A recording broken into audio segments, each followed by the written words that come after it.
Chapter 58, Phase 61, A View of Hell. A/N. I want to put forth a warning for this phase, somewhat like I did 2 phases ago. This phase contains a good deal of violence and goes into some detail about it. For those that have an issue with descriptions of violence, such as blood and gore, you may want to skip this phase. Then, as I do every 5 phases or so, I will be stating my disclaimer about ownership of what my story contains. I do not own anything from the Gundam universe as much as I wish I could. All I own are my ideas and musing, including my original characters and story elements. So, please, no reporting me for copyright issues wrongly. Enjoy the phase as it is new and filled with action. Phase 61, A View of Hell. February 26, 73 CE. Tartarus Labs, Siberia, Eurasia Federation. Those at the Alliance's Tartarus Labs went about their business without concern as they normally did most days. The facility was one of the 3 which did work on what was called the Enhanced Human Project. There had been hiccups off and on over the last year with the work due to the war and other events. The war had proven how useful the project's work could be to the Alliance in giving them something that could close the gap between them and coordinators. It produced individuals and equipment that helped the Alliance have a better chance against ZAFT soldiers and even the Federation to some extent. However, the work had slowed with the disappearance of some from the Lodania lab, key scientists among those. Yet, the work was getting back on track, but future plans needed things done faster. Operations looming needed some from the project to give it a fair chance of success rather than slim to none. Nevertheless, a feeling of unease hung over the lab today, which most Alliance personnel ignored. There were rumors of the Federation poking around surfacing a few months ago, and it was specifically into non-public operations going on within the Alliance. Were the rumors true, that would spell a great deal of trouble for the Alliance and its plans for the future. A war may not be going on right now, but the Alliance was preparing for that eventuality. The planned operations would bring conflict as a result, there was no doubt about that. A war would come again soon enough, and the Alliance intended to be the one who directed it rather than the other factions. The official public statement the Alliance gave since the last war and the Treaty of Junius 7 was that it would comply with the agreements made. Unofficially, few had been satisfied with the concessions from the peace talks, which had ended the war. The Alliance had gotten a raw deal from those with the treaty's provisions. Nuclear technology and what came from it were essentially forbidden. That was painful as the Alliance had just gotten access to nuclear tech back with Enjammer cancellors. The only nuclear tech permitted was for the energy crisis the Alliance had been dealing with for years. No getting their hands on new technology that ZAFT may have nor anything from the Federation. That hadn't helped the Alliance establish a better position for itself with the human race, as had been one of the goals of the Alliance plant war. Thus, the Alliance was still at the bottom of the totem pole, as the historical phrase went with being the weakest of the 3 factions. The higher UPS, which controlled the Alliance, didn't accept that. But little had changed from the days of the war, so it was hard to deny the fact the Alliance's standing was bad. The Alliance had been making progress to being at the top and in control of the human race in the war. Mobile suits had made a difference, and Omni had been pushing ZAFT back slowly but surely. The invention of the Gundams had changed so much and even made a separate class of mobile weapons. The Alliance had been designing more, and there had been plans to produce different variations had the war kept going. The odds would have tipped in the Alliance's favor with enough time, and many had said that. But then the Federation had stepped into the war, complicating things beyond what predictions had said. The Federation had turned the years-long war around in months and ended it with them on top in less than a year. It was something the Alliance cursed silently as it was a glaring difference between them and the Federation. The upcoming operations those in control of the Alliance and Omni's top brass had in mind would help change the Alliance's current standing and position. Intel said ZAFT had a colony around L4 which was being used for new military equipment production. The Alliance could steal them and use the machines against ZAFT if they were Gundams. Intel strongly suggested the developments of ZAFT were next-generation Gundams, and that was too tempting to pass up. There was also an operation in the works to gain access to the Federation's information network. It was assumed the Federation would have intel on ZAFT better than any Alliance agents could get. The operation was taking time to plan as getting to the Federation's network was harder than getting anything of value from ZAFT. They guarded their resources, including their network, from the other 2 factions and didn't allow access to it without their express permission. But the Federation always seemed to know things they shouldn't, so they had to have valuable information on ZAFT the Alliance could utilize. Thus, the attempt was seen as too good not to try. There would be a price to pay for any attempt to take something from the Federation, information included. But the possible benefit was too good to ignore, according to the higher UPS. Yet, should the rumors of the Federation investigating them be true, they could have learned of the upcoming operations. The Federation was good at countering attacks against them in quick succession. Their counters were worse if they had the time to set up specific countermeasures. The planning of months would be wasted, and the Alliance would be knocked back down to the bottom. The Enhanced Human Project went against standing treaties and regulations, and the Alliance higher UPS knew that. The project was done in the dark and not mentioned by the higher UPS in the public eye. None asked where the funding came from, most figured it was better not to know where dark money came from or why. Were the Federation to find out about the project, they would quickly shut it down. All involved would be punished, and most that had anything to do with the project wanted to avoid that possibility. The protocol was clearly set out if the Federation discovered any of the labs. The facility was to be purged of any evidence that could implicate the Alliance and destroyed completely. Even if the candidates had to be disposed of, that was seen as reasonable though regrettable. The Federation couldn't know about the project, for they could figure out ways to counter it if they became aware of it, as they seemed to with everything. Those in charge of Tartarus had reported everything was normal to Alliance Command a short time ago. There was nothing out of the ordinary going on, so the report was nothing special or different than normal. Patrols reported nothing as they were doing their rounds inside and outside that they noticed. There was a small incident with some candidates resisting testing a little while ago. However, that had been handled by the soldiers on hand with minor injuries in exchange. Those involved had been put in confinement and would stay there until the next morning, as was protocol. There was nothing within sensor range of the complex from the readouts right now. The sensors weren't much use at the moment with the blizzard going on outside, and visibility was essentially gone for a reasonable distance. The new Gundams models that had been sent were having no more luck seeing anything beyond the patrols outside. The mass production model had started coming off the factory lines for Omni to use a couple of months ago. The suit model had been replacing the daggers used before during the war. They were superior to the daggers with equipment and capabilities as bugs had been worked out since the war ended. There were 10 Gundams with the patrols and 5 more in docks ready to go if a need came up. There was probably nothing out there, but the top brass insisted they be vigilant. The rumors going around were getting more worrisome, according to them, as of late. Their orders had been specific in respect of saying the Federation may be coming and to be on guard. The one in charge hadn't exactly believed the information attached to the orders but ensured the patrols were done properly. Nonetheless, the place was in the middle of nowhere. The nearest town was far enough away it took a solid hour with ground transport.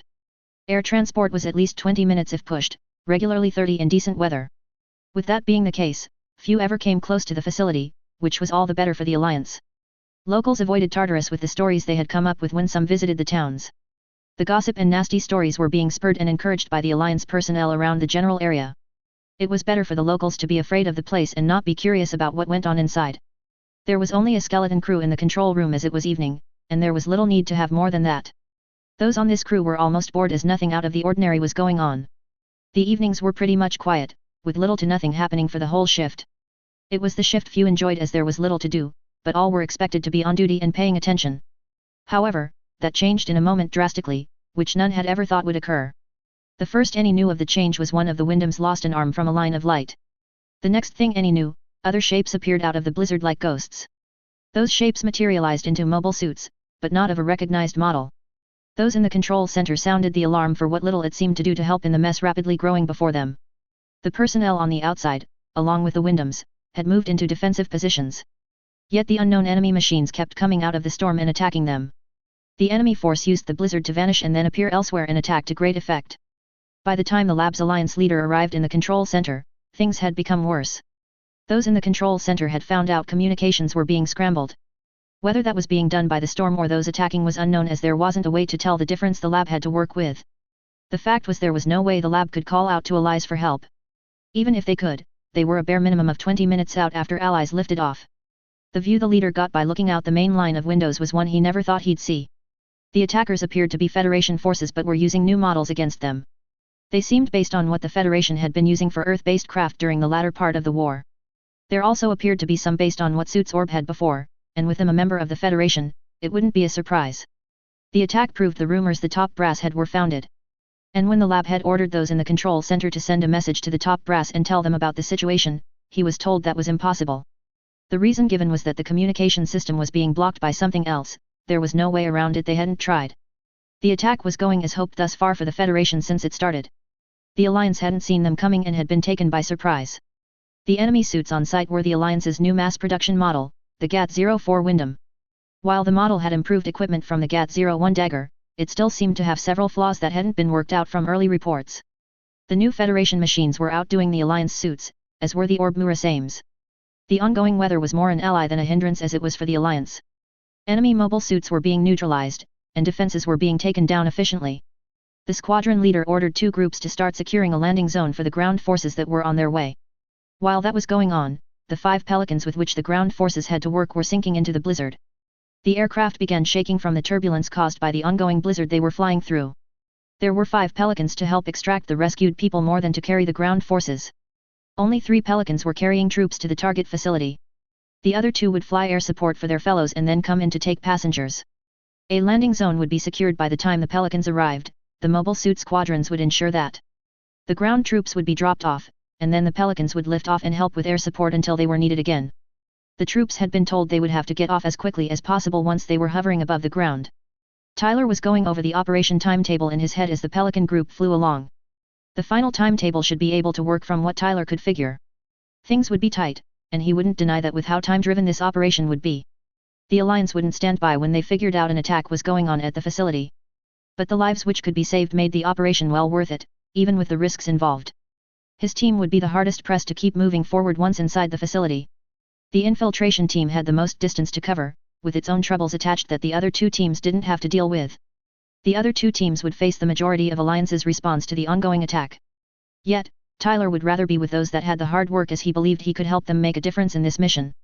He hoped his team would only have to deal with Alliance soldiers, not more complex issues. That was the weak point of this operation, and the timing made dealing with complex issues far more difficult. And the biggest possible issue that Tyler could foresee was the kids they were to rescue. If they were like the 3 girls he'd met, they could and likely were dangerous if not handled properly. There wouldn't be a lot of time when the infiltration team reached where they could be. Thus, Tyler was trying to think of 1 or 2 contingency plans he could turn to at a moment's notice. The exosuits would certainly give an advantage and help reduce the time issues took to handle. However, the suits wouldn't make the operation easy and allow for recklessness to come out. They were equipment, not suits of invisibility for the user. Tyler wouldn't let them be seen as that. Tyler could tell all on the Pelican were focused on what lay ahead of them, and he could respect that. He would depend on them as much as they would him to stay alive while accomplishing the operation parameters. The Alliance personnel they would be facing would be shooting to kill them the best they possibly could. Unfortunately, they would have to do the same with those who resisted or didn't follow commands. It was the bad nature of the operation, kill or be killed, and it was never a pleasant mentality to work under. But that mentality was required to save the kids and hopefully some, if not most, scientists at the facility. And those lives were seen as the most important in the operation, so they took precedence over Alliance soldiers. Tyler came out of his thoughts as he realized the Pelicans were closing in on the target facility the operation was for. From what Tyler expected, their drop-off would not be smooth for a few reasons. They were to get off quickly while the dropship hovered over the ground was the first. They would also be dropped into a battle zone, so they would have to keep that in mind and avoid drawing fire to themselves. The mobile suit squadrons would have mopped up Alliance forces, but there would likely be some left fighting. The sprint from the drop point to the facility's armored doors would be anything but safe. Ground teams would be under fire as they sprinted by enemy defenders before they made it to the entrances. That was only the first part of the operation and, truthfully, the easier part of it in Tyler's mind. The demolition experts would be able to get through the armored doors that the Alliance had in place. Once that was done, the ground teams would push inside the complex to continue the operation's tasks.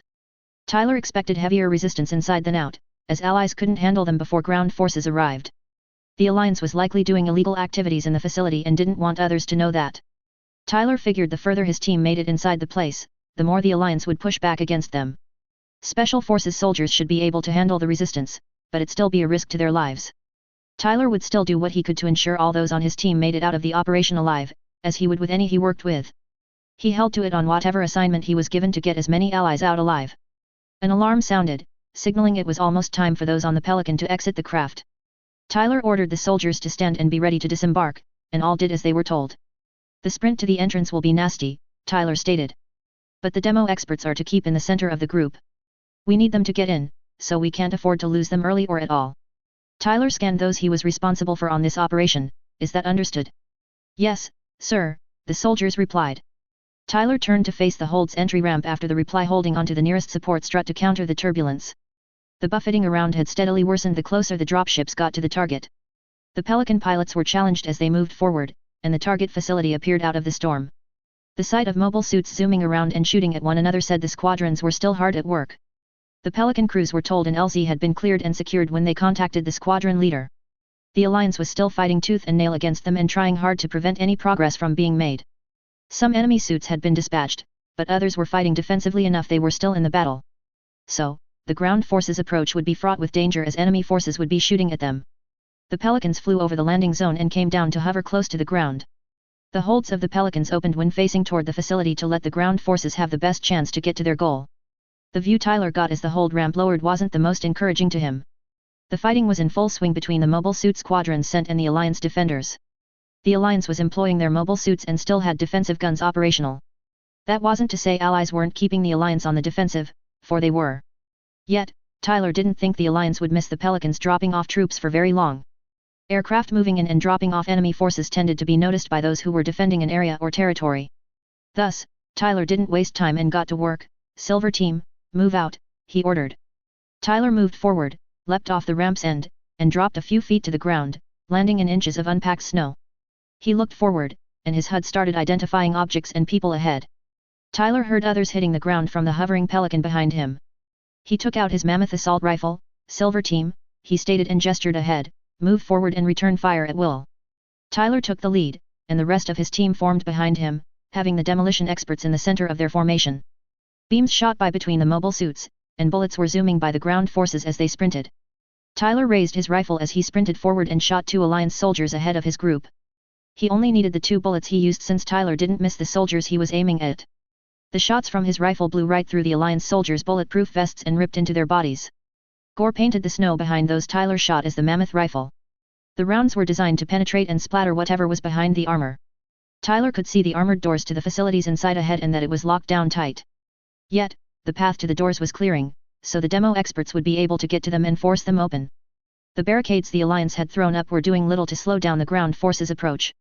In fact, Tyler just burst through one with brute force, which his exosuit gave with amplified strength to do that. On the Alliance's end of the attack, they were doing poorly, which was an understatement putting it nicely. It was assumed that those attacking were Federation soldiers by this point. The mobile suits that had appeared had been a fair tip-off.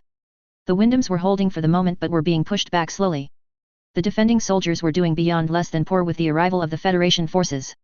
Not only had the Federation come in with new troop-carrying aircraft, that would be harsh enough before the increased capacity they seemed to have. Yet, the Federation soldiers were skilled and had more experience than the defending Alliance personnel possessed. That would be bad if it were just that, along with the enemy mobile suits supporting them. However, those in command felt they could hold long enough for Allied reinforcements to arrive.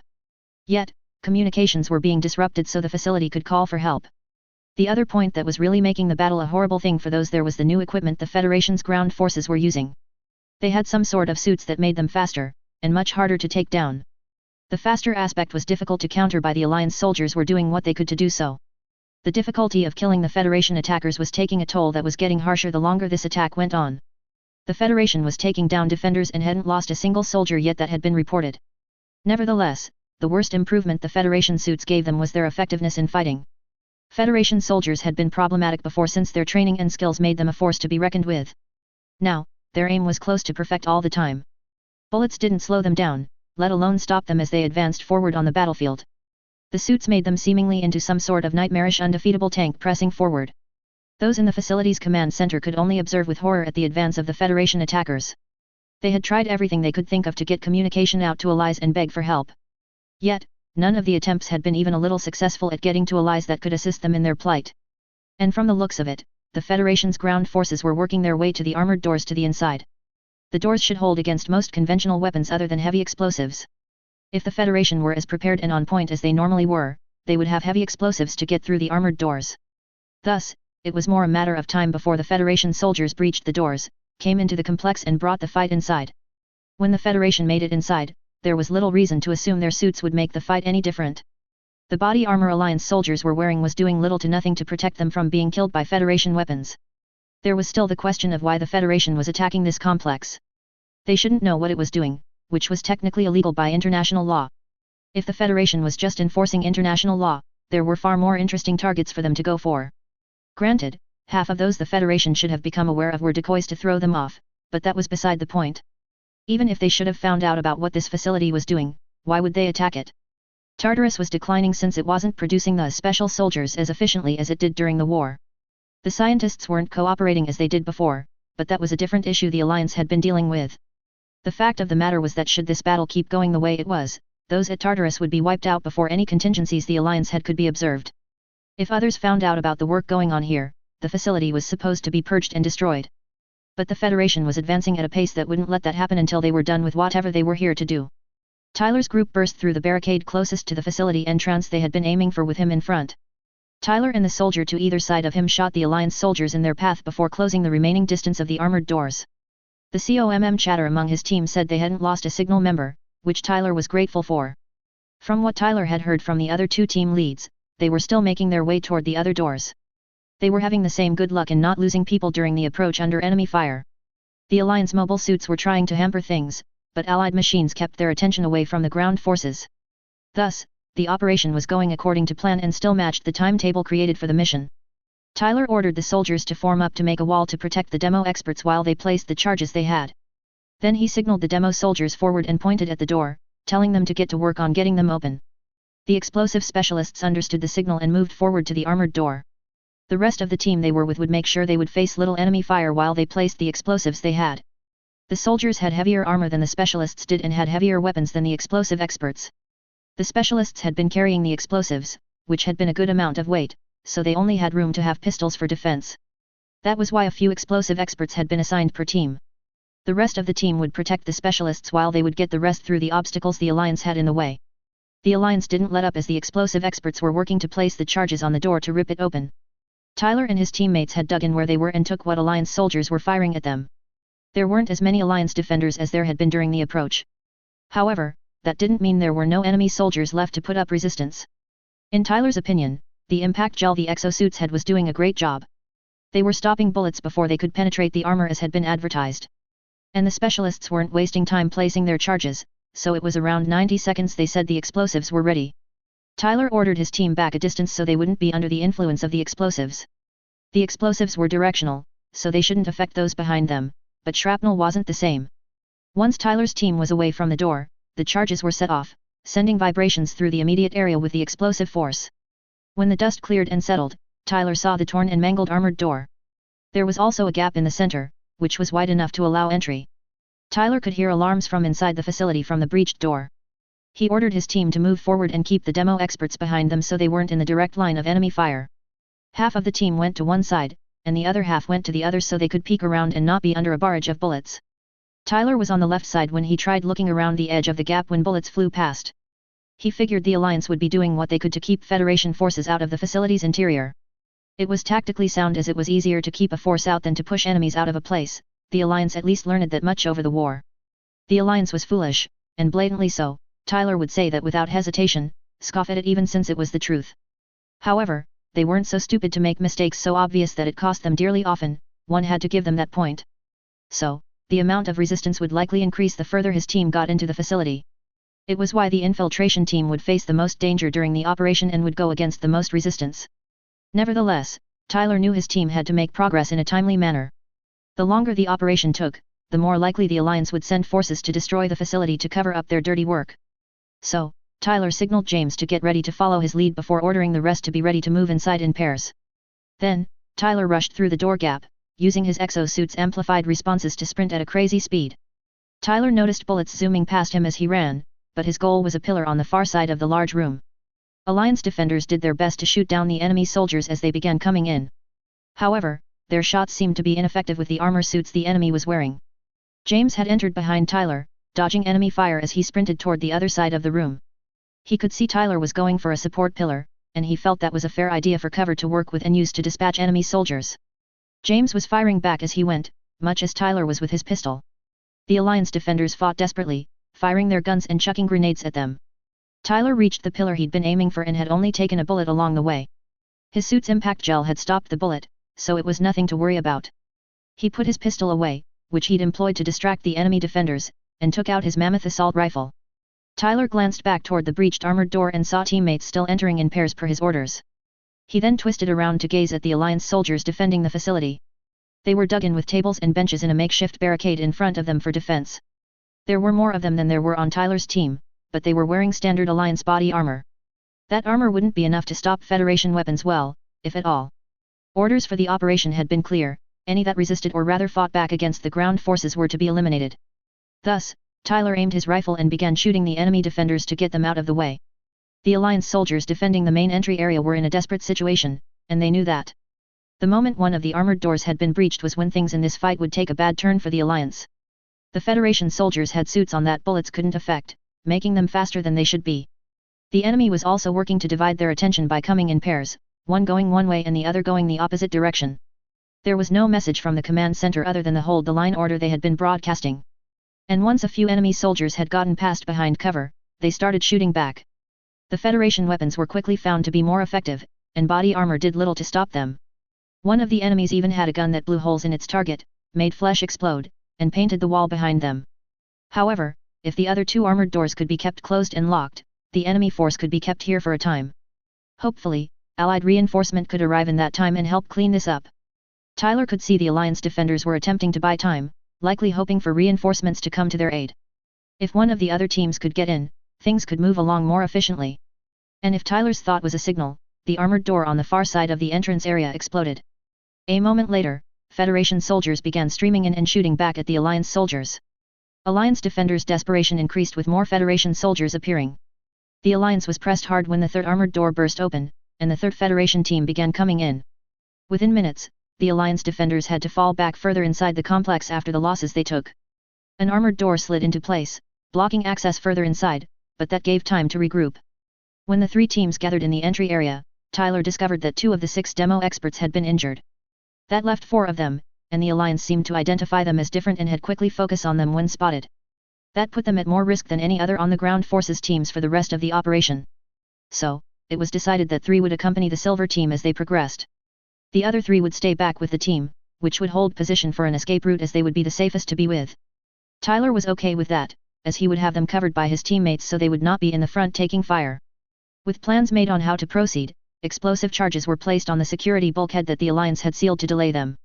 All the Federation ground forces drew back and hid behind cover before the explosives went off. The Alliance soldiers that had been facing off against the attacking Federation forces in the entry area had pulled back into the lobby. They had dropped a security bulkhead and sealed it, hoping it would delay the enemy long enough to allow them to regroup. The seal wouldn't stop the enemy, none even believed that for a second. The Federation had ripped through the armored outer doors with whatever they had brought with them already. They had better equipment and weapons to use, so the Alliance couldn't gain an advantage in that area. Pushing them back was more a matter of getting the help of Allied reinforcements rather than tactics and determination. Those who had been outside when the attack started had their own issues and couldn't help those inside. And Allied reinforcements would need time to get to the facility to help those there, so buying time was the key to any chance of surviving, let alone winning. There was little more the Alliance defenders could retreat back to as there were the labs and work area behind them. There was no exit that way to the outside, so it was more of a death trap or hunting ground for one side or the other. With the suits that the Federation was using, fighting in the lab area would be a disadvantage for the Alliance. Those in the control center were in a similar position as they had nowhere to go any more than the defenders with an escape route. The Federation had caught them off guard and forced them against a wall they didn't have the means to escape. And with communication being scrambled by the storm and likely the Federation adding to it, reinforcements would take longer to get here than any liked. However, the Alliance defenders had only a moment to catch their breaths before a boom vibrated the floor. Smoke billowed and made the security bulkhead invisible to those in the main lobby area of the complex.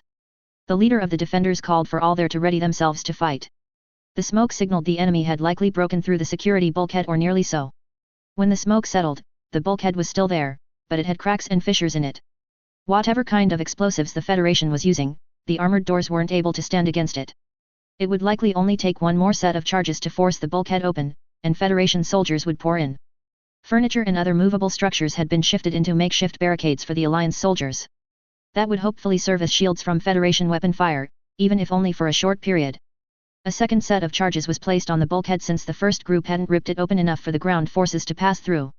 There had been yelling on the other side, meaning the Alliance defenders were cornered in the next area. Should they have dug in as expected, then entry would be difficult without taking heavy enemy fire. However, time was of the essence, so the ground forces couldn't waste time with a slow approach and execution. So, all were ready to rush in, apply pressure to the Alliance, and break through their defenses. The explosive charges went off, and the sound of shrapnel flying and striking things echoed all around. The moment the banging stopped, the ground forces leader ordered most forward, leaving the demo experts behind with a few so they weren't in the line of fire. The second explosion sent debris and shrapnel flying into the lobby area, which caused the Alliance soldiers to duck behind their barricade. When the shrapnel stopped going around, the Alliance defenders popped back up and saw the security bulkhead had been ripped open.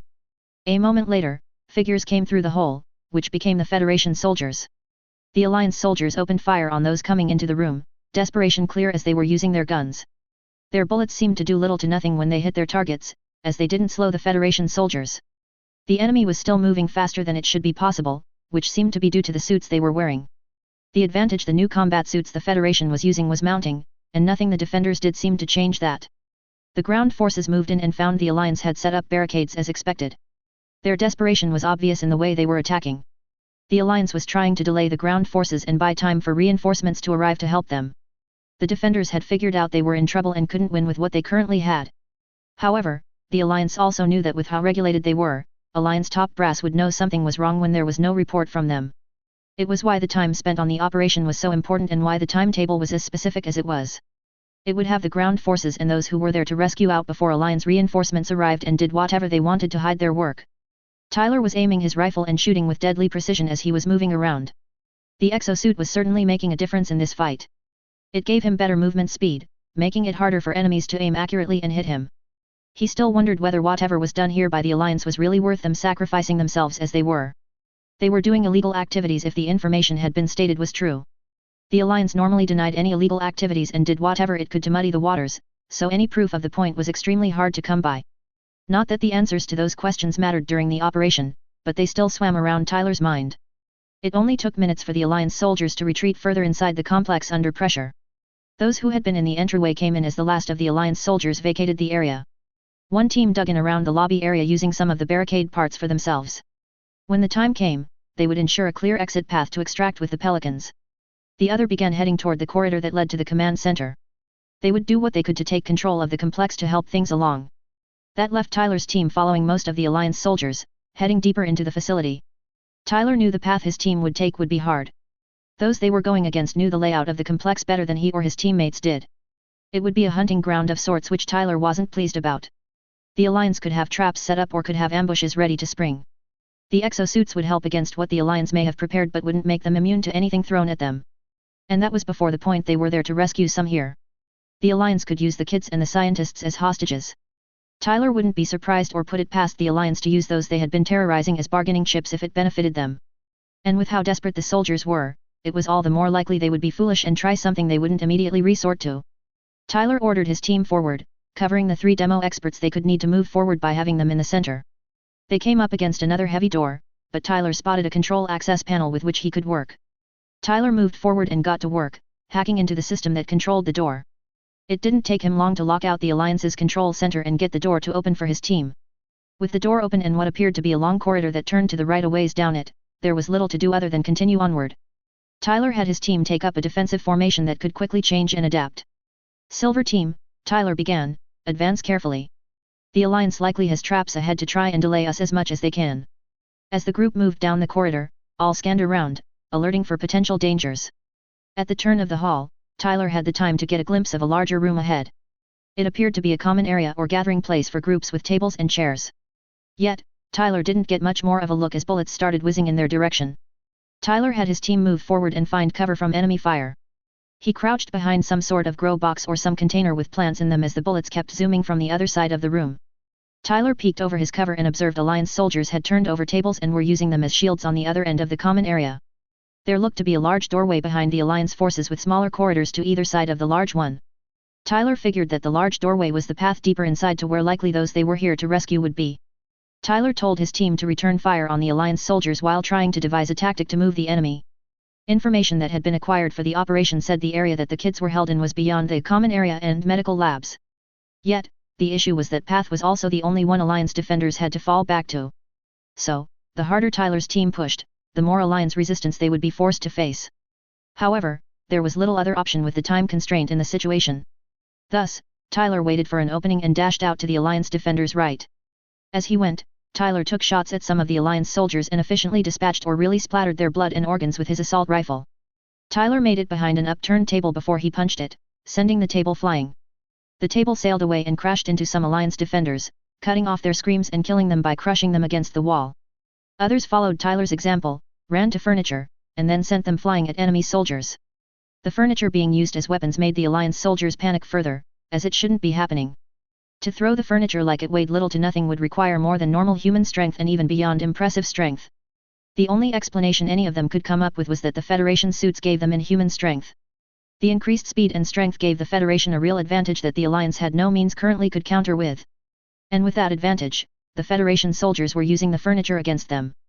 Bullets did nothing to stop the incoming furniture, they were coming fast enough that there was only a split second to react to the objects flying at them. So, the leader of the Alliance defenders ordered the remaining soldiers to fall back further into the labs. The tighter corridors would hopefully help level the battlefield a bit for them. Tyler observed the Alliance soldiers going into the corridors behind them, giving up their current position. Using the furniture had moved things along as Tyler had bet on, and others had joined it, speeding things forward. Tyler still felt there was a growing chance the Alliance of using hostages to try and change the situation for themselves. If they tried to use the kids, Tyler didn't imagine things would go well. Should they be like the girls he'd met, then they would be in more trouble than they already were. The kids were vicious opponents to go against and wouldn't hesitate to kill from what Tyler had seen. However, if they used the scientists here, that would be more difficult to counter off the cuff. Tactics would need to change should innocent bystanders get involved, and Tyler was already thinking of potential ways to do that. The operation had stated that it was to be done if the scientists could also be extracted with the children. Silver Team, Tyler stated, ready yourselves to advance and stay alert. The enemy soldiers know the layout better than we do. They will no doubt be setting up traps and ambush points ahead of us. Don't get caught up in them, break through what obstacles they are putting up. Tyler turned and pointed out 5 soldiers. You lot stay back with the demo experts and make sure we don't get flanked when we head back to the extraction point. The soldiers Tyler had selected nodded and moved to position furniture to give them barricades to work with. The explosive specialists helped them in the work as they would also stay behind. The rest of the team, which numbered 15, including Tyler himself, moved into the formation of a double single-file line by Tyler's orders. He felt the formation would be the best to move forward within the tighter corridors ahead of them. Tyler was in the lead as he continued forward with James at the head of one of the lines and another at the other. They moved at a measured pace so they wouldn't be taken by surprise by anything the Alliance may have set up as they had fallen back. Meanwhile, the staff was questioning what was going on deep in the complex where the lab space was. One among them was a woman by the name of Maya Knoll, and she was who was their unofficial leader of them. She was of average height with grey hair in the style of a bob cut, and she also had hazel eyes. Her facial features told of her Euros coalition nationality. She'd never asked to be the one to be the head of the scientific staff at Tartarus. Maya had been merely an expert researcher a year before now, which had been difficult enough for her. But she had been pushed into the position of leadership and responsibility due to the fear of others and the insistence of the Alliance.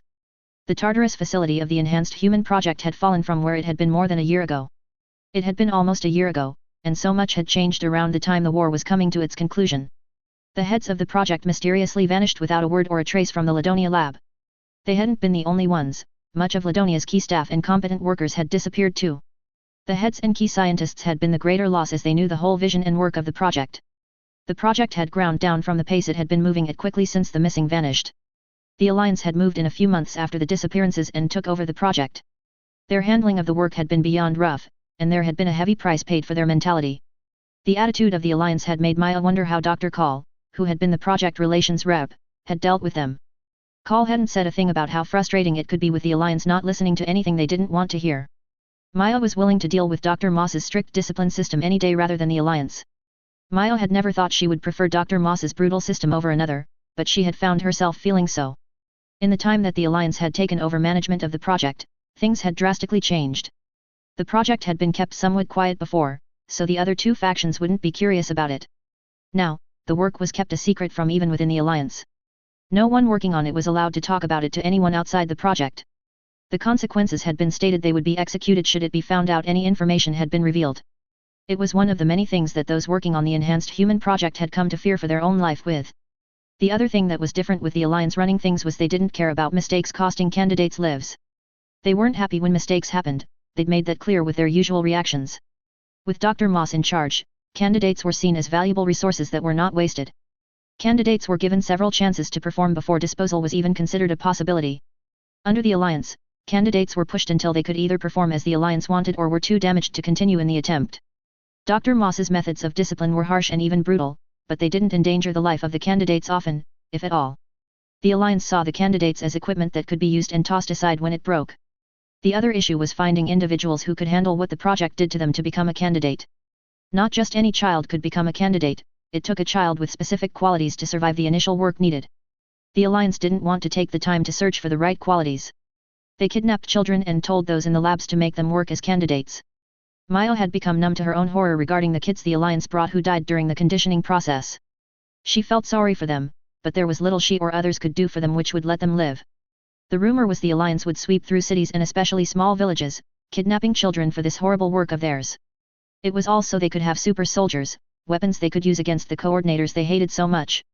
Maya had seen though the war had ended officially, their fight against coordinators wasn't over for the Alliance. The Alliance was preparing to start another war against the other two factions and almost seemed intent to do so.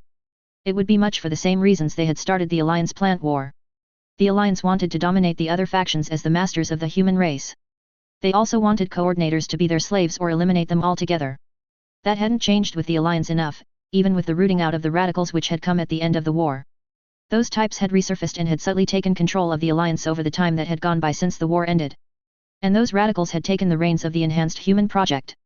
As far as Maya could tell, they wanted living weapons they could send against their enemies to cause chaos for them. It made her wonder if those running the Alliance these days were business people that made money off conflict. That would explain some of the motivation the Alliance could be heeding that was slightly different than before. Then there were the worrisome rumors that had been floating around for around a week now. There was talk going around about the Alliance cleaning up things in preparation for something. Some said it was to shut down the facility because it wasn't producing up to what the funders wanted. There were even whispers about the Alliance purging the place and disposing of the candidates. Maya was inclined to believe the Alliance purging the place with their actions as of late. They had been shoring up things and explaining nothing as to why they were doing what they were. Other staff members had been telling her how worried they were that the Alliance would take care of them. She knew it was possible that the Alliance might kill them all to ensure knowledge about the project wouldn't get out. After all, the staff was considered at the same expendable level as the candidates. Maya couldn't help but glance down the corridor. The rooms the candidates stayed in when not sent out or performing in tests were. The candidates had been sent to their rooms a little while ago at the orders of the Alliance personnel. They hadn't gone into detail about why they wanted the candidates contained at this time. Something about the tone they'd been using had concerned Maya as it had been different than times before now. The Alliance was more than concerned about something. They may not say it outright, but it was clear by their actions something had gotten to them and occupied their minds. She couldn't guess what it was that was worrying the Alliance so much. Maya could only guess that perhaps some had found out about the project, which was technically illegal by international law. Honestly, Maya wouldn't have an issue with the Federation or ZAFT coming in and holding the Alliance accountable. It would give the others on the staff and herself a greater chance to live, whereas, in the Alliance, their chances were fading. Maya was brought out of her thoughts when a large group of Alliance soldiers came into the work area. She instantly noticed that the soldiers were in a state of panic, some had injuries as visible with the red patches sporadically on them. The sight didn't make sense with what the staff and she had been told to them recently. She glanced behind herself and saw the rest of the staff gathering there. If one thing could be said about the Alliance, they were less likely to murder in mass numbers in the lab setting. Thus, Maya moved forward to inquire as to what was going on, what is happening. At the same time, it had gone silent down the corridor where the collection of rooms candidates were sent to when not doing tests and other things. In each of the apartments, there were 3 individuals, the trios set by the project. Inside one of them were 2 males and 1 female close to the door. The female's name was Tanya Lausir at age 18, and she was 5'7". She had golden neck-length blonde hair with red eyes. Her facial features were those of the Atlantic Federation. She was considered the leader of the trio mostly because she was the most collected and level-headed. At least, the 2 boys of her trio listened to her more often than not. The first boy who was to Tanya's left was one by the name of Alleluia Haptism and was 18. His hair was a shade of hunter green and went down to the bottom of his neck. Oddly, his eyes were different colors from one another, the left was grey while the right was gold, which set him apart from most other candidates. His facial feature inferred that he was from somewhere in the Eurasian Federation, but Alleluia couldn't say any better as he couldn't remember much before arriving at the lab. He was the frontline fighter of the trio and did well at that job during combat. Like the other 2, the boy was named Valuulian and was 18. He had silver-colored hair and hazel eyes to match. He would stand at 5'6" when standing straight. His facial features suggested he was from somewhere in the Euros coalition, but Vala had never said much about that. Vala was the precision strike specialist of the trio, as he could move in, strike and get out before an enemy could counter. Tanya had been the one who had said they should go to the door and listen when odd noises started being heard. The scientists and doctors had shown they were worried about something recently. That had been a sign something was going on that wasn't being said. The behavior of the Alliance soldiers had been even more problematic. They had always looked at the candidates with some level of disdain or disgust, so most of the candidates had just ignored that. Yet, Tanya had been told by a few other candidates that they'd heard mutterings from the soldiers about taking care of them. Her trio was the one the other candidates listened to above any other, mostly since Alleluia, Vali and she had shown they had their best interests in mind. So, they tried to ensure none were in horrible straits if anything could be done to prevent it. The 3 heard Dr. Knoll asking soldiers what was going on. The answer wasn't helpful, as there was just a smacking sound in response. What the soldier said in reply was not audible, but the soldier's tone told Tanya something had changed for them. And whatever that change was, it wasn't a good one for them as they sounded desperate. However, Tanya heard multiple sets of footsteps drawing closer to the room block. Something in Tanya said those approaching weren't coming to be nice or friendly. She glanced at Valia and Alleluia. "You two," Tanya whispered, "grab your weapons and get into position so you can ambush those coming." The two didn't question what Tanya had ordered them to do, for there wasn't the time to do so. Instead, Alleluia grabbed his yo-yo he'd gotten as a reward for good performance around a year ago. The yo-yo had originally been made of wood and string, but Alleluia had changed that. Technically, weapons weren't allowed in the living space candidates were given, and they were searched occasionally to enforce that, though not as strictly as when Dr. Moss had been running things. However, most of the candidates had picked up the skill to make or modify things to be weapons. It was all for self-defense, as that lesson was drilled into every candidate, whether intentional or not. For example, Alleluia had replaced the wood of the yo-yo with iron pieces he'd shaped and painted to look the same as the original yo-yo. The string had been switched out with steel wire that he'd made razor sharp with a metal ring at the end. The other end was attached to a gear system he'd put together that controlled the wire retraction when centripetal force was absent. Thus, Alleluia doing tricks with his yo-yo was normally lethal whether cut by the wire or bludgeoned by the yo-yo's increased mass. After grabbing his yo-yo, Alleluia moved behind the door when it opened, his weapon ready. After Tanya had said what to do, Vala went over to where he hid what weapon he'd made to stop others from attacking him. He'd built what several would call a homemade taser, though he had modified it to be more effective. Vala's taser didn't use wires or barbs to deliver the electricity to the target. It was modeled after tasers requiring contact with small metal cones that delivered the shock. However, there was a major difference between Vala's and normal-made tasers. A normal taser would use voltage to disable the recipient and do so effectively. Vala had made the custom-made battery pack for it along with his wiring job, and his taser used amperage more than the voltage in its delivery. Because of that, Vala's taser disabled the target, though it put them into a coma within a second or so of touching a person. 3 seconds or longer contact with a person caused dangerous heart palpitation and disrupted brain activity. That combination was usually lethal and didn't even allow the person to make a sound other than dropping to the floor. After snagging his taser, Vala scrambled up to the small platform above the doorframe and leaned forward, holding the rafter close by. He was ready for action and electrocuting any with his taser. After giving Alleluia and Vala instructions, Tanya returned to her room and fetched her weapon. She had 2 spikes that had been originally steel knitting needles she'd gotten as a reward for good performance. She had sharpened the ends to a point that could easily pierce the flesh with gentle pressure, muscle with more force, and bone with a firm thrust. Tanya had tips that went over the sharp points when she knitted to not draw attention to them, no one would see the points were dangerous. The project staff knew not to take objects the candidates had at face value or non-dangerous. It was almost a bar of judgment when Dr. Moss had been in charge of having some sort of weapon for surprise situations. The Alliance soldiers hadn't figured out the point that candidates made weapons themselves, so their inspections were pointless. Once she had her needles, Tanya moved into the hall, separating the sleeping rooms. She turned off the lights before scrambling up to be between the rafters that spanned the hallway and held herself up with the rafters. In the main hallway, the small group of soldiers was discussing among themselves which set of candidates to start with first. Their orders were to kill them quickly so the Federation soldiers who were inside the facility wouldn't get to them. The children could give them information that would be extremely damaging to the Alliance. After the kids were handled, the scientists would be executed for much the same reasons the children were. The soldiers stationed at the complex had specific trios of kids they disliked for one reason or another. It took a few minutes, but the alliance of soldiers agreed on which 3 candidates they would eliminate first. There was one trio that had been stubborn and resistant to any in the alliance and had caused injuries to many. The 3 were among the older range of the project's candidates the alliance had to deal with. They also seemed to have some sort of influence on the rest of the kids, which caused issues off and on. With the decision made, the soldiers moved to the door behind which the 3 troublemakers would be. However, when they opened the door to the living space, the soldiers found the living quarters dark. The soldiers entered slowly, scanning around the dark room, lowering their weapons, slightly confused at not finding those they were looking for immediately. The project candidates were in their living spaces when they weren't in the labs being worked on or training in the complex, such was protocol. Finding a dark room with none of the 3 that were supposed to be there was unsettling. While the project worked at the facility was for the Alliance, it involved children, so they shouldn't be terribly bright. And yet, those children also could kill another in a moment if one underestimated them. All the soldiers had seen what the kids could do, and some had been injured by lashing out. So, most of the Alliance personnel that had contact with the kids had something with them to disable the children should it be needed. Not knowing where the 3 they were there to handle was concerning to the soldiers. The trio was the most problematic out of those at the complex, and it was hard to argue that point. So the 6 soldiers split into pairs to search the area to find the 3. The door had been locked, so they couldn't have escaped into the complex before they had entered. And the longer the soldiers scanned the living area, the more uneasy they became. The Federation causing trouble was making enough problems to deal with without adding the punk kids bringing chaos.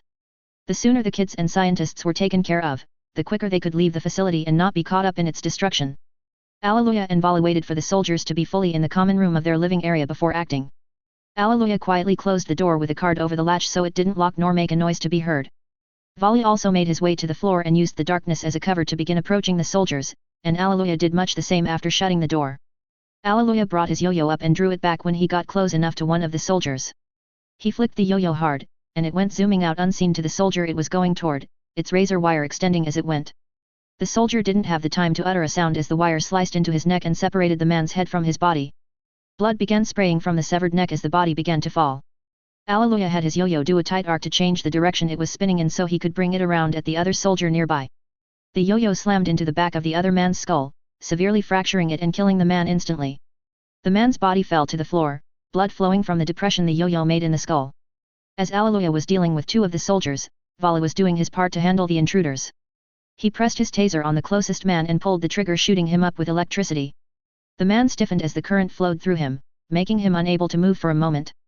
After 3 seconds, the soldier dropped to the floor, trying to breathe but couldn't due to his body locking up from the electric current that had gone through him.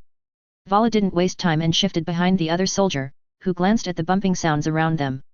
He pressed his taser to the back of the soldier's neck and started electrocuting the man. Much like Vala's first, the second soldier dropped, twitching a bit as he died. Vala and Alleluia scooped up the assault rifles and ammo the soldiers had on them before they glanced toward the inner hallway. At the sound of things hitting the floor, the two soldiers that had been searching the sleeping areas turned in that direction. Tanya took the opportunity to drop to the floor before she stabbed one of her knitting needles through the closest soldier's neck. With the sharp point, Tanya felt gentle resistance with her thrust. She withdrew the needle and spun around with the other knitting needle, aiming for the last man's neck. Blood sprayed out of the hole and splattered on Tanya's face. She didn't let that faze her since this was about survival. Her trio would survive this while the soldiers would die trying to kill them. The first man Tanya had killed hit the floor as the other was turning to face Tanya. However, she plunged her weapon into his neck before he could move out of the way or knew what was happening. Tanya took out her now bloody needle and let the man collapse to the ground, blood leaking out of the hole she'd made. She glanced up and saw that Alleluia and Vala were at the end of the hall with guns hanging from their shoulders. "Now that we have handled the idiots," Tanya remarked, leaning down and grabbing the assault rifles and the keycard one of the men she'd killed had on them. "We work on freeing the others so we can leave this place. If we stay, they will keep trying to kill us until they succeed, or we take all of them down." While that was happening, Tyler and his team were moving deeper into the work area of the complex. They were progressing at a steady pace, actively scanning their surroundings as they went along. Tyler took in the lab setup as they passed one room after the other that branched off the main corridor. Most were medical in nature, some genetic, others for surgery, and some Tyler couldn't guess what they were used for. The tools Tyler got glimpses of brought thoughts to his mind, and none were pleasant. He could only imagine how the kids were tortured in different ways in places like this. Some of the operating tables he saw had straps to keep the patient from struggling against the doctors. Who knew how hellish the treatment the kids went through if they survived was like? Tyler didn't want to imagine it. The whole scene was sickening Tyler the more he took in as his team moved further inside the place. And from what sparse information had been acquired about the Alliance's work in places like this, torture was an apt term. Supposedly, they got the kids from all over the world through various means. Tyler couldn't see any of the kids voluntarily coming into a place like this knowing what was in store for them. They couldn't be told the truth of what they would be going through before the Alliance brought them here. Any parents that gave their children to this kind of work either didn't know about it, weren't told or didn't care enough about their kids to want to protect them. Then, it was rumored the Alliance would kidnap children from off the streets and rural villages as well to use as they saw fit. Regardless of the Alliance's reason, they clearly had no issue using kids to achieve their goals. The very idea boiled Tyler's blood and sickened him the more he thought about it. However, he kept his feelings in check and focused on the operation to rescue the kids here so they could have a chance at a normal life. As Tyler and his team went, they found obstacles hastily moved into the path they were taking to follow their retreat. None of what had been shoved in their way was an issue or delayed them for more than a brief moment. Yet, there had been no enemy soldiers so far, which made Tyler suspicious concerning what they could have set for them ahead. The Alliance was too stubborn to give up even when their deaths looming ahead of them. So, they wouldn't just throw stuff in a path and do nothing to attempt to kill those they were fighting. Tyler fully expected the Alliance to shoot at his teammates and him soon enough. And it was as they turned a corner in the corridor Tyler's expectations were realized as bullets began coming their way. Tyler and those with him broke into pairs and took cover behind obstacles to get out of the rain of bullets. The Alliance soldiers had hidden in the labs in wait for the Federation soldiers who had been forcing them back. They had thrown up what obstacles they could put together from furniture and lab equipment as they had fallen back. Most knew all they could do against the enemy soldiers was to slow them down and delay them. If they could hold out for long enough, reinforcements would arrive. Those reinforcements would handle the mess and make sure the Federation would get nothing out of this. The soldiers were aware that meant they would be sacrificed to do so, but the Alliance would survive because of it. That was one of the few comforts they could take with the situation as it was. The battle had already shown the Alliance soldiers were at a critical disadvantage against the attacking Federation forces. Their suits made them far harder to kill and more efficient at defeating the Alliance defenders. The lights sweeping the corner of the corridor had been the warning the enemy was closing in on the Alliance soldiers. Every soldier readied themselves to fight to the death as they would have to do that. Thus, they began firing their guns when the first sight of something appeared from around the corner. Tyler and his team returned fire at those shooting them at the far end of the corridor. The Alliance defenders were hiding behind barricades and walls as they were shooting. He ordered his team to move up as they were able since they didn't have the time to wait their enemies out. Tyler leapt over the metal table he'd been behind and rushed forward into the nearest room that branched off the corridor. He fired his assault rifle as he went to throw off the Alliance soldiers, their aim if anything. Yet, Tyler found 2 enemy soldiers in the room he'd ducked into. He immediately rushed forward and landed a body blow on the closest soldier, sending them flying into the opposite wall hard. The force of the impact fractured the soldier's spine in multiple places, which led to their death. Then Tyler whipped around and shot the other with his rifle, painting the wall with gore while what was not exploded dropped to the floor. He moved to the doorway so he could assist his teammates in moving forward as well. Back in the large common area ahead of where the fighting was going, Maya was on the floor with some of her colleagues having caught her after falling from the soldier smacking her. She had only been asking what was going on, and the leader of the soldiers that had rushed in had slugged her in the cheek. The lack of words was somewhat different as normally, the Alliance personnel talked to them, even though they lacked manners and respect. However, it did say something in relation to the state of the Alliance soldiers currently. They were panicking, and desperately so, that was obvious to Maya now. She couldn't begin to guess what had caused them to become so. However, that meant they could be stupider than usual, putting all the scientists and staff here in danger. The Alliance had made it non-verbally clear that the staff's lives were only valuable as long as the work continued and was acceptable. Maya hadn't missed a group of soldiers going down the hallway to the candidates' living quarters. She believed they were going to either release them to help with whatever they were having trouble with or kill them all. Of the two, Maya was leaning toward the latter rather than the former. If that was what they were doing, should they be able to kill all the candidates, Maya didn't have high hopes for any of the staff getting out alive. Without the candidates, the staff had little to no value to the Alliance. The only saving grace Maya could see was killing the candidates wouldn't be easy in any way for the Alliance. The soldiers had always underestimated the candidates and what they were capable of. Maya knew every candidate would have some kind of homemade weapon to defend themselves with. It was an unsaid lesson they all learned, and that was by design via Dr. Moss. None on the staff had mentioned that fact to the Alliance, and several soldiers had paid the price. Nevertheless, Maya's attention shifted as the sound of gunfire came from the corridor that led to the labs and the rest of the facility.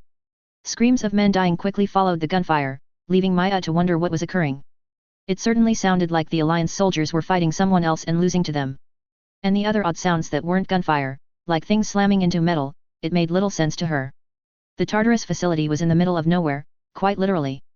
The nearest town was an hour-and-a-half drive away at a decent pace or 30-minute flight as far as she knew. Thus, nothing in the near area would make the lab stick out to those who didn't know where it was. So, the question of who it was that was fighting the Alliance came to mind, and Maya didn't have an answer to it. What she heard made her think the Alliance had no success against their opponents. That would explain the desperation she'd seen with the Alliance personnel.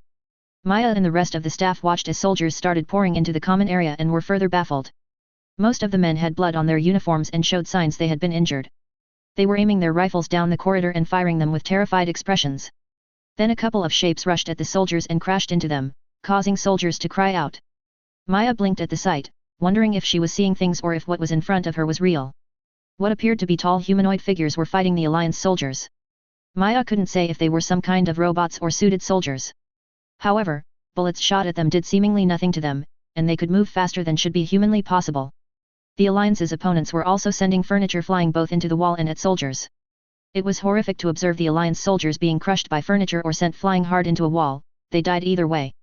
Yet, Maya didn't feel a thing for the soldiers dying quickly, not after what they had been doing to those at the lab.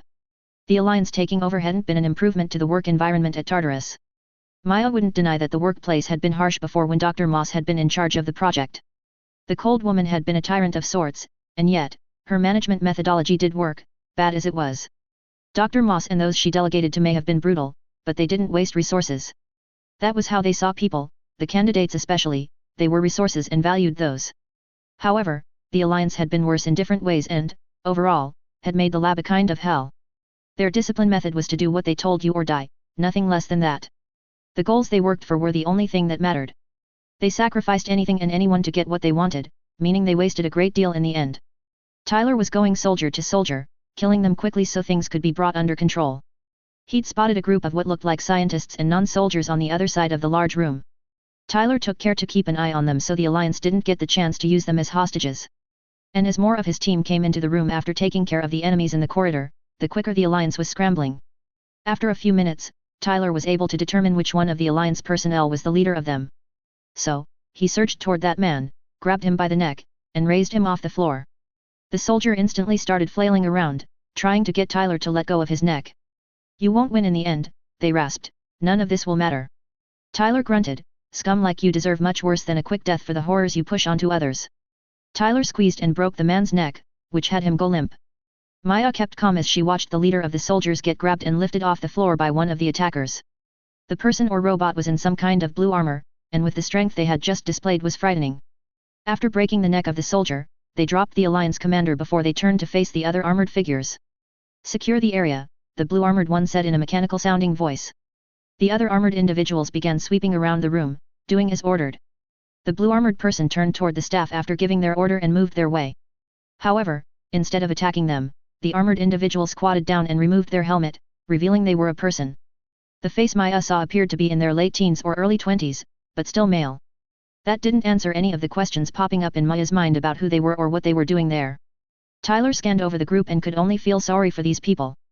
Their fear-filled faces said many things, most of which only empathy could be extended for.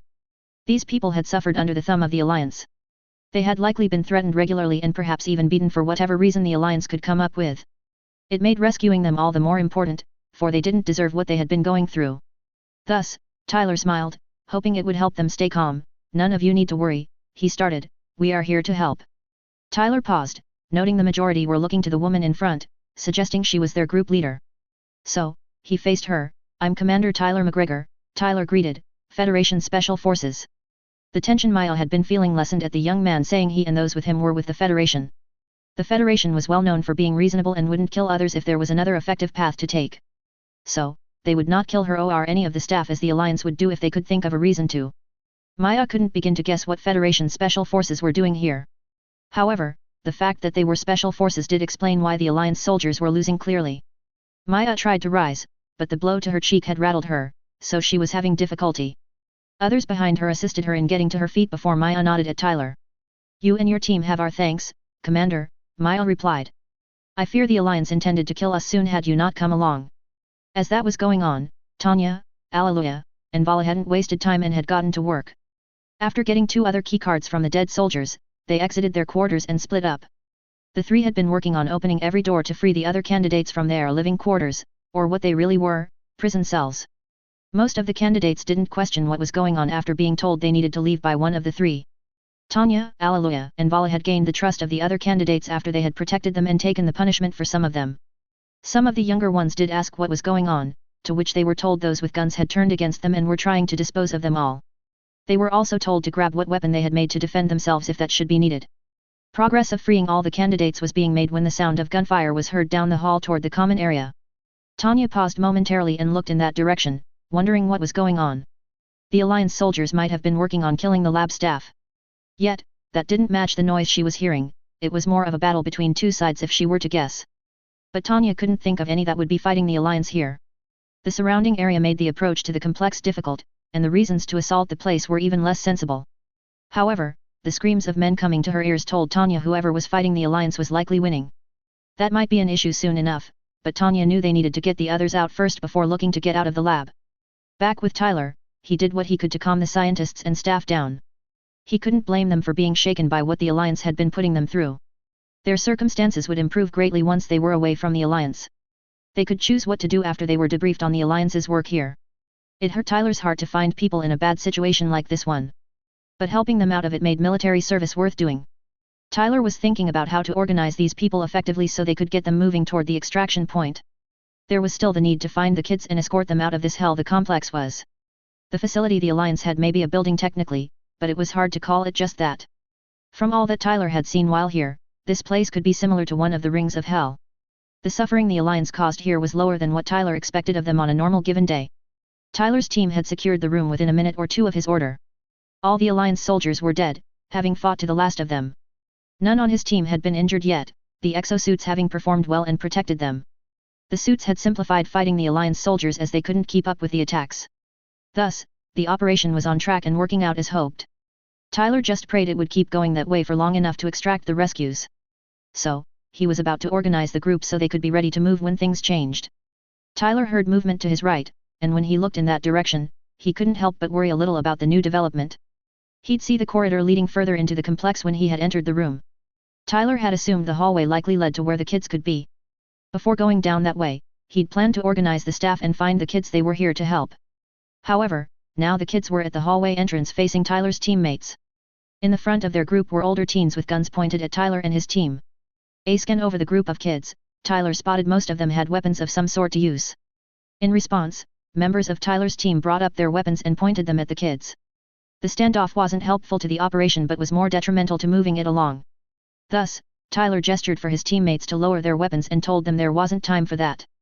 Maya had twisted her head in the living quarters direction at hearing guns clicking and saw candidates there. In their lead was the expected trio of Tanya Lausir, Alleluia Haptism, and Valuolian. The rest of the candidates here would listen to those three unofficially. They had helped keep things from going completely out of control with the Alliance's running of things. However, the candidates poised to attack the Federation soldiers here was the last thing they needed. The Federation was here to help get those the Alliance had been abusing out of their hands. Tanya, Maya called, drawing the female teen's attention, they are here to help us leave. They are from the Federation and have been pushing the Alliance back as they have made progress here. Tanya looked at Dr. Knoll, processing what the woman had just said. The woman had never lied to Tanya or any other candidates Tanya knew of. Dr. Knoll was one of the few doctors that had earned the candidates' trust since she had told them the truth, even when it would have been easier not to. So, if Dr. Knoll said the armored individuals were there to help, Tanya and the others would believe it. The things Tanya had heard about the Federation hadn't made the most sense to her or the others of her trio. Before the Alliance had taken control, the staff would mention the Federation was reasonable and fair, whatever that meant. But when the Alliance took charge, any talk about the Federation was forbidden by the staff. Thus, Tanya lowered her rifle and signaled those behind her to do the same. Tyler appreciated that the kids did as they were asked to, it would have been a mess otherwise. The operation wouldn't end well should Tyler's team have to fight and potentially kill those they were there to rescue. Plus, there wasn't the time to fight with the operation going as it was. The mission was at its time limit, if not about on borrowed time. The Alliance would suspect something was going on by this point. Tyler would be shocked if Omni still thought this place was doing just fine. They would send strike teams to destroy the facility rather than risk the chance of the Federation or ZAFT discovering it and learning of its purpose. So, Tyler turned and faced the female teen, you seem to be the leader of the kids here. He paused, or at least, they listen to you more than others. Is that correct? Do you speak for them? Tanya didn't back down or show any fear of the armored soldier. Granted, her glance around the room painted a clear and unmistakable picture of what these soldiers could do to those that stood against them. All the Alliance personnel had been brutally killed by the scene, with furniture crushing some and gore showing others had been shot up or blown apart. Tanya didn't doubt that should she and the other candidates fight them, they would lose much as the Alliance soldiers had. However, they had lowered their weapons, so they likely didn't want to fight or kill them immediately. So, Tanya nodded, yes, I essentially am the one they follow, she replied, why do you ask? With how things were currently in the normal Alliance mentality, there wasn't time for arguing. The kids needed to follow instructions and orders without asking why or arguing the orders as given. Tyler needed to know if he gave out an order that the kids would do what he said until all of them were on pelicans flying away from here. Because as we make our way toward the entrance of this place, there will not be the time to question orders. Tyler paused for a moment, my team and I have dealt with an amount of the Alliance soldiers while making our way here, but I don't doubt there are still more that we didn't dispatch. So, I need to know you and the other kids will do as I say while we move. Tyler glanced at his teammates in the room before turning back to Tanya, I promise I don't give orders I don't believe are necessary. Nor do I tell others under my command to do something that would endanger them needlessly. We aren't like the soldiers who were here and running things. My goal is to get out as many as possible alive, I assure you of that point. Tanya couldn't say what it was about this guy, but he was different from anyone she'd encountered. He seemed to be a year or two older than her physically, but his behavior and manner made him appear older. The guy had seen combat long before coming here, which Tanya could say as fact and have no doubts about. She believed he meant what he said about getting as many out alive as he and those with him could. Should she refuse, Tanya and the other candidates would likely die. But with these Federation soldiers, they gave them a chance to survive with how they had wiped the floor with the Alliance soldiers. Tanya glanced back at the other candidates who were looking at her for instructions. The younger ones were scared but were doing decently to hide signs of such. The older candidates were in front of the younger ones as it made the chances of survival higher for all of them from past experience. Tanya turned back and sighed at how difficult this decision was for her. Okay, she responded, we will follow your orders. We just want to live, and staying here will kill us, so we will trust you right now. Tyler was relieved the kids' leader was cooperative, for it would make things easier. The path to the entrance wouldn't be clear, Tyler was reasonably sure of that point. He hadn't missed some Alliance soldiers retreating in different directions than the main force had. Those soldiers wouldn't let the ground forces and those they rescued leave without trying to stop them. The remaining Alliance soldiers had to know their allies planned to destroy this facility whether they were inside or not. The Alliance already counted their lives as lost, nothing they did would change that now. So, those left had nothing to lose, and those types were dangerous and not to be underestimated. Tyler and his team needed no additional issues to deal with during the extraction phase than they already had. The kids could help while they traveled since they clearly had training that helped them fight and defend themselves. Tyler and his team would be in front as they had armor, and so could take bullets coming their way. The kids could effectively guard the sides and the group's flank enough that Tyler had no issue with it. He hadn't missed that most, if not all, of them had some sort of weapon to use. Tyler was more impressed the kids had crafted weapons out of what they could get their hands on, and the Alliance hadn't figured that out. However, most of the weapons looked to be best in close quarters combat rather than multi-ranged fighting. Tyler and his team could give them their secondary weapons, which would be better for the moment. That's good to hear, Tyler returned, glad we will have your cooperation. You and the other kids will be on the sides, guarding our sides and flank while we take the front and draw any fire the group may face. You can divide them in whatever ways you see fit to be effective as we move toward the entrance. I assume you all have had training and are competent with using firearms. Tanya blinked at the question about competency with firearms. Every candidate was put through lessons on using guns effectively. The staff would tell the candidates when the Alliance wasn't around that they were better than them with gun usage. But Tanya wasn't connecting the question to the reason it was being asked. The Federation officer was treating her and the other candidates with caution like they already knew what they could potentially do. How they could have found out what the project candidates could do, Tanya couldn't begin to guess. In response, Tanya nodded to say she and the rest knew how to use guns. Tyler accepted the gesture as they knew how to use firearms as good as an average Federation soldier or better. Thus, Tyler turned to his team, give the kids your secondary firearm, starting with the older ones first, he ordered. Tyler then grabbed his sidekick pistol and held it out to Tanya. You have an assault rifle, by what I saw, but you can give this to whoever you see fit. Tanya took the pistol offered to her by the Federation officer and glanced it over. It wasn't a model she'd seen before, but it looked similar enough to what the Alliance used, even if it seemed more efficient. She gave the gun to one of the younger teens behind her and got down to organizing the others. Tyler saw the girl had things in hand with the kids, and he turned his attention to getting the scientists and staff up and ready to move. Some of them had injuries likely given to them by Alliance soldiers, so they needed help to be ready to head out. His teammates had gone over and given their secondary firearms to the kids to use. The majority of his team kept their assault rifles, though not all of them. James had kept his shotgun as he preferred that kind of gun in combat situations by what he'd said to Tyler. Tyler put his helmet back on and reached out to the lead team leader for an update on the operation. He wanted the least amount of surprise he could get while heading to the extraction point. The team going for the facility's control center had succeeded in taking it from the Alliance. Those inside and their defenders had fought tooth and nail to prevent the Federation team from gaining entry. However, the ground team ultimately prevailed and took control of the control center. Taking the area assisted the operation in a few ways. The ground teams now had the means to track Alliance soldiers' position and deal with them better. The infiltration team had progressed toward where the labs and those to be rescued were. However, the taking of the control center and the communication block lifted had also revealed an Alliance strike force was being scrambled to destroy the facility. With that in the works, the ground teams needed to leave quickly, the sooner, the better. Then, Tyler McGregor had called in for a status report. He said he had found the scientists and the kids they were here to extract. The leader of the ground forces told McGregor to get moving quickly since the Alliance was going to send a strike team to raise the complex. The leader then contacted the Mobile Suit Squadron leader and told them to be on the lookout for Alliance craft and to delay them the best they could. Tyler had the non-combatants move to the group's center and then ordered his team to enter the formation. His teammates took position on either side of Tyler, taking point to make a V-line in front of the others. The kids were divided into two groups, forming a U-shape that covered their sides and flank.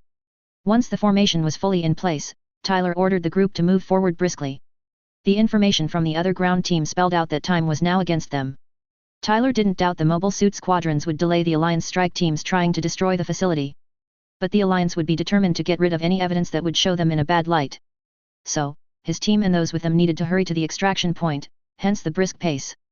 As the group went along, Maya couldn't stop the somewhat sick feeling that came to her stomach seeing the signs of fighting. The sight of what had happened to Alliance soldiers told much more detail of how the Federation had beaten them. They had more than lost, and the Federation special forces had slaughtered them. Nothing they had done had made even a slight difference for them. It said the suits the Federation was using gave them a serious advantage when it came to combat. It didn't answer the question of how the Federation found out about the Tartarus facility. And they seemed to know about the capabilities of the project's candidates already like they had been told about them. There hadn't been an opportunity to ask questions yet, as the Federation officer had insisted there wasn't the time. McGregor had become more so after he had put his helmet back on and probably talked to others about something. Maya would guess the Alliance was trying what they could destroy the facility currently. It made the most sense to her, and they didn't like things that made them look bad. This facility was a dark stain on the Alliance and one which had international criminal implications. Maya had to keep the other staff calm as their group did come across a few Alliance soldiers as they moved along. The Federation soldiers dispatched them quickly, and the speediness of the killing was horrifying. The weapons of the Federation were ripping apart the enemy soldiers. And while Maya wasn't one who was familiar with a battlefield, seeing what happened on them sickened her. Granted, she was glad the Federation soldiers were on their side and protecting them. But the blood and destruction she saw around Tartarus now were frightening. The group reached the common area, and those who had stayed behind joined the formation without a word.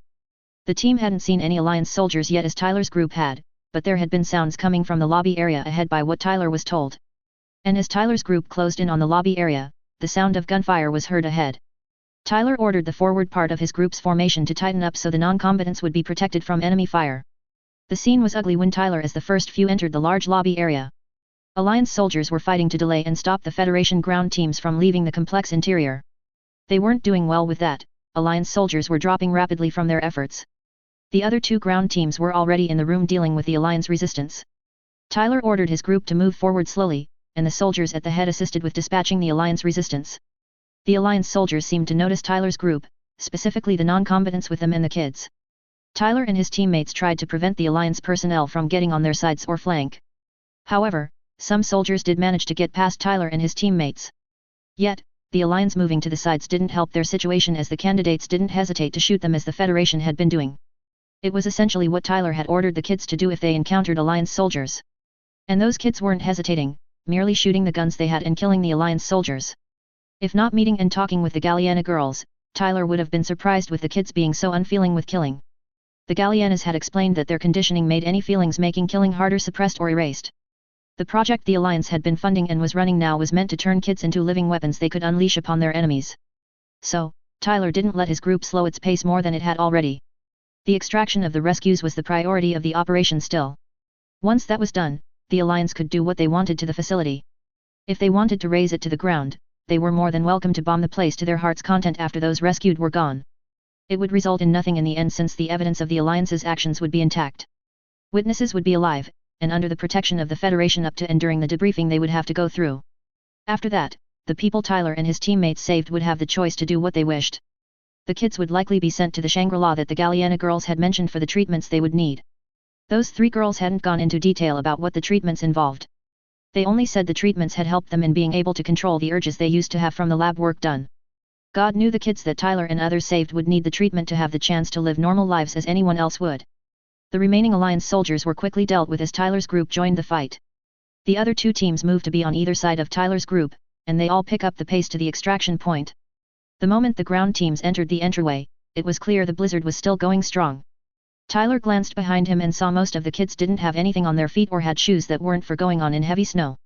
He told James to have others pick up the kids, starting with the younger ones, and carry them to the waiting pelicans. James and a few others were only the first to store their weapons and pick up a kid and carry them as they went forward. Members of the other teams saw the action, and some did the same. Most of the kids that didn't have clothing or footwear meant for snow were quickly carried before the group reached the closest broken armored door to the outside. Tyler spotted 3 pelicans already hovering ahead of the ground forces as they came out into the blizzard again. The sound of explosions and weapon fire drew Tyler's attention to his right. When he glanced that way, he found Allied mobile suits attacking Alliance craft and mobile suits going for the facility. Some were even appearing to be attempting to strike the pelicans waiting to extract the ground forces. Tyler had confidence allies would keep the alliance off them while they loaded up. So, he focused back on the hovering pelicans and ordered the picked up the pace to the aircraft. Upon reaching the pelicans, some moved into defensive positions, letting the rest focus on loading the rescues.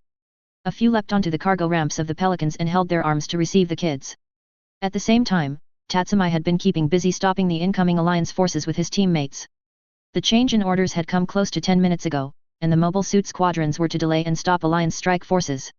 The alliance had found out something was going on, so the expectation of alliance strike teams coming was high. And that expectation hadn't been wrong, and they had indeed come as predicted. It had only been 5 minutes after the order change when the first alliance strike team had come into range of the target facility. Their approach and path said they were aiming for the target facility. However, there had been no sign of the ground teams exiting the complex yet, nor the pelicans moving in to pick up. Thus, the routine had been quickly established in shooting at the enemy strike team and forcing them to halt and defend themselves. Then the word of the ground teams had started coming out was circulated, which changed the work slightly. The frequency of alliance strike teams appearing had increased as they had been slowed and destroyed. But as the pelicans had moved into hover, waiting for the ground teams, they also became a target of the alliance strike teams. Tatsumai joined those that were defending the pelicans instead of engaging the strike teams directly. That didn't cut down much on the fighting Tatsumai got into since the alliance didn't stop trying to bomb the place. Fighting the alliance wasn't easy, but the combat simulations helped prepare for the alliance's tactics. They were as predictable as information the simulations implied. It showed the alliance was creatures of habit for sure. The alliance's new mobile suits were interesting but still flawed by what Tatsumai could tell. Sure, their pilots had gotten somewhat better at working with mobile suits. But the Federation training he and others had gone through upon enlisting in ODR gave them more skill and experience than Alliance pilots. Tatsumai got a view of the ground teams reaching the pelicans with others. They were loading people and kids onto the aircraft, which they should be doing. However, Tatsumai noted the desperation of the Alliance strike teams sharply increased at the ground teams reaching the pelicans with those accompanying them. Tatsumai and those with him worked harder to ensure none attacked those on the ground. Yet, one Gundam got past them, and Tatsumai took up the chase to stop the enemy machine from attacking allies. While the fighting in this operation had proven to Tatsumai at least he could be a Gundam pilot. He would do as Commander McGregor said and prove it to others. Tyler was helping the loading along, helping a few of the kids himself as the task moved forward. The pelicans had just switched out for the other two, and Tyler was about to pick up a kid to load them when he heard a noise behind him. He glanced behind him and saw an Alliance Gundam coming to loom over the landing zone. Tyler could see the enemy machine was aiming to strike the pelicans. Should the enemy do that, the whole operation would fail with the rescued being killed. The Alliance would have wiped out the evidence against them and achieved their goal. Yet, as Tyler watched, the enemy machine was shot and lost the arm which held its beam rifle. Then the Eclipse Gundam appeared next to the Gundam before it stabbed the enemy through its torso. The Eclipse kicked the enemy away before it detonated. Tyler was impressed at the kid's timing. He was either lucky or skilled at the art of being where he needed to be. Granted, Tyler had figured Tatsumai would be up to the task of being an effective Gundam pilot. Morgan Roet wouldn't have chosen the kid if they hadn't judged him to be up to doing what is expected of a Gundam pilot. So, when the Eclipse glanced at the ground forces, Tyler saluted it in gratitude for the save. Tatsumai had dispatched the enemy machine and made sure it had not crashed into the allies on the ground. The Alliance strike teams had already tried to crash into the complex after being hit and critically damaged. So, it had become an expectation they would keep doing so until they succeeded or the forces for the operation were on their way out. Yet, as Tatsumai glanced back at the ground forces loading people to ensure they were okay, he was slightly shocked at the sight. A few of the soldiers saluted him in clear thanks for his actions. It was the first time soldiers had done anything like that for Tatsumai. He'd been thanked for his efforts with his service in ODR, but those in affected areas had mostly done that. And this was the opposite response he'd gotten upon arriving at the Federation base the operation was launched. It gave him a warm feeling to be thanked for something he'd done, and it was stronger now as it came from those who were mostly his superiors. The Eclipse moved away to rejoin the others in the mobile suit squadrons delaying the Alliance strike teams. Tyler made a note to himself to find the kid and thank him personally for what he'd just done. The kid needed encouragement that he'd been chosen for the machine he was in for a reason. But that could be done later, the operation was the priority, and that needed to be seen to first. So, Tyler grabbed the nearest kid and hoisted them up to the waiting arms of another soldier to resume the loading. The scientists and staff were also getting onto the aircraft but only needed a hand pulling them up. Around half the ground forces had gotten on the other three Pelicans when full. Thus, the loading would be wrapped up shortly, and the Alliance could do as they wanted. They didn't understand once the Federation was gone, there would be nothing for them to wipe out.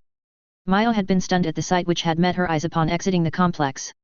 The Alliance defenses had been much like what she'd seen inside, broken and ripped apart. The Federation had been as proficient with those outside as they were with those inside. Truly, the Alliance stationed here had stood no chance against the Federation force that had come here. With the ease that the Federation seemed to whip the Alliance, Maya wondered why some feared them. Even ZAFT was stronger and held themselves to a higher standard than the Alliance, which should insult the Alliance. Then there was the Federation aircraft that had been waiting for them. The craft was unlike anything she'd seen with aircraft before. Most she'd seen used propellers or turbines for propulsion, but not these crafts. These had what looked like jets or thrusters on their tails and wings. The wings and tail fins had shifted to vertical, letting the craft hover feet above the ground. When her turn came, Maya took the hand offered to her by the soldier on the ramp and was pulled onto the aircraft. Tyler was the last soldier on the Pelican, and he had the ramp rise and closed behind him. He looked over the area and found teammates and rescues in chairs. The kids had been belted in and secured for the flight, which would be bumpy. Tyler moved to the last empty seat, buckled in, and shouted to the cockpit all were on board. The Pelicans lifted off and moved into the path that would have them leaving the area. The mobile suit squadrons broke off fighting with the Alliance and took up a position to protect the Pelicans. The Alliance's strike teams began bombarding the facility after those delaying them disappeared into the ongoing storm. The Federation forces began heading for the Republic border. Once they reached that point, most of the mobile suit squadrons would head back to the Hulun base, but some and the Pelicans would go to Shangri-La to drop off the rescued. To his relief, Tyler was checking on his teammates and found no one had been lost or seriously injured. He took off his helmet before he breathed a sigh of relief at how things had gone with the operation. Things had been a bit dicey for a while, but the operation had not gone awry, and Tyler was grateful for that. Tyler glanced around, seeing most of the soldiers were removing their helmets as Tyler had.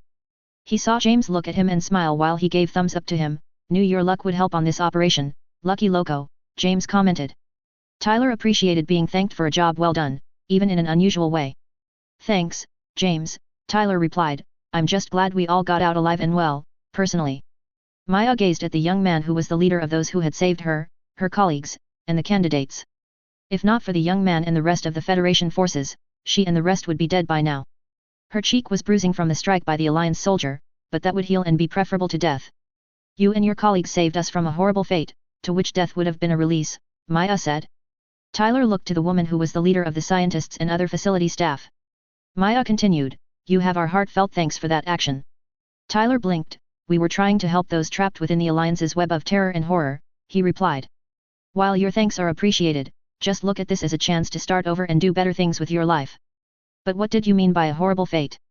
Maya could appreciate modesty as it was almost unheard of with the Alliance, their pride was overbearing and often nauseating.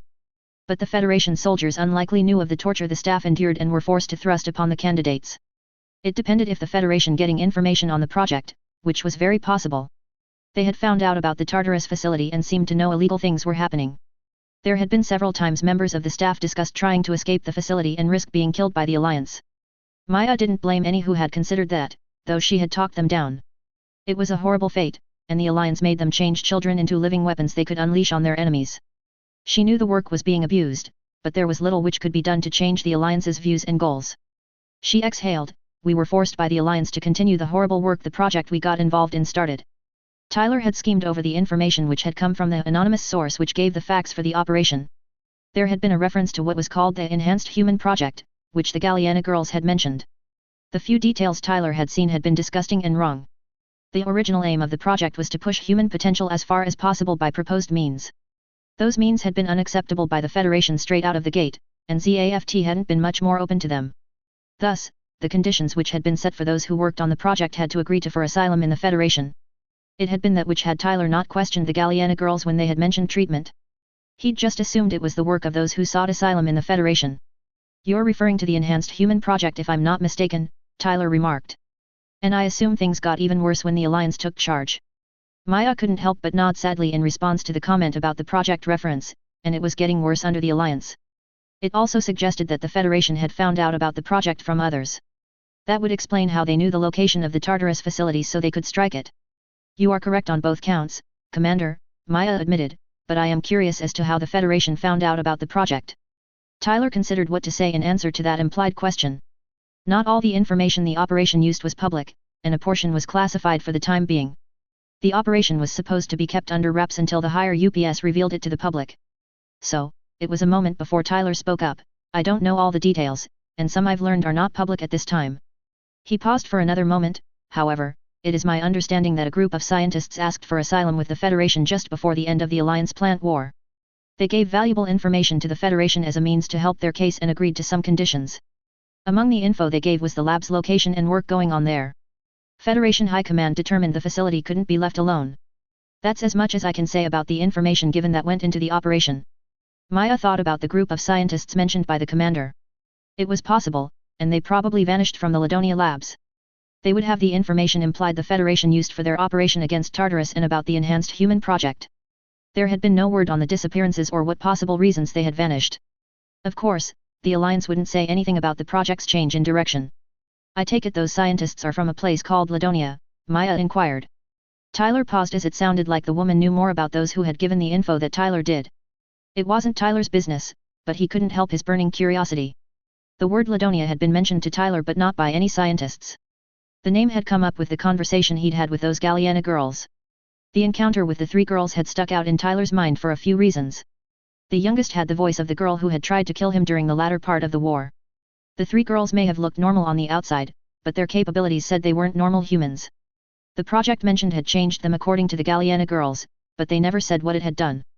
Probably were I to guess, Tyler replied, but I haven't talked to any of the group that came to the Federation for asylum. I heard the name Ladonia from some I recently encountered. Maya blinked at an encounter being mentioned. An encounter with some, you say, like who, she asked. Tyler shrugged, a trio of girls. He stopped trying to think of their first given names. The three Galliana girls had said them, but Tyler couldn't recall them at the moment. I'm having trouble remembering their names they gave. However, as I recall, they said their last name was Galliana. The mention of the name got Tanya to look up. She'd only been half listening to the conversation since it wasn't that interesting. But hearing the name Galliana had sent a jolt of annoyance through her. Every candidate knew the name Galliana, which referred to a specific trio. They were the Star Girls, Dr. Moss's favorite trio that got the best treatment from the woman that other candidates could only dream of. They were the bar of comparison that all the other candidates were held to. It was why most candidates silently cursed the name. The girls' efforts were what others talked about, and it quickly got irritating to hear over and over. Even when those three disappeared, they still haunt us, Tanya grumbled. Tyler hadn't missed the grumble, but it didn't make sense to him. As odd as they could be, the Galliana girls hadn't been meant or anything he'd seen. If he hadn't recognized the youngest's voice, he would have thought them normal teenagers. Nothing about that would inspire such hatred that Tyler could figure. Forgive me if I'm prying, but what about those girls irritates you? Tyler questioned. They were kind of odd, but didn't do anything that I saw that would draw ire or hate their direction. Maya sighed as an outsider wouldn't understand the dynamic between candidates. The Galliana trio was the perfect example of the project, Dr. Moss's pride in the work. Because of that, the three were the bar of success that few, if any, of the other candidates reached. The three Galliana girls were the rarest finds in children who had been ideal for the project. Tanya's reaction was normal and the expected response to mention of the Galliana sisters. It wouldn't make sense to those outside the project, Maya returned. But those you met are known to all the candidates. Tanya frowned at the line, we are compared to the Star Girls all the time, she grumbled. Told how perfect Dr. Moss's Star Girls are and how we should be like them. Tyler knew all too well what it felt like to be compared to others, to be measured by the accomplishments of others. With how young Tyler had been when he enlisted, that had been the story of his service during his training and first 6 months in the field. He didn't understand why the three girls he'd met were the bar of judgment for the project the kids were involved in. The three hadn't been perfect or stood as a standard to emulate that Tyler had seen. Not that I can't sympathize with being compared to others as I've had that done to me, but I would ask why those three? What is special about them to have them as the bar to reach for? Tyler shrugged. Those three didn't seem amazing, or some used as an example for others to follow. Their performance has always been the best of all project candidates, Maya answered simply. Tyler paused as the simple answer did address his question but didn't explain what he wanted to know. It certainly sounded like this enhanced human project was performance-driven, which was logical. Tyler still didn't agree with the methods used in the project or what the kids in the project were used to do. He figured most of the kids hadn't volunteered for the project, likely kidnapped or tricked into it. The youngest Galliana had made Tyler work when fighting her, so he couldn't deny the good performance she gave. Okay, that is fair, I suppose, Tyler remarked. The youngest one of the three certainly made me work hard not to be killed by her when we fought. Maya blinked at the last sentence as it suggested something which was odd. If Commander McGregor was saying what she thought he was, he'd gone against Laughter Galliana and had lived to tell the tale. Laughter was known for pushing until she achieved the task Dr. Moss set her. The girl wanted to please the woman and would do pretty much anything to do that. Laughter may not have the best score of her trio, but her performance scores were notably higher than other candidates. You fought against one of the Galliana girls and came out of it without injuries, Maya questioned. Tyler stared at the woman momentarily, wondering what she was really asking him. The question certainly sounded rhetorical to him. As far as he knew, he'd gone against all three Galliana girls to some degree. The youngest was just the one who actively tried during the war to fight and kill him. Technically, I've faced off against all three during the latter part of the war. The first time was during the Alliance's attack on the Republic, Tyler returned. If not for my piloting skills and experience, I would have been hard-pressed to fight and come out alive. Most average pilots would have lost to the girls, and I won't deny that with their fighting style. Tyler stopped and shrugged. I'm not what most would call a normal soldier. Thus, fighting me isn't a simple or straightforward task to take on. Tanya was tired of hearing about the Star Girls and still had questions she wanted answers to. Nothing had been said about what would happen to her or the other candidates next. Sure, they weren't with the Alliance anymore, which was a plus and would be a more healthy position, she didn't doubt. But what was ahead of them to do?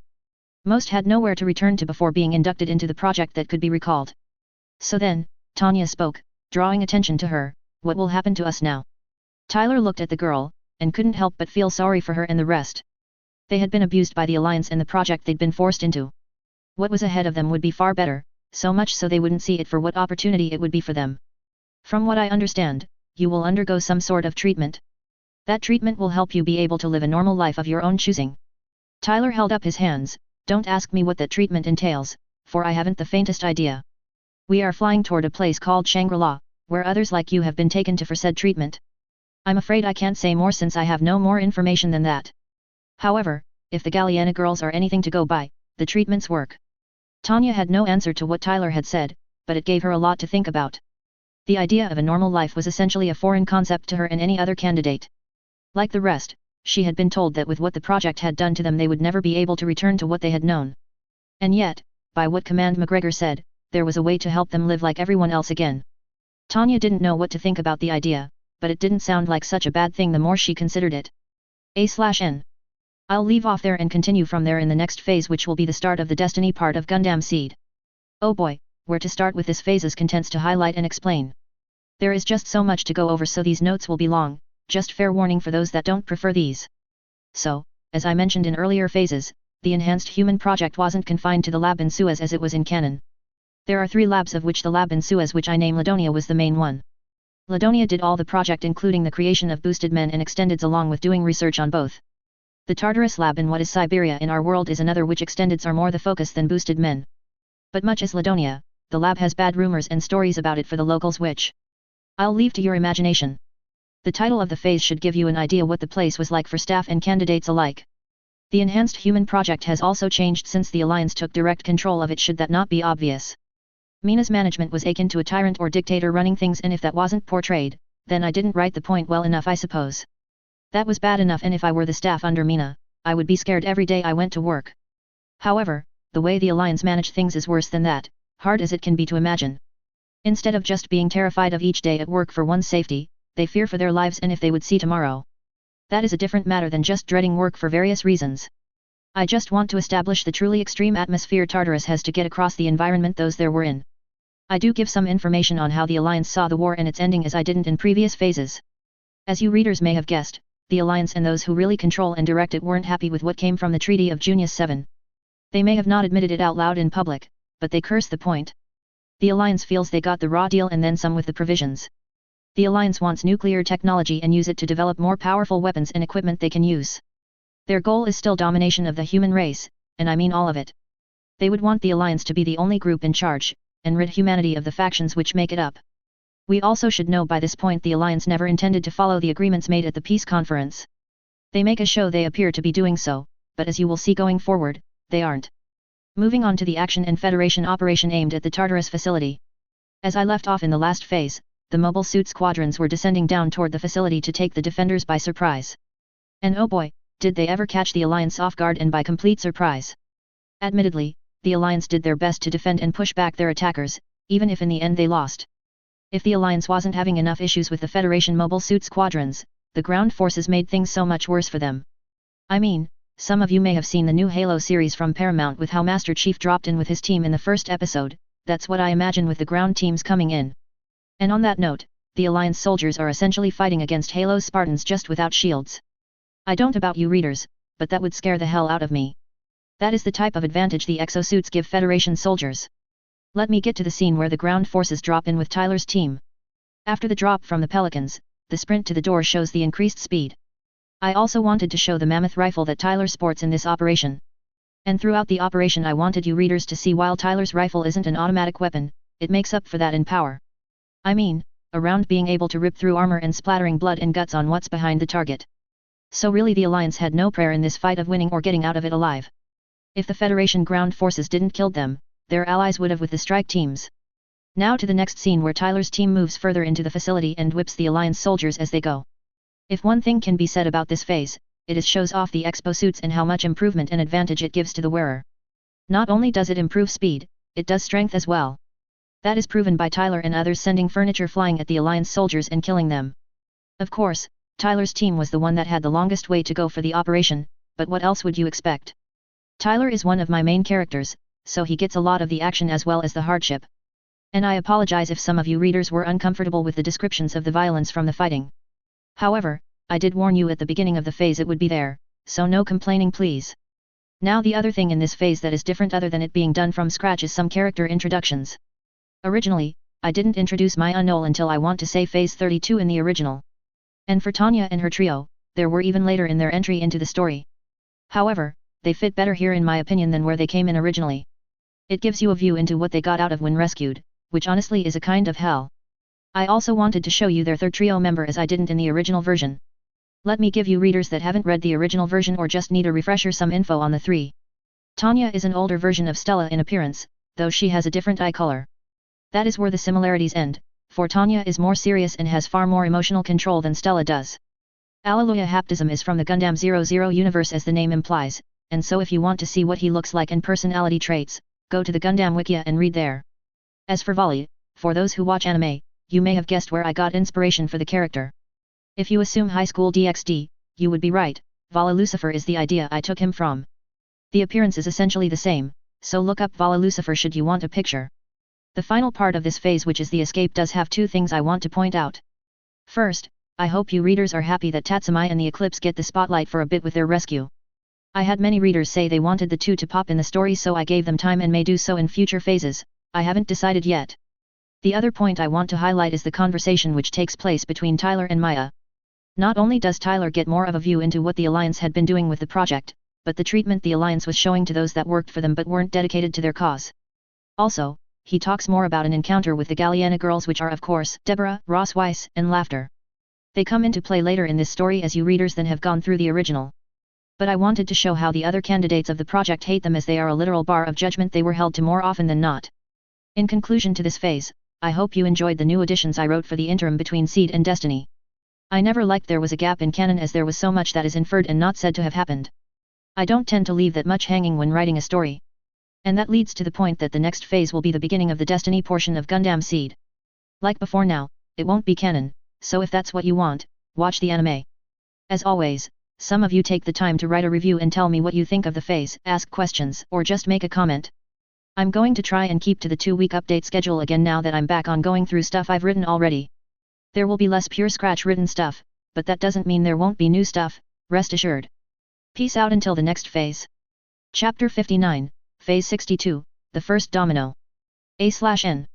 Okay, I know this is much shorter than my phases normally are, but I will explain that in the closing notes.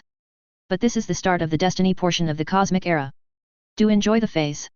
Phase 62, The First Domino. September 20th, 73 CE. The Moon. The Alliance had been working silently since the official ending of the war close to a year and a half ago. The leadership of the Earth Alliance and the top brass of Omni wouldn't accept the results of the war or the treaties that had come from it. They had lost more than the other two factions by a harsh margin. They were also forced to make more concessions than the other two factions with treaties and agreements. Thus, they had not complained publicly about what the Alliance had received from the other two factions. As the Alliance had been trying to figure out how to change their position with the factions, others approached them. The group had stated they represented an organization called Logos. The organization, according to them, was a business group that could provide services that others couldn't. The representative said that included military equipment and access to special products not available on the normal market. The top brass and the leadership of the Alliance had just about leaped at the offer of military support. Any that were suspicious about the Logos organization were overruled by those that wanted to have domination. That Logos had agents in questionable places and that they sold products that were frowned down upon were ignored for the service they were offering. Logos provided equipment and other valuable services to the Alliance behind the scenes so the other factions wouldn't know. Their assistants had been helping plans along at a good pace from what the Alliance leadership could see. It was with the help of Logos that Omni was able to finish the new lunar base and HQ ahead of schedule. That would allow focus on other plans ahead of the predictions made for them. The Art Satchel lunar base was built in the crater directly south of where Ptolemy's base had been. The location had been selected both for the terrain that would add to the defense and to be in operational distance of other places on the moon. The base was slightly larger than Ptolemy's had been and more up-to-date than the old lunar HQ had been. It would be able to house most of the orbital fleets that had been rebuilt since the war, and none of the factions be aware of them. The other two factions hadn't missed the base's construction, but they had said nothing about it. Omni had been careful to hide some of the equipment, which they didn't want others to know about as it was brought in and installed. The base may be visible to ZAFT and the Federation, but nothing inside the complex would be visible to any form of detection used by the other factions. The construction had kept going until completion without any interference from the other two factions. Art Satchel was within striking range of the Federation's lunar base next to Serenity City. The two locations were seats of power on the moon, not just for the Federation but for those not under the influence of the Alliance. The two could and likely would play a role in the future attack on the Federation's position of power. One of the major differences between Art Satchel and Ptolemy's was the former was built with sensor jamming equipment. That had been done so neither of the other two factions could spy on the base or its activities. Every seeable precaution was being considered with Art Satchel, so it didn't fall as Ptolemy's had. Neither of the other two factions could know about what the Alliance was doing until things were well underway. If they did find out, they could counter the Alliance and potentially stop them in the plans to make the Alliance the faction that called the shots.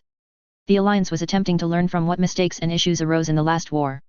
Mistakes were made, which had cost the Alliance dearly in their fight against ZAFT and then later the Federation's military. It was the reason the Alliance and its Omni had been using the time since the war's end to prepare for the conflict that would come. The signs had been coming up, unrest and other such things on Earth and the Moon. Blue cosmos had risen from the ashes the other factions had reduced to it. The Alliance had been assisting them outside the public eye as treaties made it problematic to do so for others to see. There had been more people willing to fuel the hatred of coordinators than had been assumed by those in control of the Alliance. That helped plans along to bring another war to the human race so the Alliance could come out as the ones in charge of the species. One of Omni's captains was in the observation lounges looking over the main docking area. The man was 6 feet tall when standing, yet much of his face was covered by a grey and red mask, giving him an ominous air. The man had blonde hair that went beyond his shoulders, though none of the hair on the top of his head was visible due to the mask. His name was Neo Roanoke, and he was a member of the Special Forces unit known as Phantom Pain within the Alliance. The unit was considered a black ops group for Omni and wasn't admitted to exist officially on record. It operated for Omni but wasn't directly under its command, so it could do activities Omni couldn't. Its funding came from Blue Cosmos and other anonymous donors, which seemed endless. Thus, with the unit's autonomy, they had no problem ignoring treaties or rules established by any of the three factions.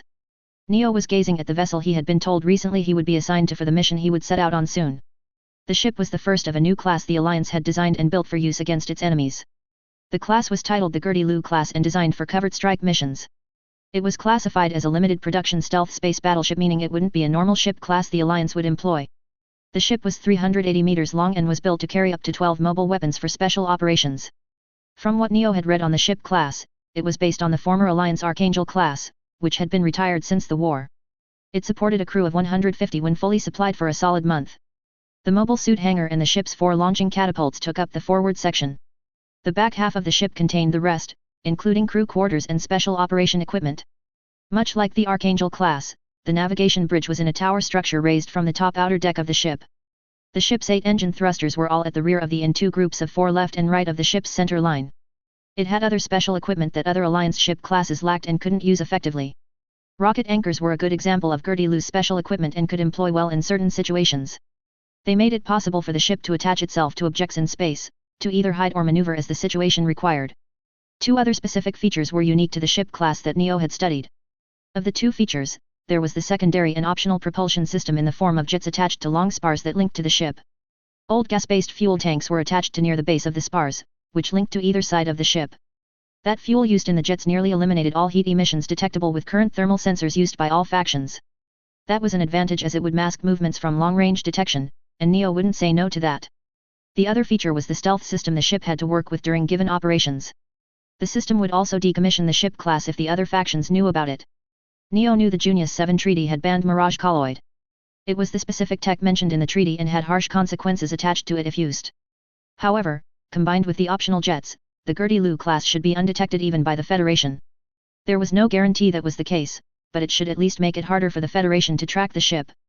The ship class's armaments weren't anything to scoff at, which Neo appreciated. While the Gertie-Lu may not have a great deal of variety of weapons to work with to fight its enemies, it had powerful weapons to use.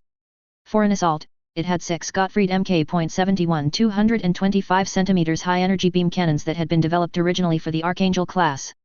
2 were above and below the catapult, and the other 2 were on either side of the forward section. The 6 beam cannons made those in front of the Gertie-Lu targets to punch holes in with ease. The other offensive option the Gertie-Lu had was the vertically aligned missile launchers. There were 38 launchers that would usually be loaded with anti-ship missiles for battle. Lastly, there were 16 Eagle Stallion multi-barrel CIWS guns over the top and bottom of the ship. They would provide an interception field against enemy missiles. The ship certainly seemed to be up to the mission Neo had been handed if it could perform as was being said.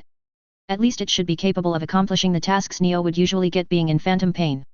And his current mission was one of the more risky ones Neo could recall being assigned in the last year and a half since his recovery. He had been told he'd fought in the Second Battle of Jachindu, and his suit had been destroyed. It was a miracle he'd survived the destruction of his mobile suit back at the time. But his service had made him a golden choice for phantom pain when it was being created. And with the tasks he had done thus far, Neo couldn't argue he was a good fit for what the group did. Neo and those under his command were expected to work around Lagrange 4 for 2 tasks. The first task was to go to a Federation outpost which could accurately be said to be in the middle of nowhere. The second task was to go to the single ZAFT plant colony in the Lagrange Points colony cluster. The assignment sounded simple when it had been told to him like that, but the details of each made Neo concerned. The second task around the ZAFT colony would be the easier of the two. His team was to steal mobile suits being developed there, which was straightforward enough. The suits were Gundam types, creating one complication from what information had been acquired. The machines would be guarded, Neo would be shocked if they weren't. ZAFT would have to be dumb or extremely lax if they didn't have soldiers guarding Gundams. However, Neo was being given some of the special soldiers that had been developed to steal the suits. Neo had been assured they would be able to accomplish the task. Supposedly, the special soldiers had been trained to go against ZAFT forces well, so any response from ZAFT would be handled. Most would expect the first task of going to the outpost to be the easier of the 2 parts of the assignment. Neo would tell any who thought that they were wrong, but it would be pointless to do that. Getting to the outpost and gaining entry would be easy if done right, of that Neo was confident. No, it was accessing the Federation's information network where Neo foresaw serious problems. The Federation guarded its information network zealously, and that was an understatement. The lengths which the Federation went to guard it were ridiculous to Neo, but he'd seen the evidence to know it was true. Not that Neo didn't understand the interest and temptation there was to get even brief access to the network. The potential information there could be gold for the Alliance. It was just getting that info was extremely difficult with the Federation's security measures. The Federation's information network was the prize or prizes to the Alliance, and Neo knew that as a fact. What was on the network was unknown overall, and nothing Omni's intelligence agents could get helped clear anything up on that. But as the Federation relied on it so much, it was assumed that any and all facts they acquired, both in the open and in secrecy, were kept in the network. Yet, nothing the Alliance had tried and gotten near the network. Asking the Federation had gone nowhere, no matter how requests were worded. Trying to gain access directly hadn't gone any better, the Federation's security measures had ensured that. In the end, Neo felt he and those under his command would be able to get the ZAFT Gundams. However, he didn't believe they could get away with information from the Federation and keep it. That was the second half of the problem of getting data from the Federation and keeping it. The Federation was known for tracking down thieves and either taking back what was stolen or destroying it. When the Federation knew someone who shouldn't be accessing their network, they would start clean up. And the data Neo knew the higher UPS wanted would no doubt have something to tip off the Federation it was being looked at. The Federation was not expected to give up a pursuit once they started it until they achieved their goal. So, once the Federation knew Neo and his team had stolen from them, they would start tracking them down. Neo stopped brooding on the assignment, instead, he fetched his things and headed for the Gertie-Lu. Once on board, Neo found the loading process was still ongoing, and the ship wouldn't leave until that was done. He dropped off his things in the quarters he was assigned for the mission. Neo then headed for the bridge to meet the ship captain he would be working with during the mission. He knew of Phantom Pain's reputation for being a pain to work with for Omni officers. Other commanders in Phantom Pain did what they wanted and used Logos' authority to force Omni officers to do what they said. Neo wasn't one to do that most of the time unless the mission required the point. But since others had abused the authority, Omni officers just assumed all in Phantom Pain did so. Thus, Neo attempted to meet and talk with the Omni commanding officer of a ship as a show of cooperation as a matter of personal policy. When Neo came onto the bridge, he found crew members working at the 6 bridge stations. There was a chair on either side of the entry to the bridge, one for the commanding officer and the other Neo assumed would be his. A man was in the commanding officer's chair did catch Neo's attention. The man was around 5'7", by what Neo could estimate. His hair was bleached blonde and was short. The man's eyes were also blue from the glimpse he got of them. The man's uniform said he had the rank of lieutenant commander. Neo assumed the man was the officer he would work with for the mission. So, Neo cleared his throat. I take it you are the ship's commanding officer, he asked. Lieutenant Commander Ian Lee looked up when another spoke and found a man in a black Omni uniform. The uniform color strongly suggested the man was in the 81st Autonomous Mobile Group, called Phantom Pain. The group's reputation was nasty, from what Ian had heard. Ian hadn't dealt directly with any from Phantom Pain, but he'd talked to a few who had. The man wearing a mask over his face was odd, but it didn't detract greatly. So, Ian nodded. Yes, I am the commander of the Gertie Lu, he answered. I take it you would be the mission commander we will be working with. Neo held out a hand as a gesture of good faith in the hope things would go smoothly. That is correct, Captain Neo Roanoke of the 81st Autonomous Mobile Group, Neo greeted. I hope we can work together to accomplish what is ahead. Ian was taken aback at the greeting as it was nothing like anything he'd heard about those from Phantom Pain. They were supposed to be arrogant and full of themselves. It was because they were under Logos's control and did the work assigned to them. Since they weren't under the direct command of Omni, they didn't follow protocol or even accepted policy. This Roanoke wasn't anything like that with the greeting he'd just given. So, Ian grasped the offered hand after a moment. Indeed, Captain, Ian replied, forgive me, you are just not as I've been told those from Phantom Pain are like. Neo sighed, yes, I know some in the group are idiotic and let their pride get the better of them. Neo shook his head, I am not like that.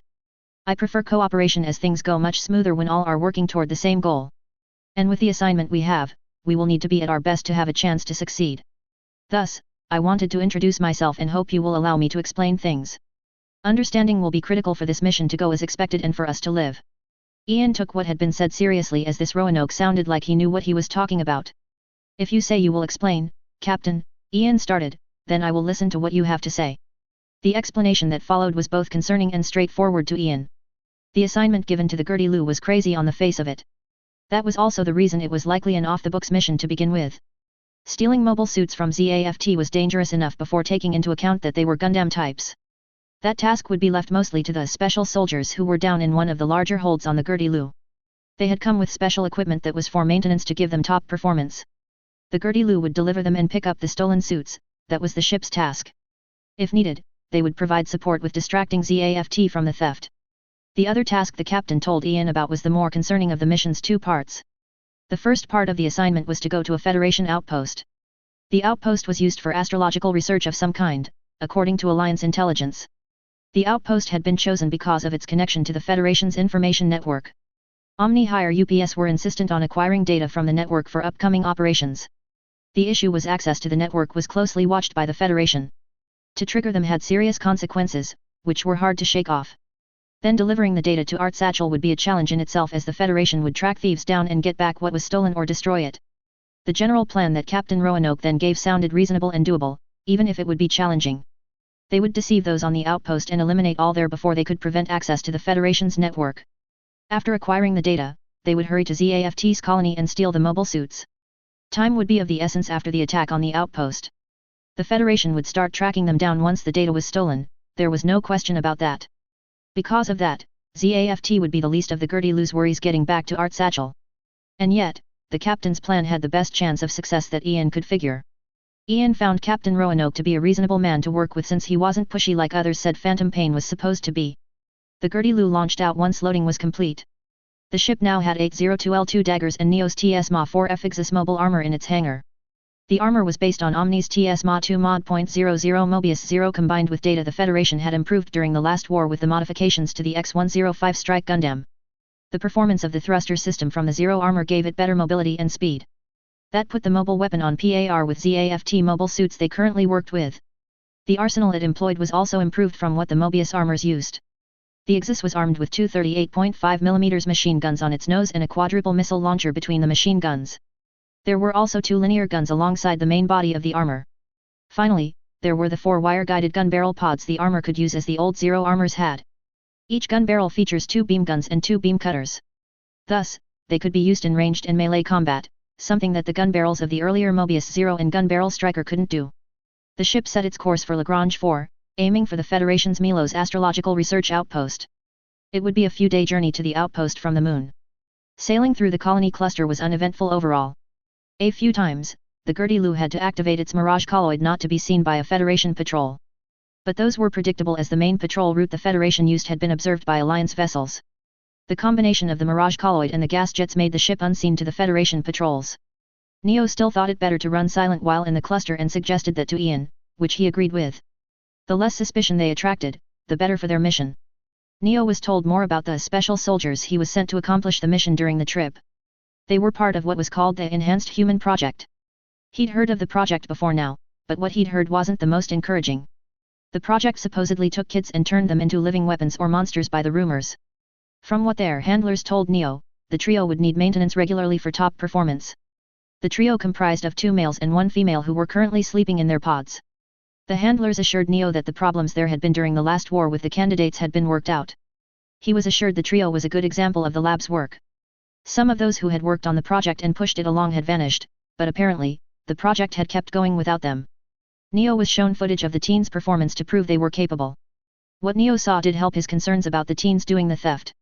The footage showed that they were proficient and quick at dispatching their opponents. It would have surprised Neo if he hadn't seen kids fight for their lives in areas with conflict. The maintenance the handlers gave details of was odd to Neo in the way they explained it. The cradle pods being used helped keep their mental conditioning and implants. The pods were part of the improvement made from what the project had put on in the last war. Neo was also told they had what was referred to as block words, which were used as a last resort to control and restrain the individuals. He didn't like such was necessary for controlling the project's candidates. It was akin to a powerful weapon with a known fault that one hoped wouldn't come up. But Neo would allow the 3 to show they could do what was asked of them. While the Gertie-Lu moved through the colony cluster, Neo did spend some time around the trio. The female Stella Lao Seer quickly grew attached to Neo, showing him affection and wishing for praise from him. It turned out to be a fair means of control for the girl that didn't cause issues with the rest. The boys were attentive enough and followed instructions given to them which would work well for Neo. The 3 appeared to work well enough together that they should do well in the mobile suit theft. That would be their task, and they were given information to work with for the job. They studied the info intently, which Neo did appreciate since they would use it to accomplish the task. Neo left the 3 to their work and focused back on the operation against the Federation's outpost. Getting on the station would be easy enough, and deception would do that well. Neo was already coming up with a plausible story that would be believed and get soldiers on the Gertie-Lu in.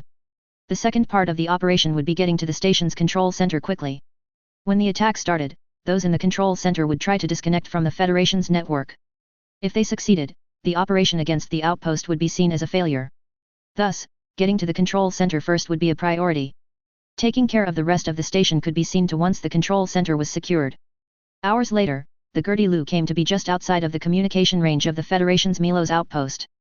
The Gertie-Lu deactivated its Mirage colloid behind one of the last colonies and then moved forward and into view of the station. Mechanics on board the Gertie-Lu adjusted the ship's systems to make it appear to be having trouble. It was part of the deception story that Neo had come up with to get the station to let them dock. There was also the part where an injured crew member had been in an accident and needed medical attention. The deception wouldn't likely be questioned until it was too late to do anything.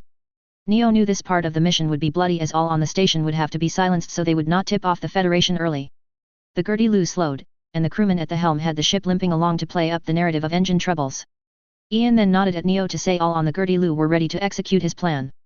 At the signal, Neo ordered the comm officer to contact the station and give the message they'd been rehearsing.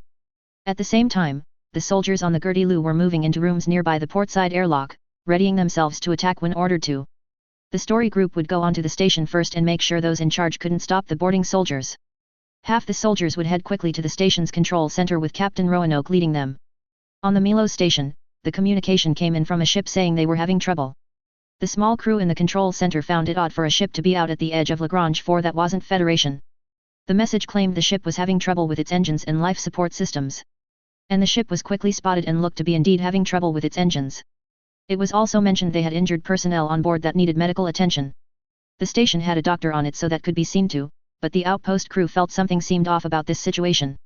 The ship wasn't of a class in the Federation's database which was rare. It had similarities to the Alliance's Archangel-class assault carrier ship but wasn't the same. Yet, the outpost was a research one and had not military presence or significance. The Alliance should have no reason to come to the outpost for anything they may want. Granted, the outpost had a connection to the information network, but that could be severed before the Alliance got access. In the end, the crew acknowledged the request and agreed they would do what was possible for them to help. The Gertie Lu was instructed on the docking procedure, and the ship moved itself to do as told. As that was going on, the raiding party was making their final preparations for the next step of the captain's plan. Neo headed down from the bridge toward the airlock the docking tunnel would connect to, since he would be with the raiding teams when they moved in. When he arrived at the airlock area, he iterated again to the soldiers how important the control center was to be intact and as undamaged as possible. Access to the Federation's information network was the priority of this part of the assignment. Recklessness was to be avoided as it would easily cause the failure of this task. Neo then faced the ship's doctor and nodded for them to be ready to move when the airlock was opened. They would be the Trojan horse that would allow the raiding party to get on the station and get to work. After they got what they were here for and eliminated any witnesses, all would exit quickly and leave before any came around to find out what happened. Neo had just enough time to duck out of sight before the airlock opened, and the first party moved forward onto the station. The people on the station were going about their daily business as they normally did when the strange ship docked at the station. The day had started as any other before had, nothing had been different before the visitors came. Some glanced at the ship from the habitation ring of the station. It was rare for a non-Federation ship to come to the outpost. A small party came in with a medical gurney in the docking lounge. The doctor looked to be in an Omni uniform, but none in the lounge initially thought much about that. That rapidly changed when the one on the gurney sat up and raised the rifle they had and began firing at the people in the immediate area. One in the docking lounge hit the switch for the door to the rest of the station to close and sound an alarm before they died. Once the alarm started going off, those in the habitation ring quickly tried to scatter and hide from whatever was happening. Neo heard the alarm going off and signaled the raiding party to move in and get to work. The alarm may warn those in the station, but it wouldn't save them in the end. They would all have to die before Neo, and those with him left the place. They had a basic station layout to follow and sweep through to make sure the job was done. The controls to the door had been scrambled, so that would delay Neo's advance. But one of the soldiers had found the manual release, which helped get the door to open. Those on duty in the station's control center stared with horror as Alliance soldiers poured into the habitation ring and began mowing down others.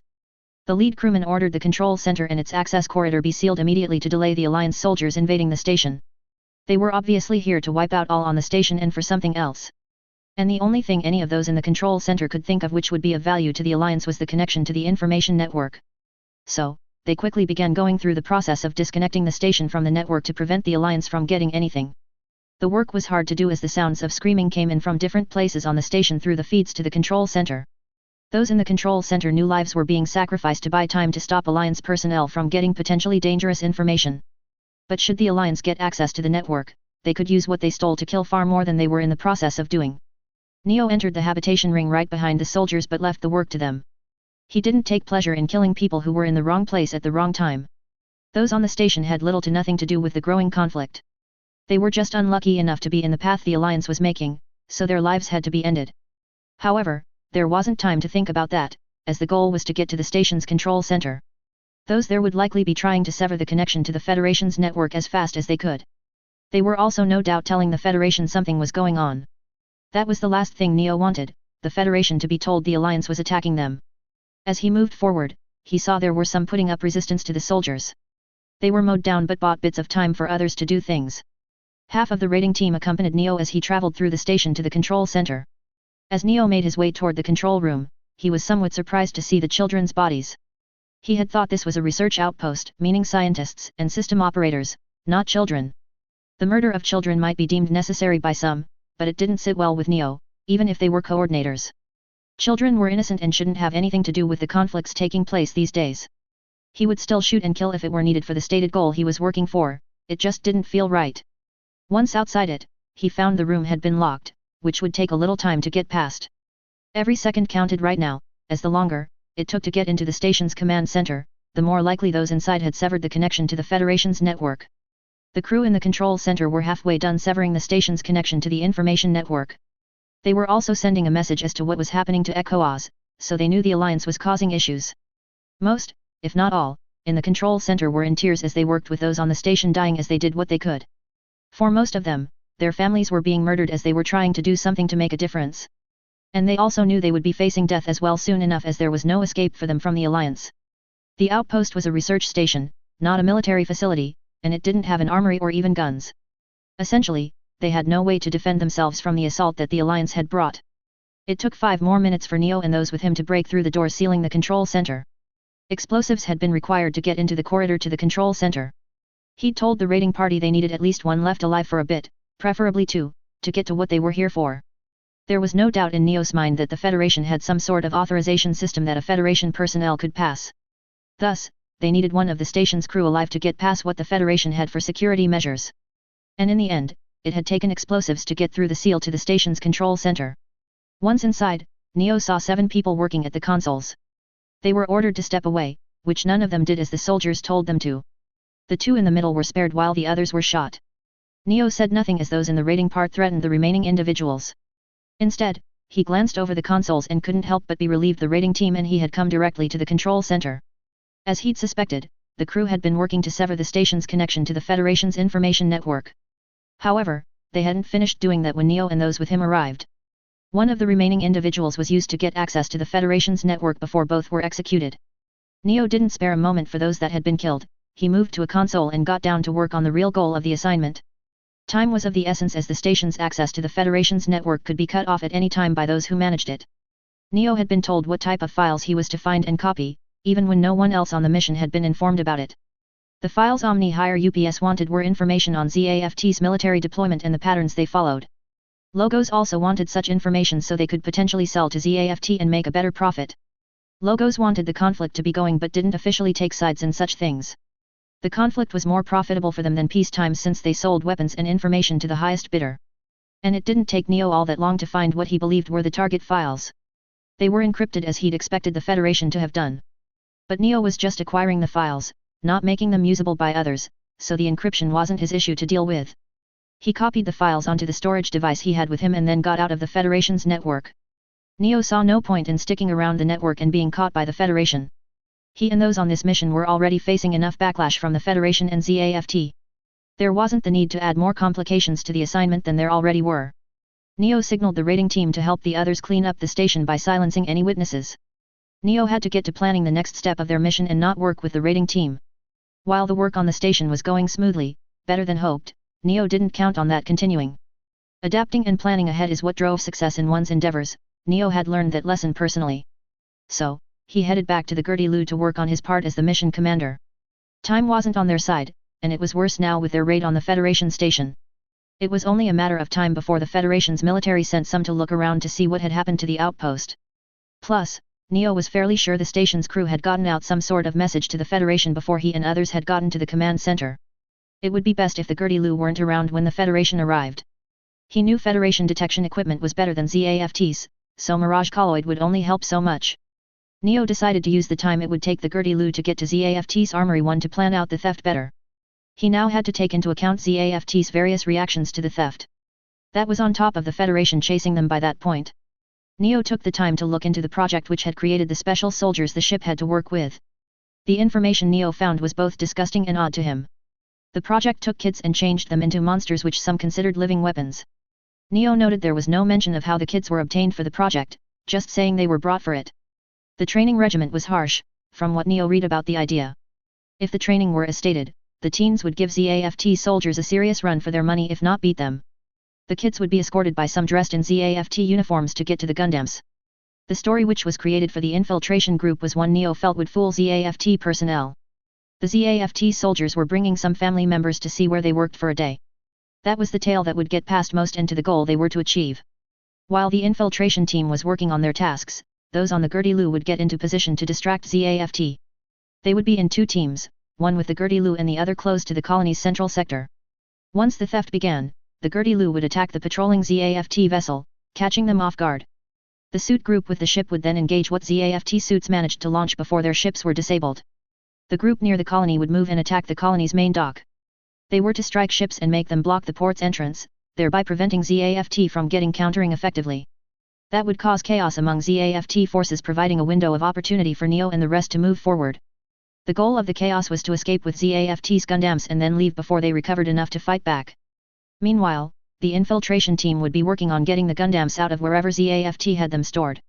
They would have to fight what ZAFT forces there were in the colony interior and escape to the outside. The method of getting the stolen suits outside the colony didn't really matter in the end. However, some ways would be easier than others to escape pursuers. Time wouldn't be on their side, and Neo didn't kid around about that. It wasn't ZAFT that he was concerned with stopping them. It was the Federation catching up with them in the middle of the theft, which worried Neo. Should Federation forces appear and fight the Gertie Lu, that would be a disaster of epic proportions.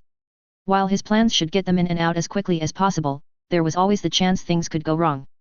After he had a plan in mind, Neo went down to meet the kids he would be sending into the colony. He thought he could show the teens he was on their side and wanted to assist them in the work they did. Neo needed their cooperation, whether it came willingly or not. However, he'd found that willing cooperation tended to be more effective in getting things done than forced obedience. Thus, befriending the teens was a good place to start, work from there, and see how things went. A/N. And I'll leave off there and continue in the next phase from there. There isn't a great deal to highlight in the phase, but there is still some stuff I want to point out. So, the first thing which I mentioned in the opening notes is, this phase is shorter as it was originally combined with the next one, however, it approaching 30k words, and I try to cut it off before that. Also, I felt it would help to give Neo his own phase to give him his debut for the story, which is better than canon is. Now on to the first scene, which starts with a summary of what the Alliance has been doing and their views since the war's ending. Many of you readers may have figured it out, the Alliance didn't like the outcome of the Alliance plant war. They lost a lot and gained little in the process and were still on the bottom of the faction stack. Nor was the Alliance being passive in the position they are in. They are working to strengthen themselves and change their position when the opportunity is right. I also wanted to highlight that Logos came to the Alliance at a very low point. For those that have watched the anime, you know Logos is no stranger for taking advantage of others for their benefit. I wanted to show that in the Alliance being at the point they don't care where help comes from or why it is offered. I want to speak on Art Satchel a bit in this as I went into a bit more detail than canon does. I claim author's rights to elaboration for some of the additions and implications I've written for the base. I stated Ptolemaeus was out of date or lacking in state-of-the-art equipment, and I stand by that. Ptolemaeus may have been strong, but it wasn't a new base since it had stood for a number of years before its destruction. Yet, Art Satchel's construction and location was chosen for a reason by the Alliance. They needed a new lunar HQ, of course, with the loss of Ptolemaeus. But the Alliance is looking ahead toward future operations, rare as it is for them to think all that far ahead of their present plans. They want the option to strike the Federation's Luna base and Serenity City if they choose to. The Alliance understands waving off the Federation as nothing to worry about is a mistake. It was one of the lessons they took away from the Alliance plant war. The other thing I want to point out in this summary section of the phase is the Alliance has not changed for the better. The attempts of some to rid the Alliance of the Radicals only worked for a short period before they took back control. I'm not saying there weren't efforts to wipe out those like Blue Cosmos and Logos, for there were. But organizations like that are good at hiding and enduring assaults against them. Yet, I would also say that the Federation still knew of them even before the war in Destiny gets going. I will go into more detail for that later on, but I wanted to bring that up at this point to introduce you to the idea. Now on to Neo's introduction. I know some have asked why I have Neo and not have Mu go back to the Archangel after his survival. While I don't like everything that canon does for the story, I think the character Neo has a purpose. I will go into that in future phases, but I wanted to make it clear that Neo is in this for a reason. However, I also wanted to show he has hints of Mu's personality traits, somewhat more than canon shows. So, please, no complaints about Neo being around instead of Mu for the time being. I will explain things as time goes on, so please be patient. Now, the mission brief via Neo, which I wanted to go through in a little more detail. So, the mission, simply put, is to raid a Federation outpost and ZAFT's Armory 1. As canon shows, the Armory 1 raid is to steal the Gundams ZAFT was developing, and that hasn't changed on this end. The raid on the Federation outpost is as the original told, getting access to the information network. However, there are different sets of difficulties with each side of the mission. Neo does imply the Alliance still underestimates the Federation to varying degrees, though he isn't one of those. Yet, that was one of the qualities that had Neo chosen for Phantom Pain. So, Neo is convinced that the raid on the outpost would be more difficult than the Gundam theft. And in the long term, Neo is right, since there are more consequences for the raid on the Federation that are felt than the theft.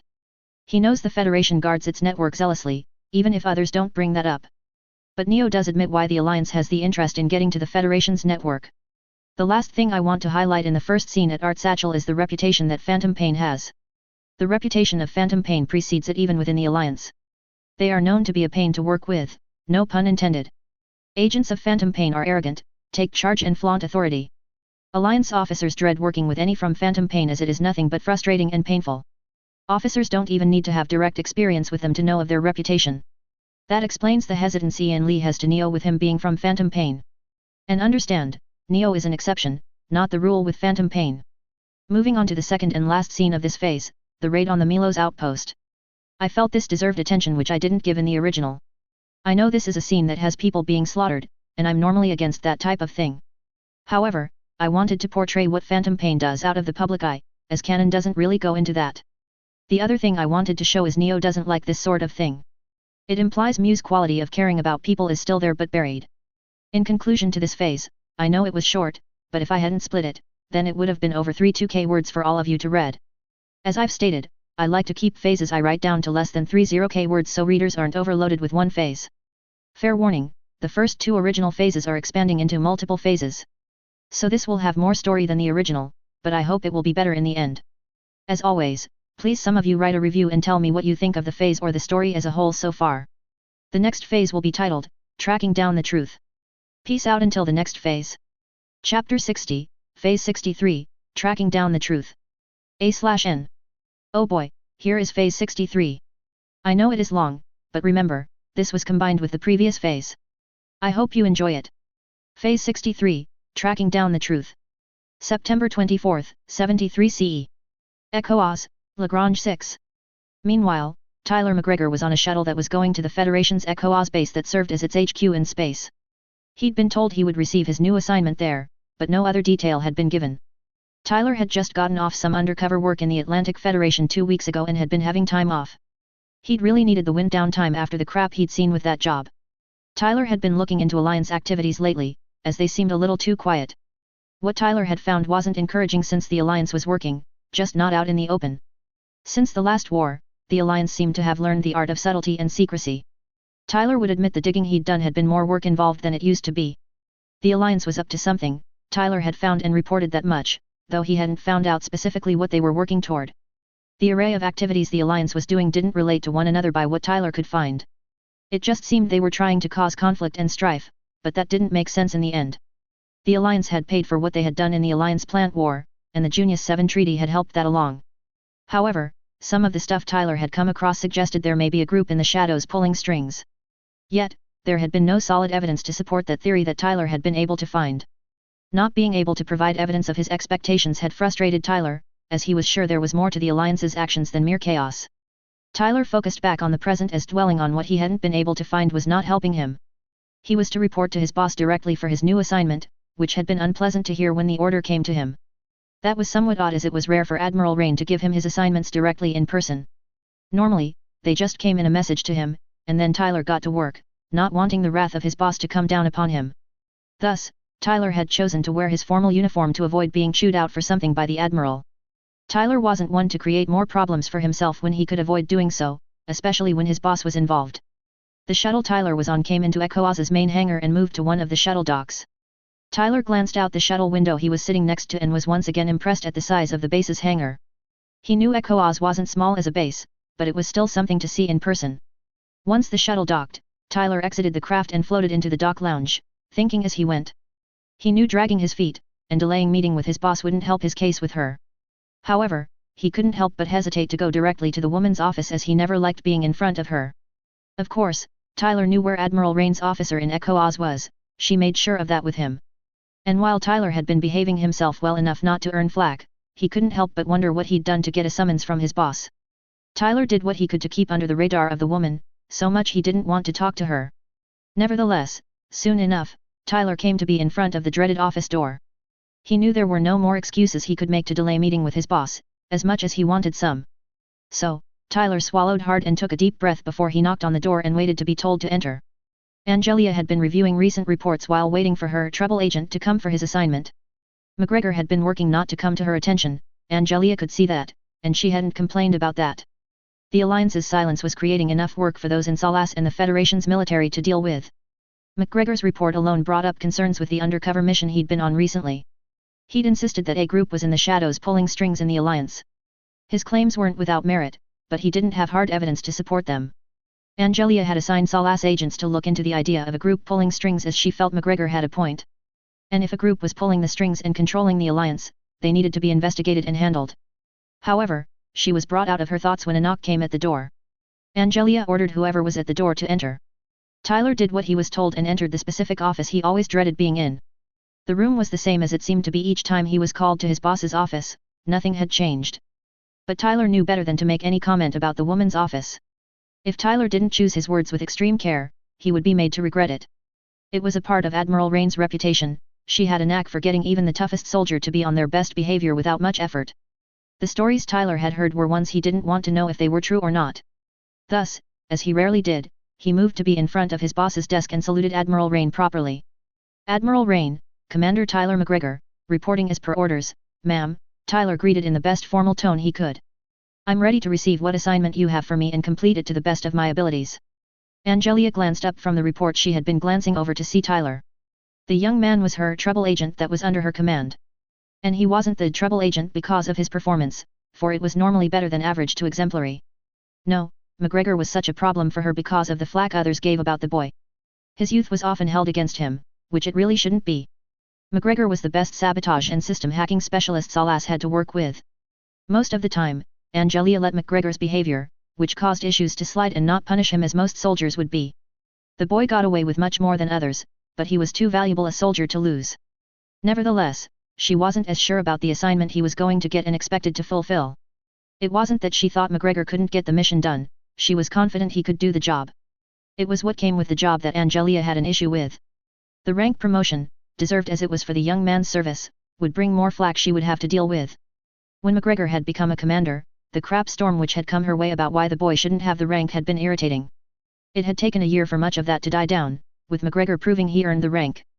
Angelia put down the report and focused on Tyler. Commander McGregor, it has been some time since you've stood in my office, she replied. And yet, from what I understand, you've been busy down on Earth, correct? Tyler had indeed been busy down on Earth from that operation against the Alliance facility on the Siberian plain to the other cleanup work he'd been helping with. The undercover job Tyler had just completed weeks ago had been the pits, and that was an understatement.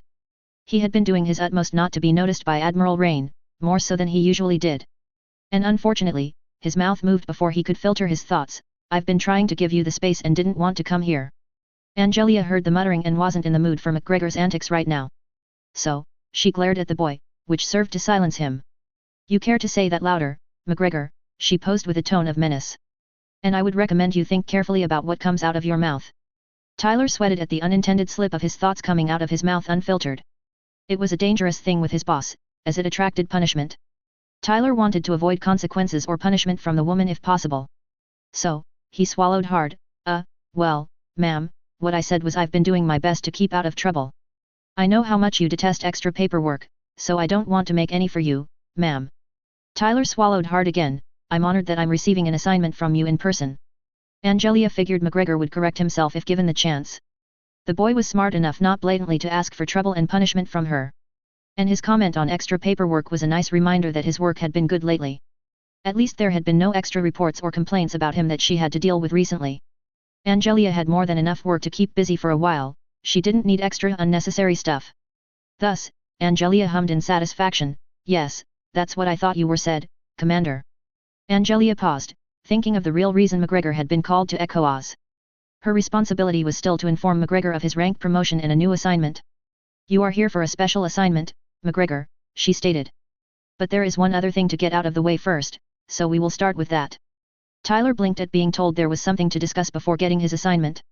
All he'd been told was he was to report to ECOAS to get his assignment. Being called to the Federation's military space headquarters was rare, more so for just an assignment. Tyler had only one other mission received from ECOAS directly, which had been a special circumstance. He just hoped whatever he was going to be doing was better than the undercover mission he'd been on. That trek into Alliance territory had been horrendous, more so than it usually was for him. He would take almost anything over doing that again for a while. He acquired far too little evidence to prove what he found out, so there was no reward in the end. His boss continued, a rank change is in order for you, McGregor. Tyler blinked at being told he was getting a rank change. He couldn't think of any reason he would be getting a promotion or demotion in rank. His behavior hadn't been notably bad, so there was no reason for a demotion from being a commander. Nor had Tyler's performance been beyond outstanding to warrant a promotion. Not that Tyler saw the need for a higher rank since he did just fine as a commander. In truth, Tyler had trouble with others sometimes, with him having the rank he did, which he could do without. So, he was confused about what his boss was talking about. Rank change, you say, ma'am, he questioned. Forgive me for questioning what you say, but I can't think of anything I've done to earn a demotion. And if I have, then please tell me what I've done so I can fix things. Angelia sighed, did I say you've done something to get demoted, McGregor, she posed. Rest assured, if there was a performance or behavior problem with you, we would be having a serious conversation about it before it got to that point. Angelia put a hand to her temple and rubbed it with what she was about to say. It wasn't that McGregor didn't deserve the post he would be given, for he did. No, it was the backlash that would come to her because of it being him that she didn't look forward to. Instead, I would say congratulations are in order, McGregor, since you're being promoted to the rank of captain. Angelia paused, not wanting to admit the boy had been doing better than expected as it may go to his head. Even I have to admit, begrudgingly, that your performance has been outstanding for the last year. Tyler couldn't help but gape at his boss for what she said. First, that he was going up in rank was something he didn't expect. Second, Tyler's boss wasn't one to hand out compliments or praise often. And Tyler was one that received praise of any sort from the woman out of those in Salas. The compliment was nice, as he normally got nothing but criticism and complaints about what he did from Admiral Rain. But the move to being a captain completely blindsided him as he'd never thought he would get anywhere near that rank. Sure, the increase in rank would come with a jump in pay grade, which Tyler wouldn't complain about. However, Tyler foresaw issues with the rank change that he would, in turn, have to deal with when they came up. The rank of commander had gotten him into clashes and trouble with ship officers before now. It was the reason why there was a specific note on his profile that warned officers Tyler did things his way and to allow it on the field. That was all before his youth came into play, and others used that against Tyler more than he liked. He was only 20, and any other captain Tyler had met was 5 years or older than that. Tyler had finally got a lot of the flack he took to die down, and he didn't want or need that to come back with a vengeance. Thus, Tyler was suspicious of there being more to the rank promotion than just him doing really good. He took a deep breath before he spoke. Permission to speak freely, ma'am. Angelia figured McGregor would have something to say about the rank promotion. He wasn't one to seek higher positions for himself.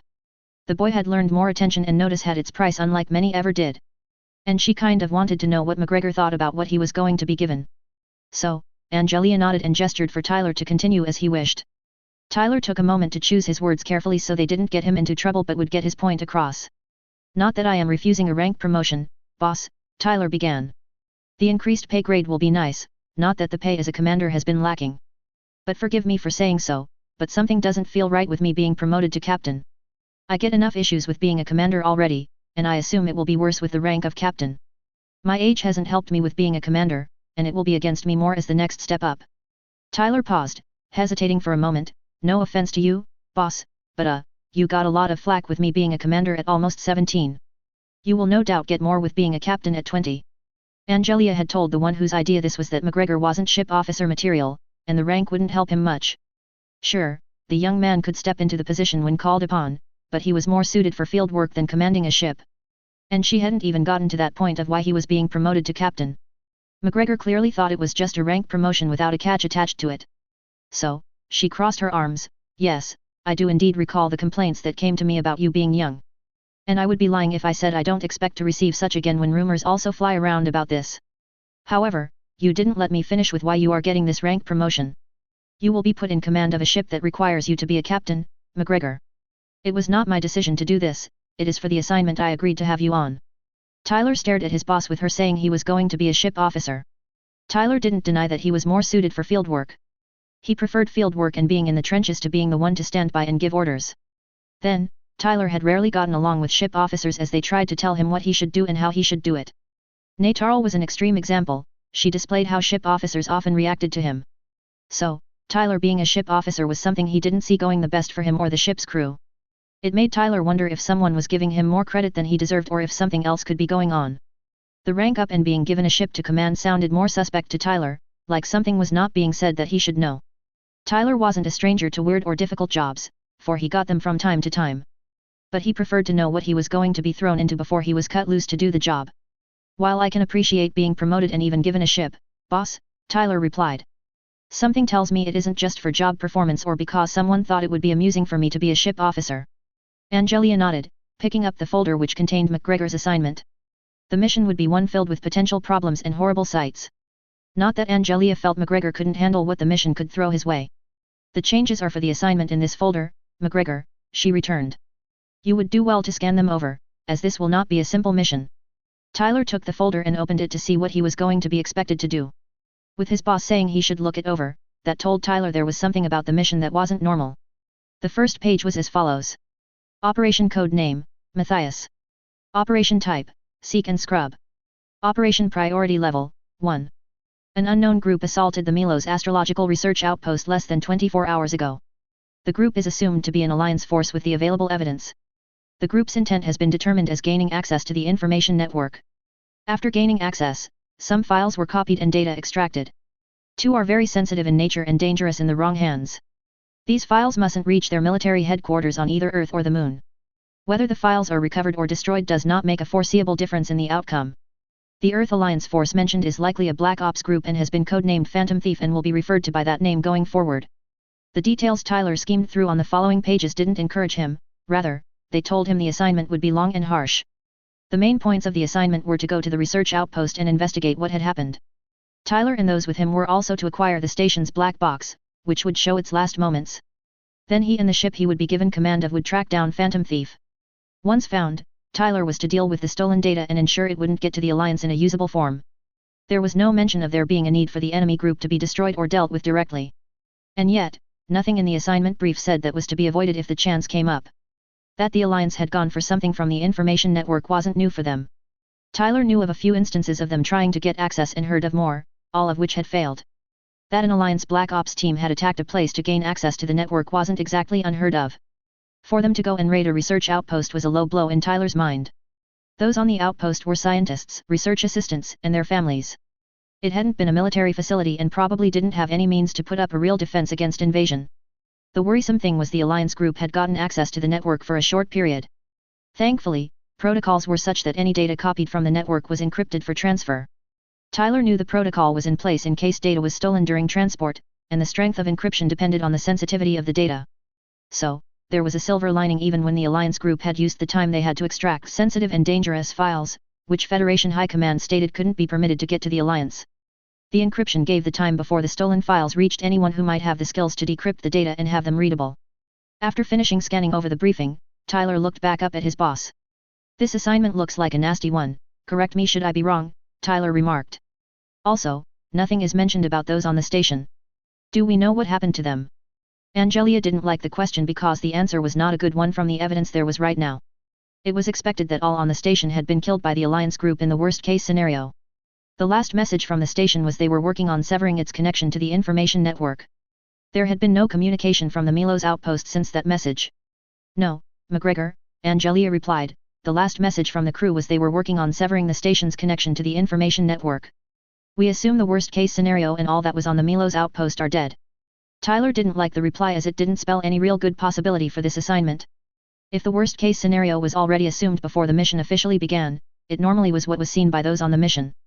And yet, the Alliance group's actions sounded hauntingly familiar to Tyler. He'd come across a group that was hard to find hard evidence on, and they were supposedly a Black Ops team of some sort.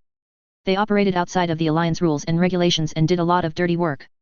Tyler hoped this wasn't the work of that group, but he didn't dismiss that it could be.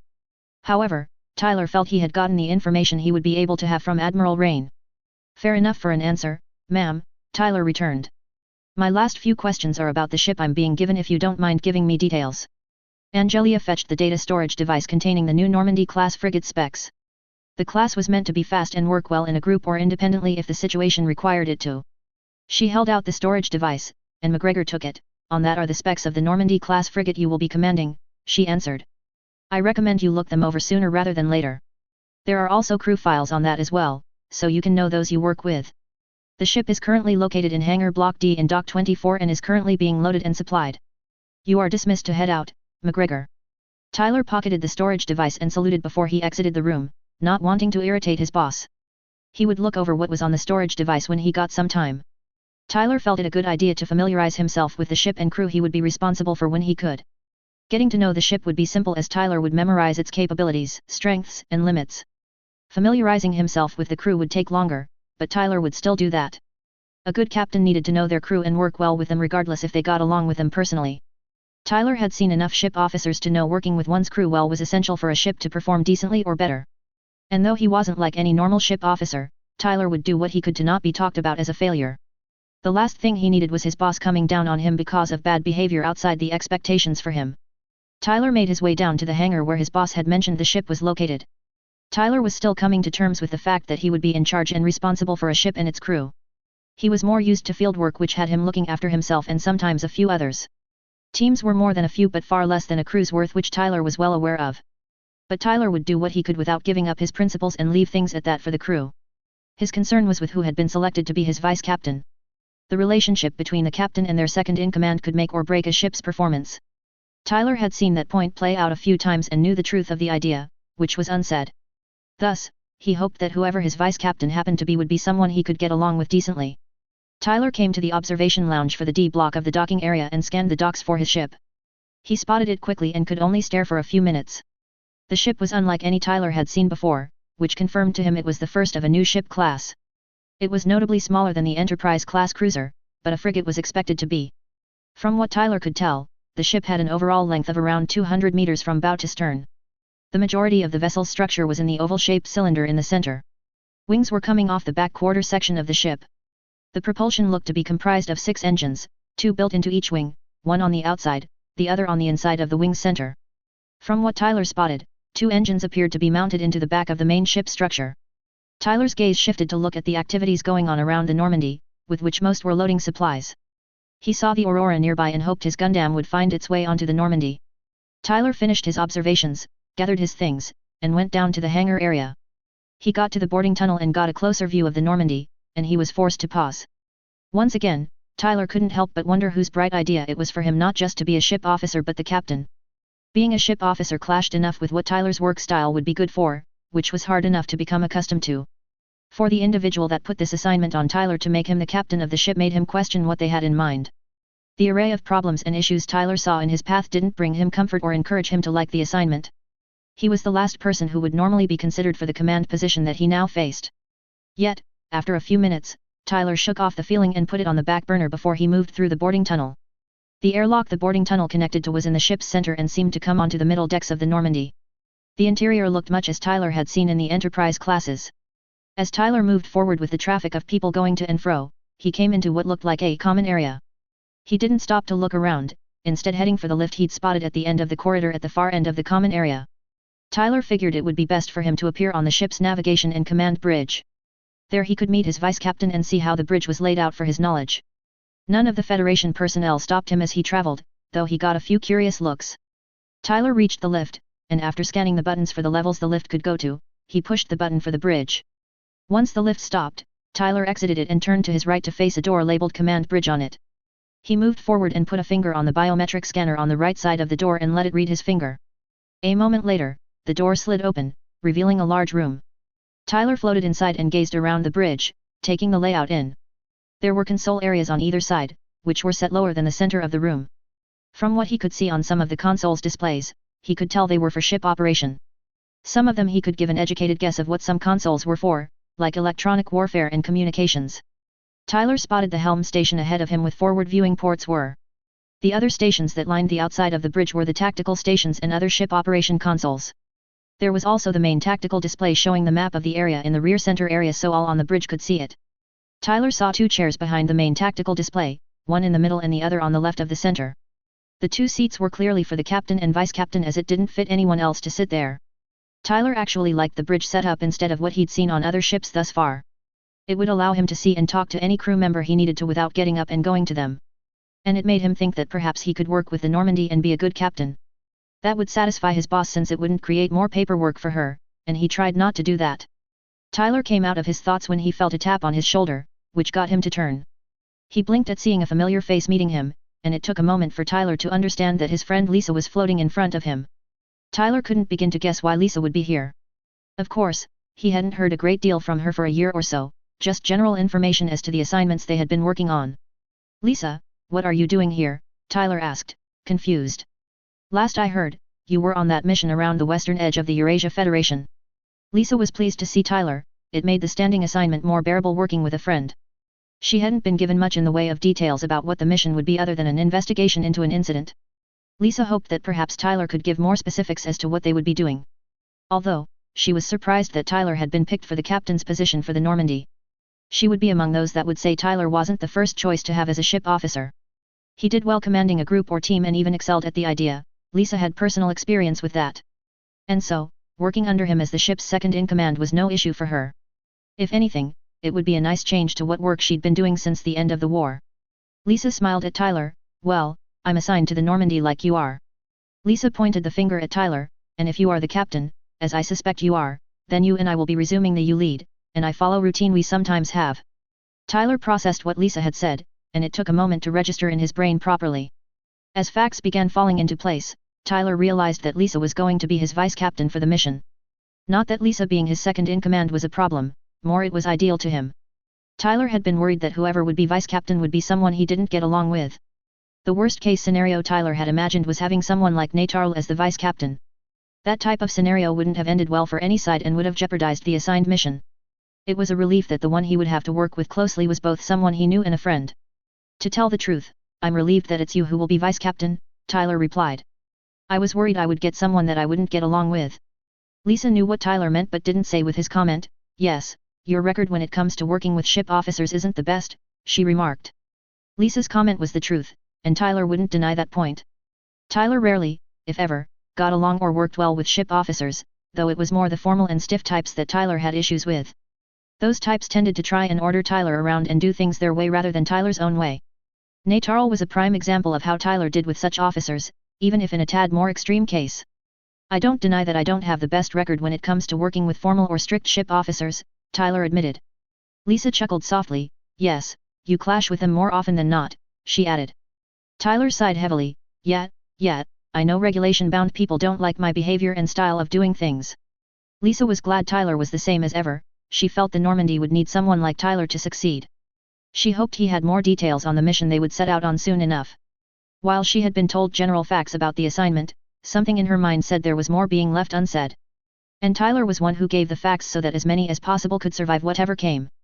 Moving on to other things, Lisa began, you wouldn't happen to have more details on what the mission we will set out on soon is about, do you? And how did your meeting with Admiral Rain go?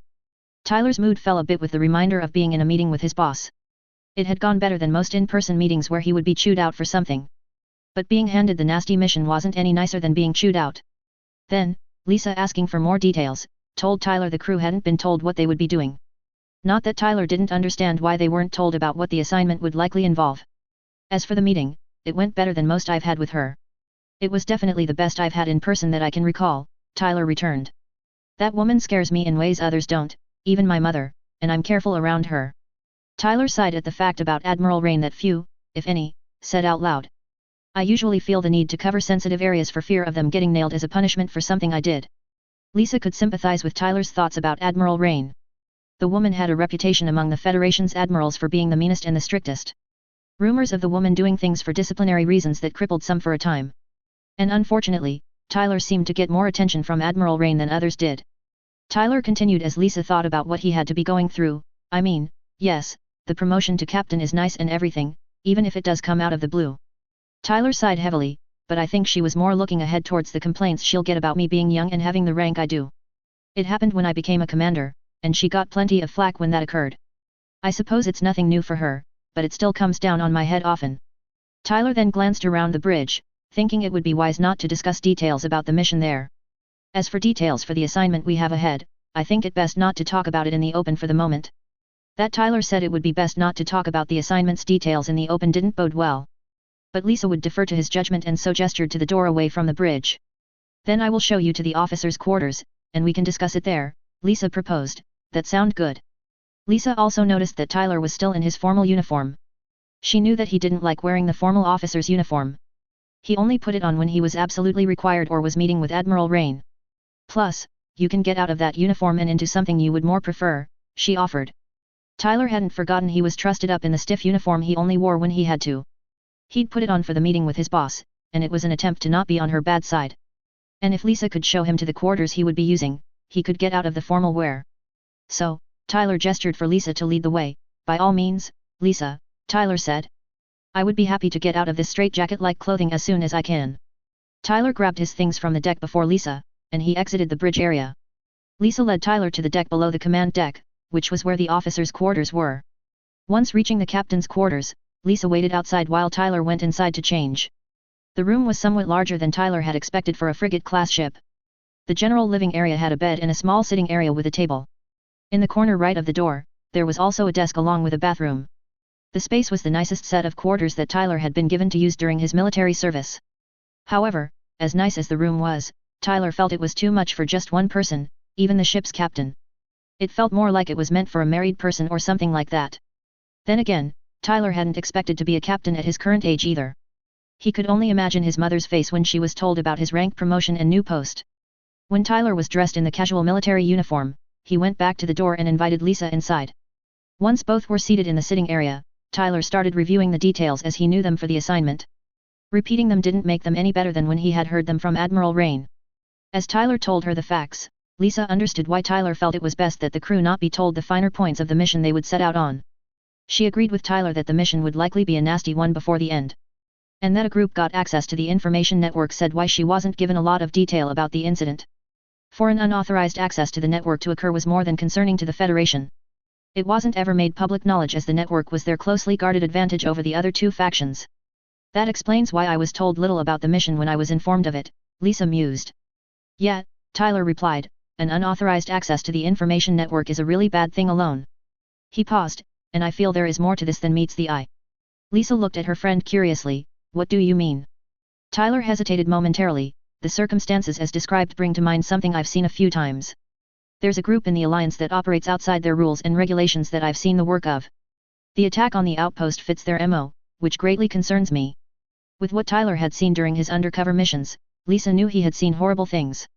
If he said this incident fit the operating style of a particular group in the Alliance, Lisa believed it. What was worrisome was that if this group did as Tyler said, they would be more complicated to deal with. And you think this group is responsible for what happened at the outpost? She posed. The group's MO certainly fit what Tyler had been reading about from the mission brief. The group even had a name that Tyler had found out about from an Alliance soldier before they had died. They were called Phantom Pain, and from what Tyler had seen of them, the name was an apt description of them. There was little solid evidence about the group, though they were thought to be some sort of black ops team or had been at some point. Phantom Pain had caused a lot of trouble since shortly after the war. The Federation knew of them but little about who they were and what they did for the Alliance. What information there was on them didn't help to clear up any rumors or stories about them. Tyler put a hand to his chin, I can't say for certain yet, but it wouldn't be a surprise if they did invade the station. I've never actually encountered the group, I only heard rumors and seen some of the results of their work. So I don't have much on the group other than their name, Phantom Pain. Lisa didn't like what Tyler said about the Alliance group, as it wasn't encouraging. She'd never heard of the group Tyler mentioned, but he did more work that would let him know about such. If we are dealing with a group like that, things will be messy. Tracking them sounds like it will be difficult before they reach the Alliance, Lisa commented. Tyler nodded, indeed, but we have to try to get to them before they get to Allied forces. He sighed, anyway, how long do we have before the Normandy is ready to head out, Lisa? Lisa thought for a moment about what the crew members she'd talked to had told her about the ship's readiness. It would still be at least an hour, likely more like an hour and a half to two, for the ship to be ready to move out. By what I'm told, Lisa began, it will be at least an hour, more likely an hour and a half to two, for the supplies to be loaded. Tyler nodded, as that would give him time to study the ship's specs and look over crew files. That will give me time to look over the ship's specs and crew files, he replied. And then he recalled the Aurora on the docks and not on the ship yet, and if you could have the Aurora make its way onto the ship, I would really appreciate it, Lisa. Lisa agreed and left the room, whereas Tyler moved to his desk to get to work. He plugged in the storage device that he'd received from his boss. Tyler first brought up the Normandy's specs to look them over. The ship's crew complement was a maximum of 150 members but had 108 currently assigned to it. The crew quarters were on the two decks below the upper crew deck where Tyler was. And the Normandy could carry supplies for its crew for close to a month without resupply. That was an improvement in the time a ship could go without resupply that Tyler knew of. It made him wonder if the Federation was going toward potential deep space exploration in the future. That goal would explain the development paths being done by the Federation. It was a lofty goal that Tyler could fully get behind and wanted to help with. As he'd seen from the observation lounge, the ship was 200 and 500 meters long for the main central section. In the central section was divided into 5 decks, with the second and third deck being crew quarters and common areas. The upper deck was where the command bridge was, of course. The lower 2 were for cargo, and the hangar was for the ship's mobile weapons. The ship's propulsion was as Tyler had seen, though there were 7 engines rather than 6 as he'd thought. There were the 2 on either wing and 3 instead of 2 on the rear of the ship. The wings could also change their orientation depending on the situation and what it requires. That was part of the trans-atmospheric features of the Normandy, which Tyler looked forward to seeing himself. On the point of mobile weapons, the Normandy could carry up to 5 mobile suits at the maximum. That would require squeezing them into the hangar and the chief being organized efficiently. Thus, 4 suits would be carried normally and would use the single catapult along the central underside to launch out. The linear catapult was retractable along the underside, and now used magnetic emitter rails to help with acceleration and deceleration instead of cables. The other point was that it would allow for use underwater since the Normandy was a trans-atmospheric vessel. The Normandy had several systems that would help the ship in combat and other circumstances. It had the new standard stealth field system based on the Phantom stealth system the Aurora had to work with. Other systems and equipment included defensive options and other ideas Tyler was kind of surprised the Normandy possessed. The first was launchers for anti-beam depth charges and signal flares, as Tyler would expect most ships had to employ. The launchers were located in front of the rear engines on the central section. However, the Normandy was equipped with a new technology that had been recently invented. It was based on ablative gel similar to what the Archangel had. It was referred to as heat film plating or HF. It took the function of ablative gel to handle extreme heat and crossed that with the form of basic phase shift armor. It was one of the new ideas based on the Alliance's G project that had been studied and adopted for future use. The special plating system would be employed to protect the Normandy from the heat of atmospheric entry. It had a set integrity which was extended by the film's regeneration/replenishing qualities. There were updated sensors that would help sea ships using Mirage colloid by exploiting the system's flaws. Tyler had figured the Federation would develop a sensor array that would be able to do that at some point. None trusted the Alliance wouldn't use the stealth technology even when they promised they wouldn't. And yet, the system Tyler was the most impressed with was the deflection field emitter network the ship had. He would love to see how it worked when in combat, as the description said some neat ideas. Sci-fi type fiction has sparked the idea of shielding, and the deflection field is definitely the closest to the principle of shielding created thus far. According to the specs and reports, the field should be able to deflect beams from any direction while it's activated. The drawback of the field is that it sucked down power like nobody's business and could easily outdo any other system in power consumption. It was similar to what the Aurora had in its shield but did the idea on a vaster scale. Tyler moved from ship systems to the offensive and defensive options the Normandy had to work with. For an arsenal, there were 4 high-energy beam cannons called Spear Noose. They were single-barreled guns under either wing. The cannons had their stored position, making the wings more aerodynamic for travel. The next on the list of weapons was the missile launchers spread over the wings and the rear of the Normandy. The launchers were built as banks of 5 to 6 tubes per bank.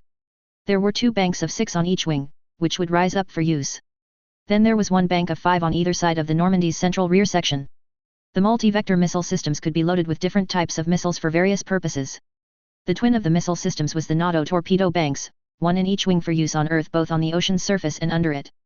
Each bank could be loaded with 5 torpedoes per deployment, giving the Normandy Earth options.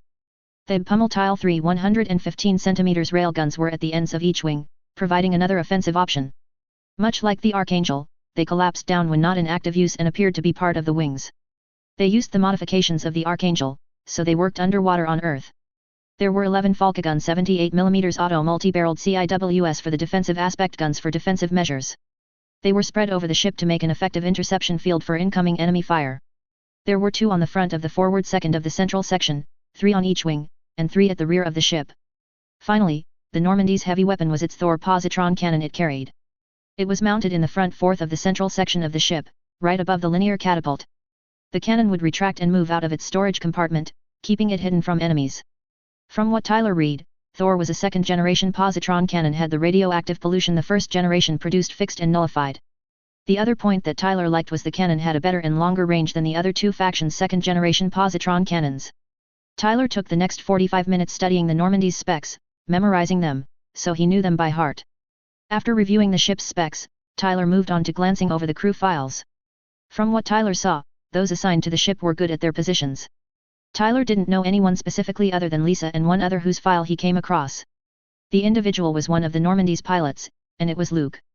He was noted to be the mobile suit team leader for deployment. Tyler would appreciate Luke being in charge of the pilots on the battlefield. Of course, Tyler didn't intend to just sit in the captain's chair and not go out in a mobile suit and do field work. Yes, he knew there would be those that would frown down upon him for going out in a mobile suit. However, Tyler would ignore such opinions as he did things his way and went forward with that. The other face Tyler recognized was that of the ship's doctor, for it was the head scientist from that Alliance lab in the Eurasian Federation. That day had haunted Tyler with all the horrors he'd seen around that place.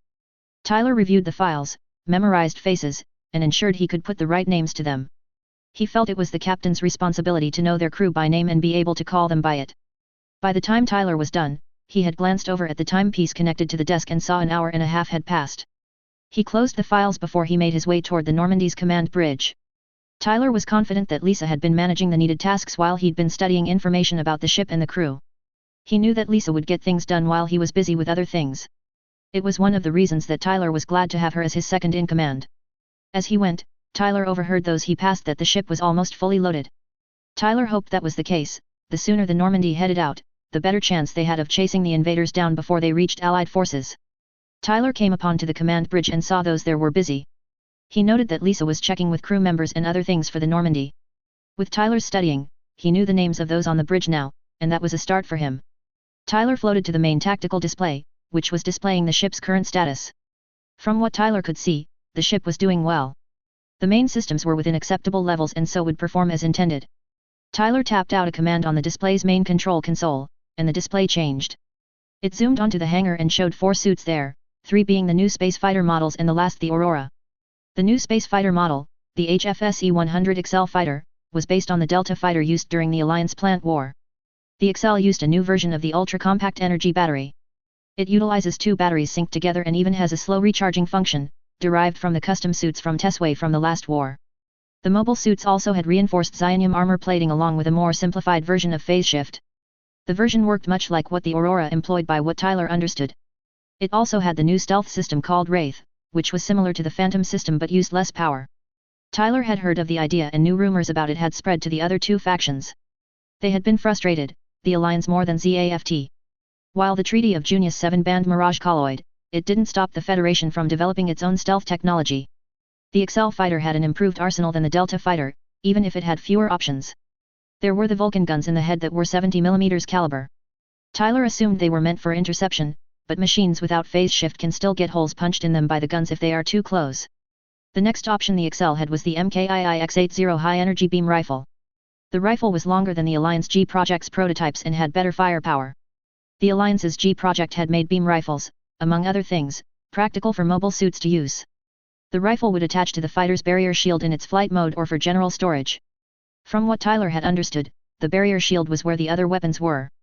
The shield was a contained weapon system as much as a defensive piece of equipment. 2 beam sabers were stored in the shield lock in dock's hidden compartments. A double-barreled grenade launcher was built right above the saber compartments. Lastly, there was a beam cannon in the forward section of the shield that worked like a plasma cannon and was the XL fighter's heaviest weapon. Tyler switched the display over to look at the Normandy's weapons systems. He felt they would be needed sooner than any would like. As Tyler was studying the tactical display, he didn't notice one of the crew members approaching him. The crew member was one by the name of Felt Grace, and she was the sensor and detection station operator. She had seen the guy come onto the bridge. The guy fit the description of the captain assigned to the Normandy, but he still looked really young for the job. But the vice captain had confirmed the guy was the captain as he'd popped onto the bridge earlier. So, she moved forward. "Excuse me," Felt said to get the captain's attention. Tyler turned at being spoken to and found a woman who was older than him by a year or 2, by his estimation. She was a head shorter than Tyler, who was a tad taller than average. The woman had pink hair that wasn't neutral pink like Sakura possessed, but it was darker than Leica's hair color. Tyler's attention was caught for a moment by the woman's turquoise-colored eyes, which her hair complemented. He'd seen her in the crew files, and the name Grace was coming to mind. Miss Grace's figure was feminine but more average from what Tyler's casual glance had gathered. Of course, Tyler wasn't looking for a romantic relationship, mostly due to Sakura's stalking habits. "Yes," Tyler replied, "did you need something from me, Miss Grace?" Felt was surprised Captain McGregor already seemed to know her name even though they hadn't met formally yet. Felt had talked with the vice-captain, Miss Malto in the last hour, but she'd only caught a glimpse of the captain before. She'd just been coming to inform him the ship was about to leave the port. You are Tyler McGregor, the captain assigned to the Normandy, correct?" she asked. "At least you fit the description I've been given." Tyler didn't want the crew avoiding him, not yet, at least before they were introduced to his command and work style. If the crew could accept and swallow his way of doing things, they would get along with him just fine. So he nodded, "Indeed, I'm the one who is to be the captain of this vessel. You'll have to forgive me though, I'm still rather new to being a captain since the promotion came hours ago. And I've never been a ship officer before this assignment, worked around some but never done the job personally." Felt a little better at being told the guy was the one she had been looking for. She still couldn't figure out how he knew her name already, but that didn't matter so much.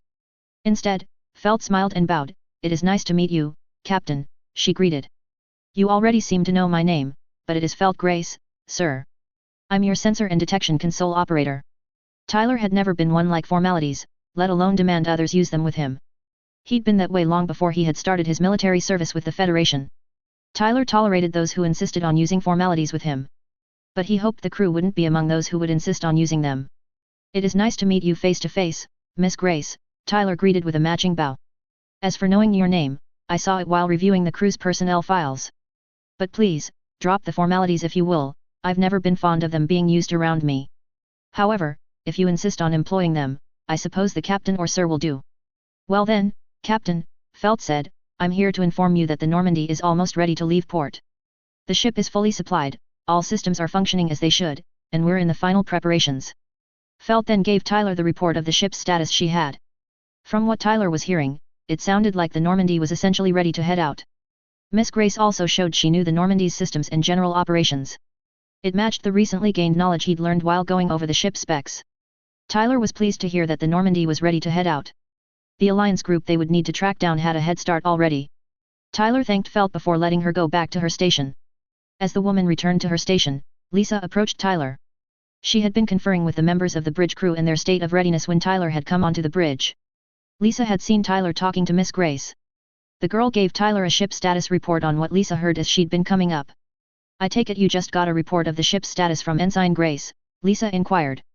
Tyler nodded to Lisa. "Yes," he answered. "The girl is certainly knowledgeable about the Normandy, that's for sure. It makes me wonder how she got assigned to the ship. I would think, with her knowledge, she would be tapped for the intelligence agency." Tyler glanced at Felt, wondering how the girl had ended out on the Normandy. The girl's talents were rare and normally sought after by some in the Federation military. It made him wonder how many of the crew could have specialized skills. There hadn't been many listed that Tyler had seen when he'd been going over the crew files. Tyler and Lisa glanced over at Felt, who had taken the sensor and detection station. Lisa had found out that Miss Grace was with the intelligence agency before this assignment. Who had gotten her on the Normandy? Lisa couldn't begin to guess with how good an intelligence agent Miss Grace was turning out to be. "Well, she was with the intelligence agency before being put with the Normandy, as I understand it," commented Lisa. "Can't imagine the intelligence agency would let her go without a reason." Tyler was sort of impressed at hearing what Lisa said about Miss Grace. It fit that Miss Grace could have been working for the intelligence agency. Tyler could definitely see the skill set that the girl had, which the intelligence agency would be very happy to employ. However, that made Tyler curious about how critical the assignment they'd been given was for Federation High Command. Unauthorized access to the information network was a problem, but Tyler knew it had occurred a few times before. The previous instances had been handled, and those responsible were tried and punished normally, with them disappearing at the end to a Federation confinement facility. Yet, this situation was being treated differently for some reason which Tyler couldn't figure out with what he knew. The intelligence agency wasn't normally inclined to give or lend any agents or those who work for them to other branches of the Federation military. They were notorious for that, second only to Salas. Yes, Tyler knew his boss didn't lend out Salas agents unless she felt like it, which was rare.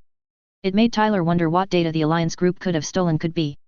That was the fact that had been the mission from the brief, which Tyler hadn't missed. It could be classified, which would make sense why it wasn't mentioned in the brief. However, should the Alliance group have stolen dangerous data, the insistence was understandable. That didn't lessen Tyler's curiosity about what the data could be to have the higher UPS so worried. And the worry they were subtly displaying said this theft was different, and that concerned Tyler. It also motivated Tyler to ensure this group was caught and the data did not reach the Alliance itself. And the more he learned about the Alliance group, the more he became sure that it was the Phantom Pain group he'd seen the work of. Tyler would love nothing more than to nail the Phantom Pain group with what he'd seen. And that led to the need to leave and head out. "So, how close are we actually heading out from port?" Tyler asked. "Our assignment has us already behind those we're after, the sooner we start, the better." Lisa knew Tyler had a point on heading out as soon as possible, being the best thing they could do. Those they would track had a head start with getting to their allies which the Normandy was to stop.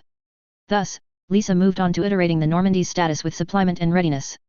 This point fully supplied the Normandy, and all of that was secured by what Lisa had been informed about in the last 10 minutes. Tyler was happy to hear that the Aurora had also found its way onto the Normandy. Lisa also gave Tyler a basic rundown of some of the bridge crew, even though he'd gone over the crew files. She first pointed out the communication officer, who Tyler recalled was Malay Alloy. She held the rank of sergeant and was a linguist specialist with a good service record. Lisa told Tyler that most of the bridge crew had good service records and nice skill sets. The one that stood out besides Miss Grace to Tyler from the files he read was the Normandy's helmsman. The man Lars Paris was someone that Tyler had heard the name of from others he'd worked with. Paris was said to be one of the best ship pilots the Federation had working for them. However, there was a quirk with Paris that was mentioned alongside his impressive piloting skills. There had been a note on the man's file that he showed flamboyant behavior. And while Tyler could understand and tolerate flamboyant behavior, it had a line that it needed not to cross. Tyler could be told he had his own flamboyant behavior, though Tyler would call it something else. So, Tyler would have to question if Paris knew where the line was.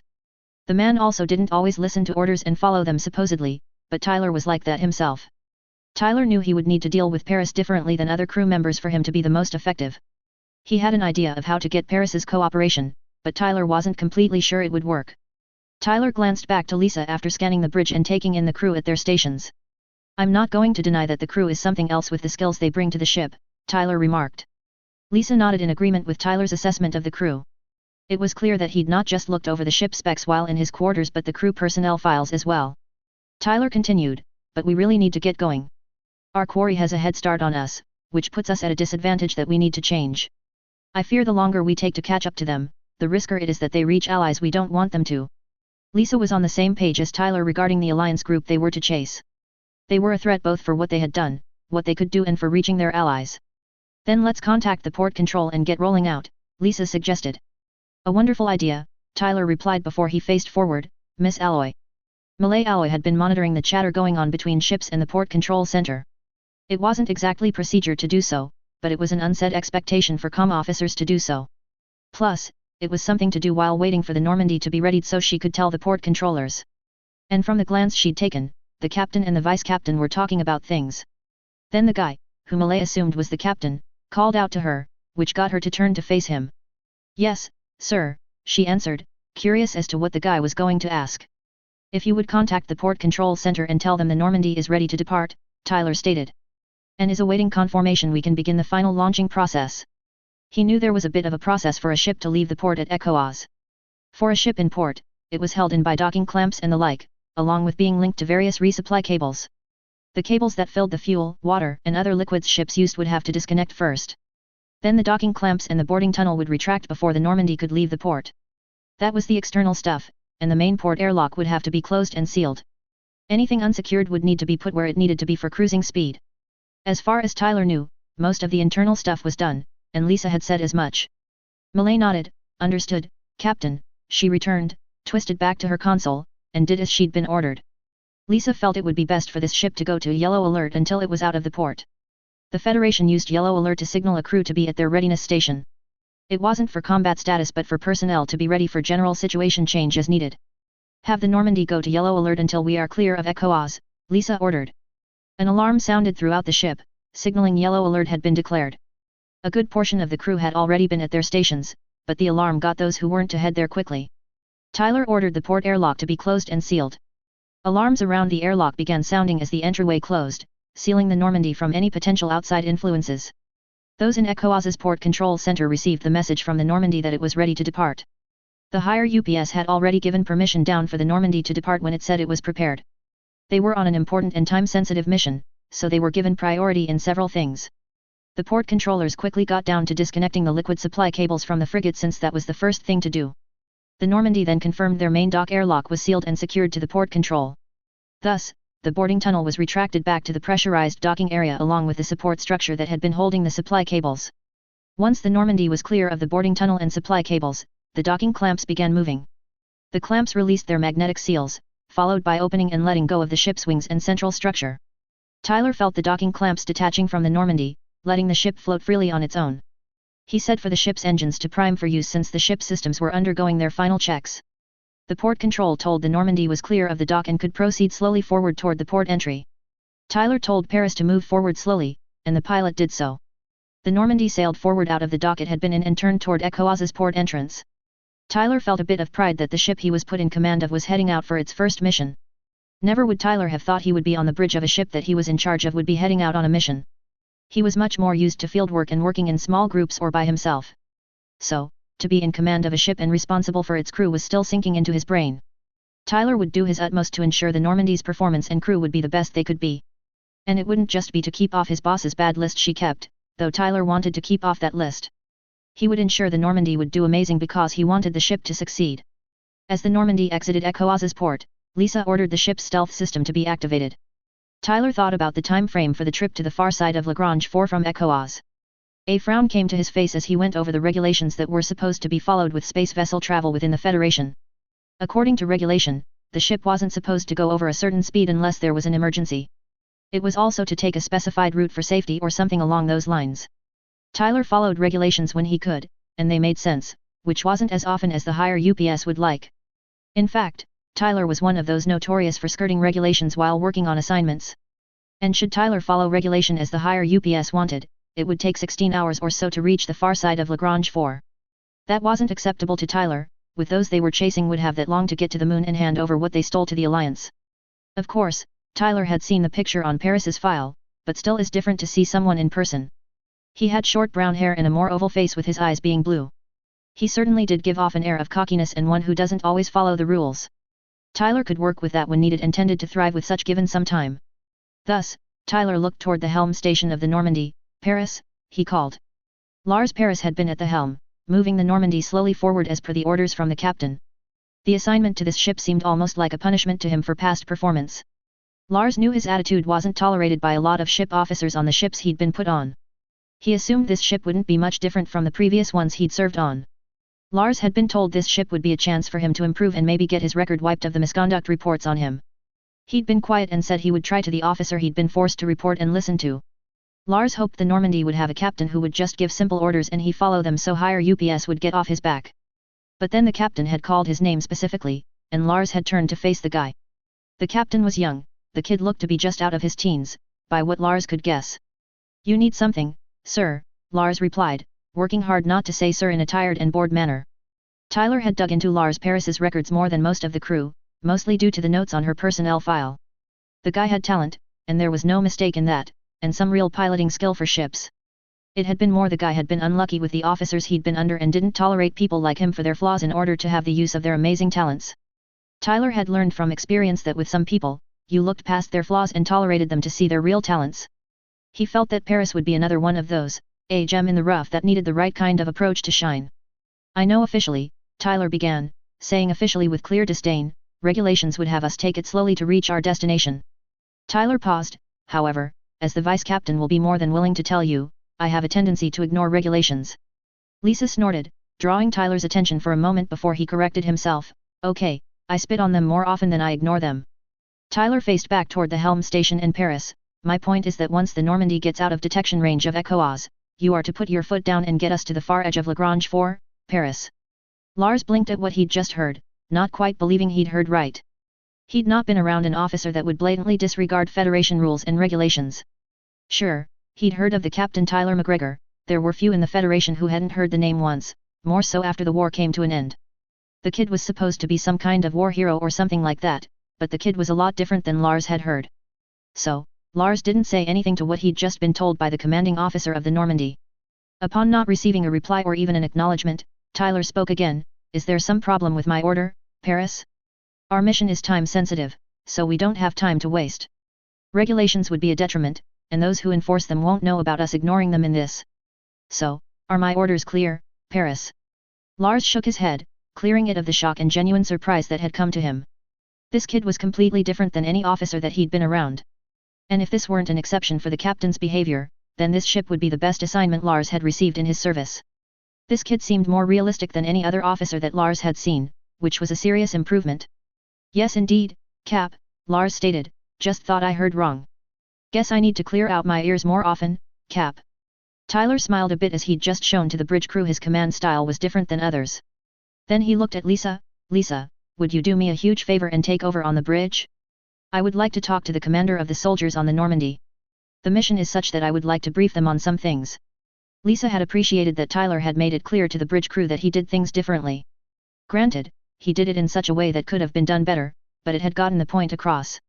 "Sure thing," Lisa replied, "go ahead, and I'll manage here." Tyler rose from his chair. "Miss Alloy, if you could have the soldiers team lead and second make their way to my quarters, that would be appreciated. I want a word with them upon the upcoming mission. There will be details given in the meeting, so it would be best for them to attend," Tyler iterated. Tyler then exited the bridge and headed to his quarters to wait for the boarding team lead and their second to come.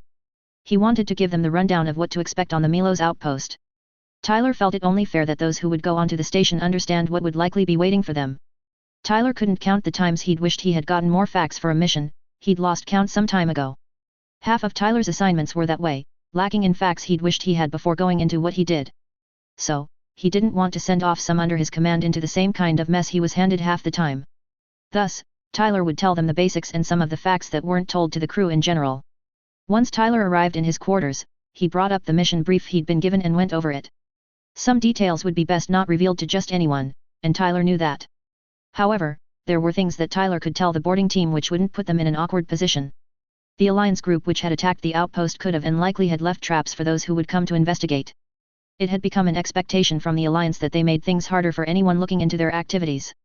And Tyler wouldn't send in any without them knowing there could be booby traps ahead of them. Tyler's recent experience with the Alliance had told him their traps had been getting both worse and more cunning than they used to be. As Tyler had decided what facts to give to the team lead, a knock came at his door. Tyler told those outside to come in but didn't look up straight away. "You wanted to see us, sir," a baritone voice said. Tyler looked up and saw a man that appeared to be in his mid-30s and of good build for a soldier. The other man with the first was about the same though a tad younger than the first. Tyler gestured to the out couch in the sitting area. "I certainly did," he remarked. "I wanted to talk to you about the upcoming mission." The two men took the seats offered, both looking at Tyler, wondering a few things. Jack Marks, the Normandy's boarding team commander, was looking at the young man across from him. He'd heard the one assigned to the Normandy as its captain was young but not as young as the kid in front of him was. Marks had read the captain's name and had been curious as he'd heard of McGregor. McGregor was supposed to be some kind of impressive specialist that Salas had working for it by the rumors. The kid was also some kind of war hero for what he did in the war, but few specific instances were mentioned. Yet, Marks was willing to give the kid a chance to show whether he could command a crew well or not. Marks faced Tyler. "What did you want to discuss, Captain?" he asked. Tyler ordered his thoughts and began. "I would assume you have been informed the assignment we have is to do an investigation of an incident, correct? At least that's what my vice-captain told me she'd been given as facts. I just want to make sure we are on the same page for this mission," Tyler iterated, waiting for an answer from the boarding team commander. Marks thought for a moment about the question the captain was asking him and his second-in-command. All that had been said was the mission was, as the captain said, an investigation into an incident. There had been little detail on the incident, just mentioning an alliance group was likely responsible for the issue. Marks hadn't questioned the point though he was a tad concerned with the lack of details. He assumed there was a reason for the higher UPS to keep some facts out of the mission brief. Thus, Marks nodded to the question. "Yes, the mission is said to be an investigation of a recent incident," he returned. Tyler expected that if Lisa hadn't been given the details he'd gotten, no one else had been given them. The issue Tyler had was that there would be complications if they were dealing with the Alliance's phantom pain. And specifically, Tyler was concerned that booby traps would have been left around the Milos outpost the Normandy was to investigate. Phantom pain's traps were normally dangerous at the very least and lethal the majority of the time. Tyler had seen the results of the Alliance's phantom pain traps. He wasn't impressed by their work, it sickened and horrified him as they were messy murderers to him. Tyler wouldn't send any into that kind of horror without warning. "While that is right," Tyler started, "there's more to the assignment. So, what I'm about to tell you is not to be made public knowledge, is that clear?" Marks wouldn't say no to more information, though the question from the captain implied there was more to the assignment than met the eye. If the captain was willing to give more info, Marks would take it and the price that came with it. So, Marks nodded to Tyler to signal him to continue with what he had to give them. "The incident referred to with the assignment you received was done by an alliance group at the astrological research outpost at the edge of Lagrange 4. Evidence suggests the group was after access to the information network, but that comes into play later." Tyler paused for a moment. "The brief I got leads me to believe this alliance group is one I've dealt with the work of. And the more I've thought about it, the more sure I am of this group, which I believe is involved. I bring that up because the said group is more dangerous than other groups Omni has to work with." Marks was listening and had been doing so more after Captain McGregor talked about the alliance group. However, then his second, Chris Jenkins, who had been silent before, spoke up. "And what does this have to do with anything we will be doing, sir?" he challenged. Marks glanced at his second-in-command. The man was a friend but had a bit of a mouth on him that he normally kept in check, but it came out sometimes. "Jenkins," Marks began, "use your ears in this, and don't be so quick to refuse information." Tyler could understand the man wanting less to complicate a mission, he had been there before. However, he wasn't trying to complicate things, he was giving a warning to keep soldiers alive. "So," he shrugged, "I can understand where you're coming from, Jenkins," Tyler commented. "I was doing field work like you before being assigned to the Normandy, and I've had the view you stated. But I'm not trying to complicate things, I'm giving a warning, honestly." Tyler gazed at the two, the group we're dealing with isn't one to underestimate or make assumptions with if you don't want to lose people. Marks focused on Tyler in the last line as it concerned him with things. Why do you say that about this alliance group, Captain? Tyler sighed at the question as the answer was complicated and messy. The complicated piece he could deal with and manage to deliver sensible answers. The messy component was the part that made dealing with phantom pain much more difficult. Because I've seen the work of this group, and I can tell you we've lost good men and women to them already. So, I would rather not add more to that body count if there is a way to avoid doing so. Tyler paused to take a breath. The group is called Phantom Pain, and the name is apt for several reasons. They are a serious pain to deal with as they make things messy. They also are irritatingly good at not being caught in the act. First-hand accounts about them are extremely rare as they tend to kill any potential witnesses. I've only seen the results of the group myself, and those were horrid to say the least. And that's the reason I bring this up, and I don't want you to add to their record. Rules or regulations don't seemingly bind Phantom Pain, so they are capable of anything. And unfortunately, they have an uncanny knack for laying traps that are lethal. Jenkins swallowed at what the kid was saying since it sounded bad. Sure, there had been a rumor that a group named Phantom Pain was a Special Alliance Black Ops team. But there had been little detail with the gossip and rumor. Marks had also heard of the name but not what the captain had said about the group. It certainly seemed Phantom Pain was a dangerous lot and earned the name they had. And there had been no mention of anything like this in the assignment brief. Is this fact or conjecture, Captain? Marks asked carefully. Tyler knew he didn't have solid evidence to say the group they were dealing with was indeed the Alliance's Phantom Pain group. It was more a gut feeling, but it was strong, and Tyler had learned not to wave such off his nerves. It is conjecture since I have no solid evidence of the point. However, I'm convinced from the signs I'm seeing it's the truth, and so I want it to be observed going forward. It may be overcautious to think so, but I would rather be overcautious and take the extra time than go in and be killed by something I wasn't expecting. As the phrase goes, better safe than sorry. That idea keeps people alive. There were two other points that Tyler wanted to make clear to the boarding team leaders. The first was what they would find on the station, which would be a crypt by this point. The second was Tyler having to go with them to retrieve the station's black box. Tyler was the only one on the Normandy with security clearance other than Lisa to access the black box.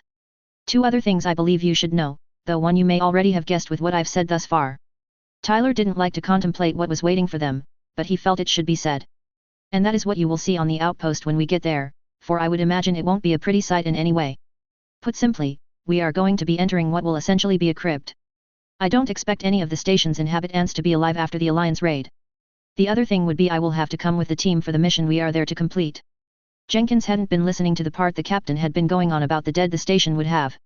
But he snapped up at the kid, saying he would have to come with the boarding team. It wasn't protocol for a captain to accompany a boarding party unless there was a real exception, and there wasn't in this that Jenkins could think of. There is no reason for a ship captain to come with a boarding party, Jenkins stated. Marks sighed and shook his head at his second's response. Jenkins was a good soldier, and his performance reflected that, but his mouth did him few favors. Jenkins, would you not run your mouth? Marks remarked before he turned back to Tyler. I assume there is a reason you would need to come with the boarding party. Tyler figured he would get pushback from the team leads, he expected it. If he were in their position, he would be doing the same thing, questioning why a ship officer would need to come on a mission. Officers that weren't used to combat were normally a hindrance to a mission, Tyler knew that as a fact personally. But he wasn't what one might call a run-of-the-mill ship officer. Tyler had far more field work experience than ship command working in Salas. I can understand the sentiment of having a ship officer with a boarding party is normally a pain, Tyler replied. Trust me, I've had more than enough experience with that idea to know it is an unwanted chore. However, do either of you have a level 5 security access? Both Marks and Jenkins blinked at the question as it wasn't one that was normally asked. Security access didn't come up for most missions, only for specific tasks that Special Forces and Salas did. There was nothing that either of them could think of on the mission to the outpost that would need security access, let alone as high as Tyler was saying. It was Jenkins that spoke first, and what would that kind of security access be needed for? Tyler shrugged. Retrieving the station's black box requires that access, he replied. It's standard procedure to require high-level access. It's to ensure neither Alliance nor ZAFT can get to the data the black boxes could contain. Tyler gazed knowingly at the two, so, if one of you has that level of access, by all means, say so. I would be inclined to let you and the boarding team do the job without me if one of you has the access needed. The captain makes a good point, Jenkins, Marks said, neither of us have the access. And from what I'm to understand, Marks looked back to Tyler, the captain isn't the normal kind of ship officer. Tyler nodded, rest assured, I will not be taking over command of the boarding party. You two can keep that responsibility as you like. I would just be going as a specialist to extract the station's black box. Jenkins shook his head. Specialist my rear, you're a ship officer, not a soldier. Tyler held back the scoff at the idea he wasn't a soldier but an officer. His boss wouldn't let him go, Tyler knew that as a fact. Admiral Rain simply lent Tyler to others to help with tasks. He was and would be for the foreseeable future under her direct command and, thus, hers to send where she would. Admiral Rain had made the fact she owned him perfectly clear to Tyler, and he didn't argue with her. Thus, the Normandy assignment was Tyler being lent out to others to help with a problem. While I may technically, Tyler started using air quotes, be a ship officer. That is more a formality than a point to my job. My boss doesn't give me to others, she lends me out to others to help with a job. Marks was curious about the way the captain had put the line of being lent out to others. It sounded almost like his boss, whoever they were, owned him or something. It made Marks wonder who the boss being referred to could be. And who is your boss? He asked, too curious not to say anything. Tyler sighed as he never got along with his boss and like never would as he was scared of the woman and what she would do if he didn't follow her orders. That would be Admiral Rain, Tyler admitted. I mentioned I did field work before, and that was in Salas. And I'm the favorite of the woman, for good and bad. Jenkins chuckled at how the kid seemed scared of Admiral Rain. Scared of girls, are you, kid? Tyler shook his head, knowing the fool hadn't a clue what his boss was like. You haven't a clue what you are talking about, Tyler stated. Admiral Rain isn't someone you cross without consequences and usually painful ones. Marks gave Jenkins a stern look. That's enough, Jenkins. Then Marks turned to Tyler. I've heard stories about Admiral Rain. Most don't show her in a very nice light, but being over Salas, I supposed that is to be expected. There was so much Tyler could say in reply to that statement. However, if what Tyler really felt got back to his boss, there would be hell to pay, and he wanted to avoid that possibility. So, Tyler forced a smile. For the record, Admiral Rain is a good boss, he said the best he could without choking on the words. She keeps Salas working like a well-oiled machine. To start with, for the record, said to Marks, the statement was being forced and wasn't the whole truth. And off the record, he asked. Tyler's smile vanished. Off the record, honestly, she really drives us in Salas hard. The woman loves to crack that whip she seems to have, and she can and is, a portion of the time, a cruel taskmaster. But you didn't hear me say anything like that since it's off the record. Tyler's thoughts returned to the trek onto the Milos station and the dangers that were likely waiting for them. He'd read the Normandy had some exosuits on it for the boarding party could use. When Tyler used the suits, he'd been grateful for what they could do to protect him. Sure, they may not stop shrapnel dead, but the impact gel would slow it down from getting to the wearer, Tyler was sure of that. And I would make a suggestion for you, Commander. I would ask you to take it as that rather than an order. Tyler paused. This ship has exosuits for the boarding team's use. Try them out and get used to how they feel and work. They would be a good idea to have going to the station with the traps waiting for us. Marks had heard of the exosuits the captain mentioned. They were supposed to help in harsh situations. They amplified movements and had defenses that helped block projectiles by what was said. Marks hadn't had the chance to try one himself, though he'd been thinking about doing so. Have you had experience with the suits, Captain? Marks asked. Tyler nodded. Earlier this year, yes, he returned. It was during an operation I was on, and I'll tell you, the suits make a difference in combat and with unexpected things. It took some bullets for me and prevented them from getting to my body. They may not stop shrapnel from hitting, but it will slow it down and make it harder for it to get to you and do serious injury. Tyler waved a hand. But your preparations are your decision, not mine. You're dismissed for doing them as you see fit. You'll have around 8 hours to work with, so use it well. Marks thought about the time frame, and it didn't make sense.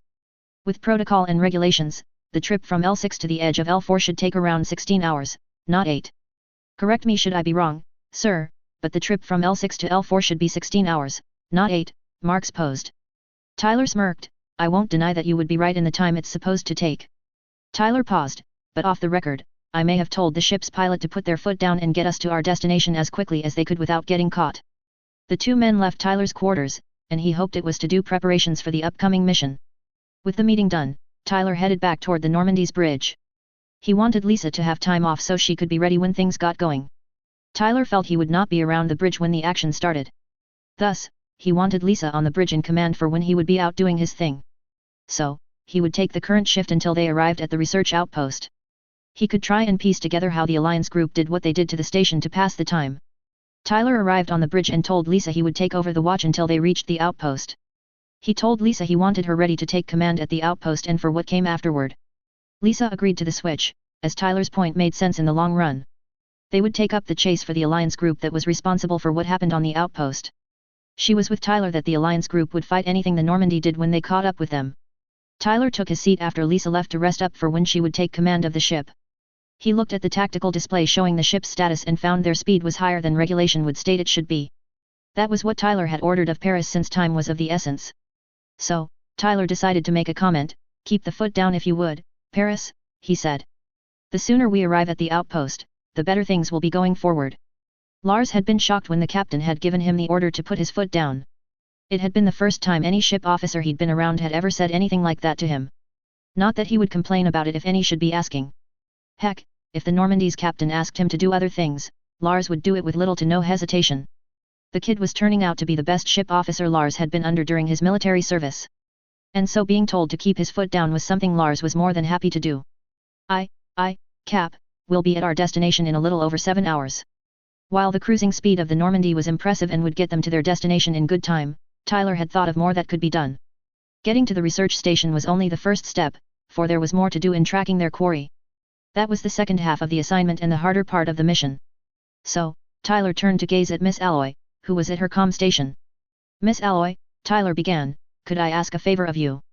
Millet turned to the captain. "What did you need, sir?" she asked, curious as to what the captain wanted. Tyler thought for a moment as what he was hoping the woman would do was akin to finding a needle in a haystack, as the phrase went.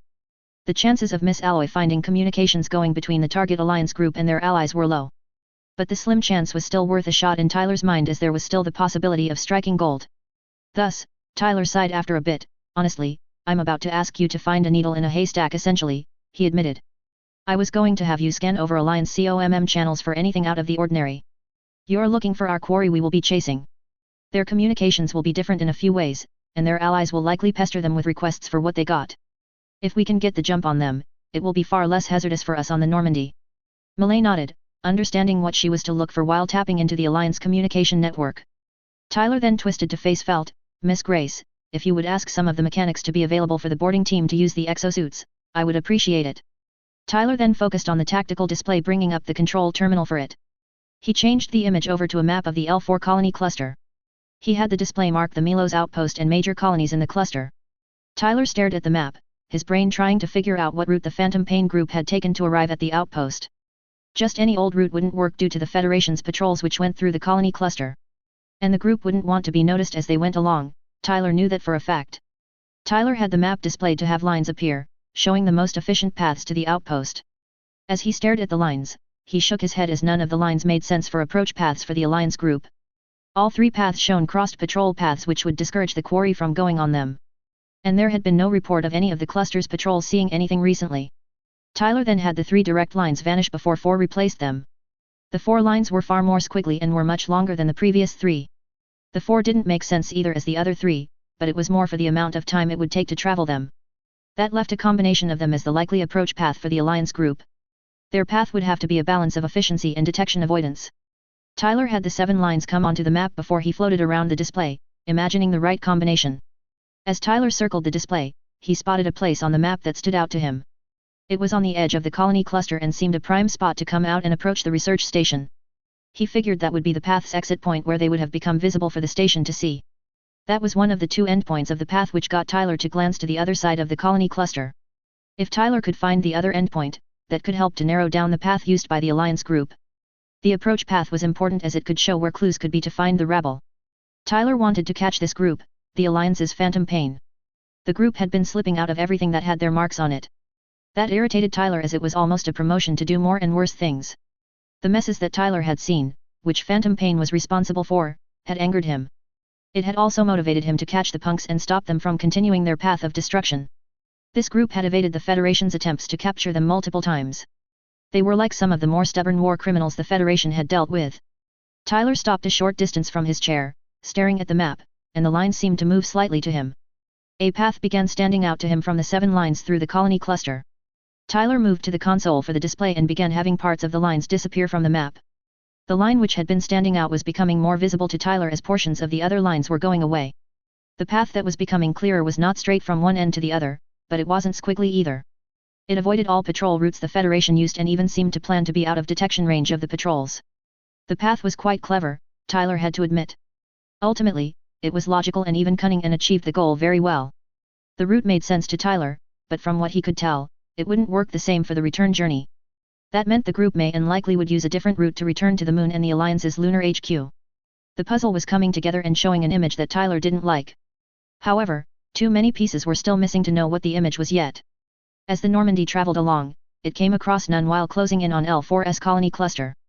Tyler was studying the data there was on the incident at Milos and some of the others Phantom Pain was responsible for. He wanted to have some sort of way to be as sure as possible that the Normandy was dealing with Phantom Pain. Tyler was also trying to gather information to nail them for the first time potentially. He would love to help if not personally take the Alliance's Phantom Pain. That team of theirs had been flaunted as untouchable by those in the Alliance outside of the public eye. Their flaunting was nerve-grating, more so since they hadn't been proven wrong as of yet. The Normandy was entering the colony cluster when Tyler came to the conclusions he could with the available information. The chance of them dealing with the Alliance Phantom Pain was above 80%. Tyler was more sure now than he'd been at the beginning of this assignment. Yet, Miss Alloy reported she had found nothing as to what Tyler had been hoping for with her search. It meant that Phantom Pain was ahead of them for the time being. The Normandy would work hard to change that after the outpost investigation. Instead, Tyler sat back in his chair after changing the tactical display back to the ship's systems. He went to the terminal for the ship's captain and brought up the inventory for the exosuits. Tyler wanted to see if he might have one for the excursion onto the station as he would prefer one to use. He fully expected there to be traps set by Phantom Pain for those who would come to inspect the station. Tyler would rather have more protection if possible since their quarry would be out to kill them. To Tyler's appreciation, there were 16 suits, and with the boarding party of 15 people, Tyler would get a suit for himself. With the traps ahead, it would be worth the exhaustion that would come from using the suit's protection. Granted, the Normandy was still a good hour away from the outpost, but Tyler wanted to be ready. Frankly, Tyler was impressed and proud of the crew's performance so far. He was so used to working alone or with a small group, not a ship's crew. Each of them had talents Tyler could employ from the files he'd scanned to get tasks done. And the crew seemed to have comprehended that Tyler's command style was unlike other ship officers. So, he didn't have to justify why he asked any of them to do something. His boss wouldn't need to hover over him or be on his back about complaints from the crew. Tyler would work to keep things that way for as long as possible. Tyler came out of his thoughts as he saw something ahead from the forward viewport. Tyler ordered the sensor operator to bring up an image and zoom in so they could see if it was the outpost. The image that Tyler saw wasn't encouraging, as the station wasn't in the best condition. It was overall intact, but there was small debris spread around the structure. The station was made of a ring section connected to a cylindrical part. At the top of the ring were the telescopes the station had used for research. The ring itself was the station's living area where those there would mingle. There was a part that was for hydroponics to keep the oxygen was recycled for the station. Connected to the cylinder's lower half were the docking spars for ships. The outpost wasn't big, but not too small either, so it was easy to miss from the colony cluster. The ring section of the station looked bad, from what Tyler saw. And things only looked worse when he brought up the sensor view on the tactical display. The living sector of the station had holes in it, creating debris floating around the outpost. All the sensor and COMM arrays had been destroyed from the outside. Even if the station's inhabitants had been left alive by Phantom Pain, they likely would have died from breaches in the station's structure. The Alliance hadn't given those on the station a chance to survive the encounter with them. And those on the station had just been trying to help a ship in trouble. Their goodwill had been taken advantage of and gotten them killed. It was a tragic chain of events that none of them had asked for or deserved. Lisa came onto the bridge but stopped at the image on the tactical display. The station was in shambles to put it nicely. What Tyler had told her from his briefing had implied those on the station were more than likely dead. Seeing the station as it was only strengthened that assumption. The researchers, the station's crew, and their families had never stood a chance of living through the encounter with the Alliance. They were non-combatants, out a long way from the front lines that were starting to be seen. It was sad they had all died for so little. The Alliance had murdered them for access to the information network. She had to look away, damn it, she cursed. Damn the Alliance and what it has become once again. Tyler turned at hearing the cursing and saw Lisa floating there just inside the bridge's entrance. He agreed with her curses, Tyler would spout worse ones if it would have done anything for the situation. Agreed, Lisa, Tyler replied. They really are sinking to new lows, which is a horrible achievement for them. Lisa motioned for Tyler to head out. You go, she said tiredly. I'll take over here and have the Normandy dock with the station. However, you and the boarding team may have to give us some time for docking. Lisa glanced at the tactical display. It looks like at least one docking spar is gone, and another is badly damaged. If it is operational, the working one will take a bit of time to get linked to. Tyler knew that Lisa was right about the messy docking facilities, even for a ship the size of the Normandy. Paris would have to prove his piloting skills to get the Normandy where it needed to go. But Lisa could handle the command stuff while Tyler joined up with the boarding party. And it would take some time for Tyler to get an exosuit on for the trip through the station. He headed down to the room next to the locker room with the equipment to put on an exosuit. When he got there, he saw mechanics were still there and asked them to let him use the remaining exosuit. This time the suit was green rather than the blue Tyler had the last time, but it was the same otherwise.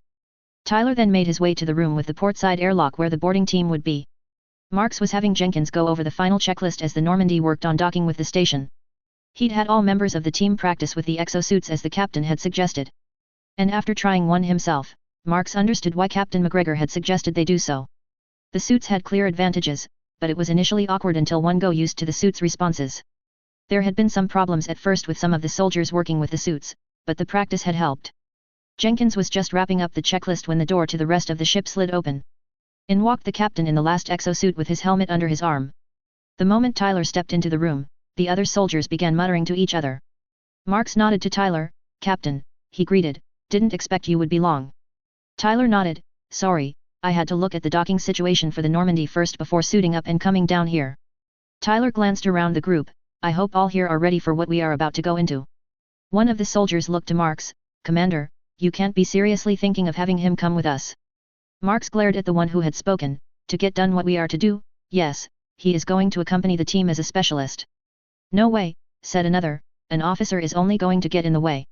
Tyler chuckled at the statement since he wasn't a ship officer like any of them had ever met. The bridge crew had already learned that point, and it was time that the boarding party learned it too. "I ain't like any ship officer you've met, I assure you," Tyler remarked. All attention shifted to Tyler. "I did field work before this assignment, and that was normally in the trenches or enemy territory." Tyler paused and focused on the point of the trek over to the outpost, and the actual goal for this is to retrieve the station's black box and see if we can figure out what happened more specifically. No more was said as a series of mechanical sounds followed a clunk on the other side of the airlock. Tyler knew that meant Paris had managed to get the Normandy in the position to work with the remaining dock. Tyler was impressed. From what he'd seen, the docks were a mess and may not even work with what the Alliance had done. A moment later, one of the three lights above the airlock lit up, signaling the docking tunnel had linked with its magnetic seals. However, a different light lit up, and a buzzing accompanied it. The words on the light were vacuum, saying there was no breathable air in the tunnel. Tyler had expected there to be little to no air on the station with its current condition. "Well, that means the station's life support systems aren't functioning properly," Tyler commented. Marks knew Tyler was right, so he didn't waste time. "Everyone, helmets on and seal," he ordered. All in the room put on their helmets and sealed their suits as ordered. Everyone there reviewed their equipment, ensuring their suits were sealed properly. Tyler knew it was the mark of fully understanding what could happen if one suit seal failed. It was usually done by seeing recordings of the ideas or knowing someone that nearly died because of not checking. Salas did it differently, and Tyler would never forget the experience of what it was like to not have the air you needed to breathe. Salas agents were put in a room and the oxygen levels were lowered to just below what humans needed. There were others standing by with an oxygen supply when it would be needed. However, the trainees were treated to having breathing problems before getting that oxygen. It was similar to the historical high-altitude training astronauts and specialized aircraft pilots were given. The room was sealed before the air was pumped out of it to match the conditions of the docking tunnel. Everyone communicated they were ready to proceed before Jenkins took up the rear and Marks positioned himself at the head of the group. There was an alarm signaling the room was a vacuum. Marks glanced at Tyler and then the control panel to open the airlock. Tyler got the message, moved forward, and pushed the button to open the airlock. The airlock opened, revealing the tunnel ahead, potted with holes in the sides. Marks signaled the group forward, slowly proceeding forward into the tunnel. The boarding party entered the station's dock lounge at the other end of the docking tunnel. One glance around showed that some of the station's systems were working somewhat, even with the power fluctuations. Sparks and shorts were happening all around, normally localized to damaged areas. Lights were working sporadically all around, and many were flashing on and off. In the light which was going, the boarding team could see the first few bodies of the station's inhabitants. By what Tyler could see, there were even 3 corpses of medical personnel who had likely been coming to help those in trouble. Tyler could also see the bullet holes from the Alliance mowing down those in the dock lounge. The sight angered Tyler, but he kept his emotions in control since he knew there would be much more scenes like this further in. Marks decided splitting into 2 groups would get the work done faster. However, Tyler moved forward as Marks started dividing the soldiers into the 2 groups. "Commander, forgive me for interrupting, but I would like to say something to all here before we break off and do what we're here to do, if you don't mind." Marks nodded for Tyler to do as he asked, so Tyler continued, "Listen up, everyone. The Alliance group who was here before us likely left traps here for whoever came to investigate. The traps will be meant to kill any nearby, and I am not kidding about that. The Alliance group has no issue killing others, the station's inhabitants proves that point. They are willing to use dead bodies as bait or triggers for said traps. So, don't touch anything you don't have to. Marks turned to Jenkins. Jenkins, he started, make sure those with you are in pairs. No one explores alone, no exceptions. Marks faced the rest. I agree with the captain in this, the Alliance group would leave death traps for us. This whole place feels wrong and like one giant trap we're walking into. We are not to be careless and lose people today. Everyone is to stay alert and always keep their heads on the swivel. Is that understood? The two groups were formed, one being 12 soldiers and the other being the other 4 of the boarding party. The larger group moved to the starboard airlock leading to the ring section of the station, while the other moved to the port side airlock. The group of 4 that Tyler was in would head for the station's control center. The black box would be there, and they needed to retrieve it to examine the data it held. Tyler just hoped the path to the control center would be unobstructed and clear. But he was prepared for crap blocking the way to where they needed to go. He was still worried about the others on the boarding team as they were going to be searching the rest of the station. They would most likely come across the traps left by Phantom Pain and suffer the consequences. Upon entering the ring section of the station, the boarding team was forced to pause at the scene. Tyler would say that the docking area had been bad, but the living area was worse, with more bodies floating around. There was creaking all around of fatigued metal groaning under the strain of the damaged structure moving. The blinking lighting added to the horrible mood that hung over the station. Tyler would have thought he'd stepped into a twisted nightmare of the darkest kind. He half expected some sort of dark monster to jump out of a room to attack the boarding team. The thing that made Tyler feel even more horrible, he knew this wasn't a nightmare, it was real. Tyler's group moved forward, moving around the living area to where the tunnel to the control center was. Along the way, Tyler glanced into rooms they passed and saw families who had died together.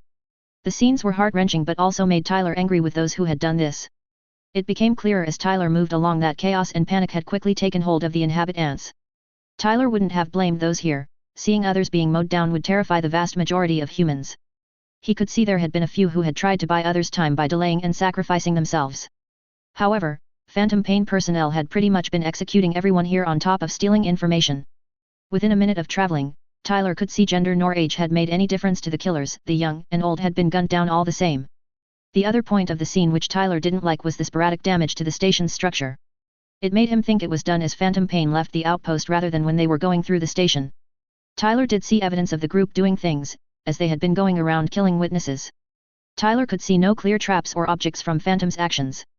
That didn't mean he believed there were no lethal traps around the station. Tyler would be shocked if Phantom Pain hadn't set up traps for those who would be investigating their activities there. The group was too cunning and good at causing messes not to do such things. They were also too meticulous to leave potential evidence that could be traced back to them. So, Tyler was confident there were traps around the station, and those traps were intended to kill them. Thus, Tyler was actively scanning around, taking in everything and looking for anything that didn't fit the environment. Tyler's group finally reached the door which would lead to the control center corridor. The door was in tatters, clearly ripped open by explosives. Tyler assumed the crew in the control center had been trying to buy time to sever the station's connection to the information network. The task couldn't have been easy while those on the station were being mowed down. The crew would have likely had families on the station and had to listen to them die as they worked.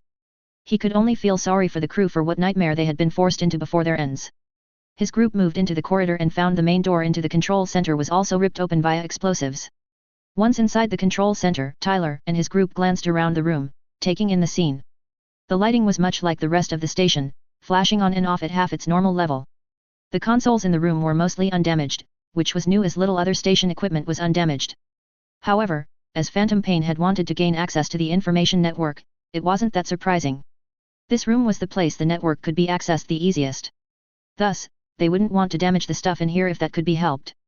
That hadn't saved the lives of the crew who had been in here, though, all 7 had been slaughtered as the rest on the station had been. Yet, Tyler imagined the Alliance personnel had spared 1 or 2 for a bit to have them authorize access to the network, then killed them. Tyler moved forward, searching for the console he needed to get to the station's black box. While Tyler was looking, Marks and the other 2 soldiers were looking around the room in disgust and horror. A minute later, Tyler found the console he was looking for out of the way from the other control consoles. He got to work typing in commands to get to where he needed to be to get the station's black box extracted. Tyler wanted to leave this place as soon as he could. The feeling over this place was sickening and akin to a horrible deadweight dragging his heart down. Plus, Tyler didn't want to find out what traps had been laid for the investigators by Phantom Pain. And the longer the boarding team was on the station, the more likely the traps would be set off. So, Tyler quickly got to the command he wanted, which asked him for a security code. It was the procedure to keep a station or outpost's black box from falling into the hands of the Alliance or ZAFT. The black boxes had potentially dangerous information that could be used against the Federation. It took a few minutes for his security code to be authenticated and verified, but once it was, there was a clunk behind Tyler. He turned and saw a section of the floor raise up and open up. The station's black box was inside the armored and secured compartment that Tyler was here to retrieve. Tyler floated forward, grabbed the data storage device, and twisted it clockwise before lifting it up. The black box disconnected from its locking bolts, and Tyler attached it to his hip belt. Tyler turned to the other three. "We have what we're here for," he stated. "Let's get out of here." Marks agreed and ordered the boarding team to return to the docking lounge. Tyler's group returned to the ring section of the station and looked around for the rest of the boarding party. Tyler spotted a few heading in the direction of the airlocks to the docking and station systems area. As he counted the soldiers, he quickly noted there were 4 who hadn't popped up yet. Tyler glanced over to Marks and could see the boarding team commander had seen the same thing Tyler had. For some to not have shown up and only said they acknowledged the order to head back was worrisome. And from what Jenkins had said to Marks, Tyler had heard, the rest of the boarding team had been seeing odd things. Some of the things Jenkins had described certainly sounded like trap tripwires. Other things said made Tyler more than concerned, as it sounded like explosives were in place and were part of the traps. If explosives had been used as the main piece of the traps Phantom Pain had placed for the investigators, then that wasn't good. The station's structure was compromised enough that more damage could rip the whole station apart. And if Phantom Pain had been smart, they would have set up some sort of cascade trigger. That would have things set to be when one explosive was triggered, the others would be signaled to do the same in waves. He wouldn't be as concerned if Tyler and the Normandy were dealing with regular Omni forces. But Phantom Pain tended to be smart and take the time to make sure their work couldn't be connected to them. And that was normally done through destroying any evidence and those looking into it when possible.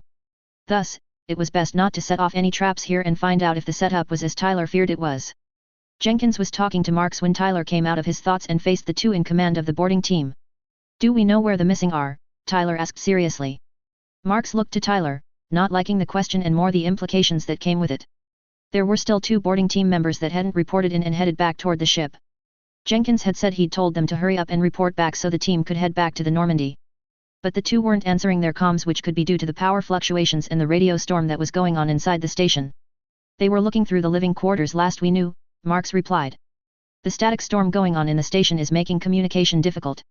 Tyler had noticed the static storm Marks was referring to while traveling toward the control center. Tyler had tried to see what could be causing the static when in the control center but hadn't found anything. He had taken that to mean it was artificially being generated, likely by something left by Phantom Pain. It would interfere with investigators, which was one reason for them to set up such. However, it would also make it harder to warn any of the traps going off in a cascade before it was too late. "Yes, I noticed that," Tyler remarked, "and I feel that is by design." He paused before continuing, "But I would suggest we go get them before something bad happens." Marks wasn't against what the captain was suggesting, for it was sound and logical. Yet it sounded like Tyler was worried about something else. "I would agree, Captain," Marks returned, "but why so insistent?" Tyler gained a deadpanned look. "Because I fear our quarry has not just laid traps for us to be caught up in, they did more than that. I'm extremely sure they rigged their traps to go off in a cascade to catch as many of us as possible. So, the least amount of traps triggered, the better chance we leave this place alive. A specialized team can come and disarm the traps and collect the bodies." Marks and Jenkins's eyes widened at what Tyler suggested the Alliance group had done. Tyler had essentially stated the station was likely a death trap for them set to blow up to kill them all. From what Jenkins had mentioned, the 2 missing team members had stated they were looking into something odd. The chances of the 2 setting off a trap were becoming higher the longer they were away. So, the 3 headed back into the habitation area, searching for the missing members of the team. 5 minutes passed before the 3 came upon the 2 missing boarding team members. The 2 were searching a collection of rooms down one of the corridors for the living quarters. Marks called out to the 2, who turned and immediately stiffened and saluted to him. Marks told them to leave whatever they were looking at and followed them to the docking area. Tyler was scanning around while Marks was telling the 2 what to do, searching for evidence of a trap being armored or primed. And his eye was caught by a red glow on the visible wall of the open room behind the team members. Should Phantom Pain be using explosives as suspected, the trigger could just activate a timer for the bomb to go off. And by the change in the glow, said the timer was counting down already. "We need to leave now," Tyler stated. Marks gazed over at Tyler, saw his face, and said he wasn't joking about leaving. The 5 moved away from the living quarters. Jenkins glanced at Marks. "What's going on?" he asked. Yet, Tyler answered the question. There was a bomb in one of the living quarters. It's likely hooked to a timer, and it was counting down, meaning the trigger was tripped. If the explosives are linked to Cascade, as I suspect, then we must leave as soon as possible. Things changed as the group of 5 passed through the airlock to the system and docking area. The station began shaking, accompanied by bangs a distance away from the group. Tyler shouted for them to move quickly back to the docking area before he grabbed the nearest structure and used it to propel himself forward. He knew if Phantom Pain could have set up the cascade of explosives to destroy the station and those on it. The question was if they had taken the time to put in such properly for that to happen. Tyler certainly hoped the Alliance group hadn't taken the time to make the cascade work. From what Tyler had seen, Phantom Pain had been in a rush before they had left. That was the hinge point. Rushed as they were, did the personnel of Phantom Pain wire and set up the explosives to cascade. Tyler's group came into view of the docking tunnel and saw the rest of the boarding party waiting there. Marks waved at them to get through the tunnel as he was zooming forward toward it. Tyler activated his suit's thruster, and others followed suit and breezed into the docking tunnel. Tyler was the last through the tunnel to the Normandy. He punched the emergency button for the airlock to close, and it snapped shut. There was then a jerk as the Normandy pulled away from the station, ripping off some of the docking tunnel as it did so. Tyler was breathing a little harder as things started calming down from the near disaster that had been avoided. The boarding team had come extremely close to being killed by Phantom Pain's trap. It had been much too close for any comfort to be felt by any team member. After the Normandy stopped shaking from the explosions rocking the outpost, Tyler told Marks to debrief the boarding team. Tyler was angry with Phantom Pain and the nasty surprise they had left on the station. He'd expected the traps to be lethal, but that wasn't all they were. The traps disrespected those they had murdered by trying to dispose of the bodies. As he'd told Marks, if the opportunity came up to make Phantom Pain pay for what they did to those on the Milos outpost, Tyler would take it. Those in Phantom Pain weren't humans anymore in Tyler's book since they had given up their humanity to serve those they did. They were on the same level as Blue Cosmos and war criminals. The suits had helped as he had thought they would for the trip to the station. They had saved some of the men that had gone from the traps of the Alliance. Tyler got out of the exosuit and changed into the casual uniform before he headed toward the ship's bridge. He was still fuming about what he'd seen on the outpost, as it had been worse than he'd thought it would be. And until the black box's data was decoded, there was no evidence to nail Phantom Pain. It frustrated Tyler that the group did seemingly whatever they wanted without regard for consequences. The scenes on the station had been and were taxing his normal emotional control. Yet, what he'd seen also motivated him to chase the punks down and hold them accountable for their actions. But there wasn't a viable clue to give credible evidence as to where the Alliance group had gone after the outpost. Until there were facts that could suggest a fair direction to look in, the Normandy could do little. When Tyler came onto the bridge, he saw it was much as he'd left it before going onto the station. Lisa was still taking charge of ship operations, which Tyler appreciated. Lisa had also gotten the Normandy away from the dock before Phantom Pain's traps could cause it damage. Tyler moved to his seat and lowered himself into it with a heavy sigh. The sigh drew Lisa's attention, and she instantly saw that Tyler was unhappy with what had happened at the station. It was clear to her that Tyler was brooding on whatever had occurred around the outpost. The explosions had her nervous, and her ordering the ship away the second the boarding team was back on the ship. "Should I ask what went on over on the outpost?" Lisa asked evenly. Tyler didn't answer immediately as thoughts of what he'd seen were coming to his mind. There was so much that had occurred on the station, so much that had been seen which words would be lost on. But the explosive charges going off shaking the station would have those on the Normandy stressed with how close it had come to damaging the ship. To be honest, the place was both a crypt and death trap, Tyler admitted. Our quarry left a web of explosives set to go off in a cascade. They were definitely aiming to kill those sent to investigate what they did on the station. Lisa recalled that Tyler had mentioned the group he believed they were dealing with would set traps on the outpost. But that brought up the question of whether the group was the one Tyler thought it was. "And do you believe our quarry is the group you suggested it could be?" Lisa inquired. Tyler hadn't been completely sure when he'd been given the assignment if the Alliance group would be a part of Phantom Pain. However, the facts Tyler had been looking over before reaching the outpost only supported his theory. The scenes on the research station had been a serious shove in the direction of Tyler being right about who the instigators were. The explosive trap clenched the point in Tyler's mind that the Normandy was dealing with some from Phantom Pain. The results seen by the boarding team were a direct match for the disgusting MO they left as a calling card. Thus, Tyler let out a frustrated sigh. "It is no longer a belief," he admitted. "I'm sure we are dealing with Omni's Phantom Pain. Too many signs and evidence indicate they are the culprits of what happened on the station to ignore." It wasn't that Lisa hadn't believed Tyler, she knew better than to doubt him without solid evidence to the contrary. And if there was evidence countering Tyler's claims, he tended to acknowledge that and move forward. That didn't stop her from hoping somehow Tyler could be wrong in his assumptions, even when he usually wasn't. Yet, should the Normandy be facing the Alliance Black Ops group, that would complicate things going forward. The Normandy was to chase the Alliance group down and handle the data they stole while on the Milos station. You know that we will have to track them down, Lisa remarked. And if this phantom pain is as dangerous as you imply, that will be anything but easy. Tyler knew Lisa was right about tracking down their quarry to wherever they went after Milos. Phantom pain was notorious for slipping away from the messes they caused and vanishing from any method used to search for them. And the Normandy had a better chance of catching them was higher since they had come upon their most recent mess within less than 24 hours. That didn't mean finding the group wouldn't be difficult, as there was little hint as to where they went after attacking the station. But it was necessary as the data they stole, whatever it could be, was dangerous in the hands of the Alliance. Phantom pain had killed all the inhabitants of a small research station to retrieve the files from the information network. The Alliance killing for data tended to show the data was valuable to them. And with the warping views of the Alliance, what they valued was normally bad for everyone else. Nevertheless, Tyler's irritation at almost being killed by phantom pain wouldn't allow Tyler to let them get away with their actions. And Tyler had no doubt the Normandy's quarry was going to strike again soon. The issue was he couldn't predict where and be confident in his guess. Time was of the essence, so just guessing randomly would be detrimental. Tyler's gut said the Milos outpost couldn't be the only reason phantom pain came to the L4 area. There were other places they could have gone which had access to the information network that was out of the way. And some of those would attract even less notice, which supported there being another reason for phantom pain coming to L4. Lisa, if you had to attack a target, would you go for one that would attract notice or one that would do less? Tyler mused.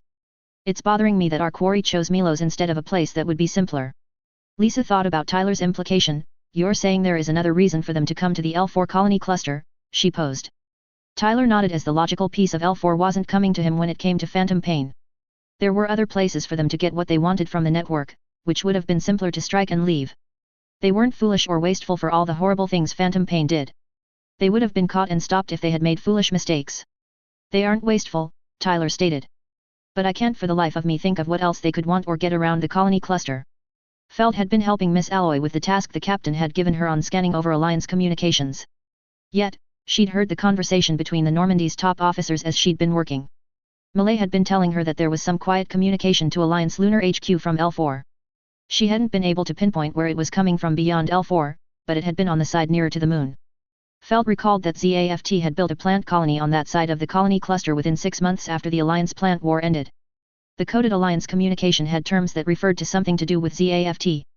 The plant colony was the only place ZAFT had influence over in the L4 colony cluster. So, when the captain and vice-captain were silent momentarily, Feld stated her idea. "Excuse me, Captain," Feld said, drawing Tyler and Lisa's attention. "I couldn't help but overhear parts of your discussion, and I think that I might have a possible answer." Tyler wasn't against suggestions for the question he didn't have an answer for. As far as he knew, Feld was helping Miss Alloy with the scanning of Alliance communications task he'd given her. Tyler would applaud crew members assisting one another, and it was great for a crew to work together. And Tyler was all for the sharing of ideas among his crew, and he felt it could only help the performance of the Normandy. So, Tyler gestured for Feld to continue. "Then, by all means, Miss Grace, let's hear your idea. We're more than willing to listen to a suggestion of where quarry could have gone." Feld took a deep breath before she began. "Well, sir, while the Alliance group attacked the Milos outpost and then left, they could pass by plant-type colony Armory 1 on their way back to the moon. It is no secret the colony is used for military development with ZAFT. The information network has confirmed some of that is mobile suit development and construction." Feld paused and brought up the report she'd seen from the intelligence agency. According to the intelligence report, ZAFT has possibly finished their next-generation Gundam-type mobile suit series. Tyler blinked at the information Feld gave to him and Lisa. Tyler had heard about the plant colony that had been built recently in the L4 colony cluster. He hadn't given it much thought as it didn't hold tactical significance for the time being. There had been rumors it was for military development, but he hadn't heard if that was true or not until now. And should the colony be developing Gundams, there were few primer targets for the Alliance than that. However, that would require individuals that could pilot suits they shouldn't have seen or know about. That would be even more difficult as the operating system wouldn't be a natural use one since ZAFT developed it. Also, Tyler would be shocked if ZAFT would let anyone buy soldiers around Gundams. They would be guarded, making stealing them harder than deceiving a research outpost. The idea had real merit in Tyler's mind. The Alliance wouldn't resist the temptation new weapons would have, Gundams especially. And with the group that wasn't bound by rules and regulations, it was even more likely. Phantom Pain hadn't seen a thing wrong with deceiving the inhabitants of the research station and then killing them all. Tyler didn't see a logical reason why Phantom Pain would have any issue attacking a plant colony. If anything, casualties would be better for those in Phantom Pain as the Alliance wanted their enemies controlled or dead. Those leading the alliance, mostly from the shadows, wanted natural domination to be the rule of the human race. That hadn't changed since the war, even though efforts had been made to have that happen. Thus, Miss Grace's idea was the most likely for where their quarry had gone from the outpost. Tyler nodded. Your idea has merit, he remarked.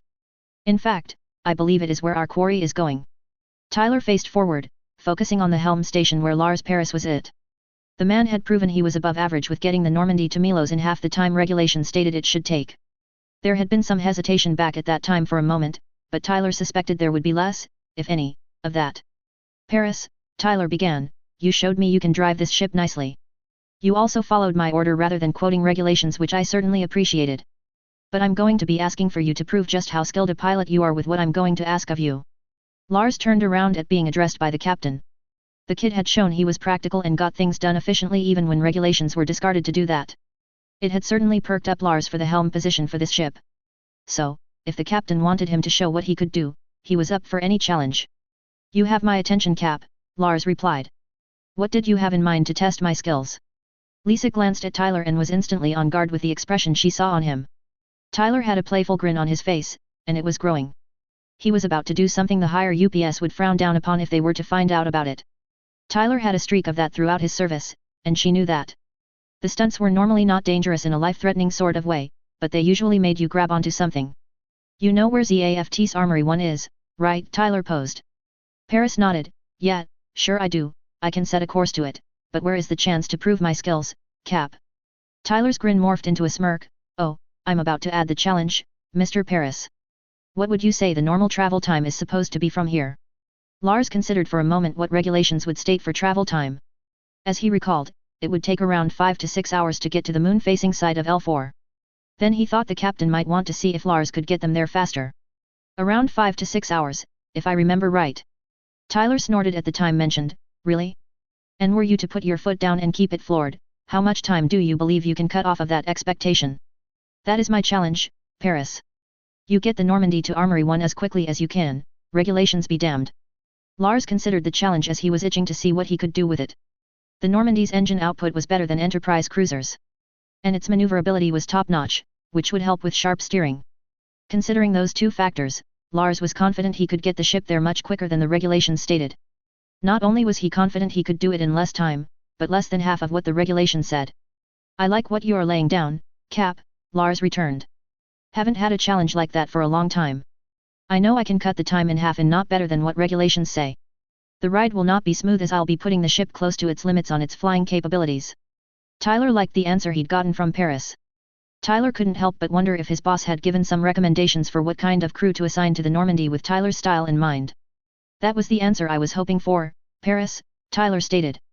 A bumpy ride is fine as long as you don't rip the ship apart. So, you have permission to put your foot down, Mr. Paris. I'll owe you a drink at the next port of your choosing, regardless of the price, if you can pull off what you say. Lars laughed at the reply since he hadn't gotten anything like it before. It's a deal, Cap. Lars faced forward and opened an internal ship comm channel. Everyone buckle up and hang on, this is going to be a bumpy ride for a bit, so enjoy. After saying that, Paris swung the Normandy away from the Milos outpost and pointed it towards the other side of the L4 colony cluster.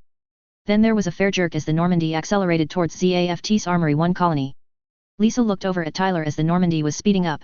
What is it with you and the need and love of speed? She questioned. Tyler laughed. My mother has asked that question several times, and my answer is I like going fast. What else is there that I can say? A/N. Okay, I'll leave off here and continue at this point in the next phase. There is a lot to cover in this phase as it is a long one. As you all read, this phase involves Tyler more than other main characters, and that will be kind of how things go for a bit. Also, prepare yourselves as the first 2 phases of the original version will be split into multiple phases. Anyway, let's get down to the highlights of this phase. Let me start with the first scene with Tyler reporting to ECHOAS. So, if I haven't made it clear, Tyler fears the wrath of his boss Admiral Rain, or at the very least wary of her, then go back and ready the story again. With that in mind, Tyler has bad expectations of the times when he is forced to face the woman for whatever reasons there are. I know I may have hammered the mood Tyler gets when facing Admiral Rain, but I wanted to make it clear. Moving on to the mission he was assigned and the rank promotion. Tyler's rank promotion is obviously for him to command a ship. And the reason I point that out is because it is humorous. Tyler is a ship officer as he has such trouble with those. Plus, Tyler's young age doesn't help his rank, more the opposite for those he encounters. On to the mission that Tyler receives, as that is what this phase covers. So, the mission is much as it was in the original version: go investigate the incident at the research station. I'll go into more detail on that later, as that is the latter half of the phase. Next, the ship Tyler gets assigned to, the Normandy. For you gamers, I wouldn't doubt recognize the name and the reference for the ship. For those who don't, the Normandy is from the Mass Effect game series, specifically the version from Mass Effect 3. Granted, I put my own spin on it, but if you want the general appearance, look up Mass Effect 3's Normandy. Now, I did consider giving Tyler a larger ship or making the Normandy larger, but I wanted to keep it a frigate-sized vessel. The reason for that is frigates are faster and more maneuverable than larger ship classes. Of course, I hope you readers don't get the impression that the size of the ship makes it less effective. Tyler is the captain after all, so rest assured, it is a fit for him, which you'll see in upcoming phases. Let me go over some of the finer details of the Normandy's specs, which will be at the end. I did change 2 things and added a few other things to the ship from what it was in the original version of this story. The missiles and torpedoes are different in how they deploy but still work effectively the same. The beam shield more works as the Aurora's deflection system built into its shield, which I didn't explain previously. The new pieces are the railguns the ship has on the edge of the wings and the new system. I decided to add the railguns to add an underwater option, and they just seemed right to me in the end. The new system, the heat film plate, is something I came up with while writing this phase. I considered ablative gel as the Archangel has, but I thought, why not do something new? The Federation develops new stuff from what has already been created, so I claim author's rights on that. The next scene of Tyler meeting the crew he would work with. Some characters you may know the names, like Felt Grace from the Gundam 00 universe and Malay Alloy from the Age universe. But others like Lars Paris I created based on other characters I like. In Paris's case, he is based on Tom Paris from Star Trek Voyager, for those who want to know. The others Tyler's meets are the boarding team which he works with later. The interaction between Tyler and the 2 boarding team leaders is important to me. It shows the dichotomy between ship officers and those who do field work. Tyler has been on both sides of the spectrum, so he can understand the complaints. Moving on to the mission at the Milos research outpost. First, I had the boarding team use the exosuits I introduced in recent phases, since they are awesome to use and they really do give an advantage if needed. In this instance, Tyler looks a lot like Master Chief from Halo with his suit appearance and coloration. I wanted to set mood for this scene, which I did in a few ways.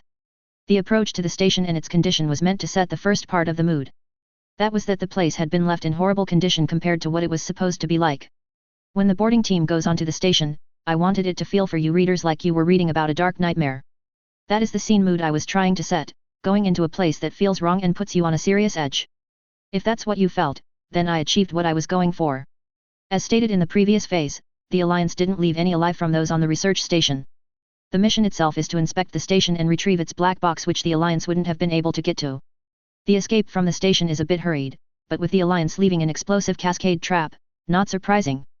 If any soldier wants to correct me with how it feels to know there is a booby trap around you about to go off, then I'm willing to listen to what you have to say. I try my best to be realistic with how I write things, but I have my limitations. But the boarding team does get back to the Normandy.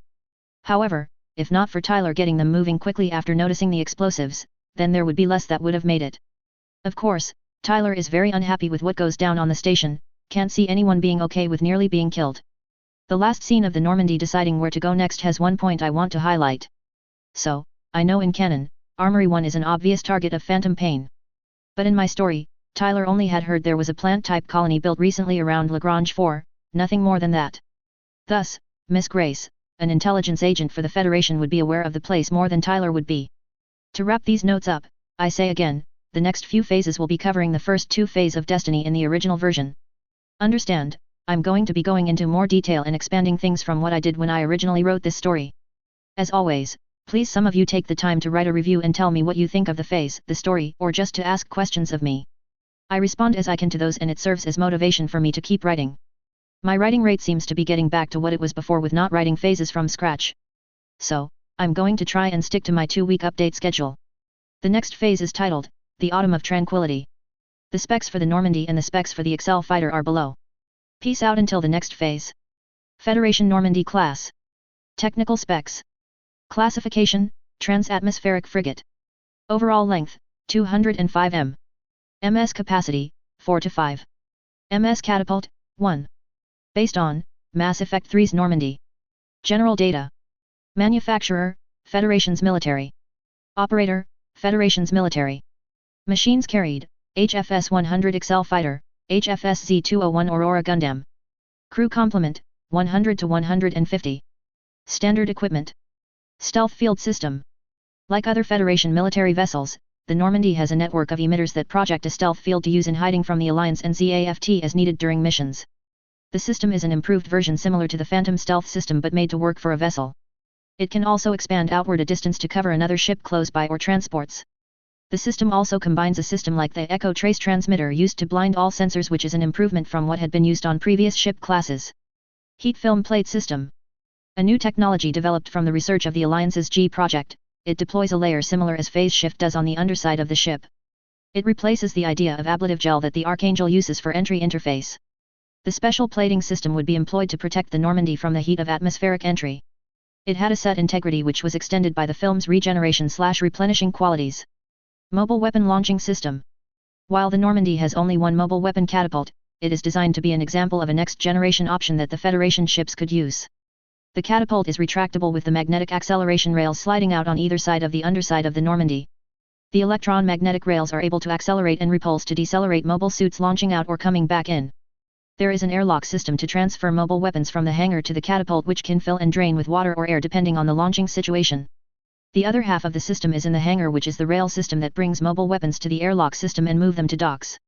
The plate on the rail system is able to pivot and move to the vertical rail to the catapult. Castron X285 beam shield system. Since Tesway R&D developed deflection field technology during the later half of the Alliance plant war, improvements and employing of the defensive technology had been taking place within the Federation's military. The Normandy is the first ship class to have a deflection shield generation system built into it for defensive application. The Castra shield system is comparable to the positron reflectors that the Alliance developed in the fact it disperses the beams instead of deflecting it in a different direction. It is the other way that Federation R&D took deflection field technology, with dispersing rather than deflecting. While it disperses beams of all kinds, it does draw on the ship's power heavily while in use, so isn't something to keep up all the time realistically. The Normandy has shield emitters to disperse shots coming from in front, and a separate set to do the same from the rear. Phased array sensor detection system. Works much like ZAFT or Alliance sensor detection systems, but can also see through fields or systems like Mirage Colloid. Standard armaments. 4x Spear Noose beam cannons. The main beam weapons the Normandy is equipped with, which is a single-barreled cannon. They are similar to the Archangel's Gottfried cannons and have much the same kind of power, though cut in half with not being a dual-barreled. The Normandy has a cannon mounted in the center on top of and under the wings on each side. 2x Pummel Type 3 115 cm railgun. A railgun is attached at the end of each wing, like the positron and beam cannons are retractable to store them when not in use. It could also operate underwater, as proven by the Archangel's modifications adopted by the Federation against underwater MS and submarines. Multi-vector missile system. Missile launchers are built into the wings towards the back of the ship on both sides in banks of 6 tubes, as well as the rear of the ship above the engines in banks of 5 tubes, and there are 2 banks in each wing. They can be loaded with different types of missiles depending on the situation's need. Naughty torpedo banks. Torpedo tubes in banks of 5 are built into the wings inside of the center of the wings for underwater combat options. They can be loaded with different yield and types of torpedoes depending on the situation's need. Thor Positron Blaster Cannon.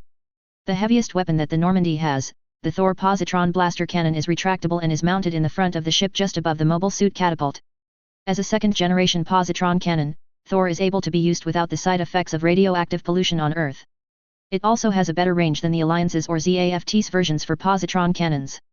11x Falcagun 78mm multi-barreled CIWS. The Normandy is armed with an array of 11 Falcagun 78mm automatic multi-barrel CIWS guns that are used to intercept incoming missiles or lightly armored mobile weapons. The CIWS guns are movable to shoot down targets from several directions. There are 2 on the forward section, 4 on each wing and 3 in the back. Technical specifications. Classification: mass production transformable mobile suit. Model number: HFSE 100. Official name: Excel Fighter, based on the RGZ-95 RE-ZEL. Overall height: head height 19.6 meters, mobile suit mode. Base weight: 50.6 metric tons. Power plant: advanced ultra-compact dual-synced battery. Armor material: reinforced Zionium. Crew: pilot only, in standard cockpit and torso. General data. Manufacturer: Tesway Laboratories, Human Federation. Developed from HFCSD 201 Delta Fighter. First deployment: November 18, 72 CE. Operator: Human Federation. Known pilots: Luke Lacy, Lily Thively, Hilda Spulker. Equipment and design features. Wraith stealth system. Much like the previous stealth equipment, the Spectre optical camouflage field, This system allows the fighter not to be detected or seen by projecting a field that shows in real-time images of what's behind the field, though it is more efficient and the field is smaller. Along with the image projection, heat dispersal is changed so that the heat won't give away position of the fighter. The system drain the power supply even less than before. Phase Shift Type Beta. A phase shift armor system that is based on the same principles that Type Sigma uses, however, it is toned down and better so that it is easier to use and doesn't drain power a large degree. Developed by a cooperative effort between Tesway R&D and the Deep Space Survey and Development Organization, Type Beta is a simpler and more basic version of phase shift armor. It works very much the same as Type Sigma, and distributes the voltage to the needed areas more than the non-needed areas. This makes the drain on the mobile suit's power supply from PS armor much less over time. Fixed armaments. MKII X80 High-Energy Beam Rifle.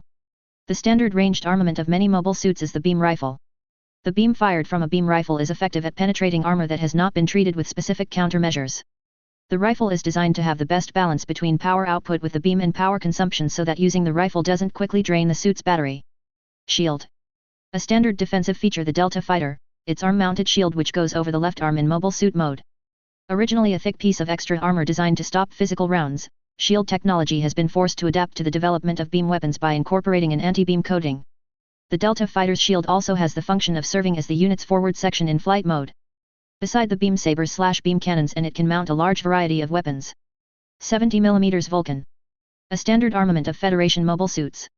These head-mounted shell-firing weapons have a high rate of fire, but have little power and are generally ineffective against mobile suits. However, the Vulcan gun can damage lightly armored areas such as the sensors.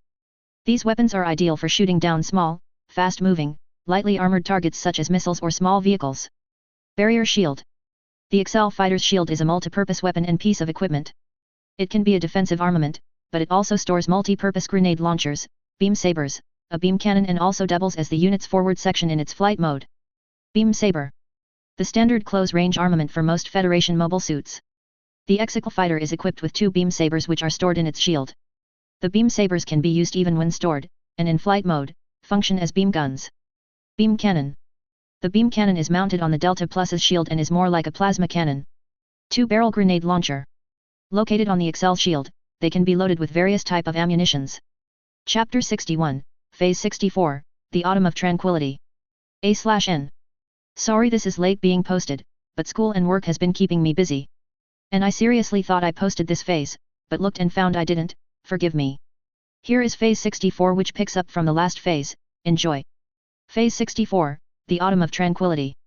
September 20th, 73 CE. Moon-facing side of Lagrange 4.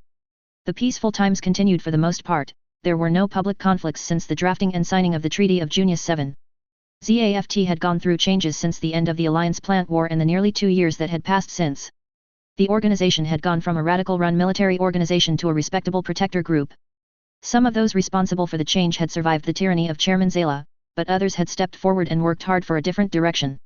Among those was Gilbert Durndal, who had taken the chairman position in the plant's Supreme Council. Under his direction, ZAFT shrugged off the past sins of the war and worked to present a better image of coordinators. Over the year and a half that Durndal led the council, he reorganized the government of the plants. He also worked with ZAFT's Admiral Tries for the 6 months he remained in charge of ZAFT's military before Tries's retirement. Durndal then opened dialogues with the Federation and the Alliance after getting ZAFT back in order and from the place it had descended to. His efforts aimed to establish the foundation for lasting peace for all 3 factions. Those who had come before him had tried and failed, whether through force or other means. Durndal found success with the Federation's leaders, though not so much with the Alliance. Durndal and those working with him learned much from their discussions with the Federation. And what they learned helped transform ZAFT into the noble organization it became in the 73rd year of the Cosmic Era. Nonetheless, that certainly didn't mean everything was golden for all since the peace conference. Outside the public eye, efforts were being made to counter events occurring for the purpose of causing conflict and strife. The Alliance was suspected of disregarding the agreements made to try to cause another conflict for their own interests. However, none could come up with solid evidence to prove that assumption. All 3 factions had also been rebuilding their military forces lost in the war. The Alliance had been doing that openly and essentially touting their work. They had constructed a new moon base to replace the destroyed Ptolemaeus. Thus, the Alliance still had a notable presence in space with their lunar base. ZAFT had also been rebuilding and expanding, not just militarily, as the Alliance had been doing. Yet, none could see what the Federation had been doing with their military as they said nothing, and no evidence could give a view into the matter. Among the expansions ZAFT had been doing, they built a plant colony in the L4 colony cluster. It was the first colony built around the Lagrange point in more than a decade and quickly had people living there. The colony's name was Armory 1, and it was located at the western edge of the L4 colony cluster, which was the side facing the moon. However, the colony was a cause of tension between the factions. The Federation controlled the L4 colony cluster officially since the end of the Alliance plant war. ZAFT built the plant colony, so most said they should control it. Then Lagrange 4 was close enough to the moon that the Alliance would say they had claim over it. The debate over control of the Lagrange 4 colony cluster and what was there was argued out of the public eye, but most heard about it every now and then. However, ZAFT and the Federation had an agreement about Armory 1. The colony had been originally built for military development, and ZAFT admitted that to the Federation. But it quickly became a place for non-military personnel to call home, so it wasn't a strictly military colony. The colony transformed with non-military features popping up along with non-soldiers coming to live there. Since the colony was on the edge of the colony cluster, it would remain under ZAFT control. Yet, ZAFT wouldn't go beyond the colony's parameter into the colony cluster the Federation patrolled. Thus, the colony would belong to ZAFT but be close to Federation-controlled territory. The citizens that lived in the colony wouldn't need to worry about the politics between the two. So, the inhabitants were going about their daily lives, thinking nothing about current events. Inside the colony at the military sector's special dock, the first of a new ZAFT ship class was locked in. It was the first of a new ship class ZAFT had created since the early years of the Alliance plant war. The Minerva-class vessel was different from previous ZAFT space-going ship classes. And as was the tradition with the first vessel of a new ship class, it bore the name of the class as its own. Designated the LHMBB-01 Minerva, it had an overall length of 350 meters from bow to stern. It was also the first trans-atmospheric battleship ZAFT had created. That meant it could operate in space or on Earth equally well, giving it an advantage over other ships. The vessel had a laminated armor layer outside for combat defense. Such technology had been invented and proven very useful during the last war through the service of the Alliance's Archangel class. The ship had 14 propulsion engine thrusters, giving the vessel fair acceleration and speed. Regarding equipment, the Minerva had 2 mobile suit catapults to use for mobile weapon deployment. A catapult was on either side of the ship's center, just behind the forward half. There was also a special catapult for specialized mobile weapons assigned to the Minerva built into the back of the forward half of the ship in the center. The other system the Minerva had, which was different from previous ZAFT vessels, was the Deuterion beam energy transfer system. The system was meant to work with the new generation of Gundams that ZAFT had developed. The idea was intended to recharge a mobile suit's battery without the machine returning to the ship. It was a way to have powerful mobile suits without using nuclear power, as the Treaty of Junius 7 banned it. The Minerva would carry the prototypes constructed in the colony for their field testing. When it came to armaments, there were 12 40mm CIWS defensive guns for intercepting incoming enemy fire. There were also anti-beam depth charge launchers to help against beams fired at the ship. Then, the series of 4 missile launchers on either side of the Minerva's hull on the back half of the ship could fire different types of missiles depending on the situation. Torpedo tubes were also built into the ship for the times it would go down to Earth with 4 of them. For the major weapons, 3 were available for needed use. The first was the 2XM47 Tristan dual beam cannons mounted above both of the linear mobile suit catapults. Next was the M10 Isolde 42 cm triple cannon mounted on the ship's center. It would be stored under the special mobile weapon catapult when not in use. Finally, the last weapon was the QZX-110 Hauser positron cannon. The Minerva was the first ship ZAFT built with a positron cannon since the war. The former Earth Alliance vessel, the Archangel, had shown how effective the weapon could be. Yet, the Federation had also clearly stated the harmful pollutant affected the original version produced. So, ZAFT scientists worked hard and managed to fix the issue for the most part. The cannon was mounted on the front side of the ship, behind an armored plate to hide it when not active. On the current day, the Minerva was going to test the performance of one of its mobile suits. The unit was the ZGM-FX56S Impulse, a Gundam-type ZAFT developed for the next generation of mobile suits. The Gundam was set apart from the other prototypes by being a modular machine. The modular design allowed it to have different equipment options and do in-field replacements for parts. The Impulse had multiple modes, each with a different set of equipment meant for various situations. But unlike the others, Gundams used the special catapult the Minerva had. The second stage series project produced mobile suits for service in ZAFT. ZAFT had wanted to branch out as the Federation had done with their mobile weapons. The effectiveness of what developments the Federation had come up with had been made clear during the Alliance plant war.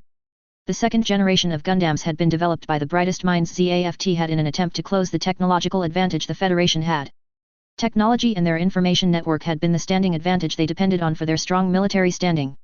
The Gundams of the second stage series were, in truth, meant to replicate the Federation's transformation capabilities. 4 of them were for the 3 transformation modes that had been seen during the war: air, land, and aquatic. However, the Impulse was meant to be part of a new development path. It was to be a test platform for modular suit technology. It was to be the prototype for the new technology that ZAFT would pioneer, something which the Federation hadn't shown.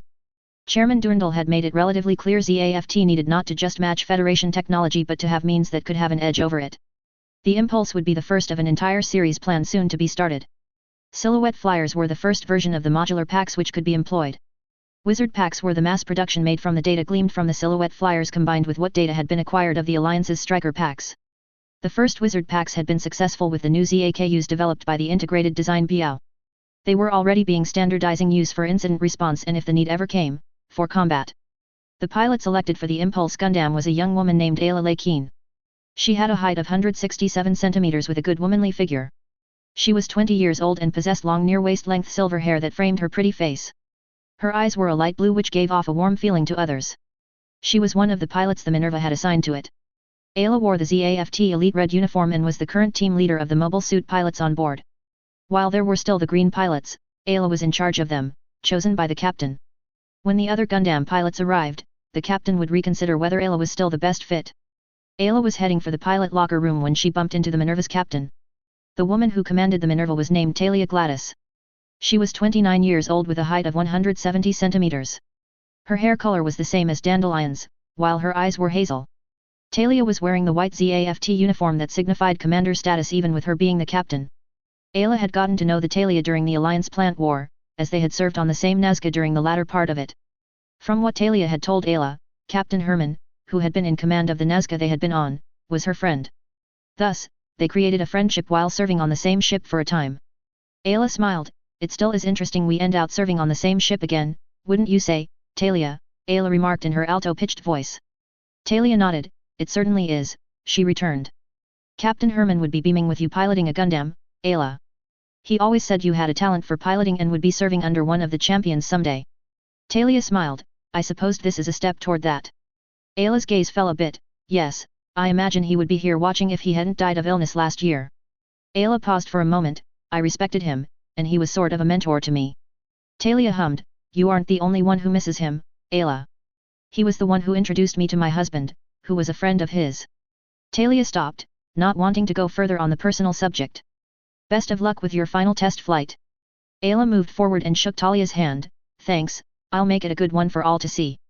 The two women parted, Talia going to the bridge, and Ayla heading for the pilot locker room.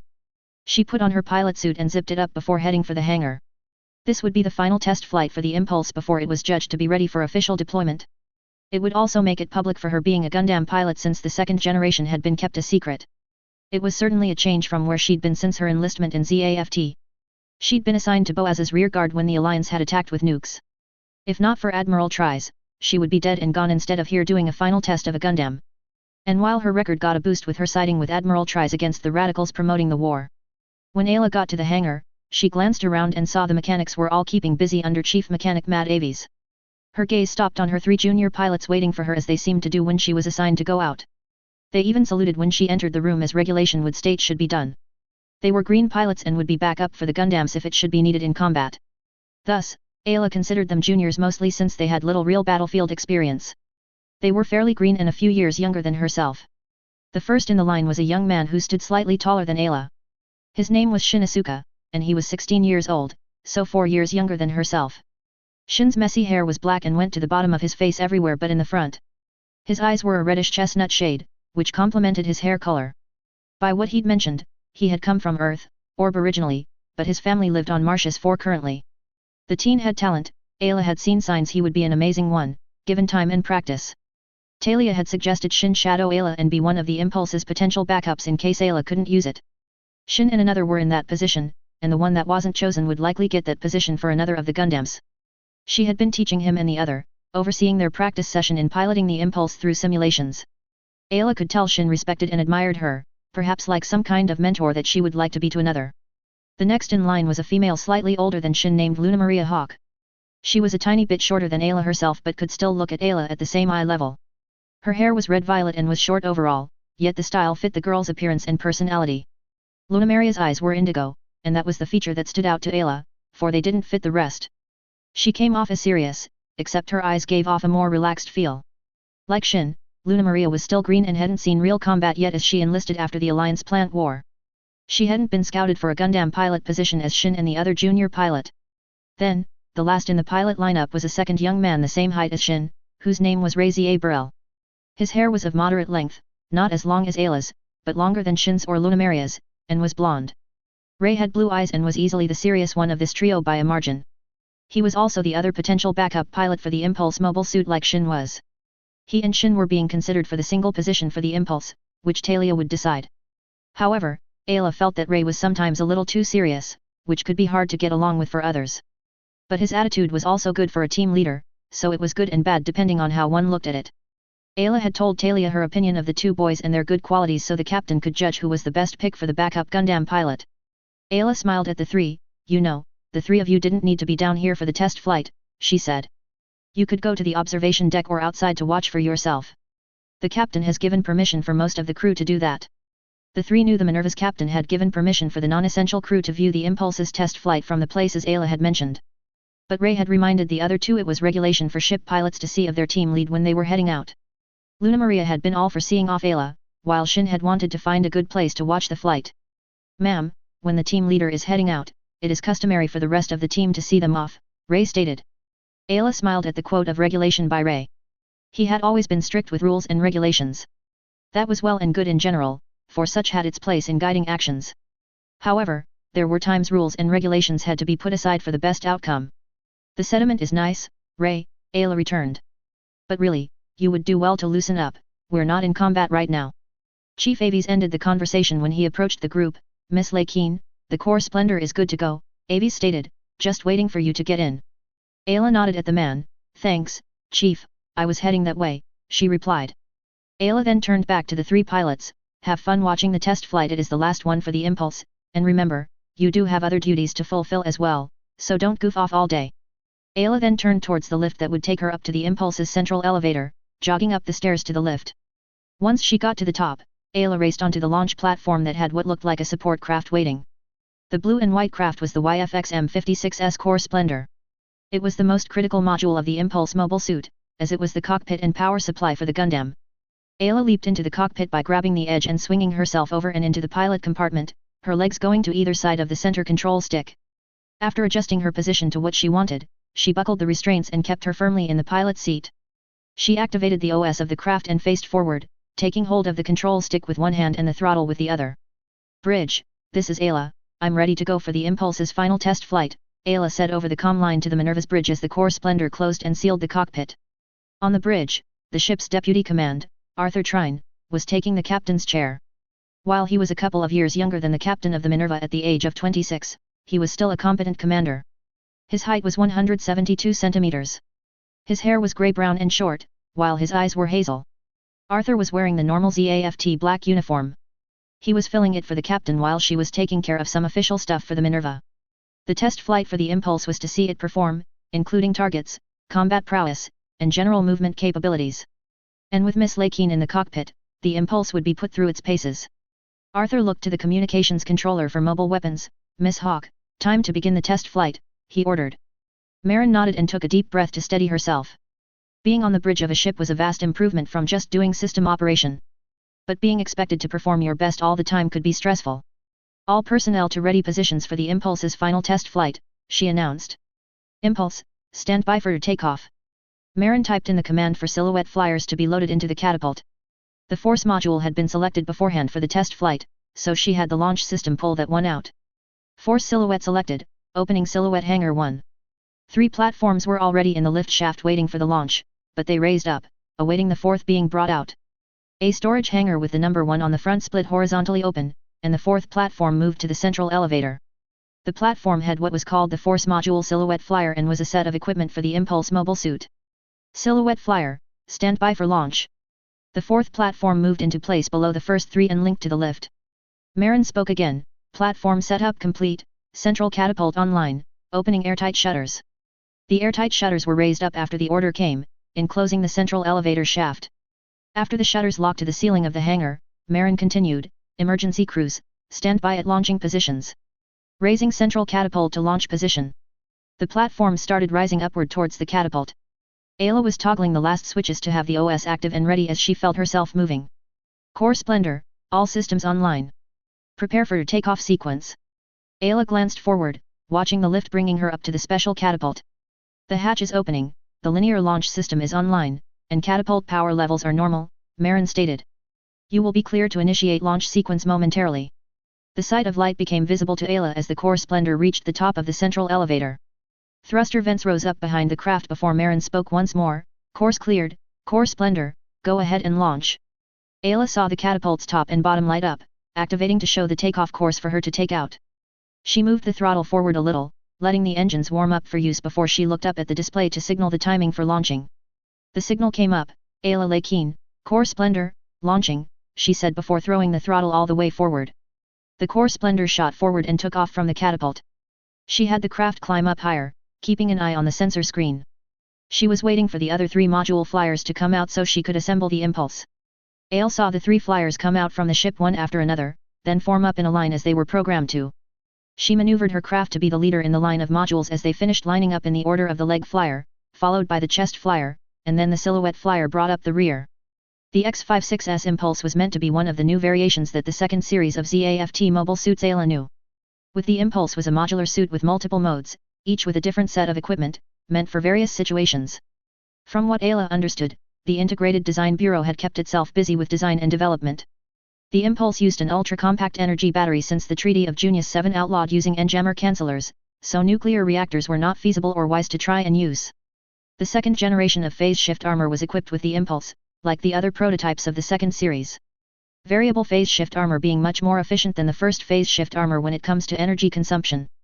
As Ayla saw it, the disadvantage of this kind of armor was that it needed to be programmed beforehand on when and where it strengthens the output.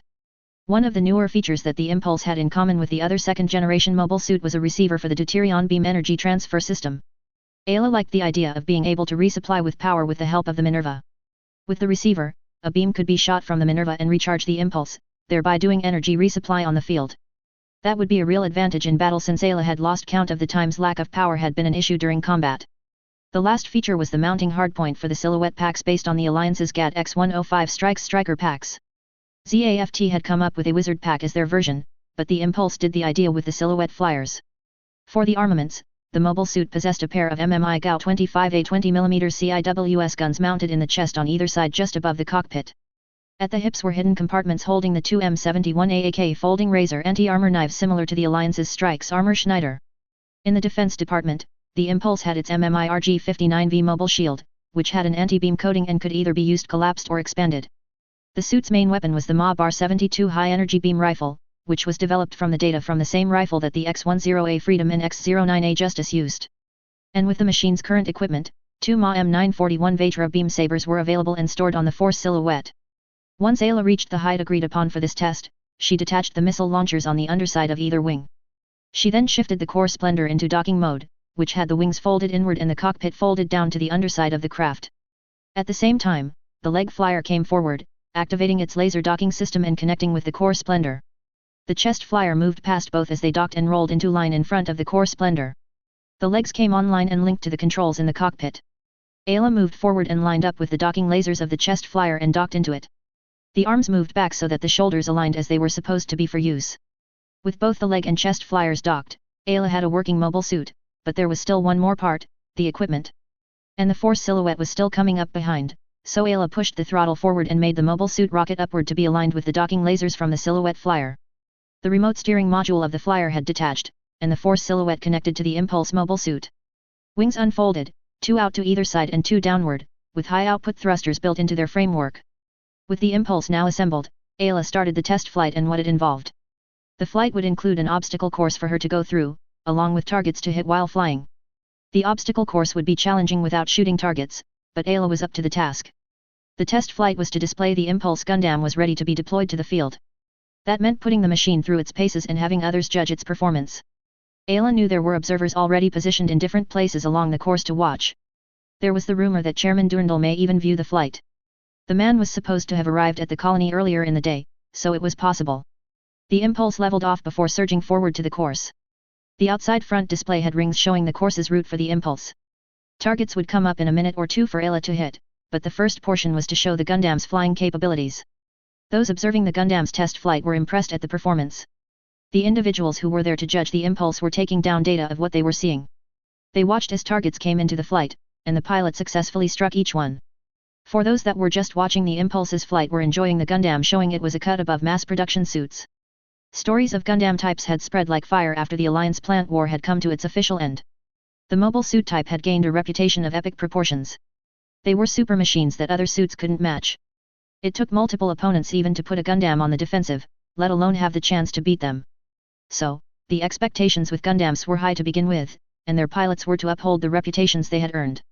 On the bridge of the Minerva, Arthur was watching the impulse and couldn't help but be impressed.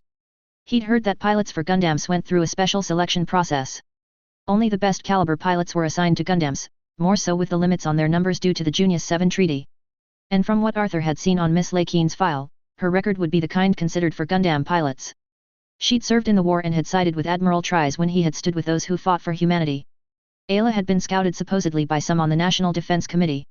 She had recommendations from some officers, including the Minerva's captain. From what Captain Gladys said to him, the two of them had served on the same Nazca class during the latter part of the war. At the same time, Talia had finished up the paperwork she'd been required to handle for the Minerva. The ship was to launch out within 2 weeks from today. There was a ceremony planned in 5 days to see her off. It had originally been scheduled for 3 weeks at the earliest, more like 4 weeks.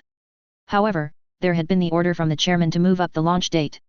There was still a list of things that needed to be done before the Minerva was ready to head out at the new date. Talia just happened to be in the position of knowing what was on that list more than the ship's crew. She had been delegating the needed tasks so they could be done in time for the new date, but the list was still long. And with the time before the Minerva set sail, there was little time to relax. And then, another complication had both professional and personal implications for Talia. Chairman Durandal had arrived at Armory 1 earlier the current morning. From the professional standpoint, he would likely come around the Minerva and inspect it while he was at the colony as well, seeing the ship head out. It wasn't unheard of for Chairman Durandal to inspect a ZAFT vessel occasionally or seeing it ship out. The Minerva was the first of ZAFT's new ship classes since the war, so he would doubtless want to see it in person. She was part of second stage series and would be the flagship of ZAFT new fleet which was under construction currently. Talia was proud of the Minerva and her crew's performance while the ship was preparing the ship for active service. Thus, Talia didn't fear any reprisals from the chairman or any around them coming her way for the Minerva's service. If it were someone other than the chairman coming to inspect the ship, Talia wouldn't have as much issue with this as she did. That it was Gilbert personally at Armory 1 who would then come to look at the Minerva would bring up their personal relationship. Talia and Gilbert had dated years ago, and the relationship had been mutual on both sides. However, due to the laws the Supreme Council had put in place, they couldn't get together and create a family. The arranged marriage laws may have been to make births among coordinators more likely, but it made relationships strained. Not that Talia had hated the man she'd married. Her husband, Charles Gladys, had been a good man, and Talia had grown fond of him. Charles had also given her a son who she loved beyond measure. Yet, Charles had also been a friend of Gilbert's, and the marriage between Charles and Talia hadn't gone the best with Gilbert. It had been a hidden sore subject before Charles's death but lessened afterward. Gilbert had tried to be around for Talia's son William. She felt it had been Gilbert's way to honor Charles's memory. But with their past relationship, it was hard to be formal with Gilbert for Talia. Talia cleared her mind as she reached the bridge of the Minerva and entered it. She noted that the Impulse's final test flight was underway. Talia didn't doubt Ayla would show the Impulse was ready for deployment. Ayla was a skilled pilot. Talia had seen that while serving on the same Nazca as its mobile weapon controller. As she was heading toward her seat, Talia heard Arthur whistle softly. "Miss Lakeen is certainly a skilled pilot," he remarked. "The Minerva is certainly lucky to have her assigned to her." "You aren't wrong, Arthur," Talia said, getting the man to turn around and see she was there. "Captain, I didn't hear you come onto the bridge." Talia waved a hand in dismissal. "I finished the paperwork needing to be done, so I thought I would come and see what I could of the flight." Talia gazed forward. "Ayla is competent. I served on the same ship as her for the last few months or so of the war and saw the point for myself. And this flight should show she was the right choice for the Impulse as well as her on the path to be a fine Gundam pilot." Ayla continued through the course, performing the best she was able and showing off the Impulse to those judging it. Being assigned to a Gundam type was an honor and was an extremely good mark on a pilot's record. Ayla's service record was better than average for a pilot in ZAFT, but one didn't say no to an offer to help it be better. And the Minerva's first tour should be quiet overall. That was the National Defense Committee report after they had gone over intelligence reports. Ayla wasn't sure what that estimation was based upon, but she didn't fully trust the report. History said the first of a new ship class tended to face varying hardships. It hadn't mattered who the ship belonged to, most of the time, it faced an uphill battle serving its military organization. Plus, she had wanted to see what the Gundam types were all about. Ayla had heard many of the stories of Gundams, both from reports and from others talking about them. It had started with the Alliance prototypes that had been stolen at Orb's Heliopolis. Their performance had been more than notable throughout the war till the end. Other Gundams had followed the Alliance's prototypes, made by each faction. Ayla had seen some of the Gundams fighting in the Second Battle of Jachindu.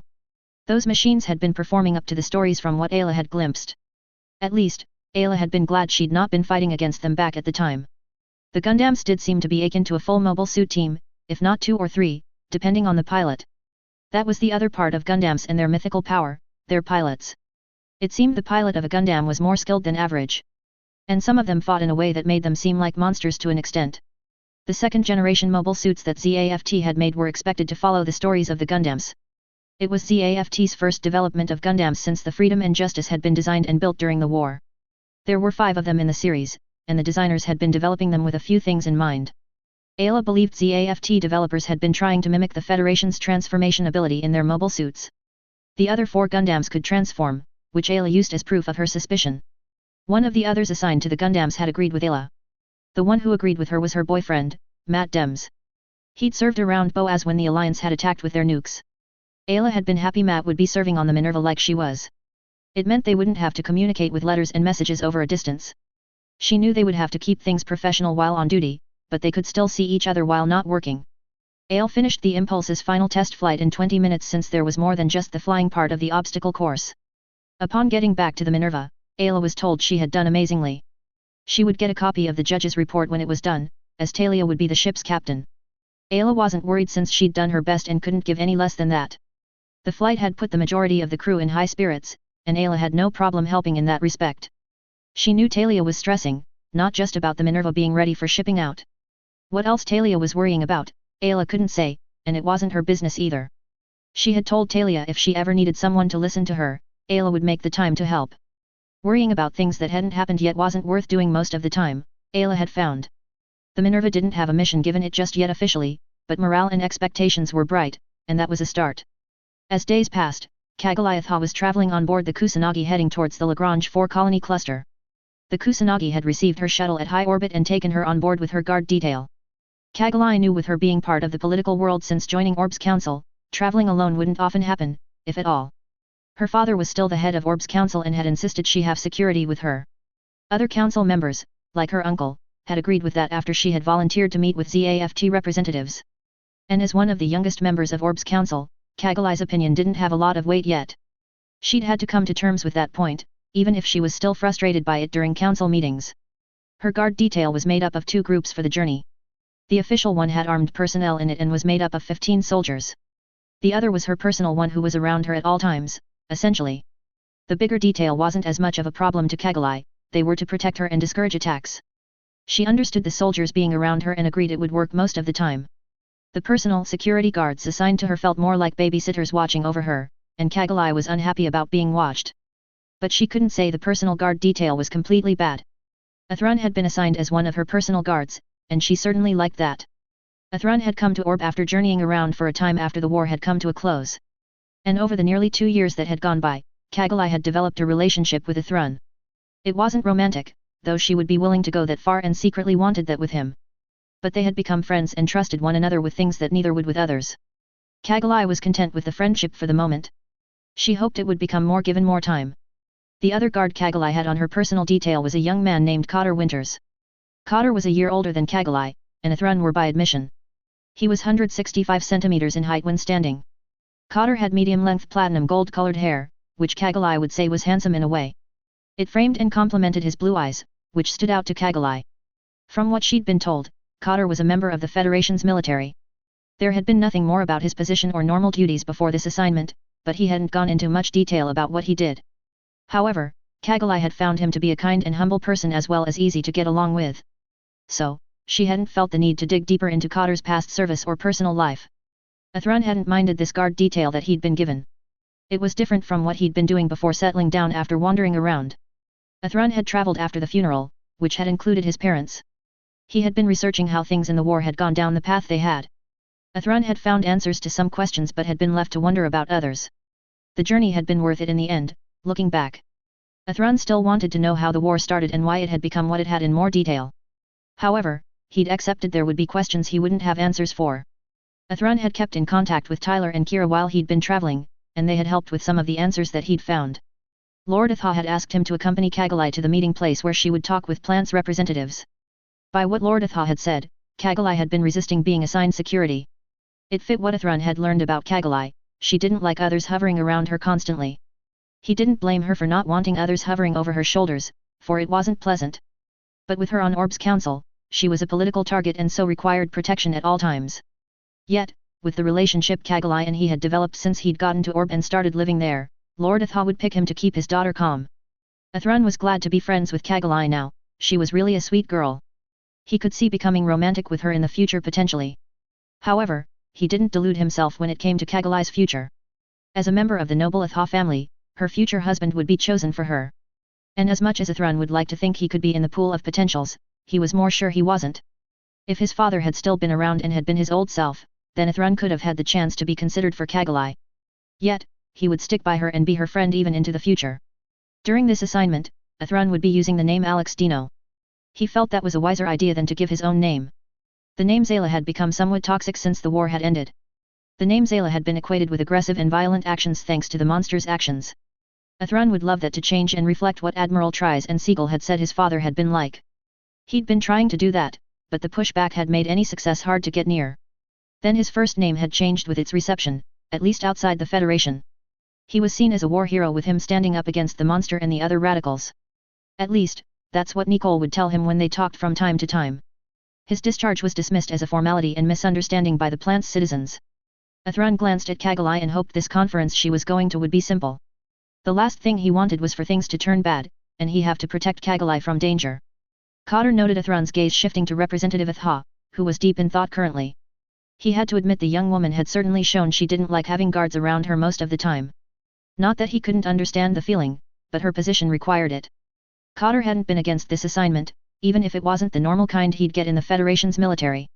With Cotter being in the Mobile Suit Corps branch of the Federation's military, he would usually handle missions involving mobile weapons. The guard detail was a nice change, but he couldn't help but wonder if there was more to things. There was the possibility the conference could go south or some sort of interruption from the Alliance.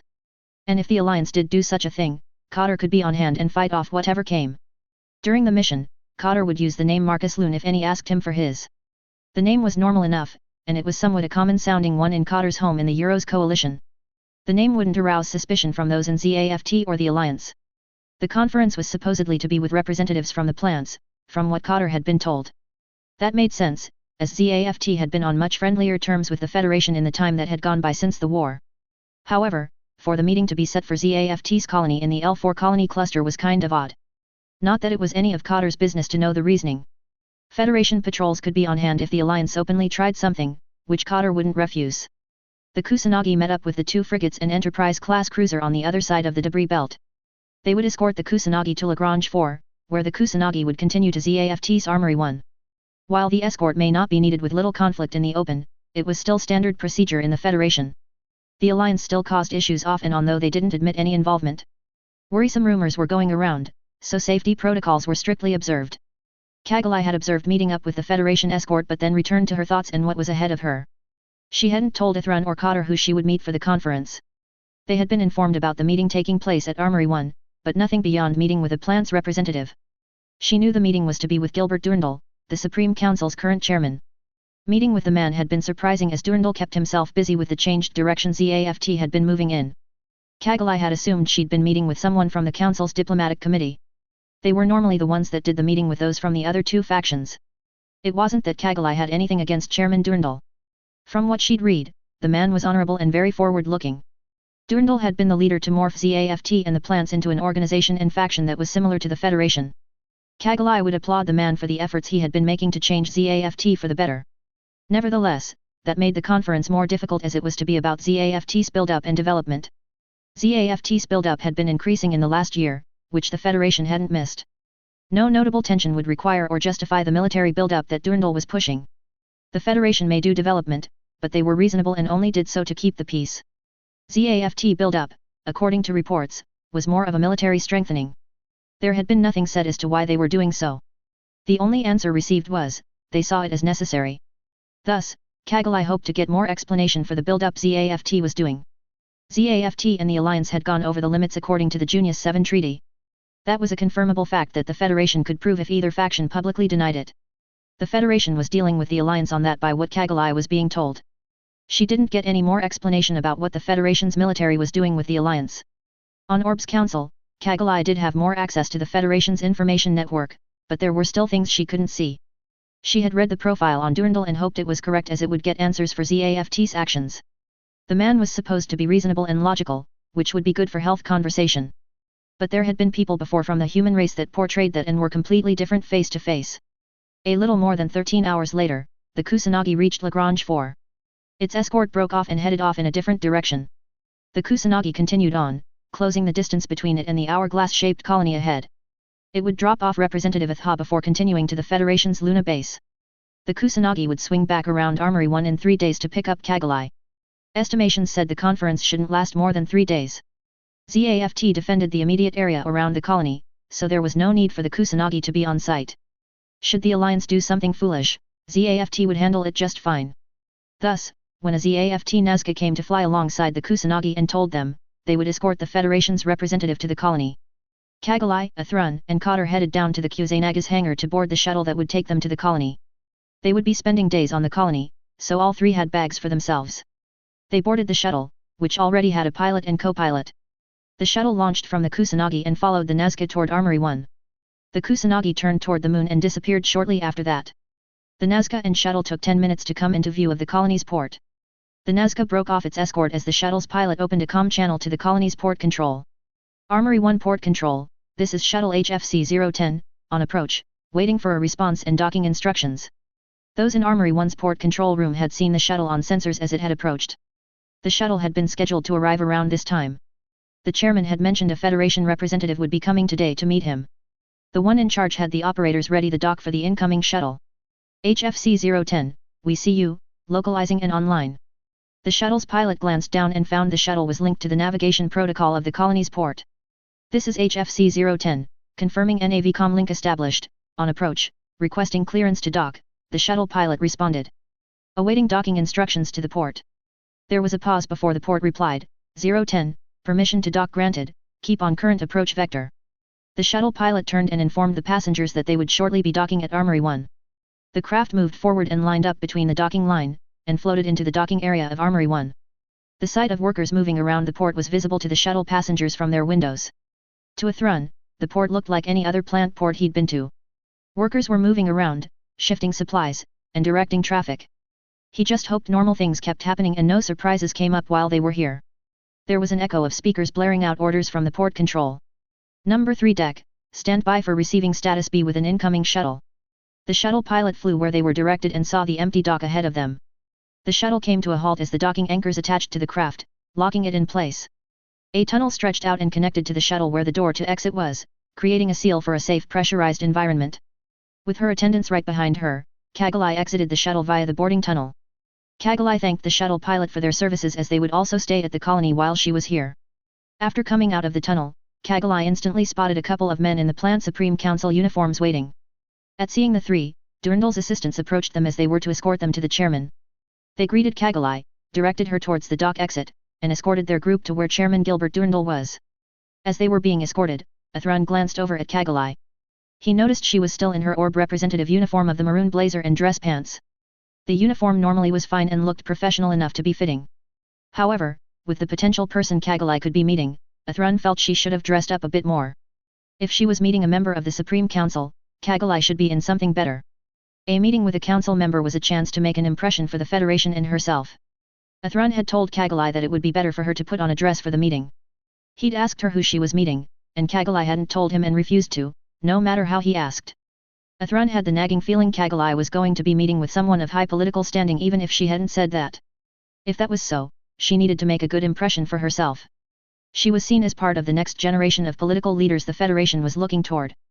Athrun sighed, while the blazer is normally fine, Representative, Athrun stated, do you think that's the appropriate attire for your upcoming meeting? Kagalai glanced back at Athrun, not the happiest with the question. They had this conversation before now about making good impressions with others. Kagalai didn't see a reason to dress up to impress another. She wasn't a princess or something similar as she used to be called. Kagalai felt actions and words spoke for her more than her appearance, and that's what she wanted. We already went over this, Kagalai replied. What should it matter how I'm dressed? Isn't my representative uniform good enough for something like this? Athrun couldn't say honestly whether Kagalai's uniform would be proper as she'd not told him who she was meeting. If it were just someone from the diplomatic committee, then yes, her uniform would be fine. Athrun gazed at Kagalai. That depends, he said, if you told us who you would be meeting, representative, I could be more accurate with an answer. Kagalai hadn't told Athrun and Cotter she was meeting Chairman Durndal. She knew if Athrun was told she was meeting with the chairman, he would pester her. He would insist that she wear a dress for the conference even when she wasn't the fondest of dresses. She knew he'd packed at least one dress even when she hadn't. And Athrun would tell her she should and needed to wear whichever dress he'd packed for her when meeting the chairman. However, Cotter spoke up before Athrun could press for an answer. I wouldn't doubt the representative has her reasons for not telling us, Alex. Kagalai figured it would be better just to tell them and get it over with. I will be meeting with Gilbert Durndal. Athrun's eyes widened at what Kagalai had just said. If she was really going to meet with the current Supreme Council chairman, then her choice of clothing was inadequate. Athrun had packed a dress on the chance Kagalai wouldn't. It was a good one, so if they could have a moment before the meeting, Athrun could have Kagalai change into it. Then your uniform isn't appropriate, representative, Athrun insisted. I don't doubt we can have a moment before you meet the chairman, and you can change into something better. Kagalai wouldn't wear a dress to meet Gilbert Durndal. She would flat out refuse to do that regardless of what Athrun said. I will not be wearing a dress. She stopped herself from saying Athrun's name and kept going, Mr. Dino. Athrun matched her gaze. Yes, you will, he hissed. For something like meeting with the chairman of the plants, a bit of acting doesn't hurt, you know. Athrun paused for a moment to calm down. You are representing the Federation in this, don't forget that, Lady Atha. You are seen as the future of political leaders of the Federation, whether you think so or not. Cotter had observed Athrun and Lady Kagalai had a relationship of some sort. Cotter couldn't say what that actually was, nor did he look further into it. But they were appearing as some sort of married couple and were a tad too young for that kind of display. They were also being viewed by the staff of the Supreme Council, which wasn't a good look to give them. So, Cotter cleared his throat to draw the attention of the two. Alex, I doubt you're going to change Representative Atha's mind at this point. At least, from what I've seen, she isn't one to be swayed from her decisions. Besides, her attire is fine for the meeting with the plant's chairman. Sure, it could be better if she had said something to us before now, but complaining isn't going to help right now. And it is your reaction is likely why she didn't tell us who she is meeting. As much as Athrun knew Cotter had a point and was right in the end, he didn't like Kagalai hadn't said anything about this. However, Kagalai was representing the Federation, and she needed to understand that such went beyond what she felt. That was one thing Kagalai sometimes forgot, representing others meant she would be the face others equated the group with. And with her meeting the chairman, it was even more important she remember she was representing the Federation. I know you have a point, Marcus, Athrun admitted. However, portraying one could be a novice at what they do is not good either. First impressions are something to be given serious thought, more so in the world of politics. Those who were escorting the group had said nothing to the exchange as they had been going. Some of them wondered if the Federation often had bodyguards giving advice to their representatives. But they reached the colony elevator, so there wasn't time for an explanation. The group entered an elevator and zoomed down into the colony interior. The moment the elevator came into the colony, Kagalai was amazed at the beauty of these colonies. Plant-type colonies had a similar look as being on Earth did, which was hard to replicate. The colony type was the most successful out of those scientists and engineers had created. And yet, the colony type had been linked with coordinators and should be seen as their places. Nonetheless, her gaze settled on the military part of the colony, which was easy to differentiate from the rest. She knew what military buildings and areas looked like with how much she had been on a grow. There was a large number of mobile suits visible even from the elevator, moving around doing tasks. Kagalai also saw a dock with what looked to be a new warship which seemed to be of an unknown class. It was yet another piece of evidence that ZAFT was building up more than the treaty dictated they should. While the Junius 7 treaty didn't forbid the development of new warships, it counted in the military limitations. Depending on how much resource went into it, the ship would cost the organization more than just building a known ship class. Is that a new ship class? Kagalai asked, pointing at the Minerva. One of the assistants glanced in the direction Kagalai was pointing. Yes, that is the Minerva, she will be shipping out soon. It is my understanding there will be a ceremony for its launch, they said. While holding ceremonies for launching ships, especially new ones, she knew it was traditional. It was a time of peace, so there was less need for new ships and weapons. And it was even odder that the ship's launch would be so near the time Kagalai was to meet Durandal. It felt like it was some kind of statement by ZAFT, even if it wasn't intended to be. It's odd that they are holding a ceremony for launching a warship now, Kagalai murmured to herself. Especially with what we're here to discuss. It makes little sense logically. Cotter had heard Kagalai's comment and figured she didn't know the mentality which had ships built. Ship both on Earth and in space was built during war and peace times. It was logical for military organizations to replenish their forces and strengthen them as they can. Where that is true, Representative Atha, Cotter iterated, a ship that some consider a vessel of war may not necessarily be built for that purpose in mind. Like many tools, space-going vessels can perform various good and bad functions, just like simple tools like a hammer or knife can. Cotter continued in his explanation about how ships were like any tool, not having a purpose inherently. That a tool's purpose was chosen by its wielder and that they were the ones responsible for what the tool does. Athrun knew the explanation being given was an apt one that most in a military organization would stand by. There was the misconception that military force was meant for expansion and to display strength.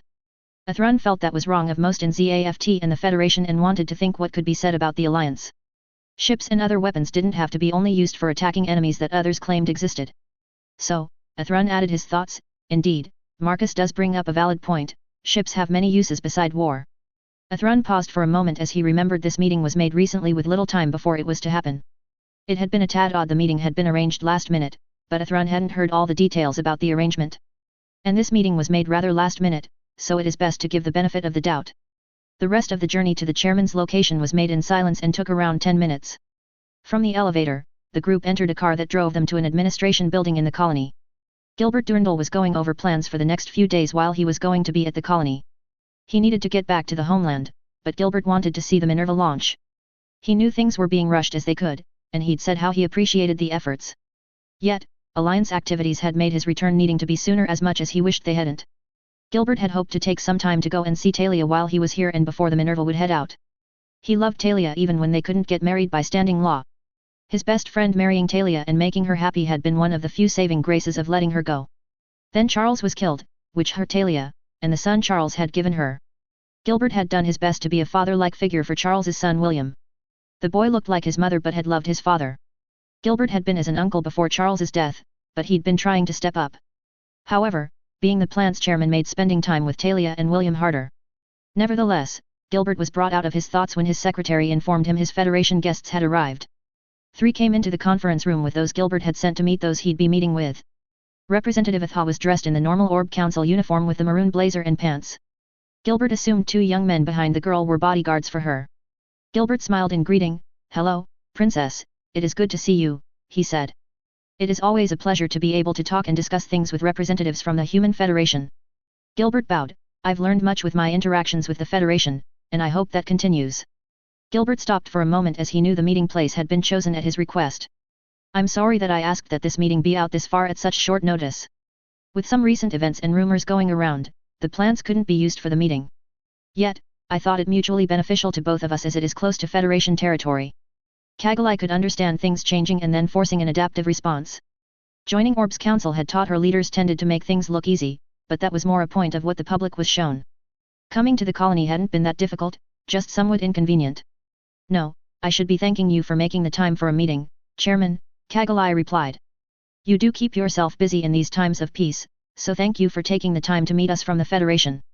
Kagalai and Durandal moved forward and shook hands to complete the greeting. Durandal glanced at the young woman's assumed bodyguards, taking in their appearances. The blonde one was average, nothing that interested Gilbert as to why they would be chosen to accompany Representative Atha. The other young man did catch Gilbert's attention. The blue hair and face seemed to match what ZAFT had on Athrun Zala's profile. Zala had disappeared after his discharge, and ZAFT intelligence couldn't find him. Gilbert had wanted to talk to the young man and perhaps offer for him to return to ZAFT. The boy had valuable skills that ZAFT could use with any conflict. He was one of some individuals who had vanished that Gilbert wanted to contact and get help from. "And those with you," Gilbert said, "I assume they are your bodyguards, but beyond that, I couldn't say." Athrun took a step forward. "My name is Alex Dino, Chairman Durandal," he replied. "I'm assigned as a bodyguard for Representative Atha." Cotter followed after Athrun doing the same. "Greetings, Chairman Durandal," Cotter said with a bow, "I'm Marcus Loon, also a bodyguard for Representative Atha." Gilbert nodded in acknowledgement of the introductions, still wondering if Mr. Dino was, in fact, Athrun Zala. The appearance certainly suggested that, but Gilbert couldn't be completely sure. Perhaps during their stay, Gilbert could get with Mr. Dino, talk with him, and learn more about him. However, that would have to be looked into later, so Gilbert turned back to Kagalai. Moving on to other things, how fare things for the Federation's member nations these days? Durandal asked pleasantly. Correct, should I be wrong, but it is my understanding the Federation is doing fairly well. The war took its toll on all of them, but I hope their recovery has been going smoothly. Kagalai knew that the recovery from what the war did had taken the time and was still in the works in some places. Orb had taken close to a year to rebuild what had been destroyed in the Alliance attacks. Its people had been able to move forward with their lives which the war had disrupted. It was a similar story in each member nation, rebuilding and moving forward. Things had been getting better for those in the Federation overall. It was nice that Durandal asked and was worried for the citizen of the Federation. However, it was kind of odd that he would do that as the chairman of the plants. Kagalai slowly nodded, yes, the damages from the war are being undone, and it is still ongoing, by what I'm told. While it is nice of you to ask, why are you asking? Just for pleasantries. While asking about the Federation's member nations was meant for a conversation opener, Gilbert really hoped the Federation was doing well. The Alliance was quietly working to bring conflict, ZAFT Intel was sure of that, and Gilbert believed them. That wouldn't only affect ZAFT but the Federation as well. And Gilbert would rather have a potential ally in the Federation than not if the Alliance brought about another war. So, Durandal inclined his head, not at all, I myself have visited some of the Federation member nations and found them quite pleasant to be around. Plus, I understand and admire the values and principles the Federation upholds, they are very noble. I know for a fact that within the plants, the speech given by the Republic's Minister Blas gave towards the end of the war is still talked about and quoted. It shows that it struck a chord with many and helped them see the truth. I'm not the only one who wants to work alongside the Federation for a better future. Thus, I am happy for the Federation as things are settling down. If anything, I'm a tad envious of the peace and prosperity that the Federation has achieved and maintains. I can't imagine it is an easy task to do with the world as it is. Chairman Durandal certainly seemed and sounded genuine in his wish for the Federation to have prosperity. And Kagalai wanted to believe the Supreme Council's chairman wanted to work with the Federation, as he said. If the faction could work together for a better future, humanity could move away from the bloody past it had been held back by. However, the meeting's subject matter was one of the shackles to which humanity had been linked. The want and, at times, lust for power and strength had been with the human race as far back as recorded history did. The pursuit of power was not evil in itself as long as it was used for the right reasons, like protecting what one held dear and serving the people's best interests. When that pursuit with good intentions was done in excess, it became potentially problematic. The Alliance plant war was a good example of acquiring and pursuing power could end out. A good example was the Federation's acquired power which was used to protect its citizens. They didn't have too much power, nor did they use it to dominate over others.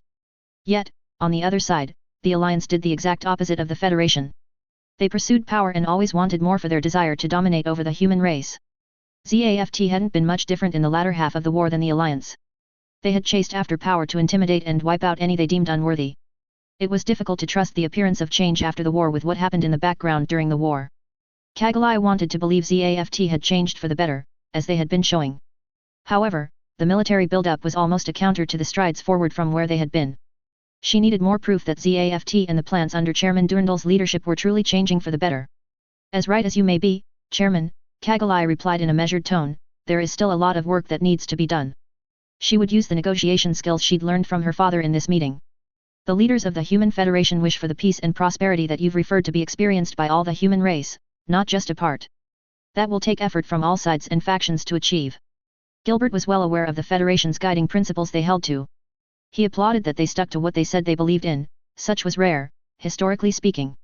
Those principles, along with the Federation's conviction, had kept the faction together. All attempts by others to fracture and break them had failed, rather, those attempts had strengthened the Federation during hard times. Durandal had taken that as a basis for how he'd been trying to change ZAFT to. The Federation's equation used for their operation and continued standing had been extremely successful. And over the last year and a half, Durandal had been seeing some of the reasons why it was with how he'd been modeling ZAFT. The Federation's equation was fairly simple, even if it didn't look like it on its face. Their top priority was their citizens/people, their prosperity and their safety. Everything the Federation did was to that end in some form or another. That, in turn, gained their people's loyalty and hearts, giving them unequaled strength. The trust and loyalty of people were more powerful than almost anything else. It was what united the Federation against the storms that came their way from others.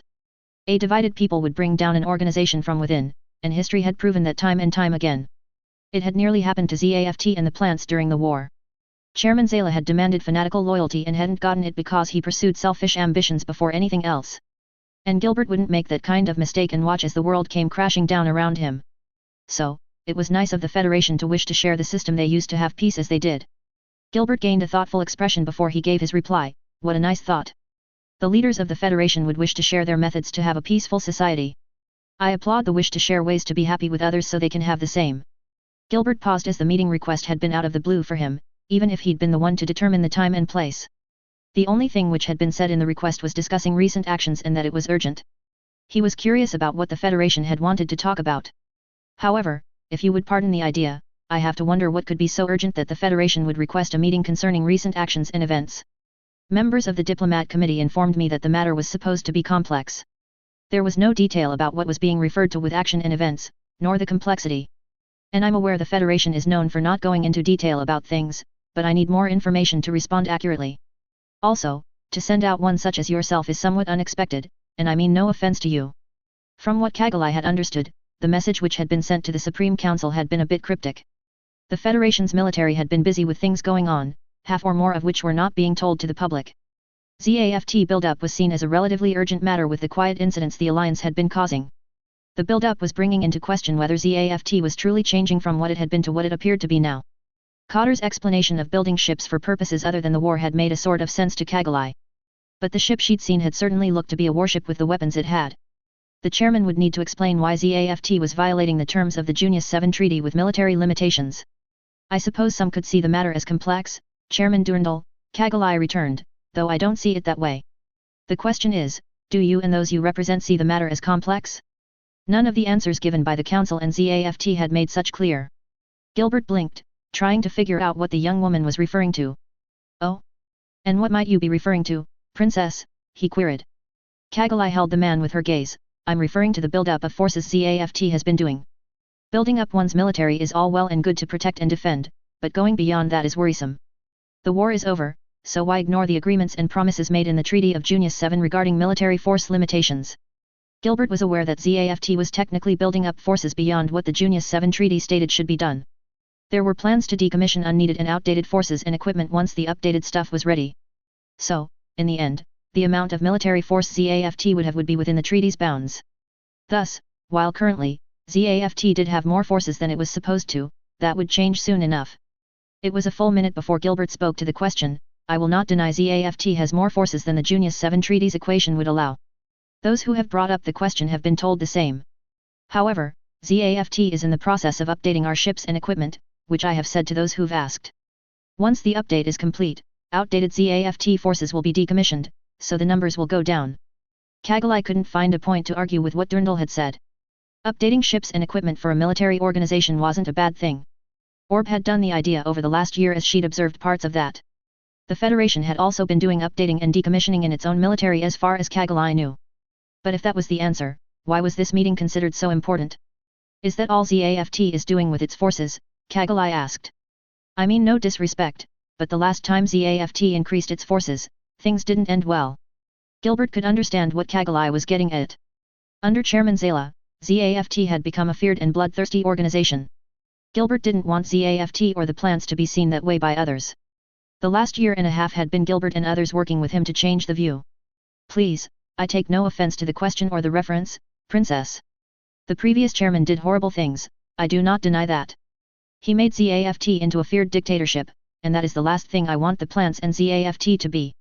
That is the reason why I've been working for more than a year to change that standing and view.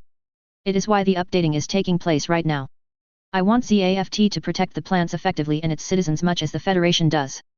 Gilbert paused for a moment, considering the idea of showing Kagalai the Minerva as proof ZAFT was changing. Perhaps it would be better if I were to show you an example of the change ZAFT is going through. Of course, that is if you are interested, for it requires a bit of a walk. Kagalai was surprised by the offer Chairman Durndal gave to her about showing an example of ZAFT change. She hadn't expected any show of what she asked of Durndal. Most leaders outside of the Federation didn't want to show off military stuff unless specifically asked and details of what they wanted to see. At least, that was Kagalai's experience though she hadn't directly dealt with such a thing. However, if Durndal were willing to provide some proof ZAFT was doing as he stated, Kagalai wouldn't refuse.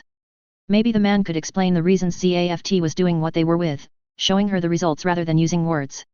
So, Kagalai replied that she would be willing to see what Durndal had to show her. The group left the admin building, got into vehicles, and began heading toward the military section of the colony. The trip didn't last long, and when they arrived, Kagalai saw they were around mobile suit hangars. Suits were moving around, doing tasks, and soldiers directed them where to put the things they carried. Gilbert planned to show the princess the Gundams and explain what intent they had been built for. Gundams had become more of a symbol than the fighting capability, mostly due to the reputation they had gained in the war. Gilbert appreciated that the Gundam stories made them a symbol of hope to most. Granted, they were destructive machines, but that didn't have to be the case. Gilbert had come to understand symbols had great power over people's hearts and could move the masses. The Federation had proven symbols like their principles could unite people. That gave way to bringing possibilities that would otherwise be nigh impossible. If there could be cooperation between the Federation and ZAFT, so much could be accomplished, and the Alliance would be able to do nothing about it. As the group was walking toward the Minerva, which would be the first stop, Gilbert continued where he had left off. "You're a woman of courage, Princess," he stated. "There is no reason to deny that with the proof that there is." Gilbert turned and smiled at Kagalai. "You have gone out to a battlefield personally in a mobile suit, no less. You've seen how horrible battle really is in the last war. You know how easy death can come to people. How some see human life with so little value, they have people throw it away for little to nothing." Kagalai had seen what Durndal was talking about and referring to. The Alliance plant war had made the value of human life sink low to the Alliance and, later on ZAFT. Seeing how quickly some were to take lives and kill people had been saddening. She had to admit that when she'd left Orb, she couldn't see the full truth. Her father had been right, and she'd been needed in space to help turn the tides. And she had been able to learn the real reasons that the Federation fought as they had for its people and the human race. So, she couldn't disagree with what the chairman was saying. Durndal kept going, "You take the stage of politics after the war. And you did so in a way that I wouldn't doubt that your father, Lord Uzumi Atha, is proud of. I applaud your dedication to the people you love. It is one of the most amazing ways to show care.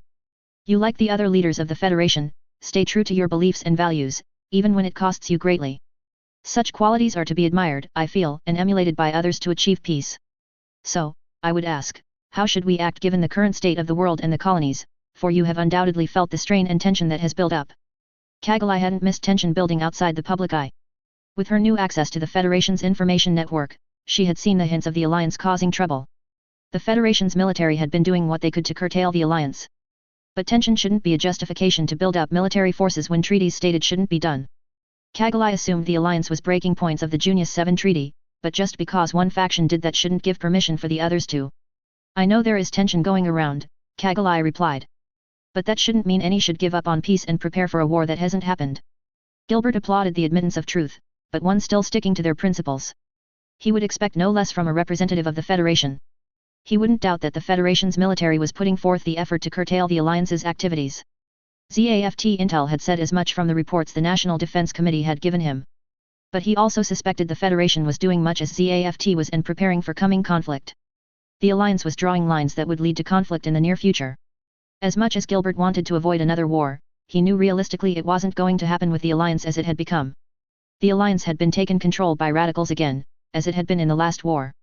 Blue Cosmos had returned even when it had been ripped down after the war. Gilbert felt others were controlling the Alliance from the shadows, but there wasn't solid evidence to say who it was. "I appreciate that you admit the tension exists," Gilbert remarked. "And I agree it shouldn't mean we give up on peace. However, if you have been listening to the Federation's intelligence, you would know the Alliance is working toward conflict." Kagalai's head fell. "I'm well aware the Alliance is causing problems for everyone. But there are efforts to stop that and prevent conflicts from growing." Kagalai paused. "We in the Federation will protect and maintain our ideals and principles, standing united together. That I promise without any doubts." Gilbert smiled at hearing a variation of the Federation's standing and principles. He nodded, gaining a slight smile. "You will not attack another nation unless all other options have been tried and exhausted. Yet, you will not allow others to invade any member nations. But you will not intervene in the conflict of others unless it affects the Federation and humanity as a whole." Gilbert stopped for a moment. "That is the famous ideal of neutrality that the Human Federation holds to, is it not?" Kagalai blinked at the response as she hadn't expected it. He had spelled out the standing of the Federation and had been since its creation. Its neutrality had been what kept its citizens safe from the Alliance plant war and the conflicts that led to it. If one heeded conflict and jumped into it, that led to more conflict. It was the nature of war, conflict after conflict, one led to another, and the cycle didn't end with peace following the mentality. It was why Kagalai agreed so much with the Federation's policies and principles. They didn't push for conflict, rather, they they defended and didn't provoke or dare others into fighting. Yet, the chairman should be aware of the Federation's standing and what it would do to protect its own. So, it had her wondering what Durndal was getting at and where he was going with his line of questioning. Thus, Kagalai nodded slowly, yes, that is correct. Gilbert wanted to make it clear the plants, and ZAFT were on the same page as the Federation. They wanted peace for everyone, both on Earth and in space. Their goals were in the same direction, so there was no reason to be suspicious of one another. Thus, Gilbert swept an arm in a gesture of agreement and respect, then we from the plants and ZAFT are in harmony with the Federation. The noble cause you work for is what we strive for as well. Gilbert's smile faded as the truth of the matter came to mind. The Alliance as it was, didn't want peace, they wanted to control humanity and make naturals dominate and the ones in charge of all. If it were possible to obtain such without fighting and power, then it would truly be a perfect ideal world. Gilbert gazed at Kagalai, however, we both know that we live in an imperfect world, so such isn't possible. Radicals make a need for power to defend what is important and dear. After all, is that not the reason the Federation's military maintains its forces and that they are active even today? Gilbert noted his group was halfway to the Minerva, so there was more time to discuss things. Gilbert believed he could convince the princess, and then she could do the same with the Federation leaders. If he could get them on board early on, the coming conflict would be easier to deal with in the long run. Still, if I may ask a question, what are you and other leaders of the Federation afraid of? He inquired. It had been clear to Gilbert the Alliance was hard at work bringing about conflict. They were setting themselves up to be ready to make a hard first strike and potentially have an advantage over the other two factions. And Gilbert seriously doubted the Federation was unaware of the Alliance's efforts. If anything, ZAFT Intel had said the Alliance was attempting to convince the Federation's member nations to side with them. Gilbert didn't expect that to have any success, the Federation wouldn't yield to others under force. Perhaps you're receiving pressure from the Earth Alliance, Gilbert asked. Or maybe they're accusing the Federation of providing assistance to the plants and ZAFT. It is my understanding that relations between the Alliance and the Federation are not the best. In fact, from ZAFT Intel, it was almost to the point it was during the Alliance plant war. Kagalai had been hearing the relations with the Alliance had been going downhill. Her uncle Homura had mentioned that to her more in passing than as a chance for her to ask for details. But from what Kisaka had told her, the Alliance had been pushing for the Federation to join them. Supposedly, it was for some world protection group that she'd not heard the full details of. She didn't believe the Alliance wanted to protect the world in the same way the Federation was dedicated to doing. Relations with the Alliance have been going downhill by what I understand, Kagalai returned. Gilbert figured that as the Alliance saw the Federation as a threat. The Federation had proved it was a force to be reckoned with in the Alliance plant war. It lent credence to the rumors that the Alliance was claiming the Federation had been helping ZAFT recently. It wasn't true, even if Gilbert would have no issue with cooperation with the Federation. Gilbert had been ensuring the media around the plants had been putting out the truth, not the Alliance propaganda. Then the Alliance has been claiming the Federation has been working with ZAFT, there is no evidence of that, of course, but that wouldn't stop the Alliance, Gilbert iterated. I would imagine it is their attempt to say the Junius 7 treaty has been invalidated. It is likely their way to justify anything they are called out on that violates the treaty. What the chairman said about the Alliance could be true and likely was. The Alliance would be looking for an excuse to justify their efforts. But to accuse the Federation of working with the Federation was a stretch. And Kagalai felt the chairman was using the actions of the Alliance to say there was a need to have military power. She didn't disagree that military strength was necessary to protect people from those who would attack them. The Alliance plant war had proven the fact, and Kagalai couldn't deny that truth anymore. Power to defend is good, Kagalai started hesitantly, protecting people living peacefully. But too much strength will only invite conflict that could lead to another war. Gilbert knew that too much power was an issue, and he wouldn't disagree with the principle. Power in excess was unhealthy and often led to abuse of said power. History showed evidence of the bad behavior of abuse of power, and it often started with having more power than needed for the needs of the people. The leaders of the Alliance were just the most recent example of the abuse of power.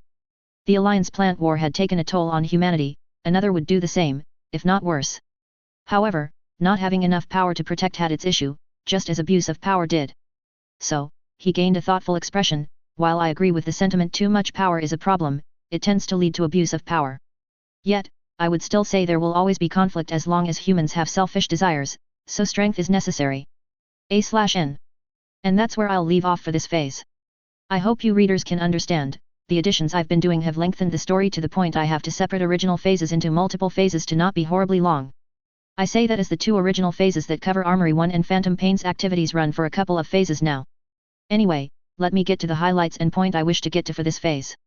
Alright, I know the first section of this phase can be kind of boring as it is a recap of what ZAFT has been through since the war. However, I wanted to give a bit of background for this before getting into where destiny starts. Durandal as the chairman of the Supreme Council has been busy and has been improving ZAFT's position. I wanted to portray how big a political figure the man is to set up some of the reason the Alliance wants him dead. The other thing about Durandal I wanted to make clear is he's noticed how powerful the Federation is and some of the reason as to why. Not only does he want to have something like that with the plants and ZAFT, but he prefers to have them as allies to work with. That plays a part going forward in different ways, which I'll point out when they come up. The other major thing I want to point out with the recap is Tries has left ZAFT with his retirement. I'll leave it at that for the moment as I don't want to spoil things to come.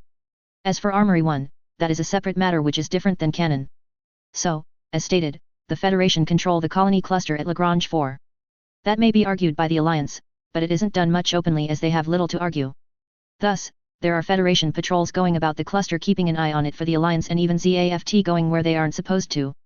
ZAFT's plant colony is an exception since it is at the eastern edge of the cluster. ZAFT is well aware they are not to go further into the cluster than the area around Armory 1. And with Durandal at its head, they stick to the agreement and don't go further into the colony cluster. As a concession between the two, the Federation can ask and inspect incoming ZAFT ships, but are not to touch the materials they carry unless they are deemed extremely dangerous. Of course, from the phase we knew the true purpose of the colony is military development. The Minerva and the Gundams should have made that clear to all of you. Moving on to the new and changed characters, for those new to the story, Ayla Lakeen is a character I added along with others that will come. Not to say I dislike those that are in canon when it comes to Destiny, but as an author, I feel the crew can be improved. Ayla is based on Ayla Jerkianen from Gundam Build Fighters for those who have asked. You can go to the Gundam Wikia to get an image should you wish by putting in that name. And yes, I chose to assign her to the Impulse over Shin for a reason. She does take on the leadership role on the field and I will show that later on. Ayla is also friends with Captain Gladys which I will get more into over time. Next, I feel it best I talk about Shin since he isn't as he is in canon. For those that have watched the anime, you know Shin can be an anger-driven idiot/jerk. You can say it in what way you want, but Shin in canon has lots of rage and that defines him. I think he could be better than to be driven by rage and anger, disagree with me as you like. I would note two major differences that change Shin for the better. The first is how the Alliance's attack on Orb went down, with the Federation helping Orb repel the Alliance. The display of the Federation's dedication to its citizens inspires Shin to be better than he could have been. And the second difference comes from the Federation repelling the Alliance from Orb, which is Shin's family survives. In canon, Shin is constantly reminded of the loss of his family and it sours him badly, but with his family alive that isn't so. There is more of an explanation to come in a later phase, but that is the general change with Shin. I want to move on to explaining somewhat the points I've made about ZAFT's new Gundams which includes a fifth unit which canon doesn't have.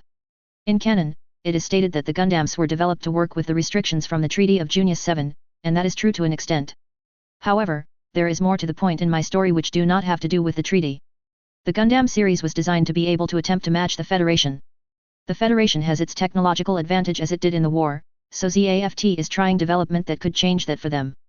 In the Gundam's case, they are trying to mimic the Federation's transformation capabilities their mobile suits have. And with all but the Impulse having an alternative form, it would make sense. I will go more into this in later phases, but I wanted to introduce this. Now that ZAFT's side had been laid out, I want to switch to Kagali's group in this phase. Athrun is with her as he is in Destiny canon. Yet, I added yet another character which I like which is Cotter Winters. As Gundam fans would guess, he is based on Gundam Wing's Cotter Rabberba Winter, so look him up for appearances. He is a soldier's, don't mistake that with his calm and nice behavior. He is a member of the Federation's military and I'll go into details about that later on. He is the other bodyguard along with Athrun. Moving on to the last scene in which Kagali is meeting with Durandal, there is some things I want to point out. Kagali is seen as an upcoming member of Federation political leaders, I want to state that specifically. Thus, he seeing Durandal to question what ZAFT is doing with their apparent build-up of their forces. The Treaty of Junius 7 does set out the equation for the size of military forces per faction/organization. And evidence points to ZAFT having more force than they are supposed to currently. When questions were raised by the Federation, Durandal made arrangements to discuss the point, which leads to the meeting Kagali is going to. Durandal does wave off the question when put to him with claiming ZAFT is upgrading forces and would decommission the unneeded forces when that is done. The answer is believable, but still makes one wonder if there isn't more to the story. In conclusion, the next phase will have more action for those that like that than phases like this one where it is subject matter. I will not be posting specs for the new Gundam in this phase as it will be described in the next one more. As always, please some of you take the time to write a review and tell me what you think of the phase and story. I appreciate those that ask questions and tell me their thoughts about my writing. It helps me improve my style and story in general. The next phase should be ready in a week or so with the pace it is coming and this phase being late. It is titled, Chaotic Interruption. Peace out until the next phase. Chapter 62, Phase 65, Chaotic Interruption. A/N. Okay, here is battle scene part 1 since there are 3 parts to this event, but I'll say no more so not to spoil things. I hope you enjoy this phase and those that follow for this event for my story. Phase 65, Chaotic Interruption. October 2nd, 73 CE. Armory 1, Lagrange 4. The Gertie-Lu had reached the point just behind Armory 1's sensor range where it would deploy the mission shuttle from the moon-facing side of the area. The plan was for the shuttle to approach the colony from outside detection range so it would seem like it was coming from the plants. The story was that the 3 soldiers brought the family to see where they worked. ZAFT had to believe those going to the colony were from the plants, and not Alliance personnel. That was the way for the deception to be successful and the mission to steal the mobile suits have the best chance to work out.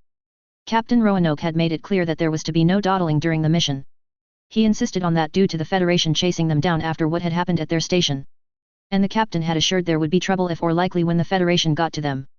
Neo had drilled in the point they needed to be as close to the moon and Art Satchel as possible before the Federation potentially caught up with them. If they had allies to help them, the Federation would be forced to let them go and not make problems worse for them. The shuttle carrying those who would participate in the theft at Armory 1 cleared the Gertie-Lu's hangar. On board were 3 Alliance soldiers wearing ZAFT uniforms who would act as such to get in into the military section of the complex. The others on the shuttle beside the pilot were the trio of teens who would steal ZAFT's Gundams. The single female, whose name was Sela Lao Seer, was internally fretting at the moment. She was over 5 feet but under 5.5. She had golden blonde hair and violet-colored eyes with a beautiful face. Stella was somewhat nervous as this would be the first field mission her trio had been given. The first mission was judged heavily on whether a trio would be successful or not be worth keeping. It was even more important since the changes came and the fighting was done less in the open. She would give almost anything to talk to her sister Tanya. Tanya always seemed to know what to say and do to help Stella. She would even take Vala's advice and encouragement right now that she could do this mission. Instead, she was going through the exercises she had been taught to keep calm and in control. The teen next to Stella was a pale blue-haired teen that was around 16 like she was. He was reigning in his excitement of finally about to see action. The teen's name was Owl Neater, and he was seen as the most unstable of the trio, which he, Stella, and the other teen were a part of. This would be his trio's first mission, which would stand as their capabilities to those that matter. If the trio did well, they would be given more privileges and get to do more fun things. Owl had become tired of the simulations the lab had put them through for practice to perform on missions. Finally, he would be able to show what he could do. There would be no one else other than his trio members around to cramp his style. And Owl was certainly glad the other great trio was not around, hovering over his shoulder. The last of the trio and its unofficial leader was named Sting Oakley. The reason that he was the leader, he had shown that he tended to be the calmest and most stable of the 3. It was the normal quality that the project management chose the leader of an extended trio. Sting had a height was slightly over 5.5 feet, and he possessed short green hair and light green eyes. And with his trio, Sting had his work cut out for him with Owl and Stella. Stella was okay, she had her quirks, which were manageable most of the time and wouldn't cause serious issues. However, Owl had an attitude that flared up often, making their trio less effective. Sting did what he could to keep Owl not to cause issues for him and Stella, but it wasn't easy at times. Sting was going over what instructions were given to them about the theft of the ZAFT mobile suits. The mission, as given by Captain Roanoke, was feasible and doable if things went as expected. This would be what his trio would be judged by in the respect of potentially getting more missions after this. Getting missions for candidates was extremely important. If they didn't get those, they would likely be split up or disposed of. Tricking ZAFT soldiers was simple enough, and there had been simulations at the lab on the subject. Reprogramming the Gundam's operating systems would also be straightforward, and there were also simulations. Escaping the colony with the Gundams would be harder as ZAFT would be trying to stop them. However, should they attack the mobile suit hangars, they could cut down on the resistance from ZAFT. And once they left the colony, they would essentially be home free as the Gertie-Lu should have handled ZAFT defending forces by that point. Sting glanced over at his other trio members and saw that Owl was clearly excited about the upcoming mission. On the other hand, Stella was clearly lost in thought and was worrying about something. That was a tad odd as they would do just fine on the mission, their scores were above average in the relevant simulations. There was nothing to be seriously concerned about with what was ahead. Stella, are you okay? Sting asked. Things are going to work out just fine with the mission. ZAFT isn't expecting us, so we can get the jump on them. This will be very much like the practice scenarios that we did back at the lab. Sting paused for a moment, or is something else on your mind? Stella came out of her worries about Tanya and looked at Sting. He had always been nicer than Owl had been to her. Owl hadn't fit in with the trio at first and had strained things during the beginning. Sting and Stella had been considering telling the doctors about that, which would have Owl most likely reassigned to another trio. However, Vala had stood up for Owl and told them to give him a chance and some time. Owl had improved since Vala's mediation, so the trio's performance had improved as a whole. Granted, Owl was still difficult to work with, but it didn't seem as impossible as it had been before. So, Stella hesitated. It's not the mission ahead I'm worried about, she stated. I'm concerned that I've heard nothing about Tanya before we came out here. Sting knew Stella always seemed happier when she talked to her sister Tanya on a regular basis. He didn't mind the point as it helped Stella perform much better on simulations than when she didn't. From what Sting had heard, Tanya's trio had been sent out on a mission and were still on it. Sting wasn't concerned about them, they always seemed to get long missions from what he'd seen. Vala and Hallelujah had given good advice to them to improve their performance and stand out to those who mattered. So, Sting cared what did happen to them as they were sort of friends to a degree. And it had been Vala who had told Stella and him to give Owl a chance before they told the project heads he wasn't working well with their trio. Vala had honestly helped Owl even when he didn't admit the point and had to be reminded of it. Owl had been listening somewhat to the conversation, though it bored him. He focused more on the mission ahead and the fun he would get to have. However, hearing Stella talk about that frustrating sister of hers irritated him. Owl had never liked Tanya, or really either of the other two in her trio. Tanya had always been critical of him and his performance and called out his mistakes.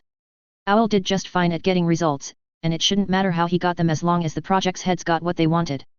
But much to his annoyance, Tanya had harped on him more than Stella and Sting. Alleluia wasn't much better than Tanya, he made dumb suggestions to Owl, which he didn't need.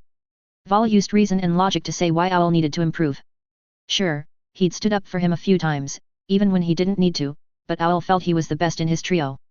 Thus, Owl, hearing Stella complain her sister was still away on whatever she was irritated.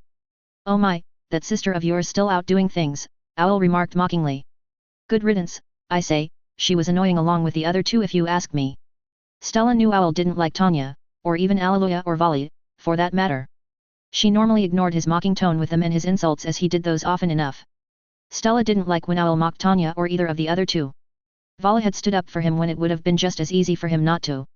So, Stella glared at Owl with close to murderous intent. Don't talk about Tanya like that, she hissed. Stella knew if she went to Vala, he could punish Owl in a way that others couldn't. Vala had a knack for making another miserable when he put forth the effort, he just normally didn't. And Owl had been pushing his luck lately, so Stella felt it was time he be forced to think about the consequences. Or else I'll tell Vala what you said, Stella snapped. He may have stood up for you and told Sting and me to give you a chance, but you aren't using that opportunity well at all. So, Vala should make you think twice about being an idiot. Plus, I'll tell him you're the one that got him punished a few months ago. Owl gritted his teeth at the threat Stella had just sent his way. He hated being reminded that Vala had told Sting and Stella to give Owl a chance and not report he was dragging the trio down. It was something that was held over his head off and on, which he detested. And for Stella to bring up a prank Owl had played, which had gotten Vala in trouble, angered Owl. The prank had been fun, which candidates rarely got around the labs, and Vala had taken the fall for it was just fine by Owl. However, Stella's threat wasn't without merit, and Owl knew that. Vala knew ways to make another miserable, and Owl was well aware of that point as he'd seen Vala in action. But Owl knew if he scared Stella enough, she would be far less likely to tell Vala anything. You would threaten to do that, wouldn't you? Owl growled. Then he smiled, but you won't do that since you might just. Sting had seen where the conversation had been going the moment Owl had mocked Tanya. Sting knew Owl didn't like Tanya, Alleluia, or Vala much, if at all. They tended to point out his mistakes more than they did for Sting or Stella. So, Stella and Owl clashed over the view of the other trio off and on. However, when Owl got mad, he had a tendency to use Stella's block word to make her suffer. Yet, with the mission coming, Stella had no time to recover from that. Thus, Sting had moved forward at Owl's reply and covered his mouth before Owl could make things worse. That's enough from the both of you, Sting stated. There isn't the time for arguments like this. Sting faced Stella and continued, I don't doubt Tanya is just fine, Stella. She probably got a new assignment before she was able to return to Lodonia. She had to stop at Tartarus earlier in the year and got the assignment there. Sting looked back at Owl, gaining a stern expression, and you, Owl, don't go using the word that another has ingrained. You wouldn't like that done to you any more than another, so don't go throwing around another's block word. The rest of the journey to Armory 1 in the shuttle was made in silence. Owl was not pleased with what Stella had said and was annoyed by Sting stepping in. He knew Sting was right, there wasn't the time for arguments, not with the mission. And Owl wanted to do the mission more than he wanted to make Stella pay for prodding him. Stella was miffed at Owl for insulting Tanya and almost using her block word. Owl had done the idea before, and it always took a full day or more for Stella to recover from the results. Sting stepping in had settled the matter for the time being, but it would come back up later. Stella would be ready to counter Owl before he used her block word against her. Sting was tired of the two going at one another as they did. Owl and Stella didn't get along the best, they just tolerated one another. And it usually fell to him to break up arguments and fights before they got horrible. It was a hit or miss type of thing for Sting, and project staff would question him about the whole ordeal. The shuttle came into contact with the ZAFT vessels on patrol. When questioned, the shuttle pilot gave the rehearsed story about coming from the plants and transmitted proper codes for the point. The shuttle was permitted to pass and enter the colony's port and dock. Upon entering the colony, the two soldiers that were with the trio stuck around them for a bit to keep the story up. Yet, the group separated with the understanding they were to meet up later for the theft. Sting, Stella, and Owl were taking in the colony, studying the layout for when they stole the Gundams. The three quickly spotted the military area where the Gundams would be stored. But they couldn't go there without the soldiers and not draw unwanted attention to themselves. They were to avoid that for the moment until the mission began and they got far closer to their target. At the same time, the Minerva crew was busy preparing for the ship to launch. It had been a few days since the Impulse's final test flight, which had been stated had gone well. However, orders from others had said the Minerva was to rush their preparations so they could ship out sooner. According to what higher UPS were saying, the chairman was at the colony and wanted to watch the Minerva launch out. None of the Minerva's officers knew why the Supreme Council's chairman would want to see the ship leave the colony. They didn't question the point, merely worked hard to rush the Minerva's preparations. There were still things to do for the Minerva to be ready to ship out for duty. The other Gundams ZAFT had constructed here needed to be transferred to the ship. The other 4 Gundam pilots were already en route to the colony and would arrive today. Supplies were in the process of being loaded onto the Minerva, and the mechanics were working to store them. Captain Gladys had gone to talk to the chairman about the change in the launch date. That left Arthur in charge of the Minerva's preparations and delegating tasks. Arthur had no problem with managing and delegating. He would rather do that than talk to Chairman Durandal and ask why he wanted the ship to head out sooner. Chief Aves was working on the supply loading and doing a good job, so Arthur was leaving that to him. The Gundams would be transferred later today with the pilots. Ayla had gone to where the Gundams were to wait for the pilots and meet up with them since she had met them already. As far as Arthur was aware, things were on track for the Minerva to be ready within a day or two. Should nothing out of the ordinary occur, the Minerva should be on active duty ahead of the original schedule. Shin was staring into the hangar in the pilot lounge, lost in his thoughts. He, Luna Maria, and Ray were on the Minerva while Ayla was away from the ship. It was part of ZAFT policy that a ship always had some pilots on it while in port. In case of an emergency, mobile suits could be sent out to handle the issue. The chances of something coming up were low inside the colony, but policy still stood. Shin understood the policy and the reasons ZAFT had such a thing. He assumed the Federation had something similar as they were always prepared for what came their way. It just gave him and his colleagues little to nothing to do while Ayla was away from the ship. She had gone off to meet up with the other Gundam pilots who would be assigned to the Minerva. Shin may be a backup for the Impulse Gundam, but that wasn't the same as being its assigned pilot. He was a substitute when the actual pilot wasn't available, so he wasn't really a Gundam pilot, even if he could be seen as a technical one on record when called upon. Shin knew the stories told about Gundam pilots, most enlisted had heard at least a few of them. Shin knew more than the stories, he'd seen some in action during the Alliance plant war. During Orb's evacuation, Shin had caught glimpses of the Gundams fighting one another. What he'd seen made the stories believable as they had done amazing and crazy things. So, it was reasonable to expect the Gundams ZAFT had produced to be of a similar caliber. Recalling the escape from Orb brought back the memories of the event to Shin. The day had been a terrifying one for him and his family, but Shin dismissed the memory to the back of his mind. As Shin was staring at the core splendor and the bays that stored its modules, Luna Maria looked at him. Luna Maria knew Shin and Ray were the backup pilots for any of the Gundams should their pilots be unavailable. She wasn't considered for the position as her pilot test scores were lower than hers. 2 other pilots like herself were just general pilots for the Minerva. Luna Maria didn't mind that she wasn't a backup Gundam pilot, she preferred not to be. There was so much expectation for Gundam pilots. They were expected to be amazing in a one-person army to a degree. Luna Maria was fine not having that expectation set on her shoulders. The Impulse's test flight had been amazing to watch, and Luna Maria had enjoyed getting the chance to see it. Ayla was really an amazing pilot, Luna Maria admired her so much for what she could do. Ayla was the kind of pilot Luna Maria wanted to be while serving in ZAFT. From what Luna Maria had seen, there were more men than women in ZAFT. She hoped those like Ayla and herself could show women could do just as much as men. But she also wondered what Shin was thinking as he was just staring. She'd had a liking of Shin shortly after meeting him in the ZAFT military academy. He was a good guy, and Luna Maria thought he was also kind of handsome. Being assigned to the same ship as Shin gave her an opportunity to get to know Shin better, and she wouldn't say no to that. Thinking about the test flight of the Impulse, Luna Maria asked. Ayla certainly did make it look easy to do, that's for sure, she was amazing. What Luna Maria said was true, Ayla had made using the Impulse easy by what Shin had seen. It had shown him he had a ways to go before he would likely be considered to pilot a Gundam. So, Shin sighed wistfully, yeah, she was, he remarked. Shin being assigned to a ZAKU wasn't bad, nor did he complain about the point. Most pilots started on mass production machines and worked their way to something better. Shin knew that was the normal way a pilot got to be assigned to a custom model machine.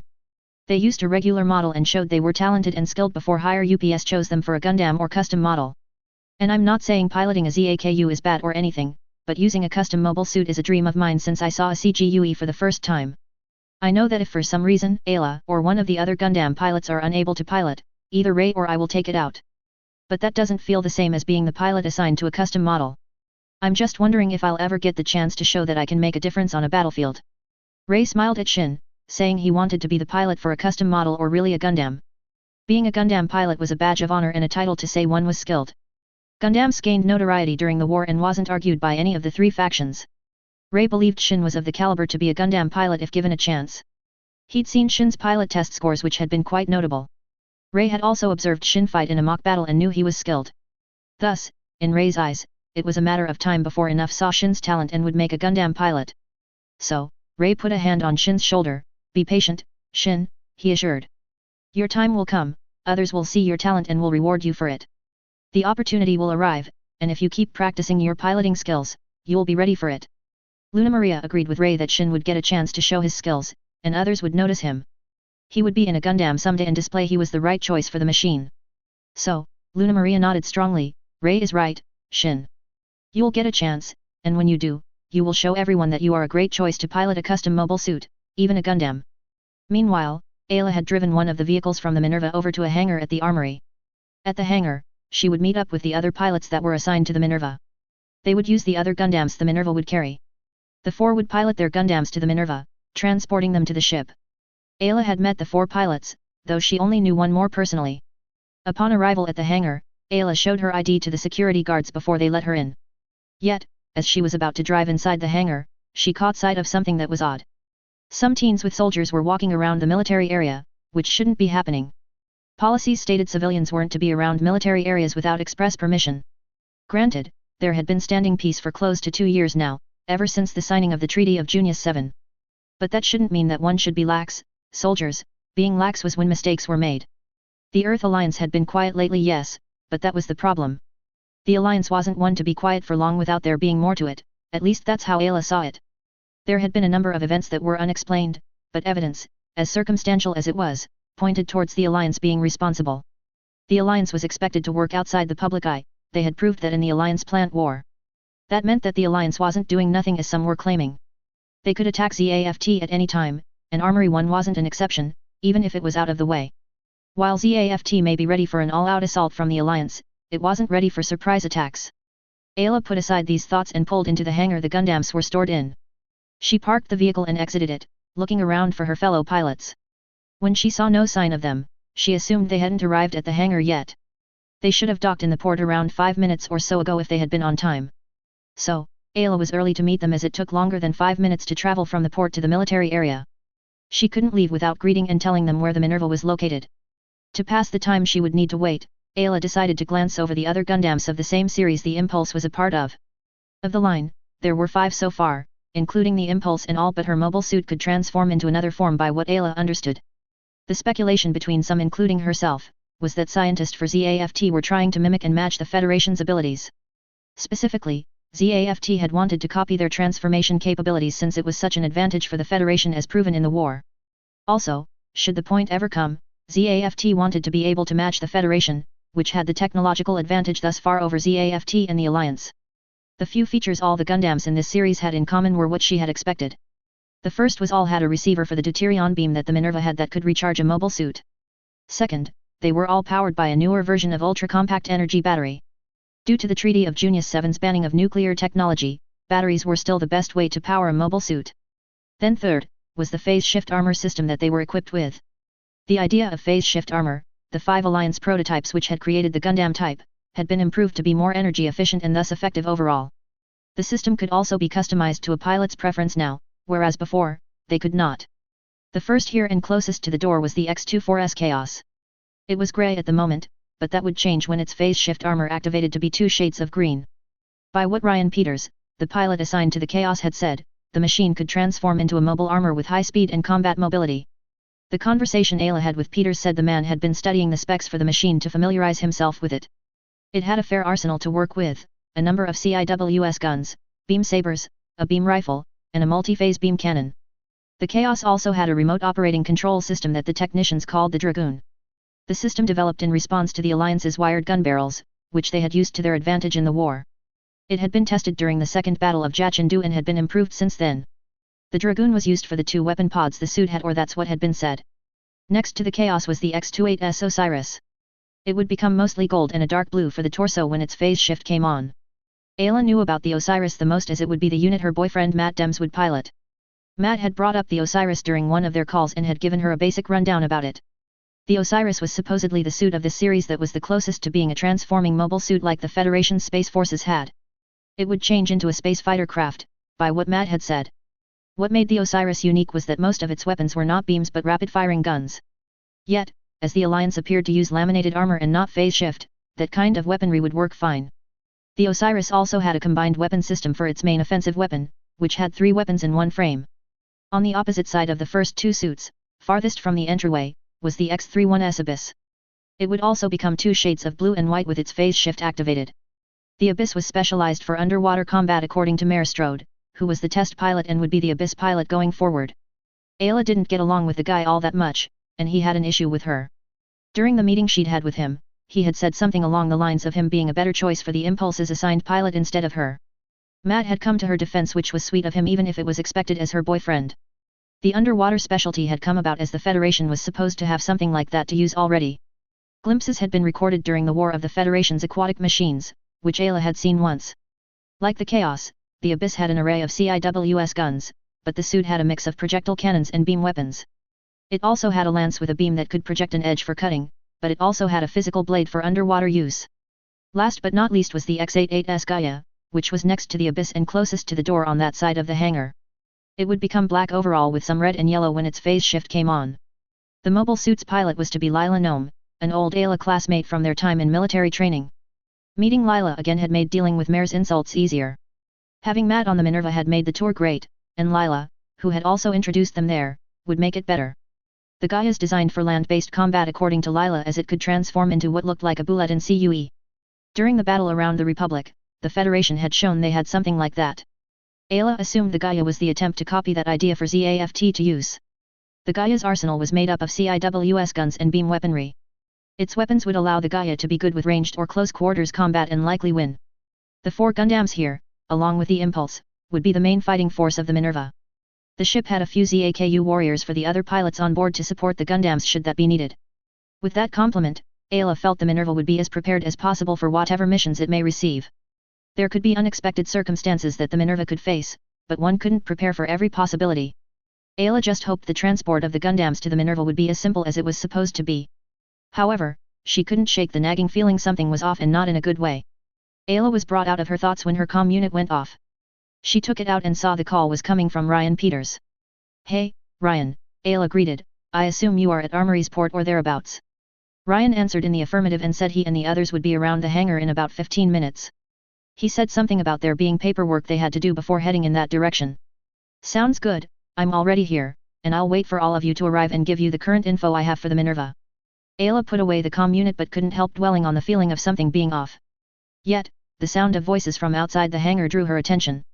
She went to the door to check with the soldiers on duty and see what was going on. The soldiers at the hangar's entrance were watching a small group a short distance away. Neither of them was pleased the group was there, as it contained 3 teenaged civilians. Civilians weren't supposed to be around military areas, even if they were visiting family. The soldiers with them should be well aware of that and shouldn't be bringing teens around here. It was especially true with the hangar they were guarding contained the new Gundams ZAFT had developed. "What is going on?" Ayla asked. The 2 soldiers turned and saw the pilot who had come to the hangar a little while ago. Ayla Lakeen was fine being here, she was here to meet those who would be taking the Gundams to the Minerva. The two soldiers frowned as they turned back to gaze at the group. A foolish scene, ma'am, one said. Ayla looked at the group and found it was the 3 teens she'd spotted along her way here. It was even odder that they were here and not around the non-armory area. Civilians should have been stopped before reaching the military area of the colony. However, now the teens were accompanied by 2 soldiers who looked to be acting as escorts. If they should be family, that shouldn't make a difference and make the group okay to be where they were.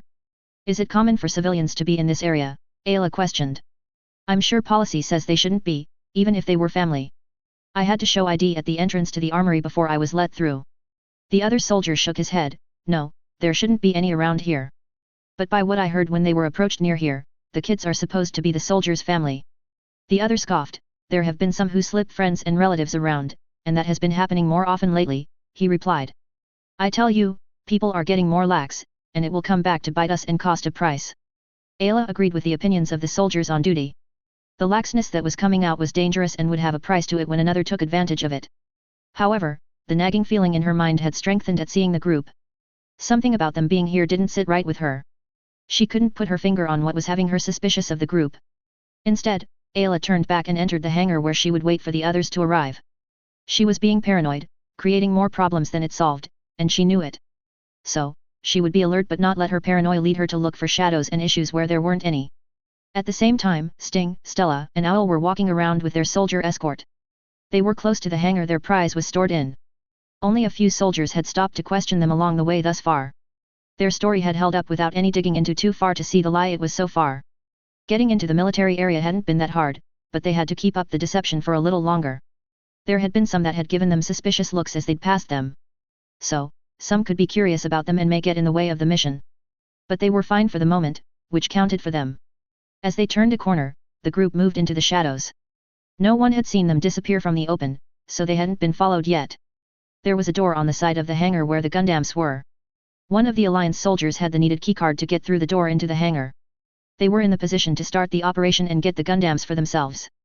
The 2 soldiers asked the teens if they were ready for their part in the theft, and they said they were. They moved to the side door of the hangar and used the keycard to enter. They came into an unused corridor with the other end leading into the hangar with the Gundams. The soldiers handed the teens weapons to work with. Sting and Owl took the guns they were given and checked them over before loading them. Stella was given a knife to work with, which was fine for her as she preferred fighting up close and personal. Tanya had taught her how to fight, which was the style she'd shown her. The 2 soldiers kept the rifles they had since they would be helping the teens deal with those in the hangar. The teens knew which machine was their target to take, so they would go directly for them. The 2 Alliance soldiers would help cause chaos for the teens to get to the machine before vanishing. The 5 rushed into the hangar and split up at the entrance. The teens quickly spotted their targets and began making their way toward them. Ayla had re-entered the hangar and had been talking to some of the mechanics about the Gundams to pass the time. However, everything changed when the sound of gunfire rang out. Ayla turned to one of the side corridors leading to offices and saw the teens and the 2 soldiers coming out with guns blazing. The teens had semi-automatic guns in hand, the boys had 2 guns each, while the girl had a gun and a knife. The 5 were mowing down those by the side corridor, and even the soldiers who tried to raise their guns fell. Ayla drew her pistol before she ducked down behind equipment. She tried firing back, but after 2 shots, she suddenly felt a sharp sting around her left shoulder. She hid behind the metal equipment for cover and looked at her left shoulder. Ayla saw a bullet had punched a hole in her shoulder, but it wasn't large, though it was bleeding. So, Ayla ignored the pain, popped back up, and fired back at the invaders. Ayla could hear she wasn't the only one fighting back against the group, but the teens and the 2 with them kept pushing forward and weren't stopped. The teen trio killed any they got close to as they made their way toward their target machine. No one had been able to hit them with how quickly they could move. ZAFT soldiers had quickly hid behind things and were firing back, but that wasn't stopping the 3 teens. Ayla managed to get her hands on an assault rifle and with it she took down one of the phony soldiers with a shot to his neck. Yet, as the attack kept going, Ayla noticed the teens had disappeared from sight. She didn't have time to wonder where the 3 had gone as 3 out of the 4 Gundams activated and rose out of their docks, causing destruction as they moved. The 3 were the Chaos, Abyss, and Gaia, while the Osiris was left alone. Or at least Ayla wasn't seeing anyone trying to get to the machine and into the cockpit. Ayla got a lucky shot that killed the other phony soldier while the mobile suits moved toward the hangar's entrance. She then moved to the nearest console and hit the alarm button to give as much warning to every other soldier she could about the growing problem. Once the 3 stolen mobile suits exited the hangar, Ayla took a moment to scan around. The scene was horrific, with all the blood and dead that littered the hangar. She then glanced down at her left shoulder and saw that the crimson spot had grown and stood against her ZAFT red uniform. Ayla searched around for something to bind up her shoulder and spotted a length of cloth. It was the cleanest thing to work with right now, so Ayla grabbed the rag. She tied it around where the bullet had hit her and made it the best tourniquet she could, hoping to stop the bleeding or at least slow it down. Ayla would have it looked at when she could. She got out her comm unit and sent a message to Ryan saying things had gone bad and the Gundam stolen. Ayla then raced over and climbed the docking scaffolding before she lowered herself into the Osiris cockpit. The setup was kind of different than what the Impulse had, which she expected. Matt had told her about some of the differences so Ayla could work with them. It certainly wasn't the time to be picky with the Gundams being stolen by enemy forces. Ayla activated the mobile suits onboard system, and the forward display came up with the same starting message as the Impulse did. Mobile Suit Neo Operation System. Generation. Unrestricted. Network. Drive Assault. Module. G.U.N.D.A.M. Underscore ver.2.5.3 Revelation 07 underscore. Z.A.F.T. When the system boot up was finished, Ayla wasted no more time. The thieves were already causing serious issues that needed to be stopped before many people got hurt. She got the Osiris to rise from its dock and turn towards the gaping hole that the other three made for their exit. Ayla made sure to activate the phase shift, changing the Osiris over to being gold everywhere but the torso, which was dark blue. Then, once that was done, Ayla piloted the Osiris out to see what could be done. On the other side of the armory, Peters had been driving the vehicle with the other three Gundam pilots toward the hangar the suits were in. Lakeen was waiting for them and would give them the needed info to get the Gundams to get to the Minerva. But then there were explosions ahead which got Ryan to stomp on the brakes, bringing the vehicle to an abrupt stop. Matt Dems leaned forward. "What's going on, Peters?" he asked. Ryan pointed ahead. "I believe things just got more complicated." The four stared as three objects shot out of the smoke and came down near where the explosions were. "Dems, get Lakeen back on the comm unit," Ryan ordered. "We need eyes on what's going on." Ayla was carefully moving the Osiris toward the exit when her comm unit began going off. She linked it to the suit's comm system and opened the incoming call. "Who is calling?" Ayla said flatly. "I'm not really able to talk about stuff right now." "Ayla," Ryan said, "what is going on?" "Ryan," Ayla returned, "things have gone bad." Ryan had already guessed things were going badly, there just weren't the details as to what was happening. And should they help get things under control, Ryan needed to know what was occurring. "Tell us something we don't already know, but we need more than that, Ayla," Ryan replied. "If we are to help with damage control, we need to know what we're dealing with." "An enemy group infiltrated the hangar and stole 3 of the Gundams," Ayla iterated. "I'm betting they're with the Alliance, but I can't be sure. But they aren't amateurs, that I'm sure of. They killed the majority of those who were in the hangar at the time, so we couldn't mount much of a resistance. I've taken the Osiris and am going to pursue the stolen 3 and stop them the best I can. For enemy forces to steal mobile suits was bad enough, that they took Gundams was worse. They would likely use the Gundams to cause destruction and chaos to hamper any response against them. Then get pursuing the Gundams," Ryan said. "We will do what we can to assist allies. Keep in touch on this channel, we need to coordinate if we are to curtail this incident." Ryan turned to the others. "Dems, Gnome, go find mobile suits to work with that haven't been destroyed. Help with the evacuations of the citizens and other non-combatants before assisting Ayla. Strode, you're with me to help organize a proper response to this theft." Ayla maneuvered the Osiris to the hangar's wrecked entrance. The scene she took in was horrifying. Debris and bodies littered the area in the wake of the Gundam's exit from the hangar. Mobile suit hangars in the surrounding area were on fire, damaged, or in ruins in most ways. Ayla looked. To see how much destruction the 3 stolen machines had brought was sickening as it was terrifying.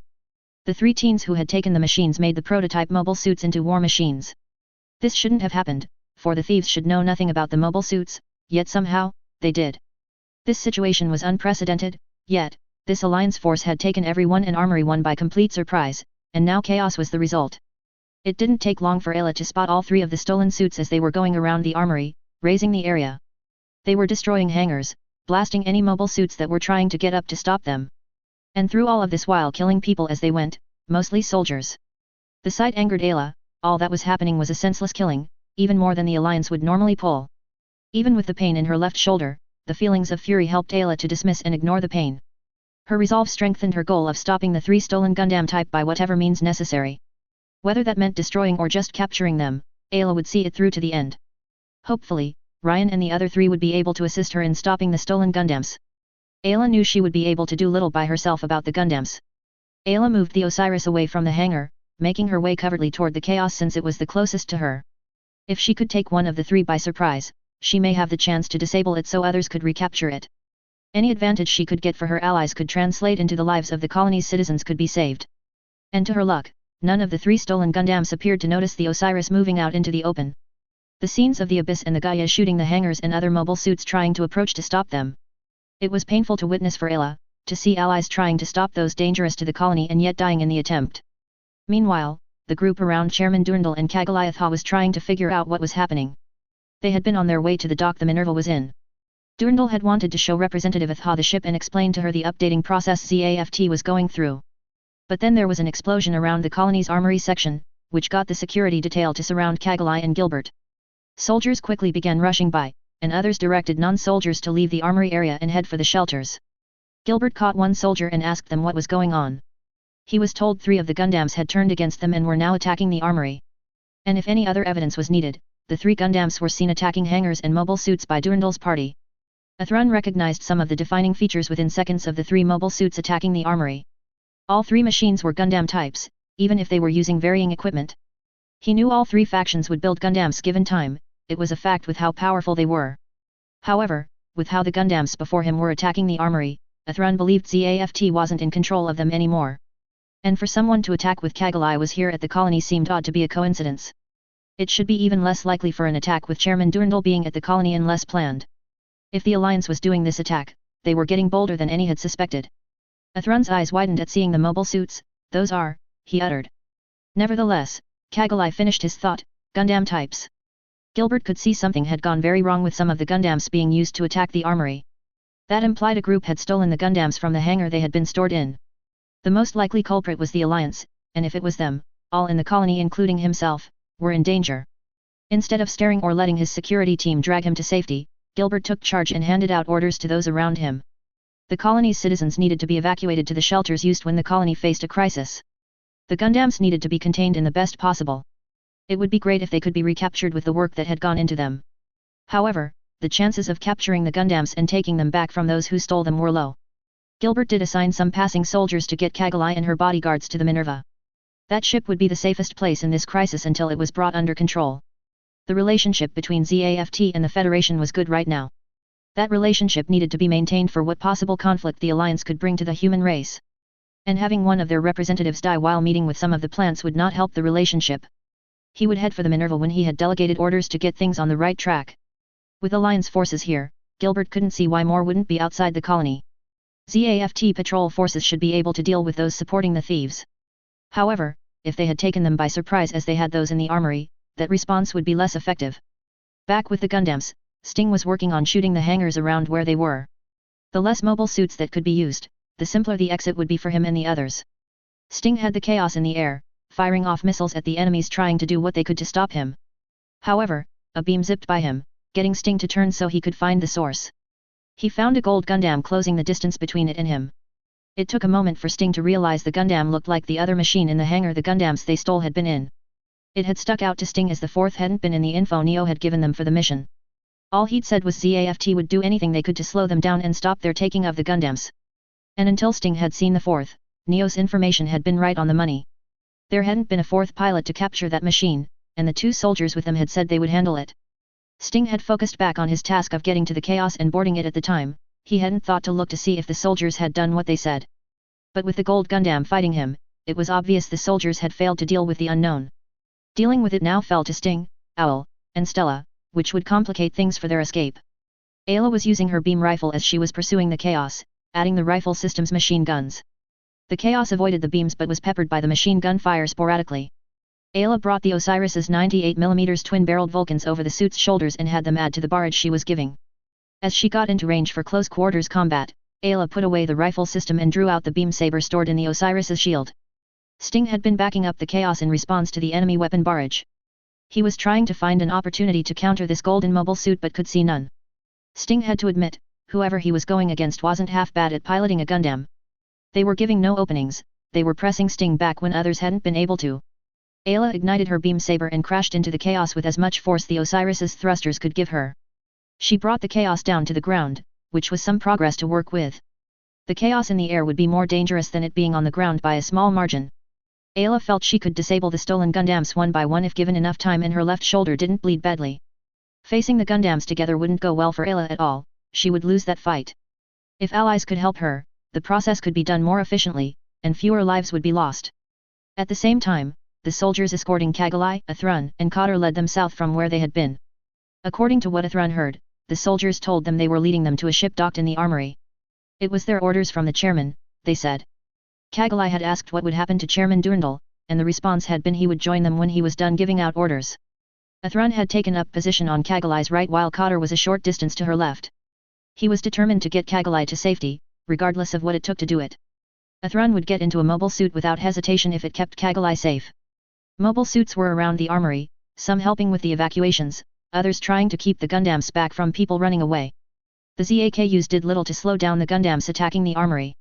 The destruction of hangars and other buildings concerned Athrun as that could easily block the path to the ship the soldiers were taking them to. And as if his fears were a signal, the group turned a corner and came on the scene of the gold Gundam fighting the green one. The clash kicked up dirt and debris, which surged out from the fight. Athrun instinctually grabbed Kagalai and rushed into the shelter of a standing hangar close by. Cotter went a different way than them as the debris came flying at them. The two soldiers who had been escorting them were caught up in the flying debris and vanished in the destruction. Owl had been working on destroying enemy hangars and mobile suits and enjoying every moment of it. This was much more fun than the simulations had ever been back at the lab. Yet, he caught a glimpse of Sting fighting someone. When Owl looked, a gold Gundam was going against the chaos. It looked like the other Gundam, which hadn't been in the mission information from Neo. The soldiers with them were supposed to have dealt with it, but clearly, they hadn't. Owl wanted to keep going with destroying buildings, but he knew he would get into trouble if he didn't do something to help Sting. That was part of the rules trios had to follow, you helped the other two out when they were in a bind. So, Owl turned the Abyss to face the fight and used its beam cannons against the gold machine. Ayla had been about to pin down the chaos and do what she could to cut down what weapons it had to work with, but she never got that far. An alarm had gone off warning of an incoming attack which had gotten Ayla to have the Osiris leap back. Beams shot past where she had been, which got her to look to her left. The sight of the Abyss facing her made Ayla's situation grimmer than it had been before. Going against two of the stolen machines at the same time made the odds of her getting out of this alive much lower. The Abyss brought its dual cannons to point at the Osiris, snapping Ayla to attention. She raised her shield to defend herself from the coming attack before the Abyss fired. The impact from the projectiles forced the Osiris to slide back a few meters as the shield deflected the shells.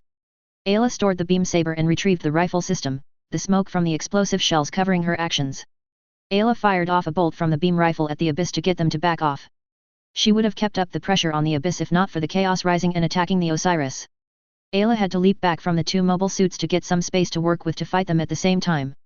Getting surrounded was the last thing Ayla wanted to happen, as the enemy could overwhelm her. Yet, she could see that's what the Chaos and Abyss were working on doing. So, she had the Osiris get into the air and transform into its fighter mode to get space from the two Gundams. The Chaos should be the only one who could follow her, which would cut down on the number of opponents she was facing.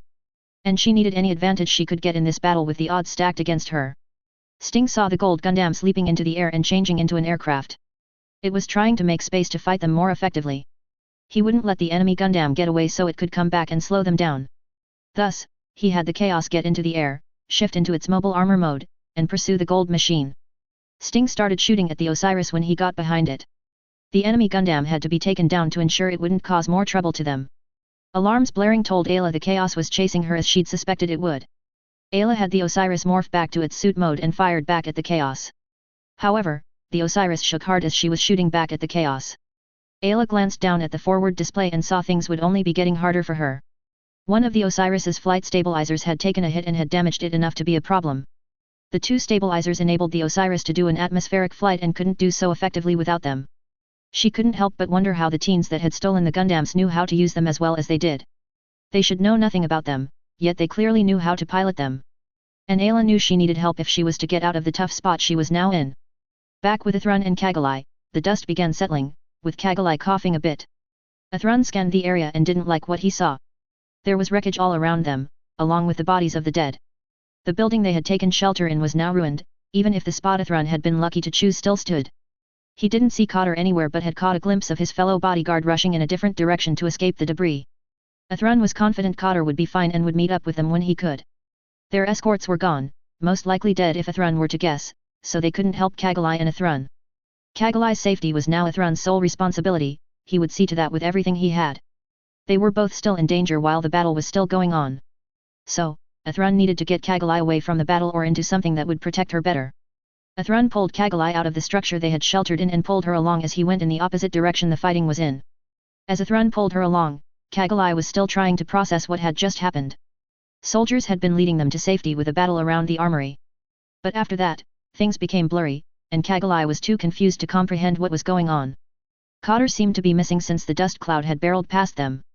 Things were bad, and Kagalai knew it but had no idea what could be done to change anything. Athrun was looking for something to work with to protect Kagalai but was only seeing wrecked mobile suits. A mobile suit could help him protect Kagalai, and Athrun would take that right now. He may be a tad out of practice with piloting a mobile suit, but he could still do the job if required. The next thing either he or Kagalai knew the situation changed violently again. They turned a corner, and in front of them was the black mobile suit, shooting down other mobile suits. One of the mobile suits that the black suit damaged fell and crashed into the hangar Athrun, and Kagalai was next to it. That caused an explosion which got Athrun to hug Kagalai to shield her from any potential debris. Athrun heard something crash through the nearby wall and hit the ground in front of them. Some pebbles did pepper Athrun with the rush of dust whirled around them, but nothing caused injury to Athrun. After the air cleared of smoke and dust, Athrun glanced around to see how things stood. He was still hugging Kagalai to shield and protect her from any harm he could. Athrun wouldn't release her until he was sure she wouldn't be in immediate danger. He saw what had fallen was a mobile suit, and it appeared relatively undamaged. The mobile suit was the new mass-production model ZAFT was using within the last year by what Athrun understood. It was the ZGMF 1000 ZAKU Warrior, which had replaced the Gin mostly. It was light green except for the darker green torso and had a somewhat similar frame to a Gin. A shield mounted on the left shoulder was the same length as a bit more than half the machine's and had 3 spikes coming out of the upper center of the shield's surface. The mobile suits had thrusters in the legs as well as in the back to give them mobility and power.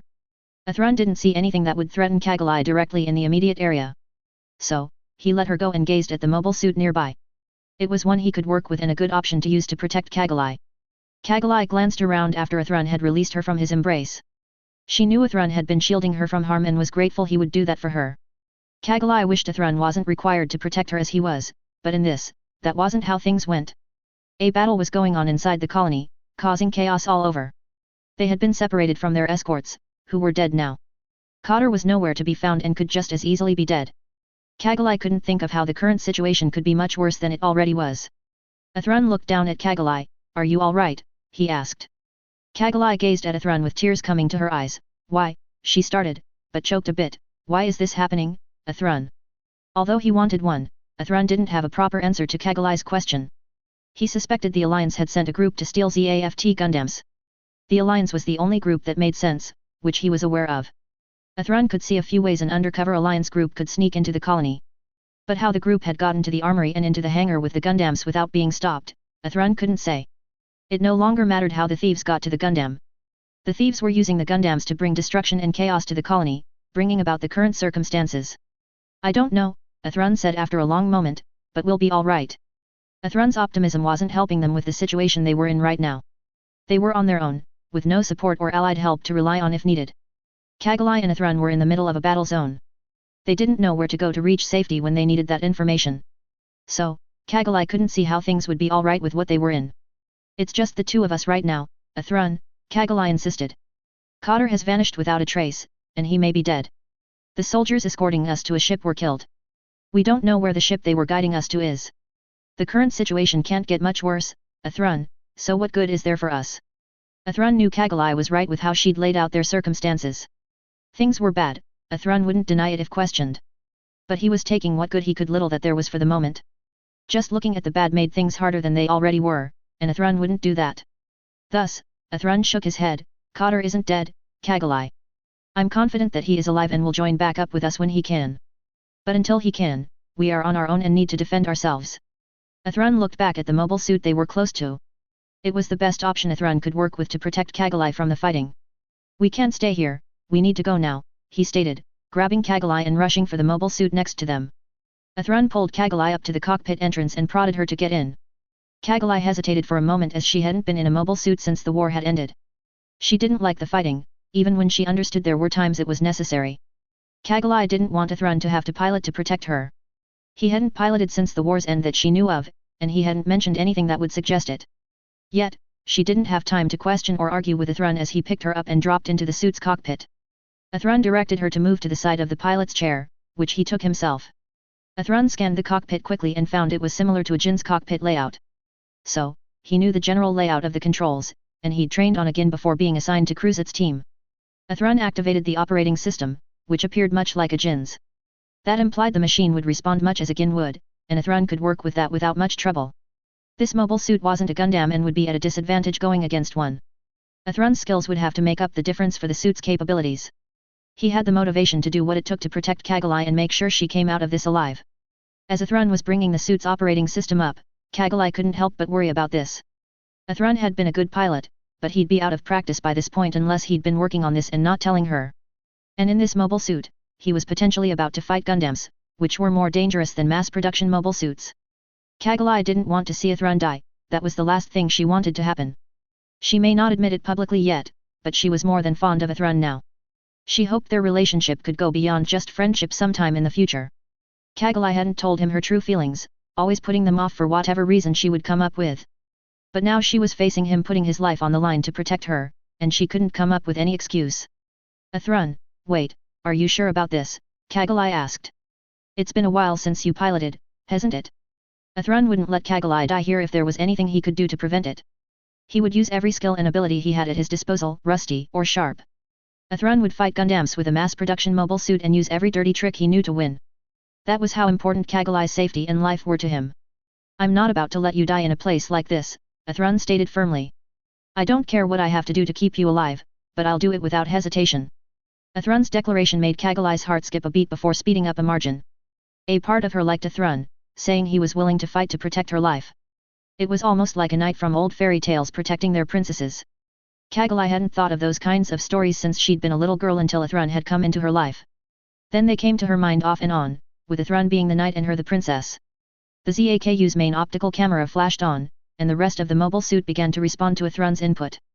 The visual displays came up showing feeds from the outside. Nothing of the ruins and destruction had changed since they had entered the suit. A Thrun found the suit's systems were good, and nothing about the machine was broken or out of place. Thus, he had a working mobile suit without damage to work against. A Thrun needed any advantage or the least issue working against him as he would be going against Gundams. He moved the controls to have the suit rise, the torso vents letting out steam as the machine came to life and stood to its full height. Stella inside the Gaia had been doing what she should after taking the Gundam from the hangar. She had been destroying buildings and enemies who tried to stop her or the others. Neo had told her to do that after getting to the mobile suit. Stella wanted to make Neo proud of her performance. He had been so nice to her, much more than others she'd been around that she could recall. And the task he'd given wasn't turning out to be all that difficult so far. ZAFT's attempts to stop her had failed with her efforts. Sting had told her to go in the direction she had been. Stella assumed Sting was keeping Owl and her apart, so they didn't argue or interfere with one another. She had kept mobile suits from getting up mostly and destroyed those that managed to stand thus far. Stella saw that as a good sign of her performance, and she would hold to that. Nonetheless, after she had destroyed another suit, she noticed movement behind her. Stella turned and spotted a ZAKU standing a short distance away from her. It looked like the same model Stella had taken down before with those who had been trying to stop her. One more of the ZAFT suits wouldn't have any more success than the others she'd dispatched already.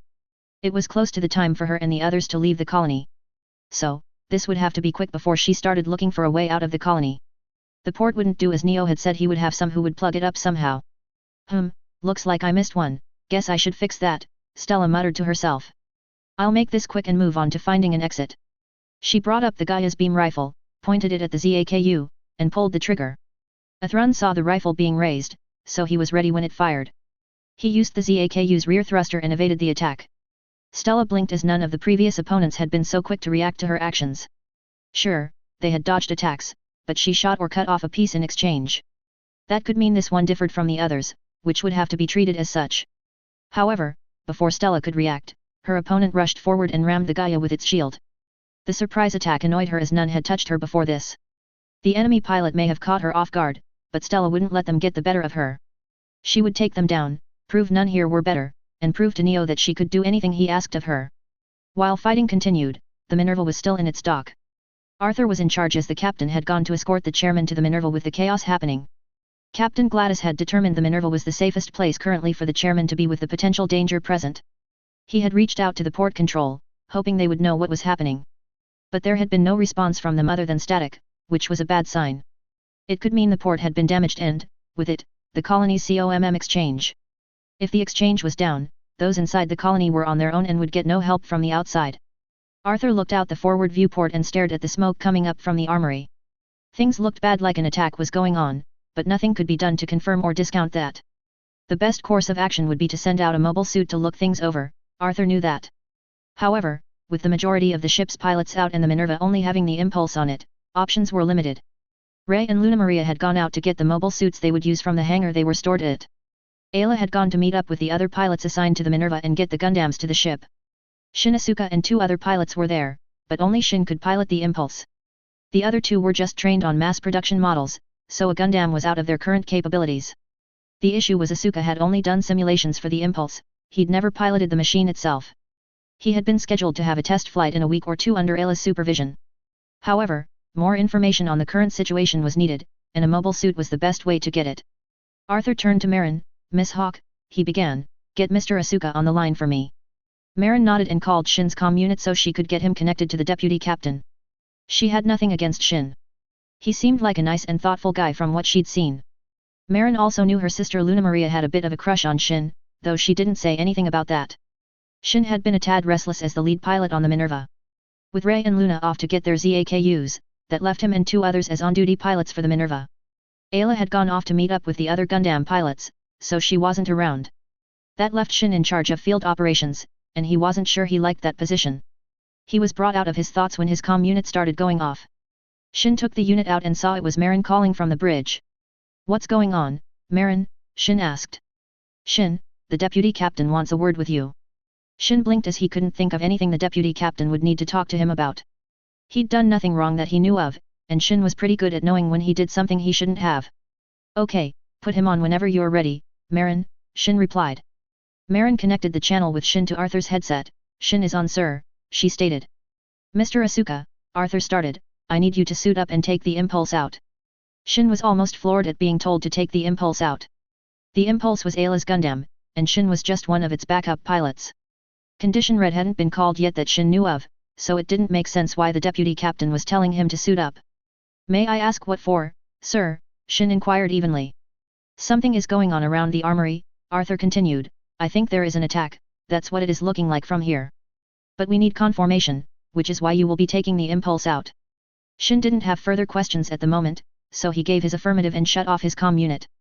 Arthur declared Condition Red after the call with Asuka was done, so the Minerva was ready for potential combat. Shin had been halfway to the pilot locker room when Condition Red was declared. He couldn't help but wonder what was going around the armory that had the deputy worried. Shin had a growing bad feeling that something had gone terribly wrong but couldn't figure out what it could be. Armory 1 was in the Lagrange 4 colony cluster, under the Federation's control. The Alliance would be seriously foolish to consider attacking the colony, as the other factions would have reason to turn on them. Shin put on his pilot suit before he rushed down to the hangar to board the Core Splendor. Upon entering the hangar, Shin headed to the lift that would get him to the Splendor's location. However, when he got there, Shin couldn't help but pause and stare at the machine. Yes, Ray had said that Shin would get a chance to prove he could make a difference. Shin had believed his friend and had looked forward to when that time came. Yet, Shin hadn't imagined in his wildest dreams the opportunity would come up so soon. However, Shin wouldn't waste this chance he was unexpectedly given. He took a deep breath, then moved forward and got into the cockpit. It wasn't the first time he'd been in the Core Splendor. The simulations he and Ray had done for being backup pilots had taken place in it. But this time would be different for Shin. It wouldn't be a simulation, it would be the real thing. Ayla wouldn't be there to correct him before he made a major mistake. Shin would have to do the assembly process himself without any help. But he focused as the cockpit closed and sealed, as it was far too late to back out of this now. Marin connected a channel with the Core Splendor, as the deputy hadn't said anything about the Silhouette flyer choice. With that being the case, it would be up to Shin to select the equipment he'd use. "Shin, can you hear me?" she asked. "Yeah, you're coming in loud and clear," Shin replied. The deputy captain didn't make any recommendations on Silhouette selection, Marin stated. "That means it will be up to the pilot to choose the equipment they want to use for the deployment. So, which Silhouette do you want to be loaded for use?" Shin took a moment to consider the options he had to go with for this outing. The Force Silhouette was the most rounded equipment set, he'd liked that one. However, as he was in the colony interior, beams wouldn't be the best to use. It was just as likely he could damage the colony as anything else. So, Shin settled on the sword set. "Load the sword Silhouette," he returned. "That should be best if there are any combat situations in the colony." Marin nodded. "Understood, I'll load the sword Silhouette." She switched over to the channel she used as mobile suit controller. "All personnel, Stand by for launching of the Impulse, Marin announced. The sword module has been selected, opening Silhouette Hangar 2, preparing to load Silhouette Flyer, stand by. At the bottom of the central elevator system under the 3 platforms, which had already been moved into the lift shaft, a 4th platform track slid into place for the 4th platform. The storage hangar with the number 2 on the front split horizontally open, and the 4th platform moved to the central elevator. The platform had what was called the sword module Silhouette Flyer, a different set of equipment than had been used in the last test flight. The set was intended for close quarters fighting and had 2 anti-ship swords and 2 beam boomerangs on the pack. Once the 4th platform was added, the airtight shutters began rising, platform setup complete, central catapult online, opening airtight shutters, Marin stated over the speaker system. The airtight shutters quickly reached the top of the shaft and locked into place, enclosing the lift system. Emergency crews, stand by at launching positions. Raising central catapult to launch position. Shin had been activating the Splendor's operating system when he felt the jerk of the platform moving upward. He toggled the last switches to have the OS fully up. Shin was also breathing calmly to settle his nerves as he moved upward. Core Splendor, all systems online, the hatch is opening, the linear launch is ready, catapult power levels normal. The Core Splendor came up, and its platform locked into the catapult. You will be clear to initiate launch sequence momentarily, Marin continued. The sight of light became visible to Shin as the catapult opened to the outside. Thruster vents rose up behind the craft, and the catapult lit up as it activated for launch. Course cleared, Core Splendor, go ahead and launch. Shin Asuka, Core Splendor, taking off, Shin stated before he shoved the throttle forward. He zoomed out of the Minerva and climbed upward after clearing the catapult. Memories of the things that Ayla drilled into Rei and him came to mind for Shin. In particular, how he needed to treat the other 3 flyers as one machine and not separate things. He would need to be the lead for the impulse modules, or the docking sequence would be much more difficult. While Shin hadn't done the process physically, with the number of times that Shin had done this exercise, much of it was committed to muscle memory. Shin had the 3 other flyers take their places up behind the Core Splendor and lock in their flight path to follow his automatically. Once that was in place, Shin flew forward toward the armory area of the colony, where smoke was still coming up from. Meanwhile, back in the armory section of the colony, Cotter had gotten his bearings back after evading the flying debris that had come his way. When the dust and smoke settled, Cotter looked around, and the scene was not a good one. 4 mobile suits appeared to be fighting one another, 3 against 1. And all 4 looked to be Gundams, which only made their fight worse for those around them. Cotter heeded his instincts and moved to the nearest structure for cover. However, doing that had then, as a result, separated him from Athrun and Representative Atha. As a bodyguard, he would need to find the representative as soon as he could and defend her.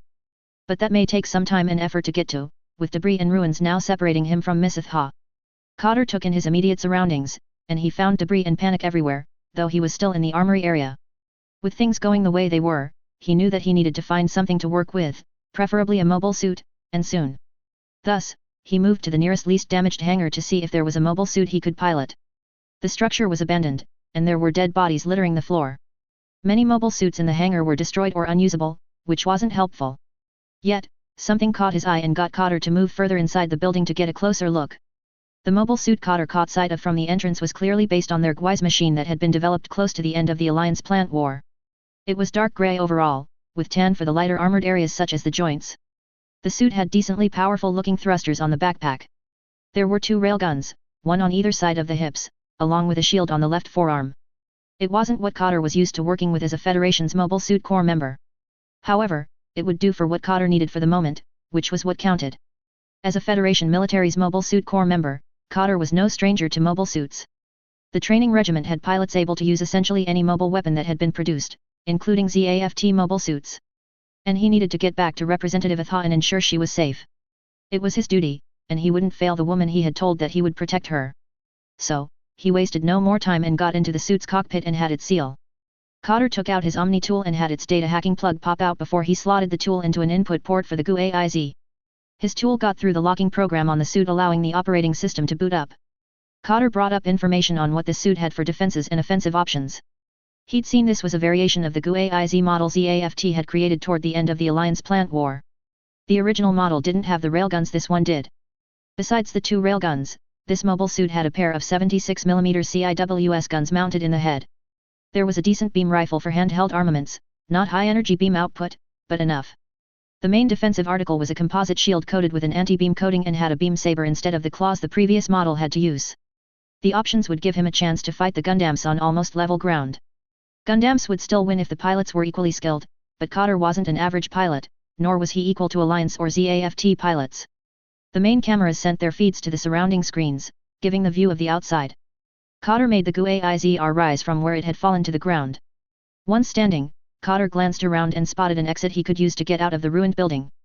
Cotter moved the GUAIZR outside and scanned around for the 3 Gundams who had been attacking. Owl had gone back to shooting the ZAFT machine after helping Sting with the gold Gundam. Helping one of the other 2 was a mix of annoying and interesting. It was annoying since it took him away from having fun. However, it was interesting as he could prove he was better than them for a moment. The first mission of his trio had been proving less boring than he thought it would be. He'd been able to attack and kill without too many bounds set to stop him. Yet, his attention shifted when he spotted a mobile suit coming out of some of the ruins. Owl moved the abyss forward, pulling back his lance to swing it at the unlucky ZAFT fool. However, the enemy machine countered his swing, which Owl hadn't expected since none had been able to do that before. After Cotter blocked the lance with his shield, he let it slide to parry the weapon and create a potential opening. The opening appeared as the abyss continued moving forward, with the lance missing its mark. Cotter used the opportunity and punched the abyss in the torso hard with his suit's right hand. The blow forced the abyss back from Cotter, creating some breathing room for him to work with. Cotter raised his beam rifle and fired some bolts off to keep the abyss off kilter. The more the Gundam could be kept on the defensive, the better chances Cotter had in coming out of the fight alive and well. Ray and Luna Maria had been forced to take cover in a different part of the armory as the attack had started. They had been coming to retrieve the ZAKUs they would be using while assigned to the Minerva. It was supposed to be routine, but the attack changed everything. The 2 had avoided the partial collapse of the hangar they had been around. Ray had pulled Luna away before debris could strike near her. Luna hadn't appreciated being pulled without warning. However, she said nothing after seeing chunks of debris where she had been standing. Ray had saved her life by tugging her out of the way, so she wouldn't say anything about his sudden pull. Luna coughed as the dust was settling. "What is going on?" she asked. Ray spotted what looked like a Gundam a ways away from where they were. A moment of observation showed Ray that the Gundam he was seeing wasn't an ally anymore, with it destroying the area surrounding it. "We're under attack, Luna Maria," Ray replied. "It seems someone had stolen a Gundam or multiple ones and is going against us." Gundams attacking the armory made no sense to Luna Maria. The only Gundams that should be inside the colony were those which were assigned to the Minerva. Ayla was supposed to meet the other Gundam pilots at the hangar they were in. So, if Ray was right, something had gone wrong, and Ayla could have gotten caught up in that. Then for ZAFT's own Gundams to be used to attack the armory was beyond embarrassing for them. "Then what do we do now?" Luna posed. "We're separated from the Minerva and don't have their support." Ray would have answered but never got a chance to because a car had driven up to the hangar, and a guy in a ZAFT red uniform jumped out of it. Ryan had arrived at a hangar that looked somewhat intact and seemed to have working mobile suits. He expected that Dems and Gnome had either found mobile suits to work with and were working to help with things or were in the process of doing so. Strode was doing much as Ryan was trying to organize groups into mounting a response. This hangar was the second he had come by where there was a group around it. The last hadn't had any working mobile suits, but Ryan had gotten the group there working on what they could. Perhaps here, Ryan could have some get into mobile suits and help get the situation under control. So, Ryan went up to the officers around the hangar and began giving out instructions to them. When Ryan had asked if there were any working machines, he was told there were the 2 custom ZAKUs there.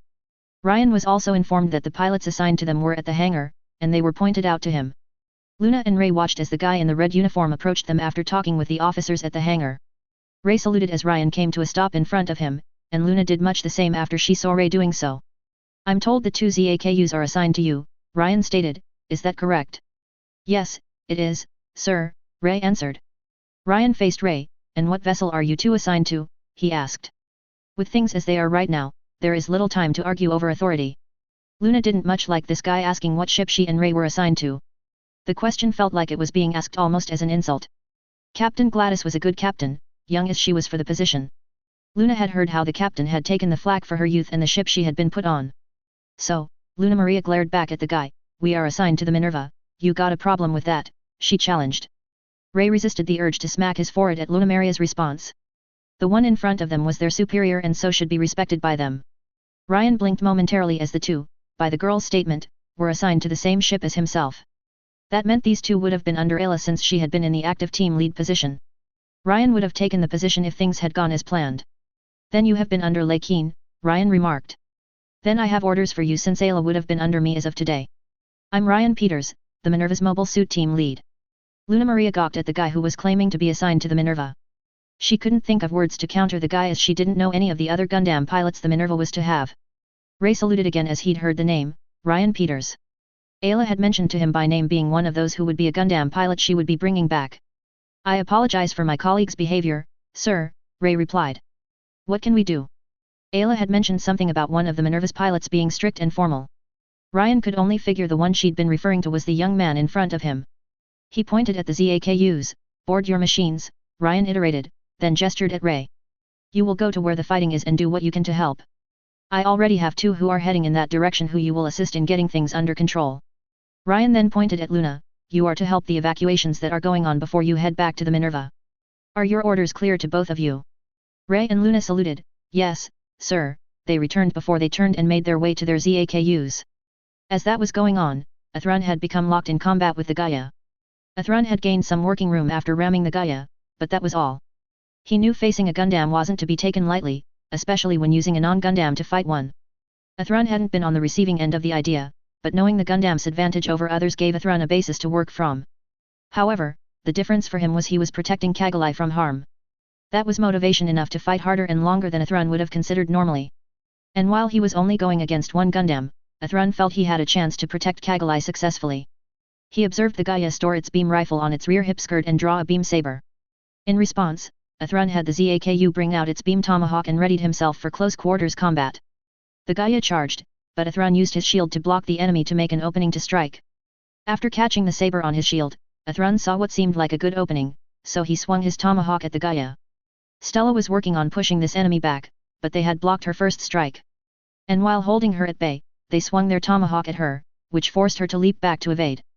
Stella wouldn't let that be the end of her work to kill her opponent, she would just try harder until she succeeded. So, she surged forward and slammed her shield against her opponent, using the tactic they had done to her. Athrun attempted to hold his ground, but he quickly found that the Gaia had more pushing power than the ZAKU. An alarm alerted Athrun he had another problem to face, to which he had the ZAKU move to its right. The Chaos came down with a beam saber, slashing where the ZAKU would have been if Athrun hadn't moved. Ayla saw the Chaos attacking the ZAKU that was dancing with the Gaia. She couldn't let an ally fall since she needed all the help she could get to contain the 3 Gundams. Any pilot willing to get into a mobile suit and take on a Gundam had the guts to do what many would say was beyond dangerous. And with the situation as it was, Ayla felt she and those in the colony needed any willing to face that danger. So, she dove down, beam saber in hand, and sliced at the Chaos to get it off the ZAKU. Though she missed with the slash, Ayla did hit the Chaos as she rammed her shield into it. Sting had been trying to help Stella against the ZAFT suit she had been fighting. They and Owl were running low on time. The 3 of them needed to leave as soon as possible, so ZAFT forces didn't get the chance to mount a response. Thus, the longer they took to leave the colony interior, the worse the chances they would be able to leave would become. However, Sting had been attacked by the Gold Gundam which had interrupted his attempts. The Osiris hadn't let up after its initial attack but had pushed forward, demanding his full attention. Athrun didn't know who it was that had helped him from having to face 2 Gundams at the same time. He'd not been looking forward to taking on multiple Gundams as he had been facing. Yet, Athrun was starting to get the distinct impression that those who had stolen the Gundams were on some sort of schedule. The way they were fighting said they were trying to hurry and do other things than just destroying things. It made Athrun wonder who had planned this and how they had gotten as far as they had with this. However, Athrun was forced to focus back on the Gaia, resumed his defensive stance, and waited for the Gaia's next move. Meanwhile, Matt Dems and Lila Gnome had found mobile suits to work with. Matt had found a ZAKU Blaze to work with, while Lila had acquired a regular ZAKU to use. Lila and Matt had been making their way toward the fighting. As the Gundams were fighting, Lila had spotted the Abyss and had been making her way toward it. Matt had been looking for the Osiris while Lila had gone off after the Abyss. He wanted to make sure Ayla was going to be okay. They had been seeing one another since the end of the Alliance plant war. Matt liked Ayla and didn't want to lose her because of this surprise attack. Thus, Matt had seen the Chaos and had been moving toward it. That machine was the one Ayla had said she would pursue when talking to Ryan. So, if Ayla was anywhere, she would be around the Chaos, and Matt would go and help her the best he could. By the time Matt reached the general area the Gundams were fighting around, he had seen the Osiris take a hit. It was still flying in the air, but the suit was clearly having trouble maintaining its flight. Matt also saw the Gaia dancing with a ZAKU, which was doing decently against the Gundam. He surged over toward the Chaos, raising his beam assault rifle and aiming at the Chaos. He fired semi-auto upon the Chaos, forcing the Gundam to jump back to evade the bolts. Matt came to a stop near the Osiris, giving it the cover he could. "Ayla, are you okay?" he asked over the comm channel to the Gundam. Ayla was glad Matt had shown up when he had. The chaos had been getting aggressive and pushing her back before he'd come. Plus, she now had some help which hopefully would help this situation get under control. I've been better, Matt, Ayla replied, but I'm grateful for you being here. Should I ask how things are going with the response that Ryan, you, and the others are attempting to mount? Matt gazed at the chaos, which was facing them both now. Lila went after the abyss, Matt returned, don't doubt she will do fine with that. Ryan and Strode are working on organizing those they are coming across to help with the evacuations. Matt focused forward, but let's work on getting the chaos and the others under control and move on from there. At the same time, Shin had entered the armory district and saw multiple plumes of smoke coming up. From what Shin could see, the smoke was coming up from destroyed hangars and other ruined structures. And after a moment of scanning the area, he spotted the 4 Gundams fighting. 3 were going against others, while 1 was working with ZAFT mobile suits battling the other 3. It was clear that the armory had been attacked, and the 3 Gundams were the obvious culprits. It confirmed what the deputy captain had suspected of an attack on the armory. Shin also concluded that the 3 Gundams were likely in enemy hands, now being used to cause chaos and destruction. Shin had seen the Gundams, which were on the ground, but only the specs of them and not in person. The Gaia, which was black, fought a ZAKU at the moment, and the mass production model was doing decently against the Gundam. Shin caught a glance of the Abyss fighting against a GUAIZR and a ZAKU and being pressed by the 2 for the moment. However, Shin couldn't see much more than that with the Abyss, as it was separate from the other Gundams. And then, finally, the Chaos was fighting against the Osiris and a ZAKU Blaze. The fighting disregarded the damage it was doing to the armory, or the 3 Gundams in enemy hands were ignoring what the fighting was doing. Shin decided to work on dealing with the Gaia first before he moved to the Chaos and then the Abyss. Thus, he locked in the Gaia for an attack run with the Splendor's AGM-33 Ladybird guided missiles. The missiles wouldn't damage the Gundam with its phase shift, but they would serve as a distraction to take attention off his allies. Today would be the day that Shin showed he could make a difference in the same way Federation pilots had done for him back around Orb.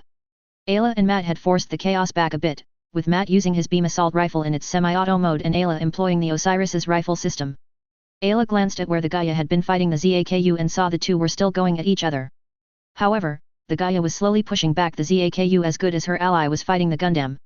Ayla was trying to think of a way to help the ZAKU while not leaving Matt alone to dance with the chaos when things changed. Missiles struck the Gaia, knocking it off balance and shoving its attention off the ZAKU battling it.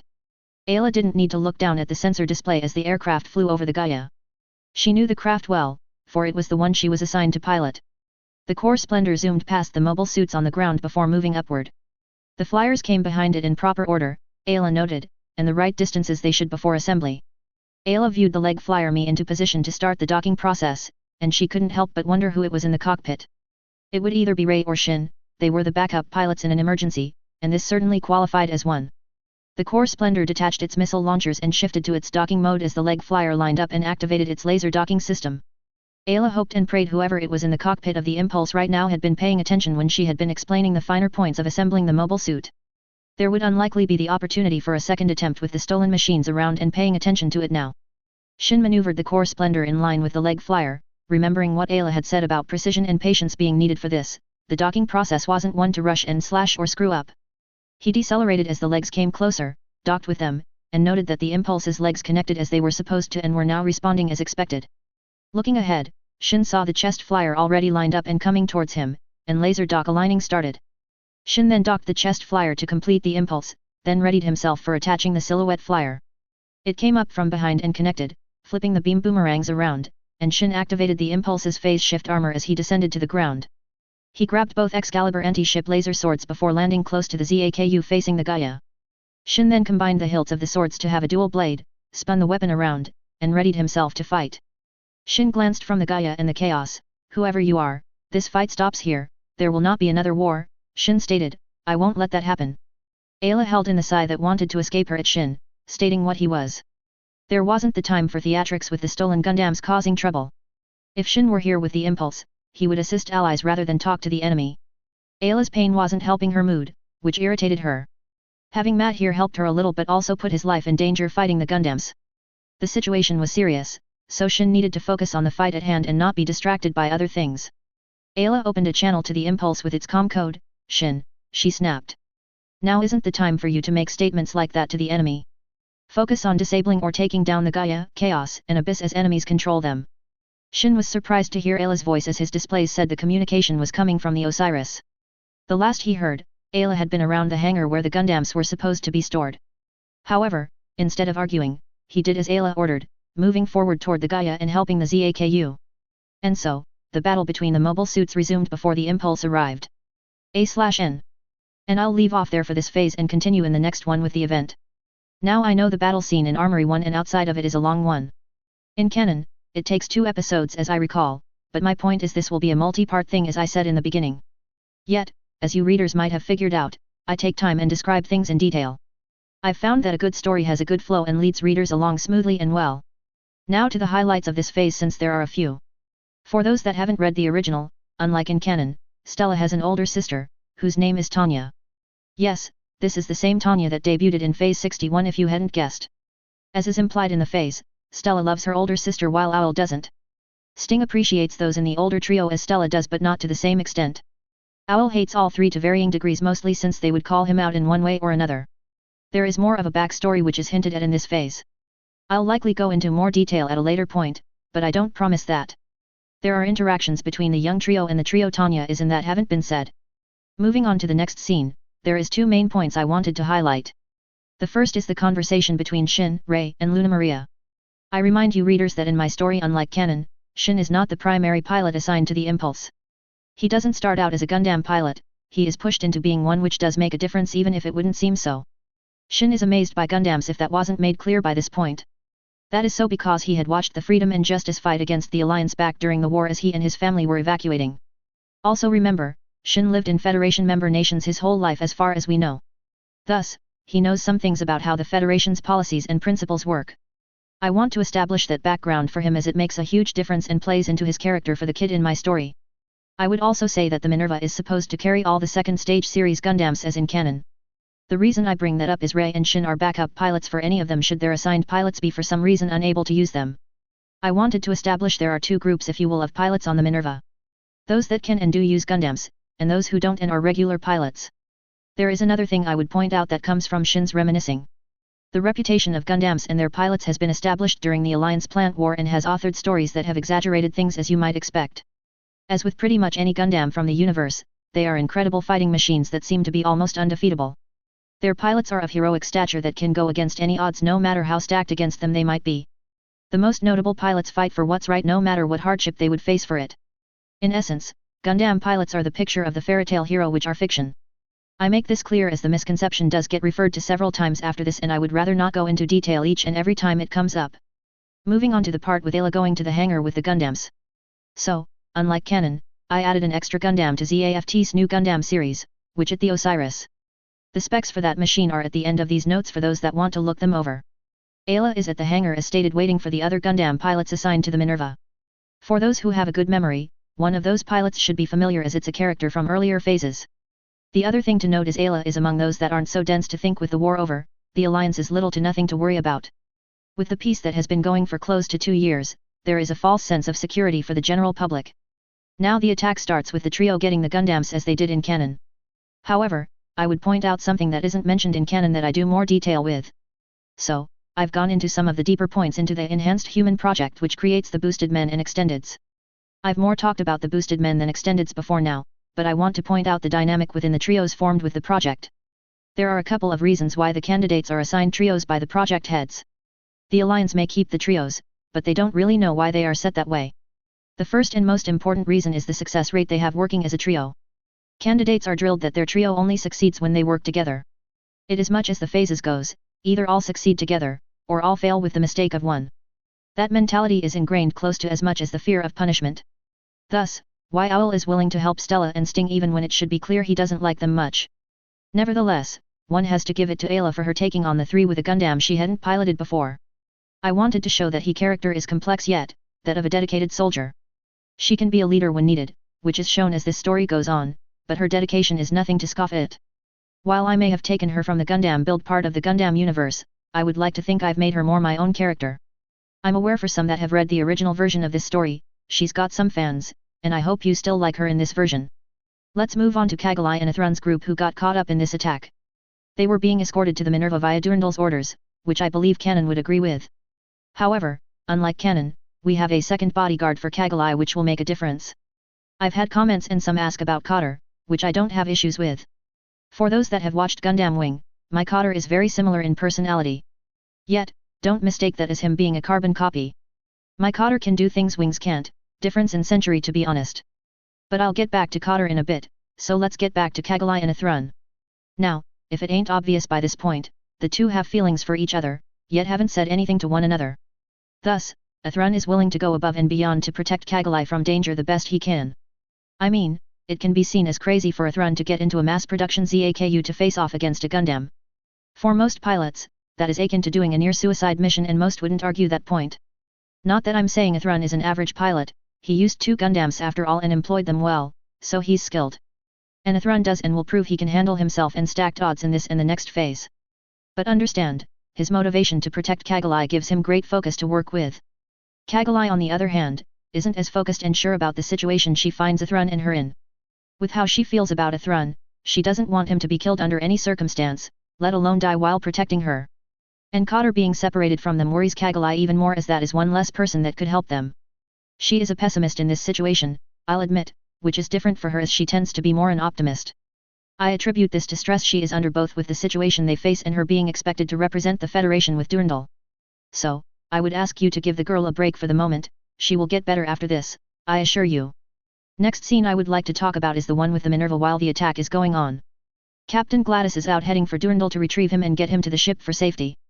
So, Arthur is in charge, and I want it seen he does have some character which I think canon misses out on. I'll do this over time, but this is the first show of Arthur's character and individualism. Now, Arthur knows something is going on, but not what exactly as they do in canon. The reason for that would be because the colony's COMM exchange was damaged during the attack from the outside. Remember in canon 2 daggers attack the port, which I mention later, and that attack does damage the COMM exchange, which is necessary for communication from external to internal, but also does a lot of the communication for military personnel since it automatically encrypts channels. With that in mind, Arthur needs to get more information to figure out what is the best course of action for the Minerva.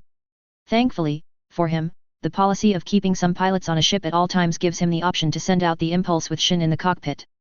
Now, I remind you readers, Shin's character and personality is not the same as canon. He isn't the anger and rage-driven guy that canon portrays him as. In my story, he is much more considerate and thinks before he acts more often than not. That isn't to say Shin can't be impulsive or emotional, he still is a teenager after all. I present Exhibit A with Shin questioning why he is being told to take the impulse out by Arthur. He doesn't immediately say yes and go. He wants more information to get a better picture. He also takes the time to consider what equipment to use with the impulse so he doesn't damage the colony too badly. And again, I say that Shin is the backup pilot for the impulse, not the assigned pilot as he is in canon. So, he has only done simulations of flying the impulse before this, and that was with Ayla supervising him. With that in mind, I ask you to give my Shin a chance and see if you like him better than the one canon gave us. I would now like to move to Cotter's scene since this is more about what I said I would talk about earlier. Cotter isn't one to panic, I hope that came through in this phase and that wouldn't be easy under the circumstances he was working with. But understand, he is a soldier in the Federation's military, so as I've implied, they get amazing training for what they do. Part of that training is crisis response which I would say the attack comes under. Thus, Cotter looks for options to work with rather than worry about what he can't do. And as mentioned, he can essentially pilot any mobile suit with his training in the Federation's Mobile Suit Corps. The point I do introduce in this phase is the Federation's Omni tool which Cotter uses. This is a standard tool Federation soldiers have to use for situations they may come up against. Tyler has a different version that Salas uses, but Cotter's tool can still do a great deal. These tools are built into the Federation's ID sticks which I've mentioned before now. Moving on to Cotter getting into a mobile suit since I had questions about this in my original version. I chose the GUAIZR for a reason, which I will discuss, but I want to state that for the record. My first reason for choosing the ZAFT model I did for Cotter is putting him in a custom model or a Gundam wouldn't have made sense in the long run. He is a Federation pilot, having him use a ZAFT custom model would then have potential consequences that would have Cotter stay with ZAFT for a time and I don't plan for that to happen. Second, as a Federation pilot, Cotter's skill set serves him well enough to not need a custom model at this time. And third, it will give the Minerva a GUAIZR to work with which I want. It is much the same reasons I had Athrun stay with a ZAKU and not given him something else. Let's proceed to Rei and Lunamaria's scene brief as it is since there are a few things I want to talk about. First, Rei and Luna Maria are at a hangar far enough away at the time they are there their ZAKUs are not pinned down. They are in working order when they board them and I say that for a reason, which I'll address later. The other thing I wanted to discuss is the interaction they have with Ryan Peters. Neither of them have met the other 4 assigned Gundam pilots, I make that clear. Ayla mentioned some in passing which Shin and Ray picked up on as I'll infer later, while Luna didn't. And as Ryan says, he was going to be the lead pilot for the Minerva's mobile suits, Ayla was just the acting lead till now. I know that Luna's response does imply she has issues with those who she doesn't know pulling rank or authority over her. I think she can have that problem sometimes, but that isn't a glaring point of her personality, it is due to stress. Ryan was told about them by Ayla but not given names specifically, so he doesn't know them by name or their faces. But rest assured, Ryan knows how to be in charge and give out orders. As I mentioned before, he is a character I created earlier. And for those that haven't guessed it by now, he was one of the 4 directly under Sakura during ZAFT's battle with Omni's 8th Orbital Fleet. Now, let me get to some new character intros as they came up in this phase. For those that want stuff on Mare Strode, you can go to the Gundam Wikia to look up such on him. He is a stand-in and fits the point from what I found during my research. Matthew Dems, Ayla's boyfriend as she puts it, is an original character I came up with. I mentioned him in my original and never went into detail, but that will change. His appearance is based on Matt Healy, which is a character from the Universal Century, but that is all I used. I will get more into the backstory he and Ayla have over time, so I won't spoil it right now. But he will be with the Minerva unlike how he was killed in the original. Lila Gnomes is the other original character I've created in this, which I will use. I haven't come up with an appearance for her that I like yet, so that will come later. She is Ayla's friend from the ZAFT Military Academy, so they got to know each other, but haven't worked around one another since then. I would say they are more like pen-pal friends before this point than close friends. So, Matt, being the loyal boyfriend that he is, finds a mobile suit and doesn't hesitate to head for the fighting to help Ayla. He is fully willing to risk his life to help and save Ayla's. Yes, female readers, he's the devoted time that will go above and beyond for his girl. I will be getting into more of his character as the story progresses, but I want to put out that quality right now for him. And as a pilot, Matt isn't average, or he wouldn't have been selected to be assigned to a Gundam. So, as you readers may expect, he works well with Ayla and that will be a consistent thing going forward. Please forgive me for going into potentially needless detail about my original character, but they are like real people to me, so I like to portray them as such. One last thing I want to put out for you readers to think about, which happens to concern Shin. He doesn't have a hero complex, but he aspires to be a hero like those he admired from the Alliance Plant War. Yes, Shin respects and somewhat idolizes Athrun, Tyler, and Kira even if he doesn't know Tyler or Kira by name. He loved the stories about Athrun's actions in the latter part of the war which circulated around ZAFT's military academy while he was there. Shin respects those that hold to their beliefs and do what is right even when it is hard. He wants to be like that even if he doesn't say that out loud.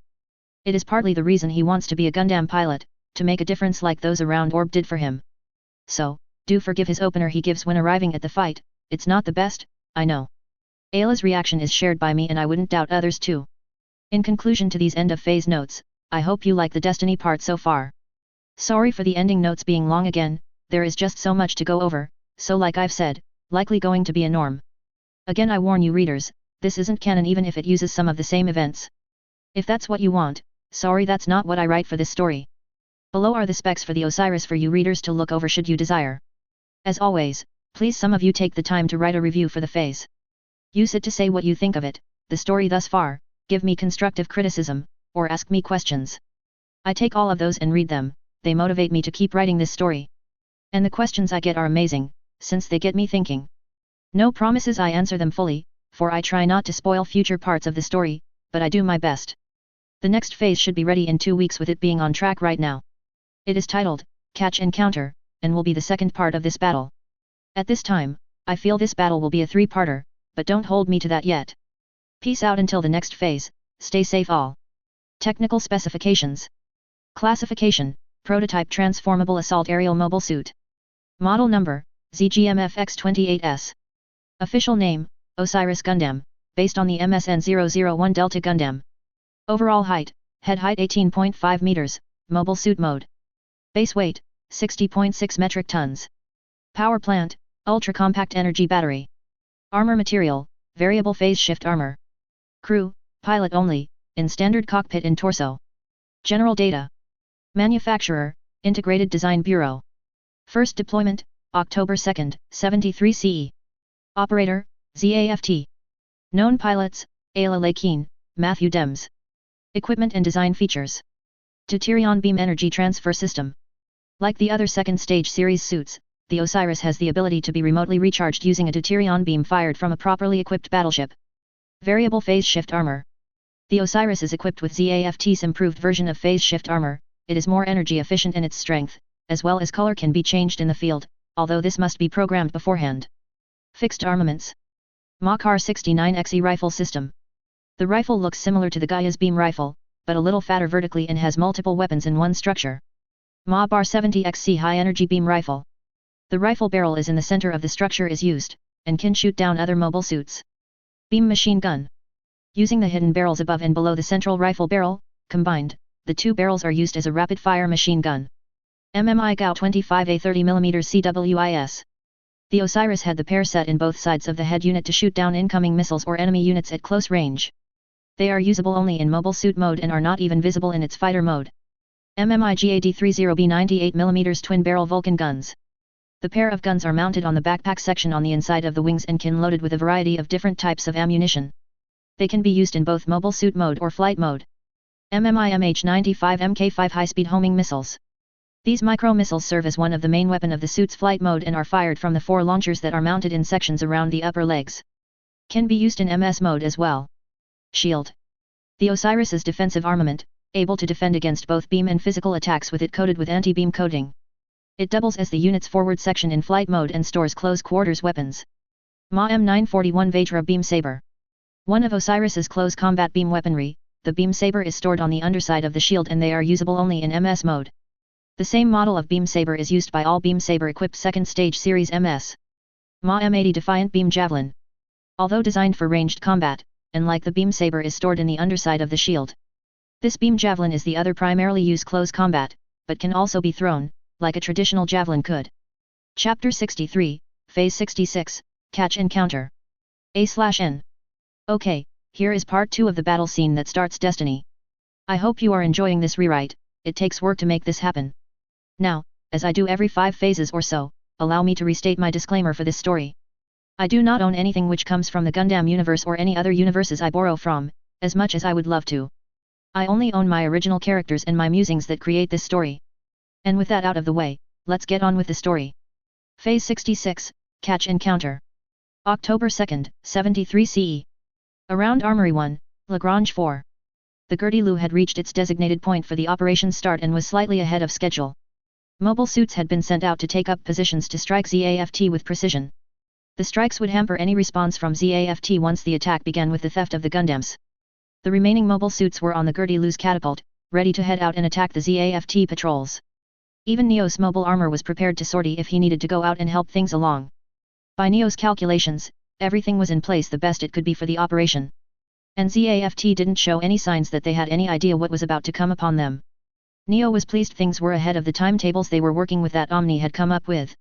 It gave them a bit of a potential edge over the Federation and a chance to evade them. The farther ahead of the Federation's pursuit of the Gertie-Lu could be, the better Neo would feel. The whole mission had been going too smoothly for Neo's liking. A mission without hiccups or hold UPS was more likely to have ones waiting to happen when you needed them the least.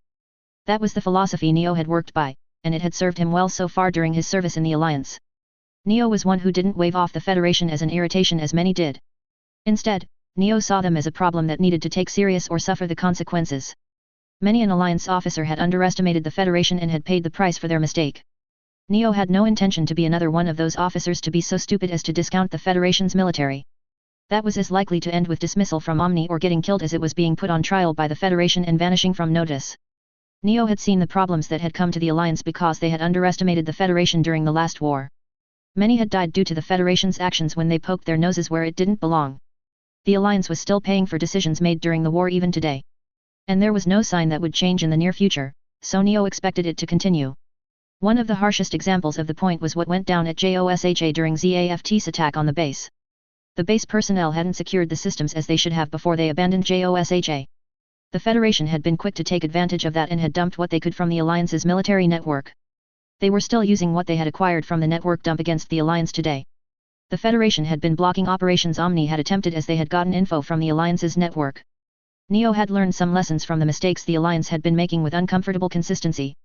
You didn't assume with the Federation, because they would take advantage of your foolish assumption. One did the best they could to shore up any weakness of the plan you were going to use. You went over the intended plan multiple times and each time you went over details. A competent commanding officer would look at a plan from multiple angles and considered what could go wrong. So, whenever Neo dealt with the Federation in some way, he double and triple checked his plans to make sure there was the least chance of screw-ups. He would go over each and every detail the best he could to make sure it was as solid as possible.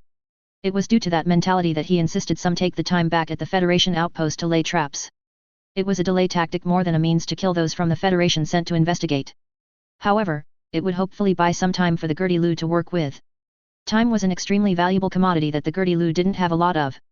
Sure, Neo didn't fool himself into thinking it would stop the Federation from pursuing them. It would be wonderful if that were so, but the historical record with the Federation said it wouldn't happen. The Federation was too stubborn and dogmatic to let an attack on something of theirs go uninvestigated and unanswered for. Thus, the sooner this part of the mission was wrapped up, the sooner the Gertie-Lu could head for Artschel. Once the Gertie-Lu reached Alliance Lunar HQ, the Federation would be less likely to use upfront methods. Nevertheless, at that point, it would no longer be Neo's issue to deal with and he had no intention of assisting with a response from the Federation.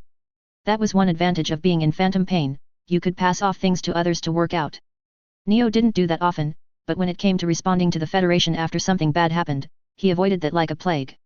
He didn't like having to be paranoid or need to look over his shoulder to make sure he wasn't being followed. Having the Federation tracking him and others never felt nice. It was stressful and then some to have that kind of weight on one's shoulders. Neo had experienced that before now and he disliked that type of thing when it was put on him. So, the sooner the Gertie-Lu could be done with this mission, the happier Neo would be. His attention shifted when one of the bridge crew reported that the pair at the colony's port entrance was seeing movement. Alarms were going off in the port, which was a significant activity occurring, and the ships there were likely about to head out.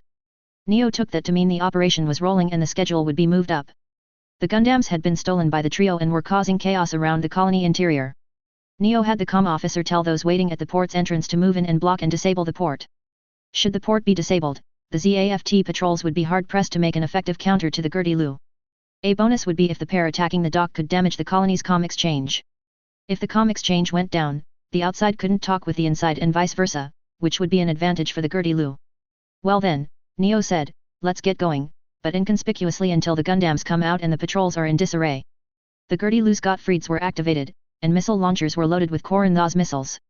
The mobile suits still on the ship linked into the catapults to launch out after the Gertie-Lu struck the first Nazca. The beams blasting through the Nazca didn't go unnoticed by the rest of the patrol ships. Nor did the other two Nazcas on the cluster-facing side miss the ship appearing a short distance away. The ship was of an unknown class but bore some similarities to the Alliance's Archangel class with its structure. Armory 1's port control was alerted of the point, and they ordered the vessels in the dock to head out and assist with dispatching the unknown ship. The only answer to why the enemy ship hadn't been detected before now was that it had to possess Mirage colloid. The search for any potential matches in the database ZAFT didn't bring back anything. For the attack to happen while the chairman was here didn't seem like a coincidence. While the attack was out of nowhere, the timing just didn't match up with an attack on a colony that was out of the way. True, the Alliance wanted to take down Chairman Durandal if given the chance. Their leaders had made it clear with their attempts before now. So, all the port control could do was send out forces to help the patrols. There were already messages of trouble inside the colony minutes ago. In response to that call for help, mobile suits had been sent to the interior to check out what was happening.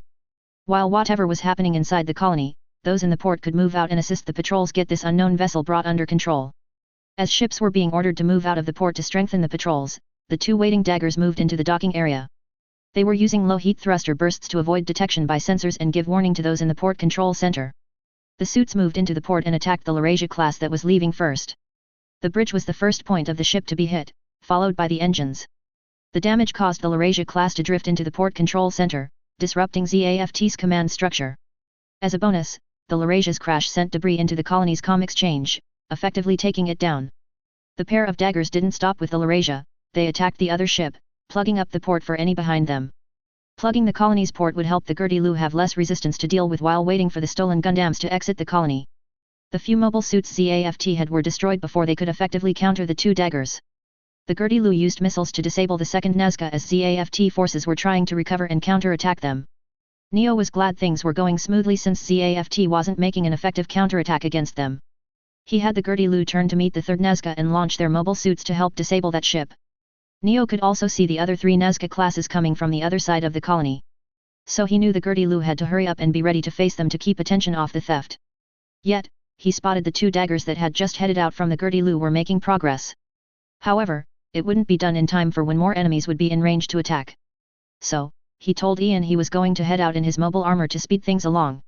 He would also ensure the stolen Gundams would have a clear path to the ship. Neo headed down to the hangar and boarded his armor. He would get things back on track and going in the right direction. The longer this took, the more likely it was that the Federation would catch up with the Gertie Lu.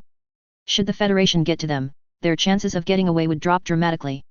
At the same time, the Normandy reached the moon-facing side of the colony cluster. Tyler had to admit, Paris had been true to his word and got the ship close to the colony in a little less than half the time regulation said it should take to reach. Paris had made the Normandy do some fancy turns to avoid colonies and debris as they had raced along. But he had not stressed the Normandy to a horrible extent with the turns he made through the cluster. Tyler would applauded that kind of piloting even if higher UPS would condemn the idea. Sure, the ship had rocked from side to side with Paris weaving around colonies. But Tyler still had to give the man credit, his driving skills were not all talk or show, he knew how to pilot a ship better than most.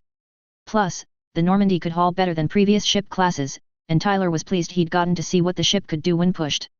Granted, the Normandy may only be a frigate, but the size wasn't everything, Tyler could attest to that. Visuals the Normandy was getting were brought up, and the mess ahead wasn't pretty.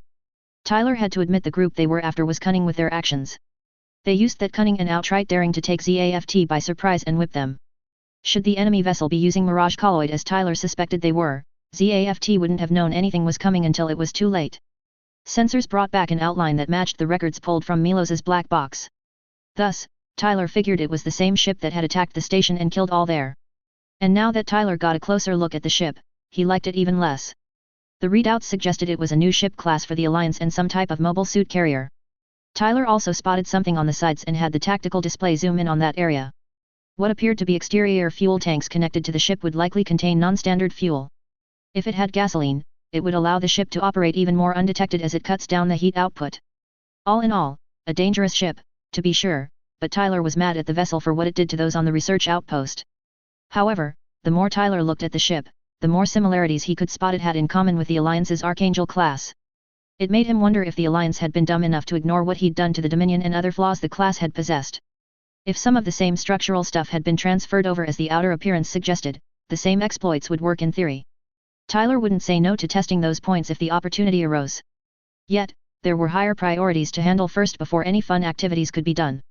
The stolen data had to be dealt with first before Tyler could leave the ship in a mobile suit. He knew his boss would ream him if he went to the field before first seeing to the mission objective. And Tyler didn't wanted his boss breathing down his neck about the crap he could avoid. So, he would do what was required before going out and having fun, keeping under the radar. Tyler ordered Paris to have the Normandy move to be in line with the Gertie Lu but not to be over them just yet. The Normandy could send out its mobile suits first before disabling the Alliance troublemaker. Yet, before the Normandy could position itself over the Alliance vessel, something came out from the ship. From what Tyler saw, the object sensors locked onto appeared to be a mobile armor. It was a new model since Tyler had never seen it before, but it certainly looked to be based on the Mobius Zero armor. Tyler had the tactical display zoom in for a better look at the enemy unit. The image showed it had both an updated arsenal from what the Zero had and was more streamlined. This one was a purple color overall with white tips on each gun barrel and the nose of the main body. The unit also had two linear guns on the forward section of the armor. The gun barrels also looked different than the Zero armor, which Tyler didn't like as that could mean it could do more than the previous models. Tyler had the display zoom out, and he glanced over the field to figure out what was happening. Debris suggested the Normandy's quarry had dispatched 2 to 3 ZAFT Nazca classes on this side of the colony. 3 more Nazcas were coming from the other side of the colony. Tyler glanced over to the colony's port and sensors showed debris was coming out of the harbor and that wasn't a good sign. It meant the Alliance group had attacked the port and had done damage and likely clogged the port. That translated to the ZAFT patrol fighting on its own and not getting any help from allies. The picture that Tyler was seeing didn't spell out much if any good for ZAFT in this surprise attack. Should Miss Grace's suggestion be true, some of the Alliance group inside the colony were stealing ZAFT's Gundams. That mess would be a horror of its own and Tyler wouldn't like to witness that one. Nonetheless, as Tyler was looking things over, he began to notice something that didn't fit what was happening.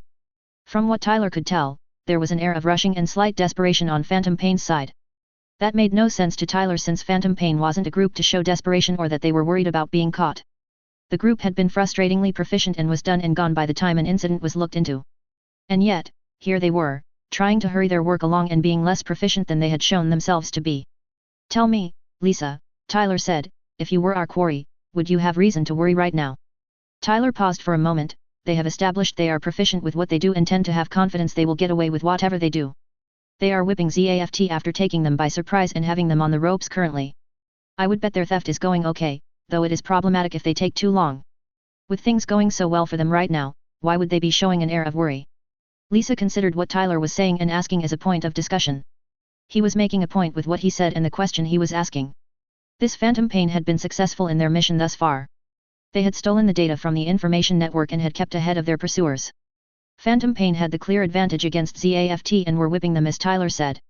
But Tyler had rightly pointed out they had an air of worry about their actions which didn't match what she'd been told about them. The only thing that Lisa could come up with was Phantom Pain were concerned with Federation forces catching up with them. I would assume they are worried about we from the Federation catching up with them after their trip to Milos, Lisa answered. This Phantom Pain you mentioned has to know it would be investigated, and then they would be tracked down for the data they stole.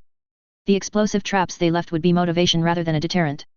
Tyler didn't disagree with Lisa's take, but that brought up a conundrum with him. If Phantom Pain was so concerned with being chased by the Federation, then why strike Milos first? It would make more logical sense to hit ZAFT's colony and then go to Milos before racing back to the moon. Tyler could only think something was missing in the equation that he wasn't seeing that made the difference. He put a hand to his chin. Me thinks there is something we aren't seeing in this. It makes more sense to hit the colony first and then the outpost before going back to the Alliance's lunar HQ. We would have been harder pressed to catch them before they reached the Alliance's base if they had done it in that order. Tyler paused, and the point is bugging me in a way I don't like and can't dismiss. Lisa shrugged. We can board the ship and see if the boarding team can find out anything while they work. Tyler nodded, liking the idea. Sounds good, he agreed. Have our mobile suits head out and keep our quarry busy. But they are to make it look like ZAFT is doing the work for the time being. There is no need to spook our quarry prematurely and have them react unpredictably. Tyler paused, considering the mobile armor appearing on the field moments ago. It going out suggested that those inside ZAFT's colony were taking longer than they should.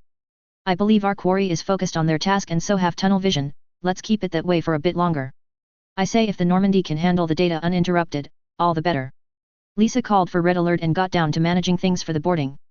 Tyler called down to Luke and the other two pilots and told them to prepare to sortie.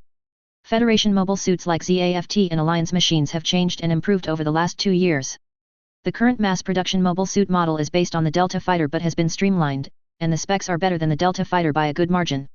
For power, the model uses a new version of the ultra-compact energy battery, which utilizes 2 batteries synced together and even has a slow recharging function, derived from the custom suits from Tesway from the last war. The mobile suits also had reinforced Xionium armor plates. From what Tyler understood, it also had a simplified version of phase shift that worked much like the Aurora's.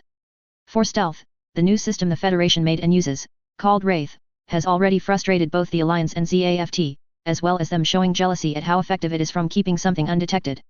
It works similarly to the Spectre optical camouflage field as it also uses image projection. The mobile suit's arsenal had a little less than the Delta Fighter but better oomph. There were the Vulcan guns in the head, which were 70mm caliber, meant for interception, but machines without phase shift can still get holes punched in them by these if they are too close.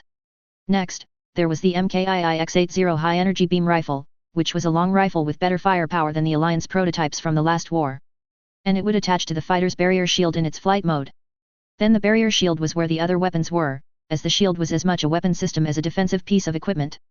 2 beam sabers were stored in the shield, while on top of the shield in hidden compartments, a double-barreled grenade launcher was built into it. Lastly, there was a beam cannon at the forward section of the shield that worked like a plasma cannon and was the Excel fighter's heaviest weapon.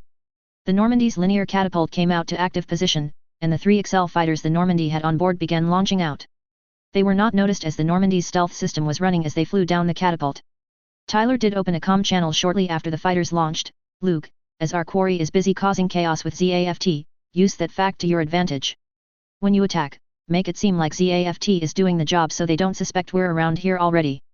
Our quarry will not react kindly to what we're about to do, so keep them busy and not suspect us working, Tyler iterated. Do you understand, Luke?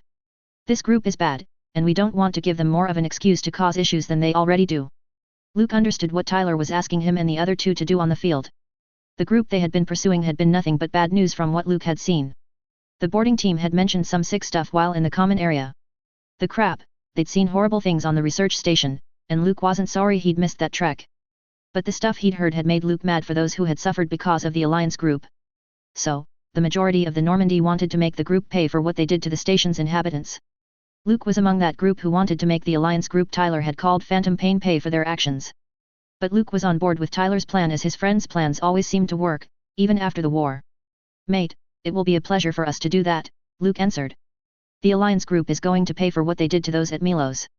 Tyler smiled at Luke's response, as it had been what many in the crew had been saying. What had happened to those at Milos had hit the whole crew of the Normandy. So the urge to make Phantom Pain pay was something most agreed upon. "Give them hell, Luke," Tyler returned. "They deserve little to no mercy for what they did to those on Milos. So, please, scare the bejeebers out of them the best you can, at the very least." Luke was all for scaring the alliance group for killing those at Milos. However, Luke hadn't gotten around to congratulating Tyler on his promotion to captain.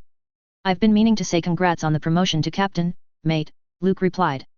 "Hadn't gotten around to telling you that, but you certainly deserve respect, mate." Tyler couldn't help the smile at Luke, saying he deserved the post of captain. Few had said anything about him deserving the position of captain. With his age, Tyler tended to get the opposite of praise, which he ignored most of the time. "Thanks for the compliment, Luke," Tyler remarked. "It's nice to be told congrats for a promotion, even if it isn't one I expected to come to me. Watch yourselves out there and do what you can for the ZAFT forces. They don't deserve the whipping they are receiving from Phantom Pain." The mobile suits launched out from the Normandy, shifting to their flight mode and vanishing from sight before leaving the ship's stealth field. Tyler turned his attention from delegating instructions to the mobile suit team to the Alliance vessel. The enemy vessel violated the Treaty of Junius 7, among other things it represented. It was standing evidence that the Alliance had blatantly broken the treaty contrary to their claims they were following it. And if they had disregarded part of the treaty, then it was just as likely they had violated more of it and other agreements they had made. The Alliance was employing Mirage Colloid with Black Ops if Phantom Pain was anything to judge by. There wouldn't be much of a step to use other technologies that were forbidden for them. The amount of material that could condemn the Alliance's activities was growing.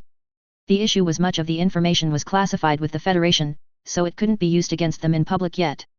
However, Tyler was of the mind accusing the Alliance of what they had been doing could reveal who might be holding the reins of the Alliance, which didn't have a definitive answer. Tyler was convinced that some group was calling the shots the Alliance listened to. Tyler smirked. "Let's get down to business and get these punks quaking in their boots," among other things, he announced. Paris moved the Normandy to be above the Gerdie-Lou, with the Alliance vessel being none the wiser. Tyler was about to give the order to deploy the disruptor anchors, but Lisa beat him to it. He knew that his friend had a knack for being able to predict what he would say or plan, but it was still something to see. Tyler was glad to have Lisa as his second-in-command and the right-hand person with how well they worked together. "Fire disruptor anchors at the Alliance vessel," she ordered. Tyler picked up his ship phone attached to the captain's chair. "Boarding team, stand by to board the enemy vessel, and give them hell if you can." Tyler said, "Ready the weapon systems for after we're done dealing with the data stolen. We're not going to let them leave without receiving a whipping from us." Tyler observed that the crew was quick to work hard when he or Lisa gave orders. And it looked like they all knew their stations competently and worked together well, benefiting a ship's crew. On the Gerdie-Lou, Ian was about to order the crew to target one of the approaching Nazcas. Captain Roanoke had already gone out in his mobile armor to help those on the field keep ZAFT distracted. ZAFT's response had improved somewhat in the last 5 minutes, but it was likely due to their desperation. There still was no sign of the teens that were supposed to be acquiring ZAFT's Gundams. Ian had been kind of hesitant about leaving the theft with the teens, no matter how skilled they were supposed to be. As the captain had said, time was a big factor in this, which Ian had agreed with. Ian was in the same camp as Captain Roanoke. The Federation would track them down for what they had done at the research outpost. And the data they'd stolen was supposed to be valuable intel on ZAFT even if it was encrypted currently. Thus, the Federation would likely pursue to try to get back the stolen data. Hopefully, Captain Roanoke had a way to contact the trio and tell them to hurry up and leave the colony. Nevertheless, the Gerdie-Lou shook before Ian could give the order for the Gottfrieds to fire. A moment later, the lights on the bridge flickered and went out, as did the consoles at the bridge stations. Ian glanced around. "What's going on?" he demanded. One of the bridge operators turned. "We've lost power to the consoles and lights, sir," they said. "And what is causing the power loss?" Ian questioned. He got no answer to that other than one of the operators pointing up. Ian moved forward and paled somewhat as he saw a ship above the Gerdie-Lou. It wasn't a ship class that he knew of, but he would bet it was a Federation vessel. Ian also noted that cables wrapped around the Gerdie-Lou were likely what was causing the power issues the ship was dealing with. Ian had heard of the Federation disabling ships but not much about the methods they used to do so. The Gerdie-Lou was disabled within a minute through the disruptor cables which had wrapped around the enemy ship. The cables held the ship where it was, cutting off the engines so the Gerdie-Lou couldn't move. They would also disrupt the ship's power to all but life support, making any response less effective. The Normandy shifted to have its lower center airlock line up with a hatch the Gertie Lu had. The boarding tunnel extended and connected to the Gertie Lu. The boarding team moved through it and worked to get past the hatch. The boarding team was being watched from the bridge, and Tyler couldn't help but smile with pride with the seamlessness of the crew's efforts. Lisa noticed Tyler's smile and couldn't stop the snicker that escaped her. The crew of the Normandy had grown on Tyler and Lisa, they had learned to work well with them. Marx had his team in spacesuits with body armor built into them. They were in the room with the airlock connected to the boarding tunnel, which was connecting to the Alliance vessel. The captain's orders had been specified when the Normandy caught up with its quarry. The boarding team would go onto the enemy vessel, find and handle the stolen files. The other thing the team was to do was place a beacon on the ship for tracking purposes for the future. If they had the opportunity, the team was to be rough with those on the enemy vessel. It was to make them pay for what had been done to those on the Milos outpost.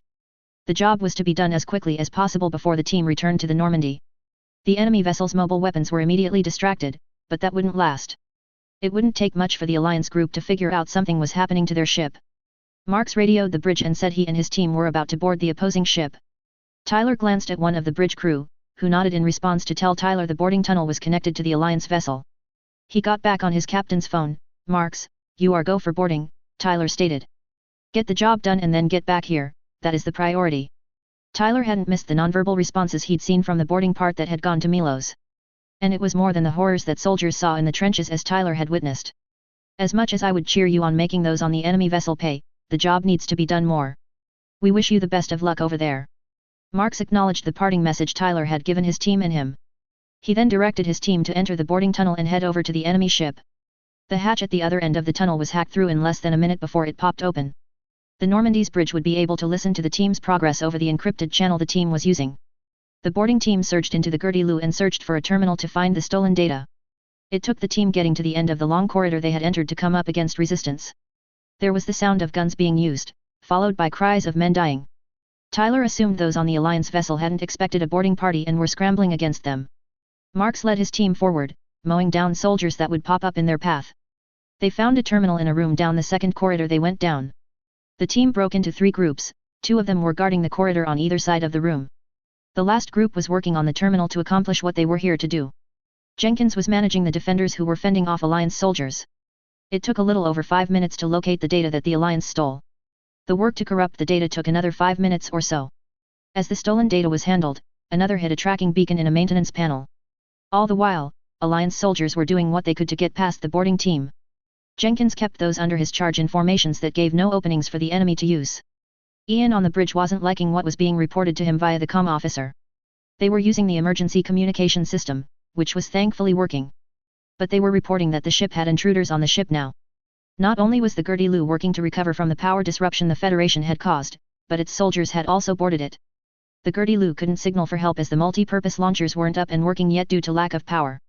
And by the time they were, it would be too late since the damage would be done. Ian had some trying to get one of the launchers to fire manually, but that was a hit or miss thing at best. Their allies were busy around the colony and had no idea the Gertie Lu was in trouble since most ship systems weren't responding. And it wouldn't surprise Ian if somehow the Federation had used its stealth system to hide the ship from its allies. In short, the Gertie Lu was between a rock and a hard place, as the old phrase went. Once the boarding team finished their work, they began returning to their entry point. Alliance soldiers tried to stop them along the way but failed in their attempts. The boarding team closed the hatch and locked it behind them as they filed through the tunnel. The team hadn't lost one member, nor were any injured. Marx reported the team's success on the enemy vessel to the bridge. The performance was nearly exemplary, and Marx would stand by that if any were judging. Tyler was pleased the boarding team had done the job with essentially no hiccups or serious problems. Enemy forces appeared to be busy with ZAFT forces and the Normandy's pilots acting as ZAFT forces. This part of the mission was going smoother than Tyler had expected it to, with Phantom Pain being involved. Nonetheless, Tyler wasn't going to go forward, believing things would continue going smoothly. He'd lost count of how often things had gone well with a given situation, then suddenly took a turn and went in a completely different direction. With how cunning this group had proven, Tyler was waiting for when they did something desperate. Lisa ordered the disruptor cables to be released and retracted when Tyler's expectation was proven correct. The Alliance vessel fired off a signal flare from one of its multi-purpose launchers. Tyler would guess they had managed to do the idea manually, which wasn't a simple matter to pull off. The issue that the action created was the Alliance mobile weapons took notice something was off and wrong. They turned their attention towards their vessel, which ZAFT and the Normandy's pilot jumped to stop. Tyler ordered Paris to move the Normandy and bring it around to target the enemy vessel. Tyler was done waiting for his chance to go out and do what he could on the field. The priority tasks were done so his boss couldn't come down on him, saying he was being an idiot for that. So, with the cleanup still needing to be wrapped up, Tyler was itching to get out and get down to business. Unlike other ship officers, he didn't intend to be stuck in the captain's chair, and others did the work he was good at. It would be one of the differences between Tyler and other ship officers. The Aurora was down in the hangar, waiting for Tyler to suit up, get in, and take it out. Tyler turned to Lisa. Lisa, can you, he started, but Lisa finished his sentence, take over here on the bridge so that you can launch out. Lisa had known Tyler had been itching to be out on the field in a mobile suit fighting against the Alliance group. He was good at fieldwork and liked it in some ways, Lisa knew that. Tyler blinked twice at the response from Lisa.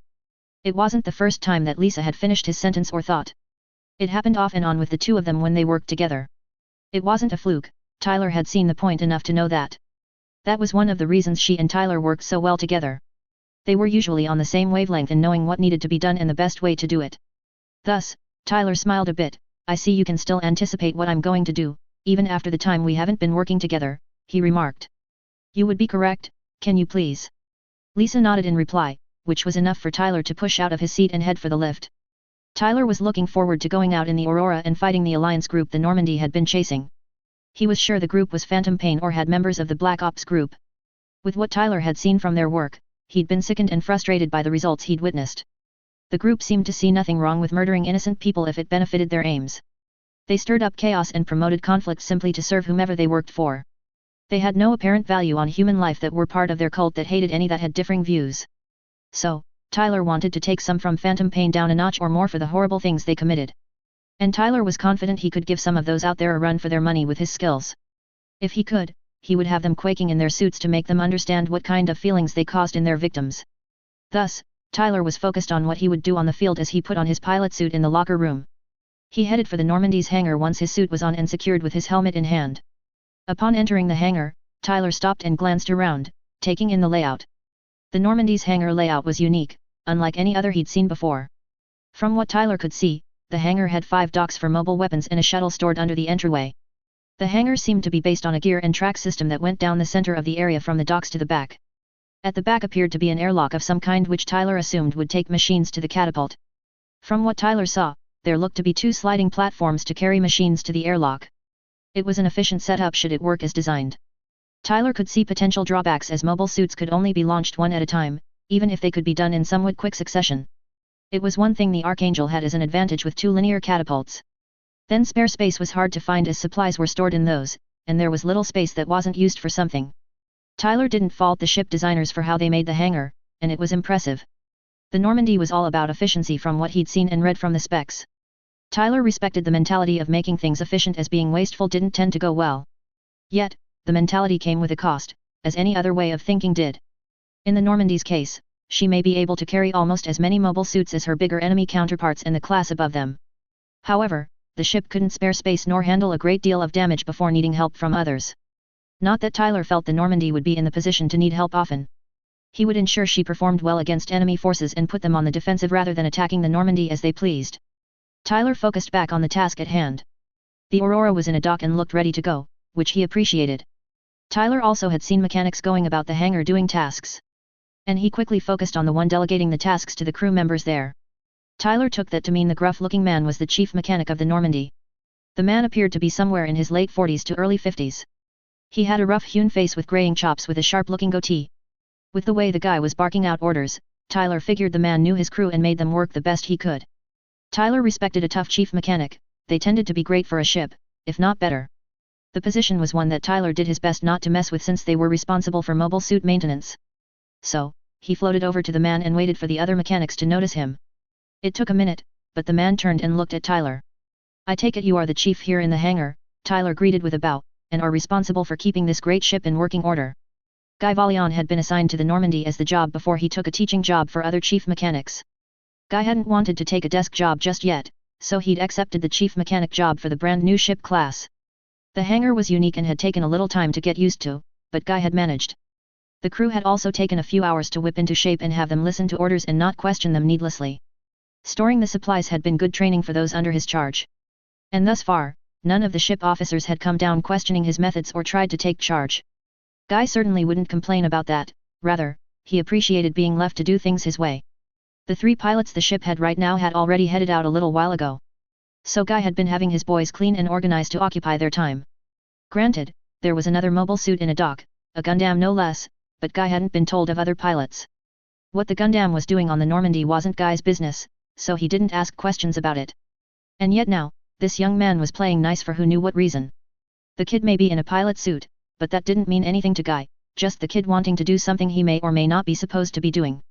Yet Guy nodded. Yeah, damn right, I'm the one who runs this hangar, he said in a firm voice. Now, who the hell are you, and what might your suited rear end be doing in my hangar? Tyler felt a smile come to his face at the response he got. He appreciated the no-nonsense reply to his greeting as he didn't tend to get that specific idea often. Tyler would give those that didn't want to waste time on pleasantries the time to speak out. And he felt the Normandy's chief mechanic and he would get along quite well. Sure, this first encounter would be rocky, Tyler didn't doubt, but they would be fine after getting past it. Tyler inclined his head in response. The name's Tyler McGregor, my good man, he returned, then pointed at the Aurora. And I'm down here to launch out to the field in the Aurora. The crew in the hangar were listening to the exchange as they were doing the tasks set to them by the chief. The blunt demand to know whom the kid was happened to be normal for Chief Valion. The man wasn't one to mince word, he said what he meant to regardless of who was on the other end. So, when the kid just gave his name and then stated he was here to take out the Gundam, it caused a pause with the mechanics. Guy was gazing at the kid, trying to decide whether he was telling the truth or not. McGregor was supposed to be the name of the Normandy's captain. Captains didn't go out in mobile suits as far as Guy had seen. So, that made the kid's claim questionable. McGregor, you say, Guy started, ain't you kind of young to claim you're some kind of war hero, kid? And you sayin' you're the captain of this ship is certainly hard to swallow. Guy could understand a soldier and pilot wanting to go out to the field when fighting was going on. And most of the time, Guy had no issues with pilots being edgy on heading out to battle. But for the kid to claim he was a war hero from the last war was a stretch. Guy had heard the name Tyler McGregor and some of the stories that were told. McGregor was supposed to be some sort of ace pilot that had done impossible things in the Alliance plant war. Guy had wondered if the captain had been the same individual but hadn't looked further into it. And while Guy could understand a pilot claiming to be an ace to have a shot at piloting a Gundam, now wasn't the time for such things. I can understand fibbing to go out in a mobile suit and a Gundam at that, Guy continued. But you need to work on the art cause you are bad at it, boy. Irritation flared up in Tyler at the reply as it was along the lines he was used to getting from those who had never met him. Tyler knew of the stories told about him, both the reasonable ones and the stupid crap others said about him. A couple of points tended to be held against Tyler with his service in the Federation's military. His age was one brought up often, which annoyed Tyler since his performance should counter it. While Tyler may be young compared to the average Federation soldier, his skills made him an exception. Being treated differently was yet another idea held against Tyler, and it was unfair if he were to give his opinion. Yes, Tyler was treated differently than other soldiers, but he was put into situations that they never saw. Thus, his treatment was something that shouldn't be held against him since it wasn't as some claimed. There were other things used against Tyler to say he shouldn't be allowed to do one thing or another. Normally, Tyler would be more than willing to take the time to correct another's view of him when the stupid stories fed it. However, with the fighting going on outside, there wasn't time to waste on the little things. Phantom Pain was inclined to run when seen and disappear, so they couldn't be held accountable. Tyler didn't want them to flee before they got whipped, at least somewhat, for what they had done. So, Tyler glared at the gruff man. Okay, I know I look too young to be the captain of this vessel. I flat out told the one I have to report to, my boss Admiral Rain when she told me of the promotion and assignment, others would say such things about me. And I did that with a straight face, I might add, which is no small thing with that woman. Any who have faced Admiral Rain will tell you facing her is scary as the woman has the art of intimidation down better than any other I've seen in my life or read about, historically speaking. Tyler paused momentarily to calm down a bit from the tirade that had almost started coming out of him. Whenever Tyler talked about his boss, things rarely ended well as he fell into venting his frustration about the woman. I'm well aware of the irritating rumors and stories about me and what I do, Tyler continued, a tick mark appearing on his forehead. I've spent time while I'm not working on a mission and not on vacation dispelling the crap said about me. Tyler shook his head and refocused on the matter, but that isn't the point right now. There are people out there under my command fighting against an alliance group who wouldn't hesitate to kill them. Them risking their lives may be expected, but they are my responsibility to bring back and get them home to loved ones. I will not lose anyone that I don't have to, period. Tyler took a breath and gained a deadpanned expression. Now, either you help me by launching my Gundam, the Aurora, or I launch it myself, and you can deal with the mess I make doing so. The choice is up to you. There was dead silence in the hangar, so much so that one could have heard a pin drop clearly. The sounds of battle were heard faintly from the outside, but one had to listen hard to hear them. Guy hadn't expected anything like the kid's reply to the questions. The kid had proven he wasn't just a pilot trying to go out and fight. He was trying to meet the responsibilities expected of the captain of a ship. And if the kid had even half the determination he was showing with what he said, Guy was willing to give them the chance to prove themselves. The kid had moxie, more than he'd seen others have for a while. So, after a minute, Guy couldn't help but laugh at the kid's response. You got serious spunk and moxie, kid, I'll give you that. All the mechanics looked to their chief as he didn't laugh often. My name is Guy Valion, and yes, I'm the chief mechanic and boss to all of these and any other mechanics or technicians on board the Normandy. Guy offered a hand which Tyler shook. If you can pilot even half as good as you can talk, then I'll not say no to you going out, he replied. Then he turned to his boys, right then, you slackers, get the Gundam ready to launch now. If I catch any of you shirking off, then you'll do a full double shift under my watch, and it ain't going to be comfortable. I'll personally make sure of that. Now get to your work. Tyler respected that Chief Valion wasn't one to take crap from anyone, himself included. Tyler was from a similar mold when it came to not taking crap from others when it wasn't required. Tyler twisted around and floated toward the Aurora so he could get out to the field. He was so glad to see the Aurora again, not just on the Normandy but at Echo Oz too. Tyler hadn't been optimistic when he'd seen it with the damage it had taken in the Second Battle of Jachindu. From what Carlos had told Tyler when he'd reached out to him for the verdict on the Aurora's condition, the damage was bad. The damage was so bad that repairs would be nigh impossible and take too long, bringing tears to Tyler's eyes back at the time. Much like the Shadow, the Aurora had served him well, and he had wanted it to do so for longer. The tears hadn't lasted long as Carlos had told him. Instead, the Aurora would be rebuilt. Thus, the Aurora would be paired with Tyler for the foreseeable future. Nevertheless, the good news hadn't stopped there. Carlos had told him they would be doing some upgrades during the rebuild. It would be nothing major, not that Tyler was complaining about the upgrades that were essentially being done for free. Carlos had iterated about somehow making the nuclear reactor safer with some scientific jargon that went over Tyler's head. The missiles had been changed, but Carlos hadn't gone into great detail about that. All the Vulcans had been changed to use anti-phase shift rounds, which would help against Gundams. And then, the deflection system had been tailored to do better and activate quicker when called upon. The same was done with the beam rifle, which Tyler liked. And the final present the Aurora was to get was the Phantom Stealth System upgrade, which automatically employs something similar to the Shadow's Echo Trace emitter. All the changes Tyler was looking forward to putting them through their paces and seeing their performance. Tyler typed in the command into his right arm control pad and had the Aurora's cockpit open. Tyler grabbed the seat and pulled himself into it, settling in and letting his suit's backpack lock into the seat. It was one of the changes for the Aurora, which was becoming a standard for Federation mobile suits. Tyler preferred the new form of restraints rather than the belts and buckles that used to be employed. The Federation's pilot suit's dynamic frame it had felt more natural than belts potentially cutting into the shoulders and one's front. The frame could become ridged but wouldn't cut into the pilot's body as belts could. Tyler had the seat lower into the cockpit while mechanics began checking over the Aurora. The cockpit layout hadn't changed from what it had been before. The controls were where Tyler remembered them being during the Alliance plant war. Tyler had the Aurora start booting up its operating system, and seeing the familiar startup message was comforting. And yet, Tyler did note that the version of the system had been updated as the version number was different than it had been. Mobile Suit Next Operation System. Generation. Unsubdued. Nuclear. Drive. Assault. Module. G.U.N.D.A.M Intrigue. Series GN12507NR03-13868 Federation Military. Tyler checked over the Aurora's systems, as this was the first time he'd been in the rebuilt Gundam. The nuclear reactor was running as it should, and the power output was what Tyler expected. He did note there were a few more safety interlocks for the reactor than before, which Tyler wouldn't be saying no to. Tyler looked over the changes Carlos had mentioned would be going into the rebuild. The micromissile launchers in the hip skirts had been modified to have 5 missile tubes instead of 3. Those missiles were in collections or swarms of 3 per tube, meaning the Aurora could shoot 15 missiles rather than 3. And each missile had remote detonators that Tyler could activate at any time after firing. The Aurora's 90mm Vulcans. The Aurora's flight array was now loaded with anti-phase shift rounds.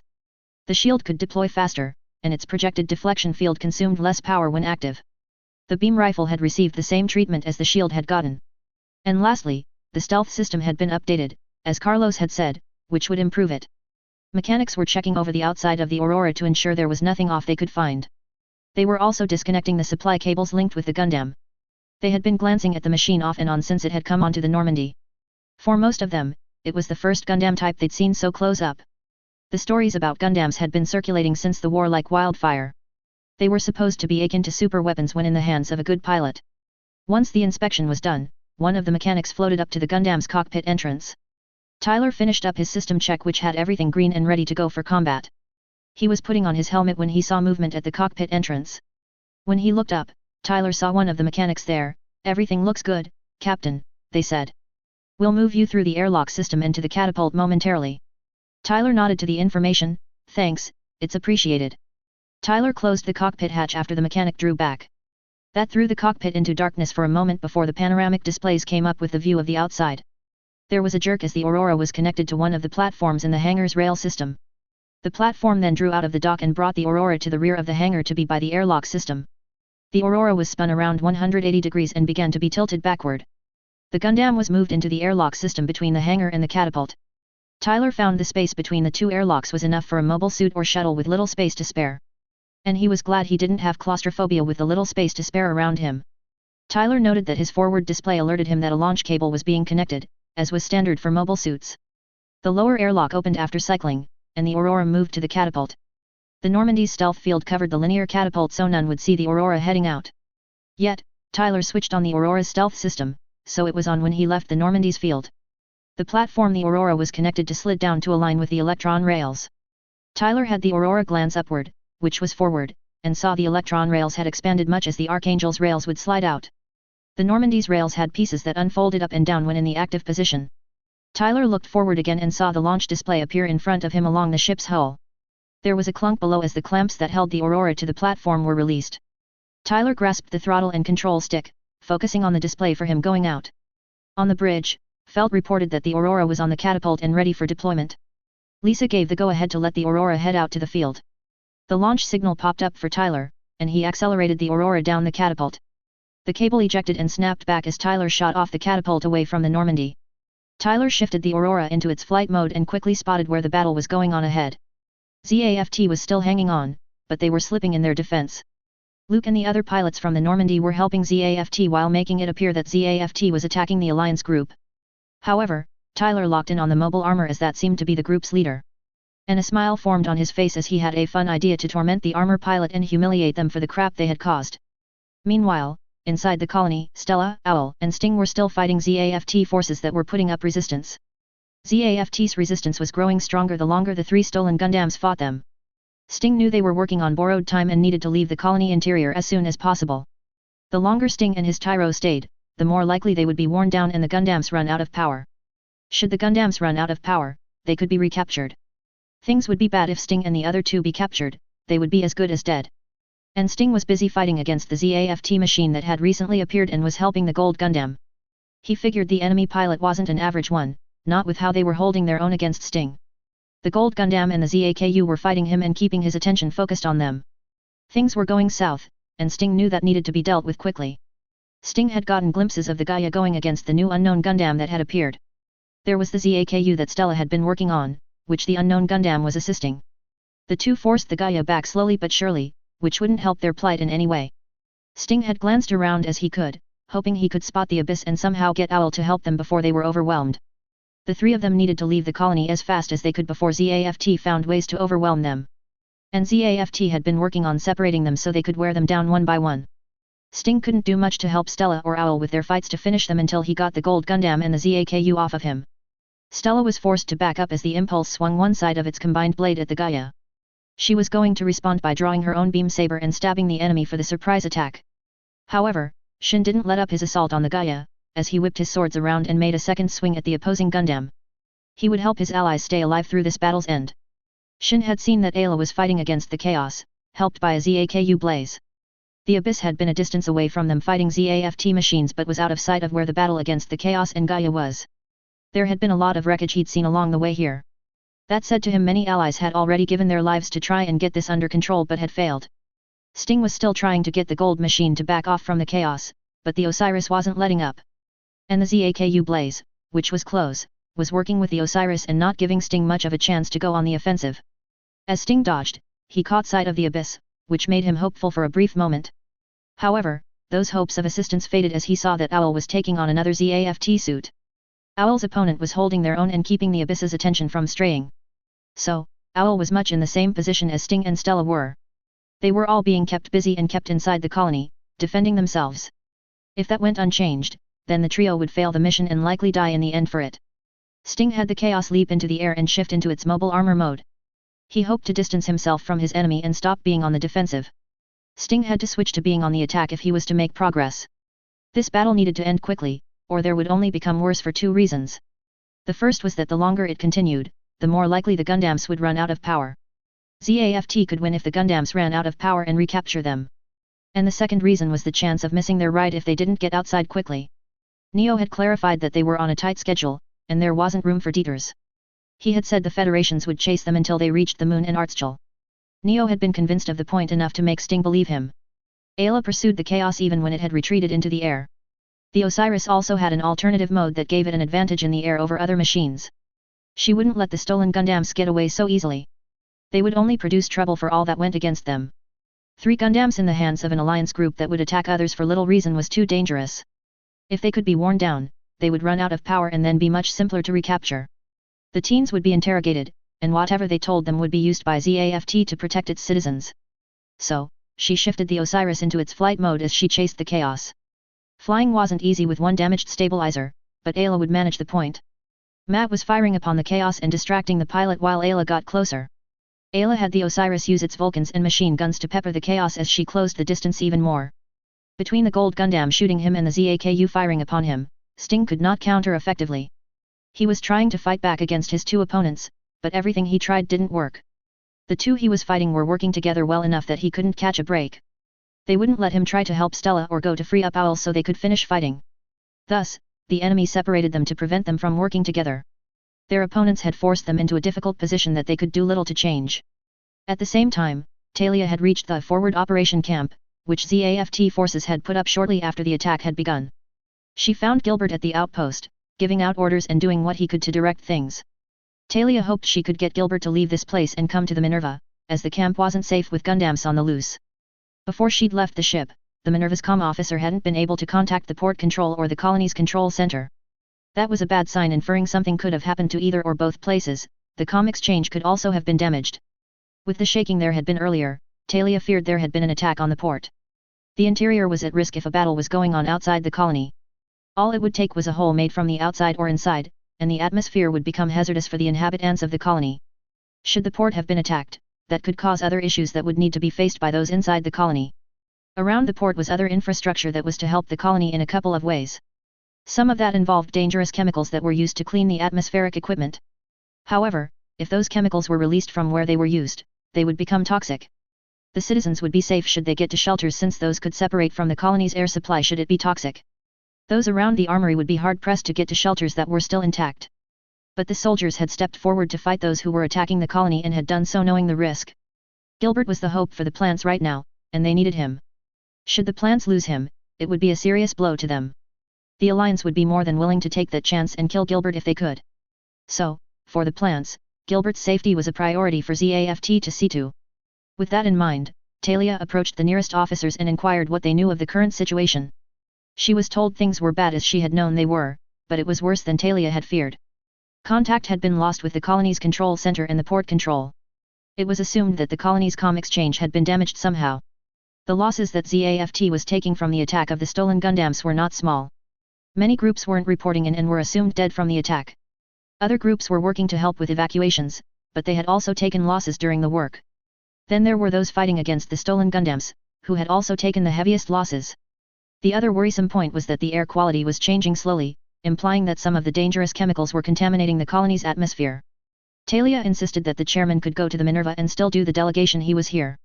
It would also be safer for Gilbert on the Minerva, as the toxins wouldn't be able to reach him, and the Gundams would be hard-pressed to get to him. The officers agreed with Talia, and they all walked up to Gilbert, who was still giving out orders to those around him. Gilbert faced the officers that had come up behind him and found Talia was with them. They all told him it was too dangerous for him to stay where he was. Their reasoning was simple yet logical, which he couldn't argue. With toxins contaminating the colony's atmosphere, being out in the open wasn't safe for much longer. The fighting was moving, and there was a chance it would come in his direction. No matter the results of the Alliance's attack, he would be needed around the homeland after this. So, Gilbert agreed with the reasoning and told the majority to grab what they could and prepare to move. Soldiers stayed to hold the position for as long as they could while the rest began making their way toward the Minerva. The group found vehicles to work with, and the convoy forged a path toward the Minerva's port. The route the convoy had to take to get to the dock was winding with the damage the fighting had caused. They would have to detour when they came to debris blocking their way. Gilbert didn't like what he saw around the colony as the convoy kept moving. The colony was suffering from the thieves' attack, and it wasn't just limited to the armory. The colony's citizens were under an evacuation order and had been since the stolen Gundams had broken out of their hangar. If the Alliance was supporting the thieves, then this was the first openly blatant attack on ZAFT by them since the Alliance plant war. However, Gilbert figured proving a connection between the thieves and the Alliance would be extremely difficult. If ZAFT could capture one or more of the thieves or those supporting them, that task could be easier. Gilbert did get a view of the stolen Gundams fighting ZAFT machines which were trying to stop them. The ZAKUs, GUAIZ, and Jins were not having much success against the Gundams, but Gilbert would applaud the soldiers' efforts. The sight of the Osiris and the Impulse in the fight against the stolen Gundams was comforting to Gilbert. Beating a Gundam normally took another to accomplish the task. Gilbert wasn't the only one to notice the Osiris and Impulse in the fight against the other Gundams. Seeing the Osiris fighting the three that had been causing destruction around the armory gave Talia hope that it was still under ZAFT's control. And for the Impulse to have been sent out from the Minerva would help the bad situation. She would thank Arthur for ordering the Impulse to launch, and Talia would have done the same in his position. After around 10 minutes, the convoy arrived at the docking area. Talia guided the group toward the boarding ramp while the soldiers surrounded the chairman to protect him from any potential enemy attack. Once on the Minerva, Talia suggested Gilbert be escorted to quarters. Gilbert refused the suggestion, insisting he would help organize resistance against the thieves. The deal had been stated that had convinced him to leave the forward outpost. Talia could see Gilbert would be stubborn and insist he be involved with the ongoing situation. As much as Talia would like Gilbert to leave dealing with the crisis of the stolen Gundams, she knew his personality wouldn't allow it.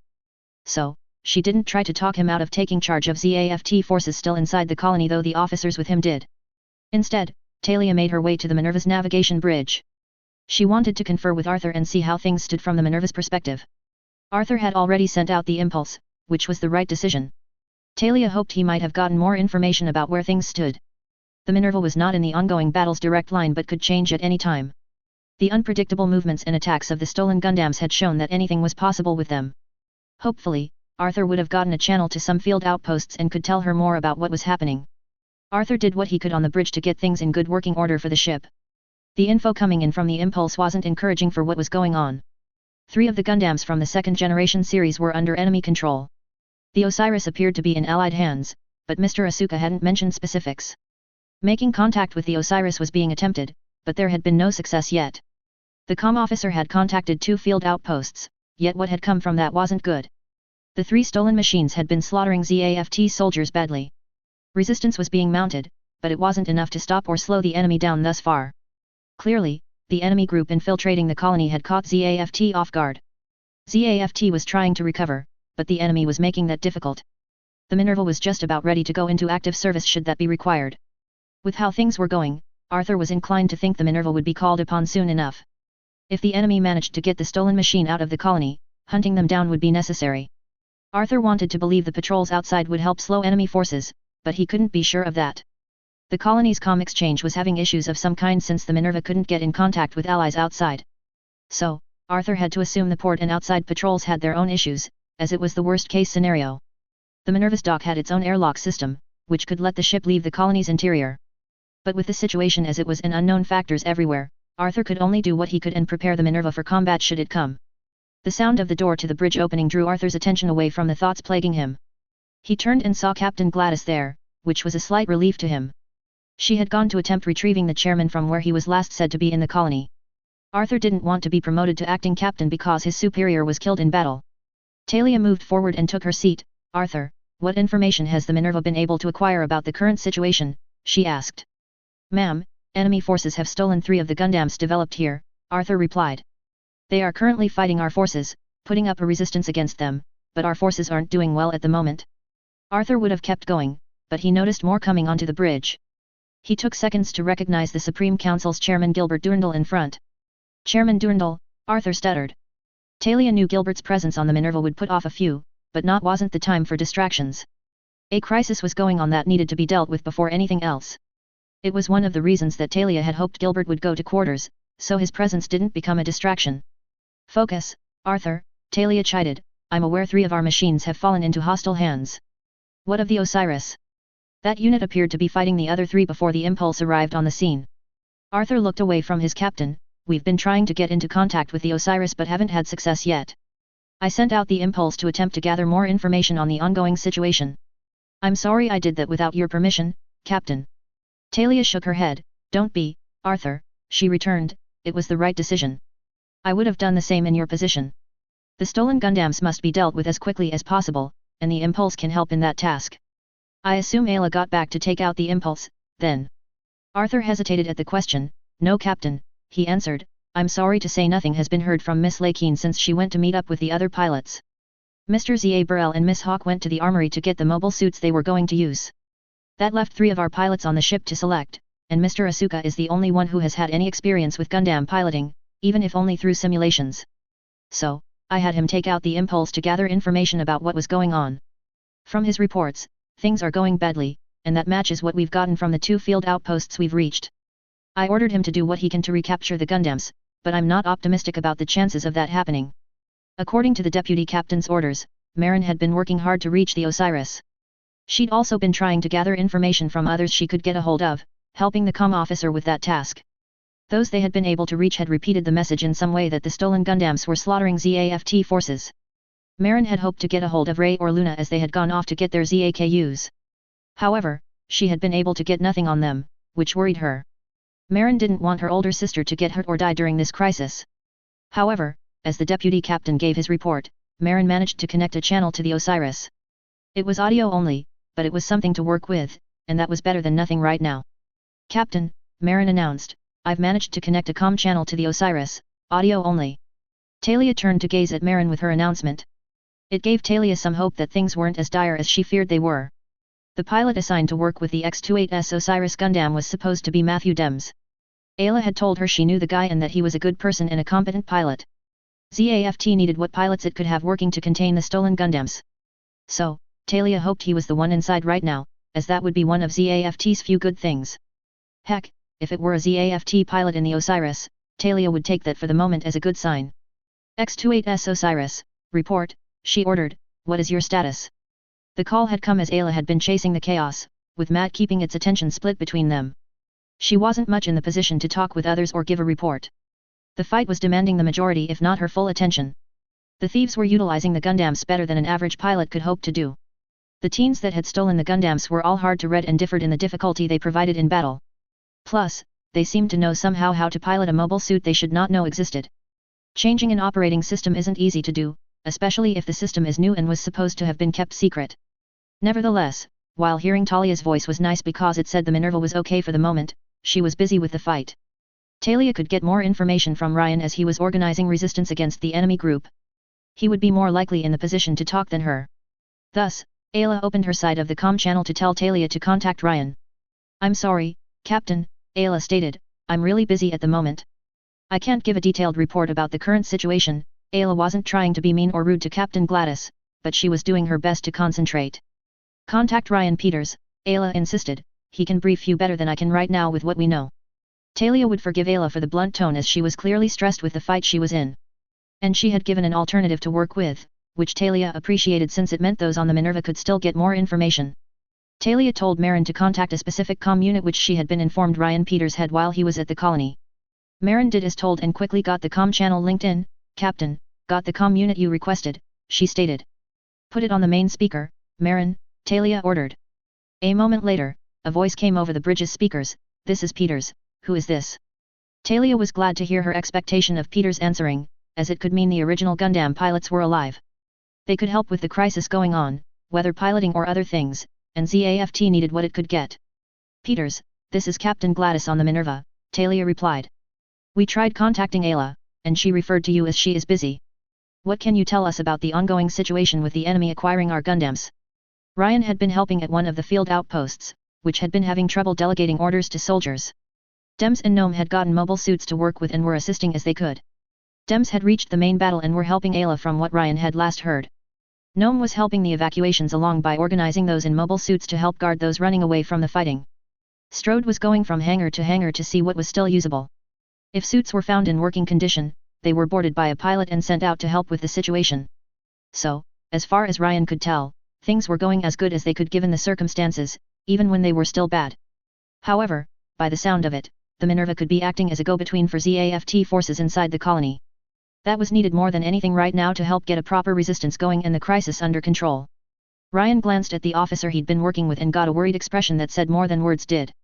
While the evacuations were going as smoothly as one could hope with things as they were, that was only half of the standing problems. Ryan had gotten reports that chemicals were slowly contaminating the colony's atmosphere, but still a problem for those inside. The colony's inhabitants would get to shelters in time before the toxicity levels became serious. ZAFT soldiers out fighting and doing what they could to help the circumstances change would be in hazardous conditions soon enough.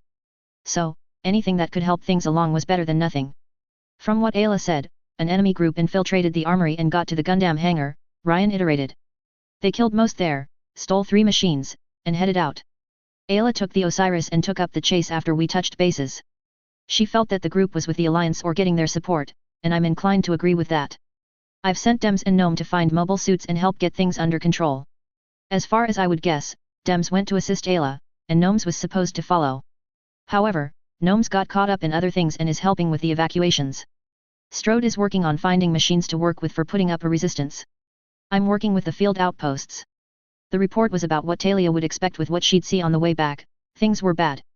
There was still no word on Ray or Luna Maria other than them going to retrieve their ZAKUs, which worried her. But it sounded like Peters was doing a fine job in the crisis and helping others effectively respond. Talia would love to have Peters and the other 4 Gundam pilots make their way to the Minerva. However, she knew what they were doing right now was the better choice with the current circumstances. So, Talia sighed with things as they were. Understood, Peters, Talia replied. Keep doing what you are. When circumstances allow it, see what you and the others can do about making your way to the Minerva. We could still use the skills you all have with the probable chase we have ahead. Copy that, Captain, Ryan returned. I'll keep you in the loop the best I can. Also, came across 2 that claimed to be assigned to the Minerva. I sent them out in ZAKUs to help as they could, one to help Ayla and the other to assist with evacuations. Talia figured the 2 Peters mentioned were Ray and Luna Maria, which was good to hear. Thanks, we'll get in touch and coordinate with them. Watch yourself out there, Peters. We've already lost good people, don't add to those numbers, Talia replied. Talia signaled Marin to close the channel. See what you can do with getting a hold of Ray and Luna Maria, Marin. Gilbert was pleased with ZAFT personnel responding as they were under the current crisis. They were making the organization proud with their performance, and he would ensure it was remembered. By what Gilbert had been told, Peters had been under the Zephyr's command during the war. The woman had said Peters was a competent pilot, and she was confident in delegating tasks to him. It was high praise coming from the woman known for not accepting less than one's best performances. Gilbert had assigned Peters to the Minerva with that kind of recommendation as the field team lead. It sounds like we have good personnel leading the counter-actions against those who infiltrated the colony, Talia, Gilbert remarked. Be proud that your crew is doing their best under unexpected circumstances. ZAFT is lucky to have them serving us as they do. Talia appreciated Gilbert complimenting her and her crew, but now wasn't the time for that. Back with Ayla, she was still on the tail of the chaos, not letting the thieving teen get away from her. Matt was shooting at the chaos, ensuring the enemy pilot had no time to pay attention to anything else. With how the fight was going, Ayla was starting to entertain the hope that Matt and she could force the chaos to the ground. The chaos would be slightly disadvantaged on the ground since its Dragoon pods wouldn't be an effective option. Ayla and Matt could disable the machine before boarding it and extracting the thief. Matt could take the chaos, have the Minerva use its Deuterion beam, and resupply the Gundam for battle. That would change the sides of 3 Gundams versus 2 Gundams and allies to 3 Gundams and allies going against the 2 remaining stolen machines. Nevertheless, an explosion to the left drew Ayla's attention for a moment. When she looked, 2 objects popped out of the smoke. One was a GUAIZR, the other was the Abyss, and they were locked in combat. The appearance of the Abyss had the hope Ayla had a moment ago fade as it would have all 3 stolen Gundams in the same general area. It would give them the opportunity to work together and become harder to deal with. Ayla got on the radio with the ZAKU Blaze. Matt, the Abyss just appeared, she stated, things are about to get harder. Matt had been concentrating on the chaos, but at Ayla's statement, he turned and saw the machine. It was the one Strode had been selected for, as Matt recalled. In Matt's opinion, the guy was a pessimist and really just a grump. He had been complaining about how Ayla shouldn't be assigned to the Impulse and that he should have been instead as a better choice. Yet, they now faced it as an opponent rather than an ally. The GUAIZR had come with the Abyss, which would help, even if only a little. Yeah, I see it, Matt returned, work with what you got, Ayla. That's the best any of us can do. Owl was beyond frustrated and irritated dealing with the ZAFT machine, which had pestered him. The GUAIZ hadn't left him alone for even a moment, it just kept attacking him and evading his counters. And that it wasn't a Gundam made it even more embarrassing that Owl hadn't taken it down yet. He had tried losing it among the structures around, but that hadn't worked at all, the meddler had kept up with him. Then, Sting had been giving orders about how they needed to hurry and leave, which were slightly less annoying but distracting. Owl had been trying to get over to where the other two were, but the meddler had drawn out the fight between them, slowing him down. Owl had tried everything he could think of, shove his opponent into buildings before shooting them, straight out unloading his arsenal at the meddler, but nothing had taken them down. And they were still on his tail like some sort of fungus attached to him that he couldn't get rid of. Owl blocked a shot from the GUAIZR before taking a quick glance around to take in the situation. Stella was fighting off another ZAFT mobile suit and what appeared to be an unknown Gundam. She was holding them off, but they were pushing her back and gaining ground from her. That would have been a barely passing to failing grade back at the lab, losing ground without gaining something was seen as a failure by most. Sting was still trying to get the gold Gundam off of him as he had before Owl had been separated from them. However, there was another ZAFT machine helping the gold Gundam now.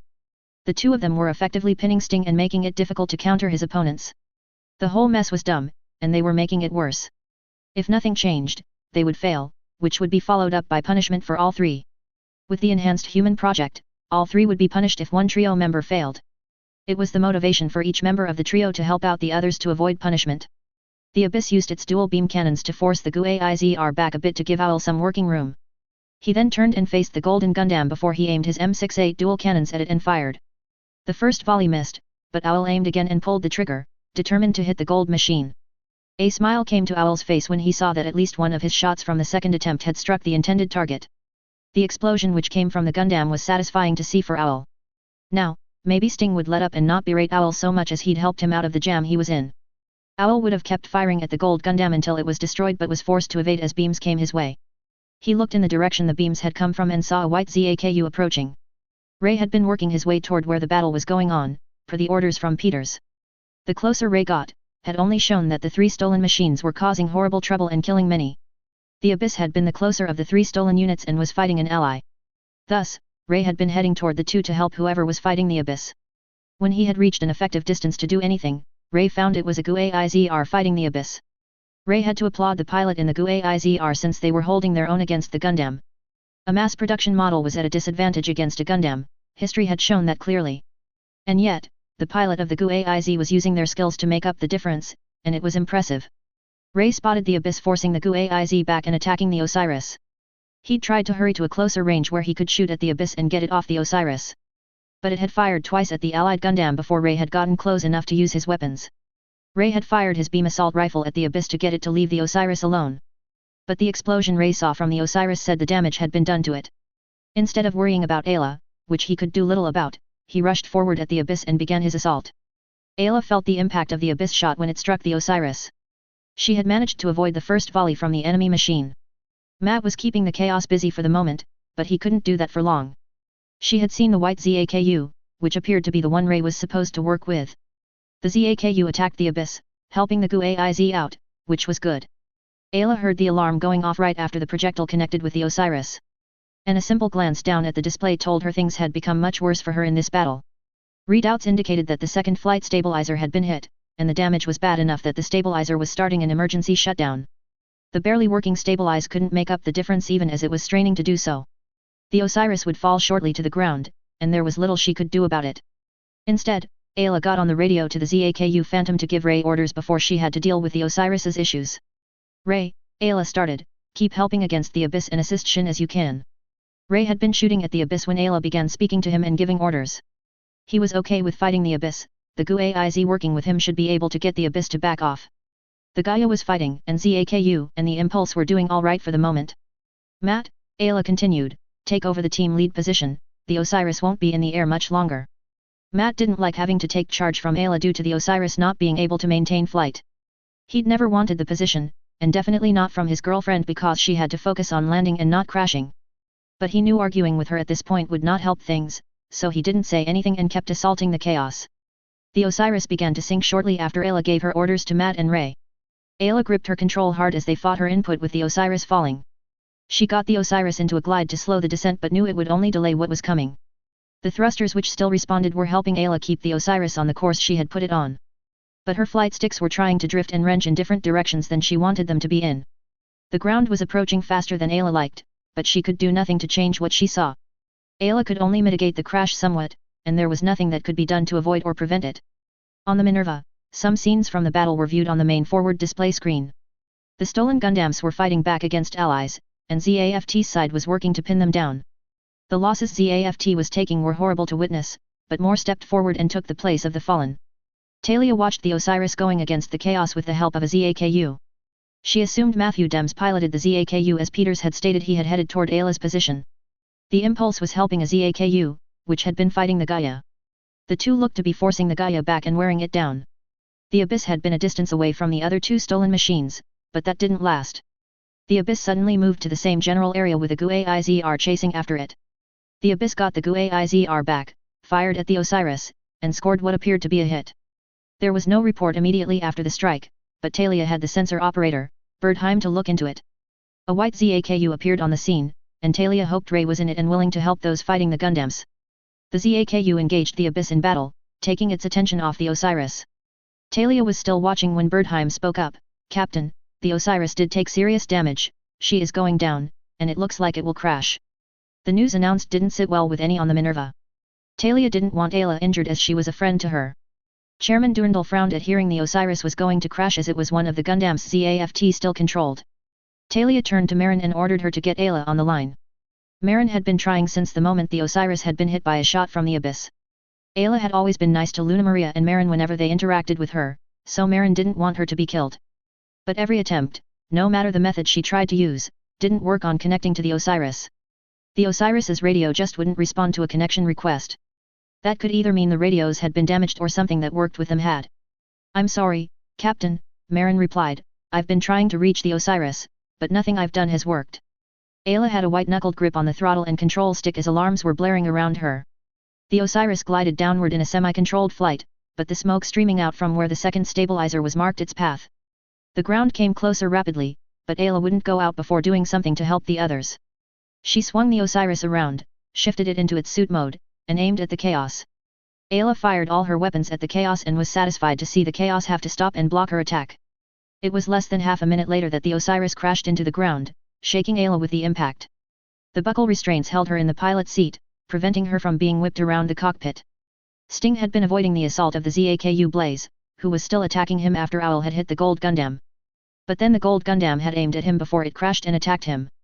Sting hadn't expected the enemy to shoot at him as it was falling to the ground. It had forced him to stop, shift the chaos into its suit mode and move his shield in front of him to block the enemy fire.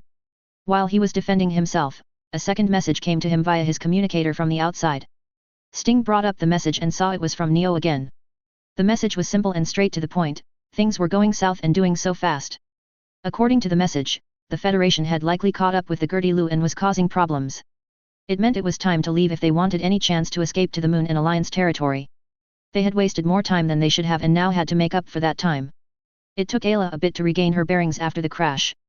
The pain forced her to recognize that her shoulder was still a problem and was becoming one she couldn't ignore for much longer. When she glanced at her shoulder, the cloth she'd tied it with had crimson blood soaking through. It explained the lightheadedness she was experiencing right now due to blood loss. The panoramic display had gone out during the crash, so Ayla rebooted the operating system to get things going again.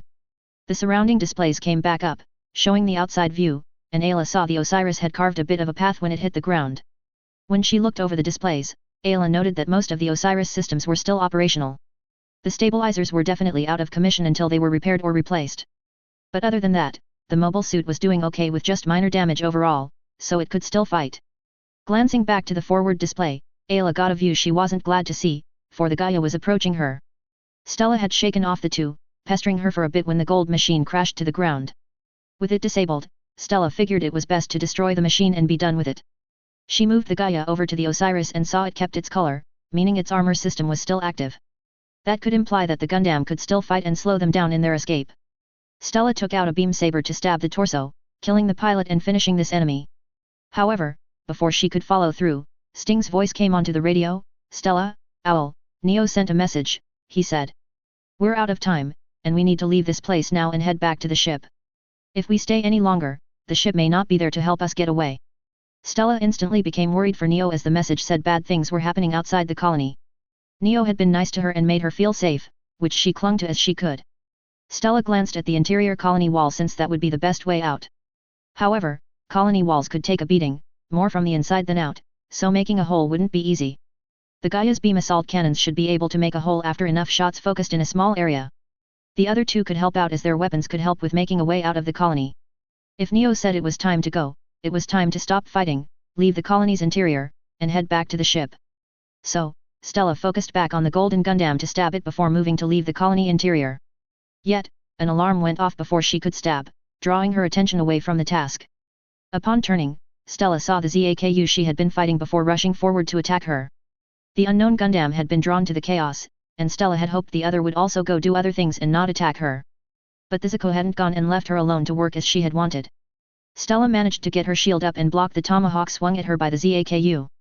The surprise attack had Stella reacting, but she started pushing forward against the Zaku. Athrun had moved forward after seeing that the Gaia's attention had moved from the gold Gundam to the colony wall. The Gaia could dispatch the other Gundam before moving on to other activities. And the glance at the colony wall implied that the stolen machines might be looking for a way out. Should they consider using their weapons to blast a hole in the colony's interior wall, that would create more problems for those inside the colony. A hole in a colony wall would suck out a colony's atmosphere, given time. Any not in shelters would die of asphyxiation within minutes, which was a horrible way to die. Although, Athrun feared the thieves wouldn't care about those who would lose their lives in such a thing. They hadn't had an issue with those who had died during their attack thus far. It was unlikely to change now. And with Kagalai in danger, as long as the battle was going, the sooner it ended, the better it would be. Athrun had used the Zaku's beam tomahawk and brought it down on the enemy Gundam.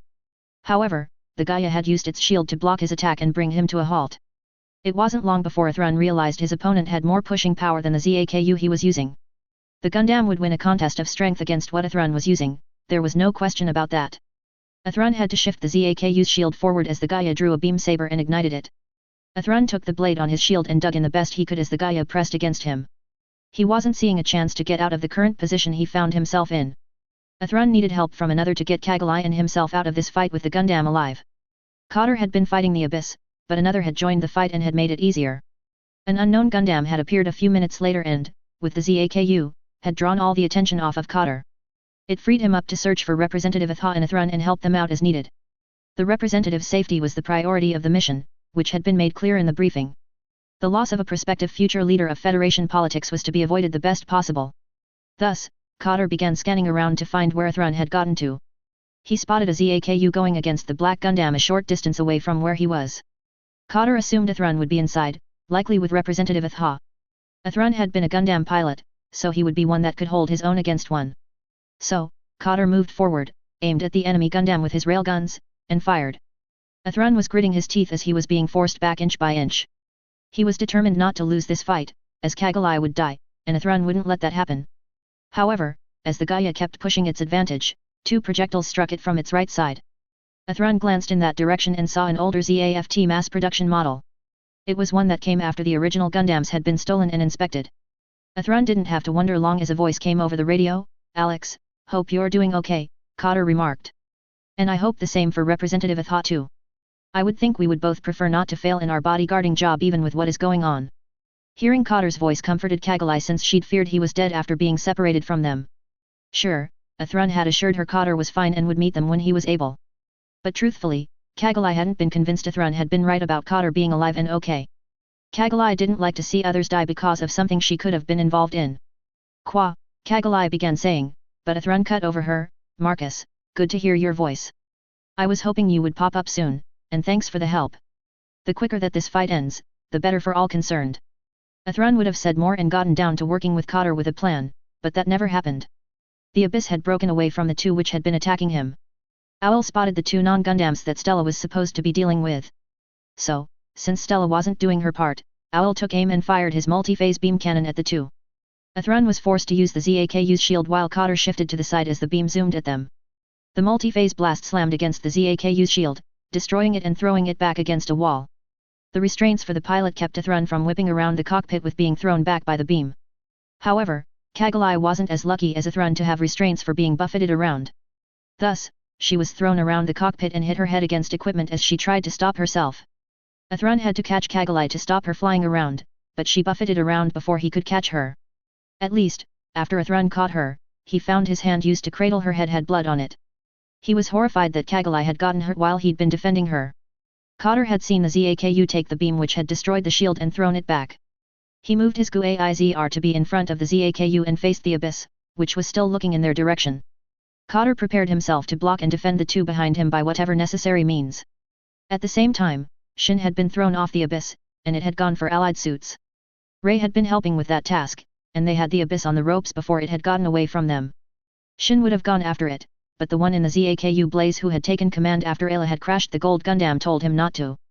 Instead, Dems told Shin to regroup and help him with the chaos, working to pin it down. Shin had no issue battling to help disable the chaos if it got the battle to come to a close, then all the better.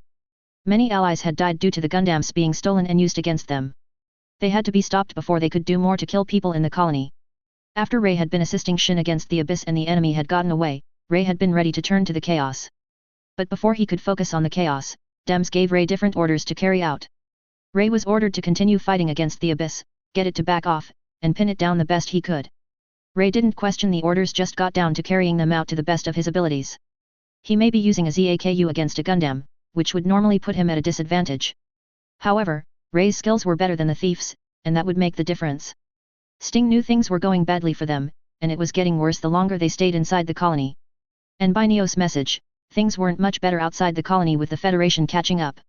He was dealing with the Zaku blaze that hadn't let up with its assault on him and the unknown Gundams that had joined earlier.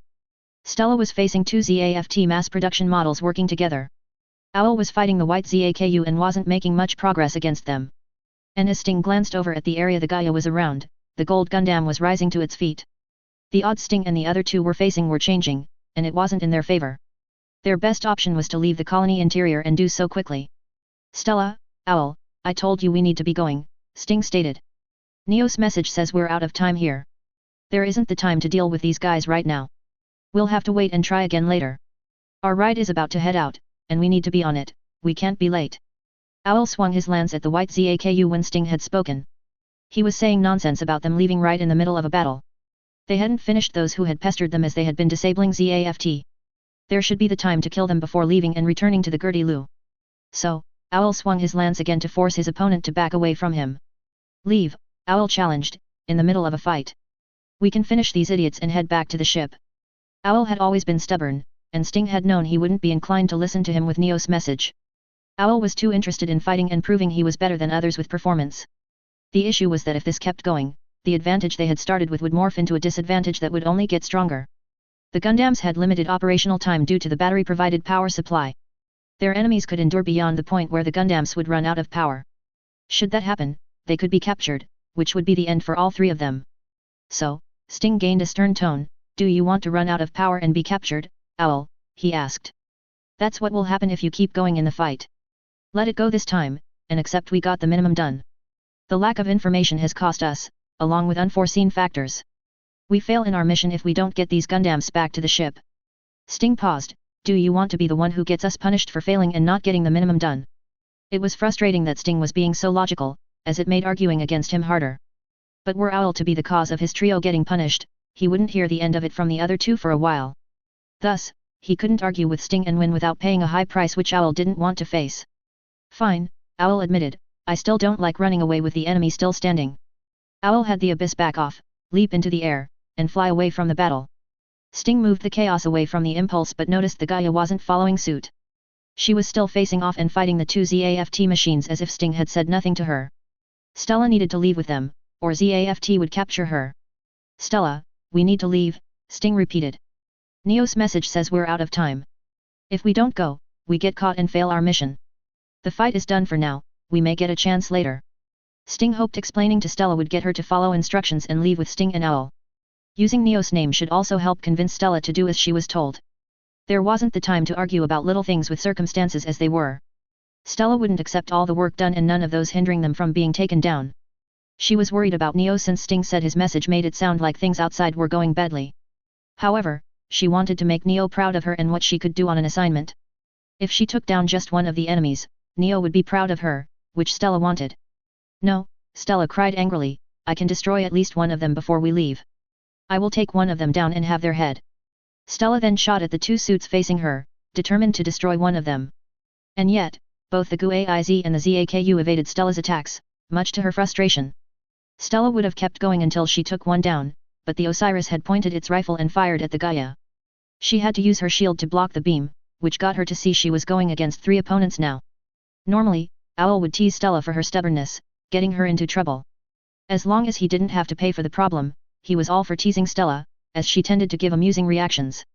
But in this instance, her stubbornness would get Sting and Owl in trouble along with her. Her dragging Sting and him down wasn't okay and made teasing her uninteresting and not worth doing. There was one way Owl knew of to get Stella to snap out of her stubbornness that was successful almost every single time. Sting would never do the point even when it worked well enough, though it came with a consequence. Yet, Stella paid that consequence rather than Sting and Owl. The means was using Stella's block word, as it would have her focus on one thing, getting away. Since getting away was the point the trio was to do, the block word was the way to go, in Owl's opinion. Owl opened a channel so Stella would hear him. Well then, he began, I guess you'll die here. Owl paused and then added a sting to spur Stella to more frenzied heights. I'll make sure to tell that sister of yours you said goodbye before your end. Sting had been trying to devise a way to convince Stella to break off fighting, and they all left. She was being stubborn, and that tended not to end well by the finish of a given situation. Talking her down would be difficult, and it took time to have a chance of success. But that was better than just letting her fight out her stubbornness as they had to do sometimes. Yet then, Owl had to speak up and use Stella's block word. The moment Owl had done that, it opened up a can of worms that would only make things harder to deal with. The problem Stella would have and spread to others would pile on for what Owl did, and Sting knew that. It was irritating that Owl was doing what he knew he shouldn't be doing. Owl, you idiot, you know what that does to her, Sting shouted. The moment Stella heard the word die, overwhelming feelings of terror and hysteria flooded her. Flashes of places and scenes that were vaguely familiar to her went through her mind, so clearly, it was like she was there or in the scene herself for a brief moment. The scene scared her, for some of the places popped up in her worst nightmares. All thoughts of taking down the ZAFT mobile suits instantly morphed into completely the opposite. The need to escape, run, hide, do whatever it took to survive, and live overrode all else. Stella hugged her shoulder, muttering panic-induced thoughts. So afraid was she of her own death that little to nothing would be able to calm her down. Normally, only her sister Tanya could calm her down from this when it started. Sting continued to dress down Owl as Stella descended into her frenzy. Owl, I told you not to use another's word, Sting snapped, you know what it does. Owl didn't want to hear chiding from Sting. Nothing Sting had done had been helping the situation move in the direction he stated was needed. Owl got things moving along with the best option, which would have success. He wouldn't back down to Sting for doing what he wouldn't do. Well, she didn't give us another option, Owl shot back. She wouldn't stop with what you were saying and wasn't even listening. So, using her word was the most efficient way to get her to do what is needed. Stella didn't hear anything the other two of her trio said. The fear frenzy which came from her block word had taken control of her. Those whom she'd been fighting had vanished from her notice and attention. All that mattered to her now was getting away and not being killed by any around. No! She screamed in terror, flying the Gaia at the closest colony wall. The Chaos and the Abyss followed the Gaia, shooting at the mobile suits that attempted to chase them. Matt fired his beam assault rifle at the Chaos, which did nothing to sway the three. The Abyss did fire back at the ZAKU Blaze and scored a hit. Matt did dodge the beams hitting vital areas but lost an arm and shield via the multi-phased beam. The hit also caused some shrapnel to burst into the cockpit, some hitting Matt but not doing serious injury. Matt knew that with the shrapnel that had hit him, he wouldn't be able to pursue the stolen Gundams. In fact, as Matt glanced around, only the Impulse and the ZAKU Phantom were in the condition to pursue the enemy. The other ZAKU and the GUAIZR had been damaged enough that it would be dangerous for them to follow the Gundams. The Osiris couldn't fly properly as its flight stabilizers had been damaged. Ayla had noticed the standing of those around the stolen Gundams as Matt had. However, some had to go after the stolen machines and do what could be done to stop them from escaping. She was certainly not in any condition to keep fighting with her shoulder bleeding as it was. Matt's machine had been hit, and that could have injured him potentially. The ZAKU and the GUAIZR were damaged enough to be destroyed if they were pursued. That left Shin with the Impulse and Ray with the ZAKU Phantom to chase the stolen Gundams. Ayla got on the radio to Impulse and the Phantom. Shin, Ray, go after the stolen Gundams, she ordered. Shin, have another silhouette flyer launch and switch equipment before pursuing. Others will help you outside the colony. I'll head back to the Minerva and tell them you two took up the chase and you needing support. Shin saw the wisdom of switching equipment for the Impulse before chasing the stolen Gundams. The sword equipment had been okay for combat inside the colony since it was close-quarter fighting. Yet, he'd used the swords, and one had been destroyed during the fight with the Gundams. However, Outside the colony, it would be an open field, not close-quarter combat. Thus, the sword set wouldn't be as effective during the chase of the Gundams. The Force silhouette would give Shin a more rounded equipment set to work with against the stolen machines. Rey could distract the 3 Gundams while Shin attached the Force silhouette and not be interrupted. Understood, ma'am, Shin acknowledged. The Impulse and the Zaku Phantom went after the stolen machines as they went toward the colony wall. Athrun watched as the Gundam and white Zaku flew off after the Gundams that had been causing chaos. He knew the Zaku he had been using wouldn't be able to chase and fight the thieves effectively. And Athrun had to look after Kagalai after her being injured during the fight. Athrun didn't know how badly Kagalai could be injured or what kind of medical attention she could need. However, he knew it would be best to regroup with Cotter and look for a means to help Kagalai. The sooner she got needed medical attention, the better off she would be in the long run. So, Athrun shifted the Zaku to look at the Guizr. Marcus, are you alright? He asked. Things got dicey for a bit there. Athrun wasn't wrong about things getting dicey, Cotter wouldn't deny that point. The attack had certainly thrown things off and forced Cotter to improvise. Sure, he was a mobile suit pilot when called upon, that was a given being a member of the Federation's Mobile Suit Corps. However, this assignment was supposed to be a simple bodyguard job, no fighting required. The group, which was likely Alliance, had made sure things were more complicated than that. Not that Cotter was complaining exactly about having to fight with a mobile suit, it was something he was good at. There's nothing to write home about for me, Cotter replied. Yet, he knew that the middle of a ruined armory and potentially hazardous environment was not the place to have a conversation. However, I would suggest that we get to a safer place before we compare accounts of what happened, Alex. Is Representative Atha okay? Athrun agreed with Cotter about the need to go elsewhere to catch up on things. Kagalai soon needed medical help to ensure striking her head didn't do serious damage. He glanced down at her and found Kagalai was starting to wake up. Her waking up was a good sign that her injury wasn't immediately serious. It didn't mean she was okay or didn't need medical attention for her to be fine. Overall, she should be fine, Athrun returned, but she took a fairly hard bang to the back of her head. Cotter was concerned about being told Representative Atha had taken a blow to the head. Blows to the head were normally more problematic than injuries to other parts of one's body. Representative Atha's safety was the priority of Athrun and him, no matter what else could happen. So, Cotter paused, thinking of the best course of action. I see, he began, then said shelter will need some sort of medical assistance available. Cotter knew the idea was the tall order the two of them had to work on. That could make things somewhat more difficult for us, yet it is what it is. Cotter sighed and then gained a smile, no rest for the weary, as the phrase goes, and everything. Ayla had checked on Matt and hadn't liked the reply she'd gotten. He had told her some shrapnel had hit him and would likely need a doctor to help him at some point in the near future. Ayla was much in the same boat in needing medical attention sooner rather than later. And yet, she had been listening to the conversation going on between the Zaku and the Guizr.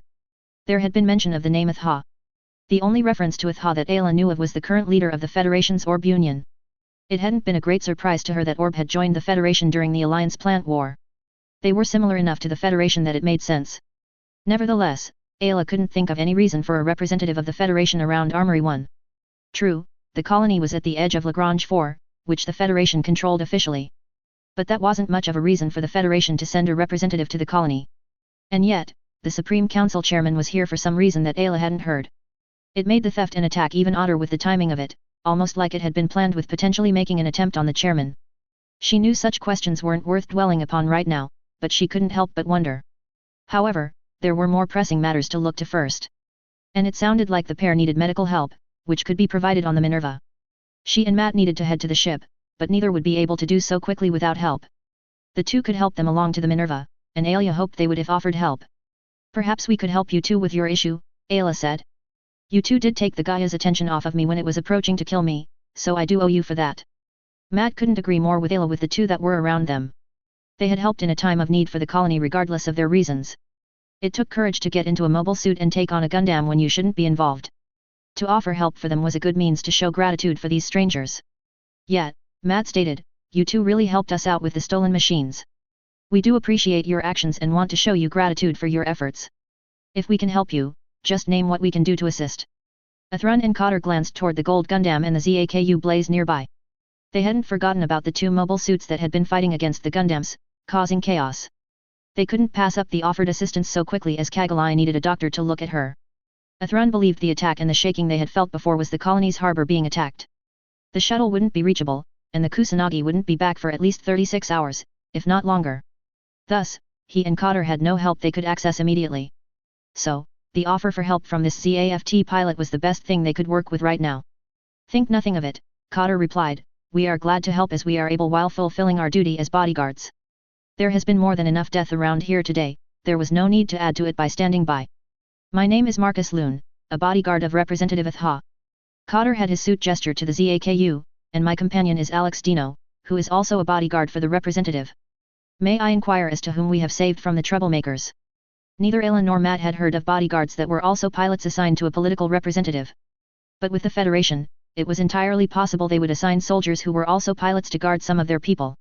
It wouldn't be a shock if the Federation set such for the protection of their powerful representatives. Regardless, Ayla wouldn't question why 2 competent Federation pilots had been around the colony. That they had boarded mobile suits and fought against the thieves had been a great help and had likely saved lives. My name is Ayla Lakeen, Ayla introduced. Matt followed her up, and I'm Matt Dems, thanks for the help. Introductions were nice and everything, but other priorities needed to be seen to. The 2 offered medical assistance, and Kagalai needed that kind of help with banging her head during the fighting. She could have a concussion, which was the last thing she needed to deal with. So, Athrun spoke up, you said that you could help us out with our issue of the representative needing a doctor to look at her, did you not? I don't mean to be rude, but we would be in your debt if that could be done. However, time is of the essence, so please, direct us so we can obtain the needed help. It was clear that someone with them needed medical attention and that at least one was worried about the said individual. If you have someone that is in need of medical attention, that should be available on the ship to which we're assigned to, Ayla returned. She should still be in dock if nothing has changed, Matt added, correct me if I'm wrong, Ayla. There was a pause before Ayla replied, not that I know of, the Minerva should still be in its dock. And we can head that way and get the help you need, she continued, turning back to the other 2. Although, our machines are damaged enough, getting there as they are quickly won't happen. Neither of us can fly or sustain flight for long. But should you 2 help us, we can arrive sooner by what I can figure on the ground. There wasn't a need for a discussion between Athrun and Cotter. They both knew what needed to be done, and helping the 2 would help that long. A ZAFT ship was the best chance they had for getting Kagalai the help she required. That is good enough for me, Cotter replied, we are limited on options right now with the circumstances as they are. Cotter turned his GUAIZ to gaze at the ZAKU, what about you, Alex? This Minerva seems the best choice we have before us right now. Athrun could see that Cotter was right, with the ZAFT vessel being their best choice. He would have to be blind not to see they couldn't be picky about where they got help from right now. Athrun held in the sigh that wanted to escape him, yeah, certainly does appear to be the best choice. The 4 mobile suits set out for the dock that Ayla directed them toward in the armory area the Minerva was in. Cotter moved to be on the right side of the Osiris since he'd seen the signs of issues from the damage it had taken. Athrun followed suit and did much the same for the ZAKU Blaze. He was glad that Kagalai wasn't hurt worse than she was, as she was stirring at least. It took around 10 minutes for the group to reach the docking area. Athrun and Cotter gazed at the ship, which had been called the Minerva by the other 2. The warship had the same name Durandal had mentioned the 2 soldiers escorting them to. The ship was different than any ZAFT vessel Athrun had seen before. The linear catapult on the left and right was opened as the 4 mobile suits approached. Athrun entered the left one with the ZAKU Blaze while Cotter and Ayla went to the right. A/N. I'll leave off there and pick up in part 3 of this event in the next phase. Alrighty then, let's get to the highlighting of the phase that I do for you readers. How about we start with Neo's thoughts, as I want to make a bit of a point with that. Now, if I haven't made it obvious before a few phases ago, Neo isn't the average Alliance personnel, and I'm not referring to skill or position. I have implied that the Alliance and Omni in general underestimate the Federation or at least don't take them seriously. This happened during the Alliance plant war if you readers recall, and it continues into this portion of the story. However, Neo isn't in those groups as he is cautious and wary of the Federation, thus doesn't underestimate them as badly. Now this is different than when Neo faces Tyler, but that will come in the next phase. Things are going well for the Gertie-Lu and Neo appreciates that, but doesn't let that go to his head as some might. Everything is going to plan up to this point and ZAFT's response appeared to be posed to be a bad one. In fact, things are slightly ahead of schedule, which Neo hopes could translate into the Gertie-Lu potentially getting away and back to Omni Lunar HQ before Federation forces catch up with them. Now, I'm aware that isn't true since I'm the author, but Neo knows nothing about what is to come. Remember, I see story characters whether my originals or not as real people, so I treat them as such. That's not to say Neo isn't feeling paranoia with things going as well as they are for the Gertie-Lu. He is suspicious of things going too smoothly, which can you blame the guy for that? I doubt I'm the only one who has had a time where things seem to be going well only to flip and go the opposite. Neo still expects the Federation to chase the Gertie-Lu, and rightly so. He prepares the best he can for when that comes up, but there is only so much he could prepare for. And Tyler, as we know, is someone who it is extremely hard to plan for. Neo even gives examples of how the Alliance had underestimated the Federation and the consequences they face because of it.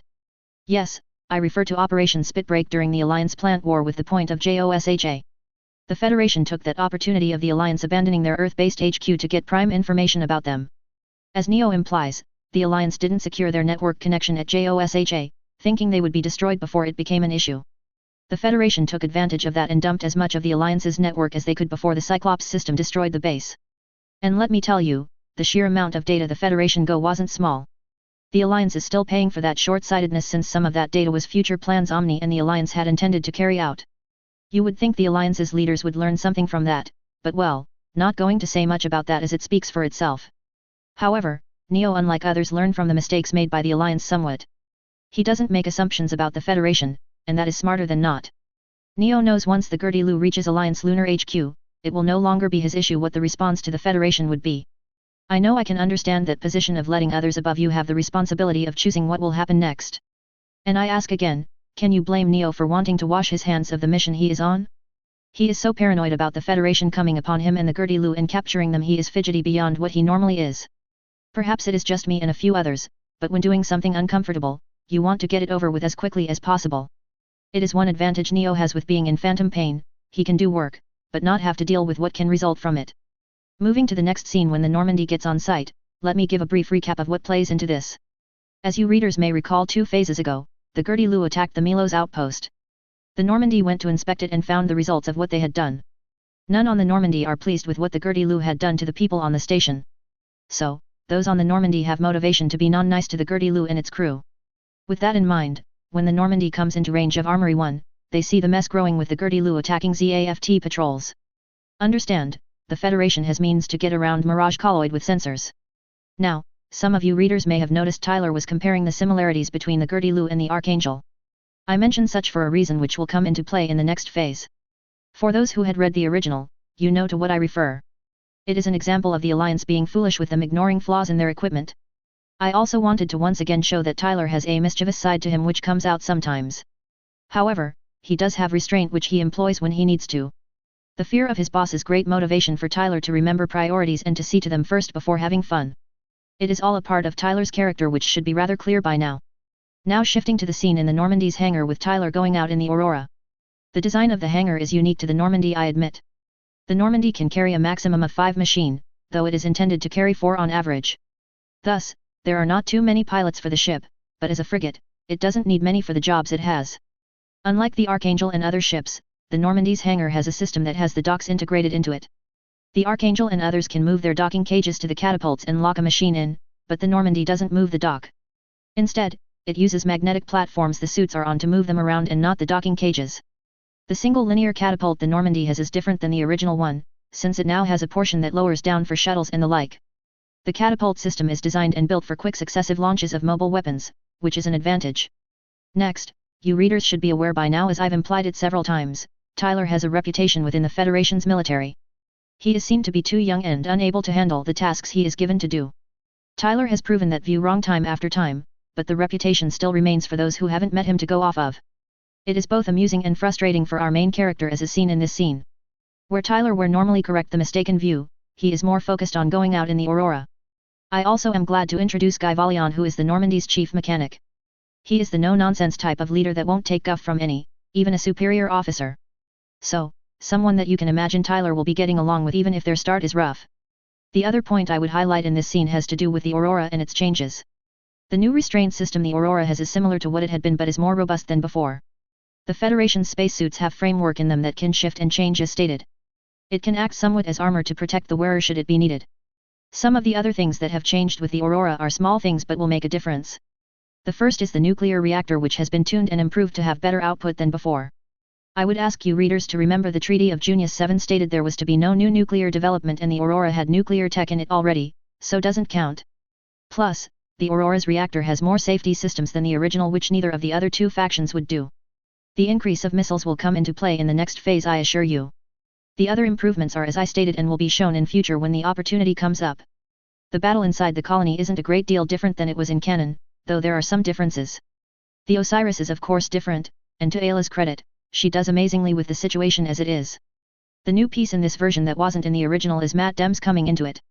I merely mentioned him in passing in the original, but I thought, why not bring him into the story and have another character to work with? Yes, he is Ayla's boyfriend, so they will have scenes of their own later on. There is nothing else in this phase I see a need to highlight at this time. In conclusion, I apologize, this is later than 2 weeks, school and overtime at work has been keeping me busy.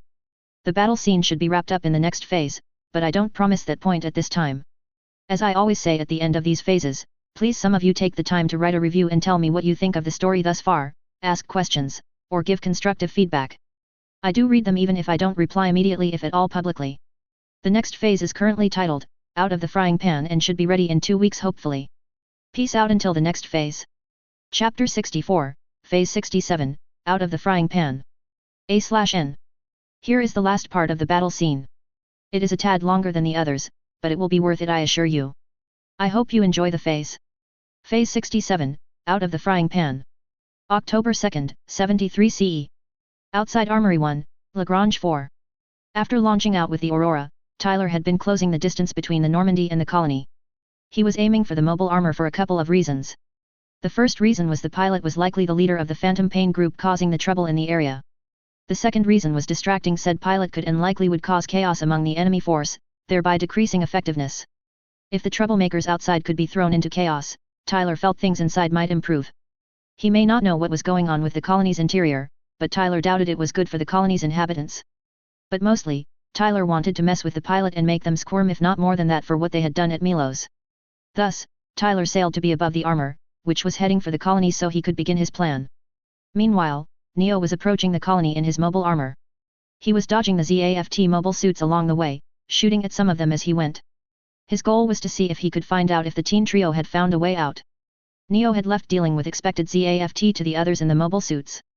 The task should be well within their capabilities by this point with the practice Omni pilots had gotten since the war's end.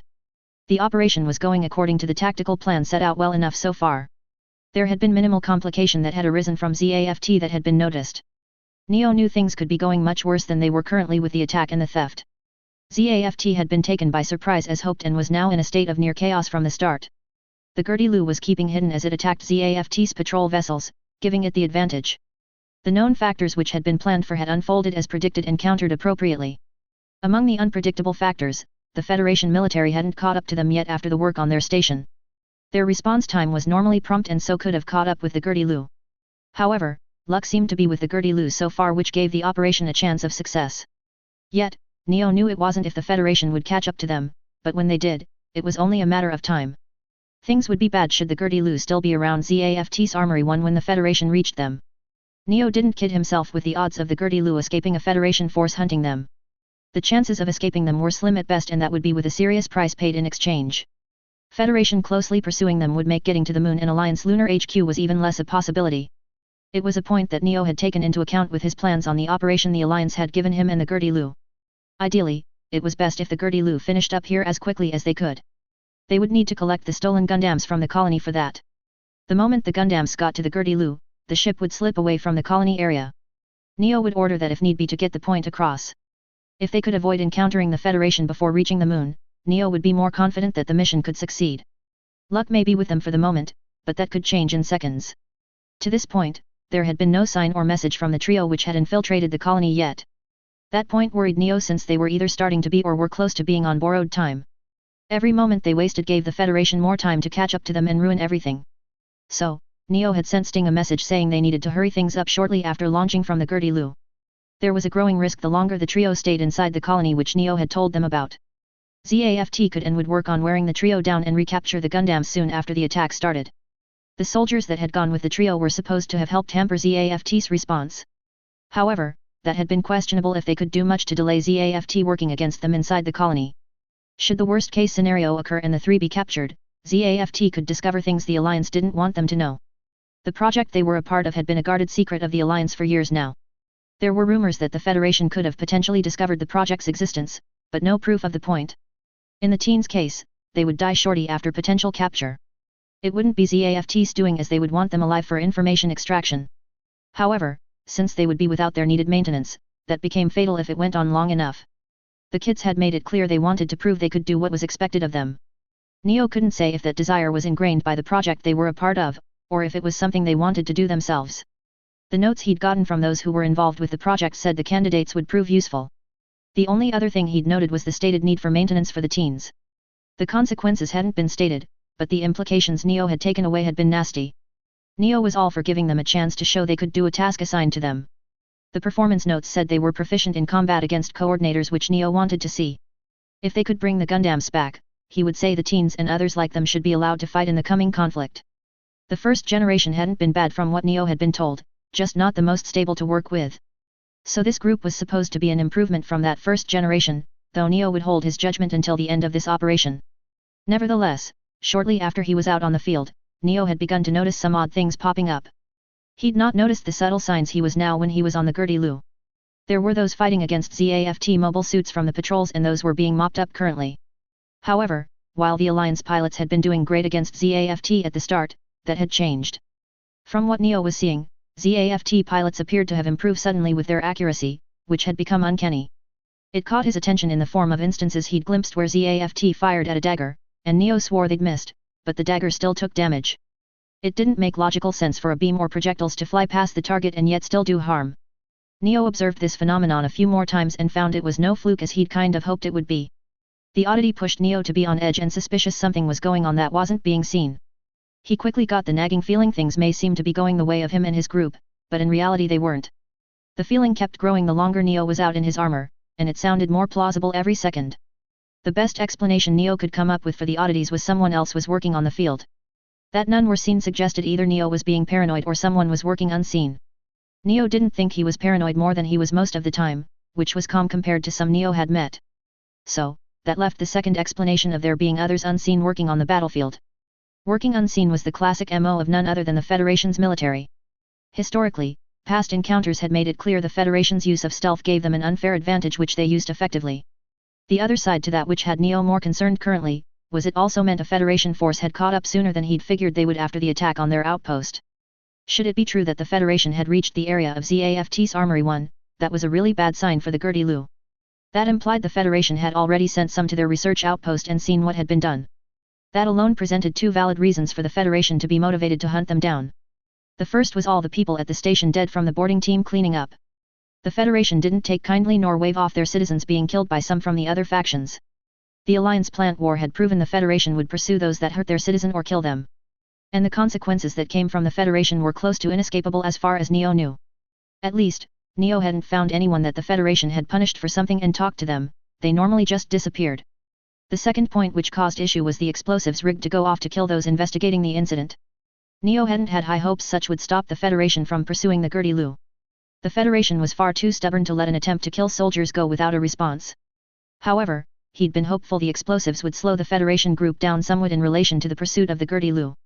But with evidence pointing to them being here, the Gertie-Lu and its crew were out of time and needed to leave quickly if they wanted to escape capture by the Federation. Neo sent a second message to Sting saying the trio needed to leave the colony now. Things were heading downhill and it would only get worse the longer it went on.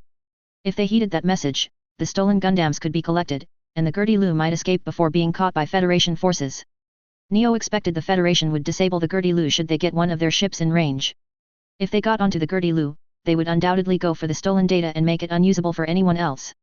Omni wouldn't be pleased if the data was corrupted beyond usable condition. The mission had been stated as a priority and worth dying for if necessary. Thus, losing the data would make the trip to the research outpost all for nothing and a failure. However, Neo would rather have a failure on his record being alive afterward and free than be captured by the Federation and deal with them. The Federation would probably judge them and then sentence them for life for what they'd done. So, Neo also contacted Ian to tell him to be on the lookout for anything suspicious. Yet, when Neo got static from the Gertie-Lu, he started worrying the Federation had gotten farther than he feared. Then, Neo's attention was shifted when a single signal flare came from the Gertie-Lu's direction. Neo swung his armor around and found the Gertie-Lu becoming visible to those around the colony. They should be using their Mirage colloid to remain invisible from ZAFT, not dropping it. The flare said something was going wrong to Neo, and he was convinced the Federation had something to do with it. Should the Gertie-Lu have been reached by a Federation vessel, it was just as likely it had sent out mobile suits. Federation mobile suits being around would explain the uncanny improvement ZAFT appeared to get. Federation machines were doing the work and making it look like ZAFT was just getting lucky. The pieces of a puzzle were fitting together in Neo's mind and he wasn't liking the picture coming from it. At the same time, Tyler noted the armor had turned away from the colony as he'd been closing in on it. The single flare from the enemy ship was enough for the Alliance group to know something was up. If the group leader were as smart as Tyler suspected they were, they would put 2 and 2 together, figuring out that the Normandy had caught up with them. The battle had become more time-sensitive, with the Alliance becoming aware they weren't the only ones attacking another. It told Tyler it was time to get to work and grab the attention of the armor pilot while there was the opportunity. So, he got his 90mm Vulcans ready before he dove down at the armor. As Tyler was diving, he disengaged the Aurora's stealth system so he could further catch and keep the enemy's full attention.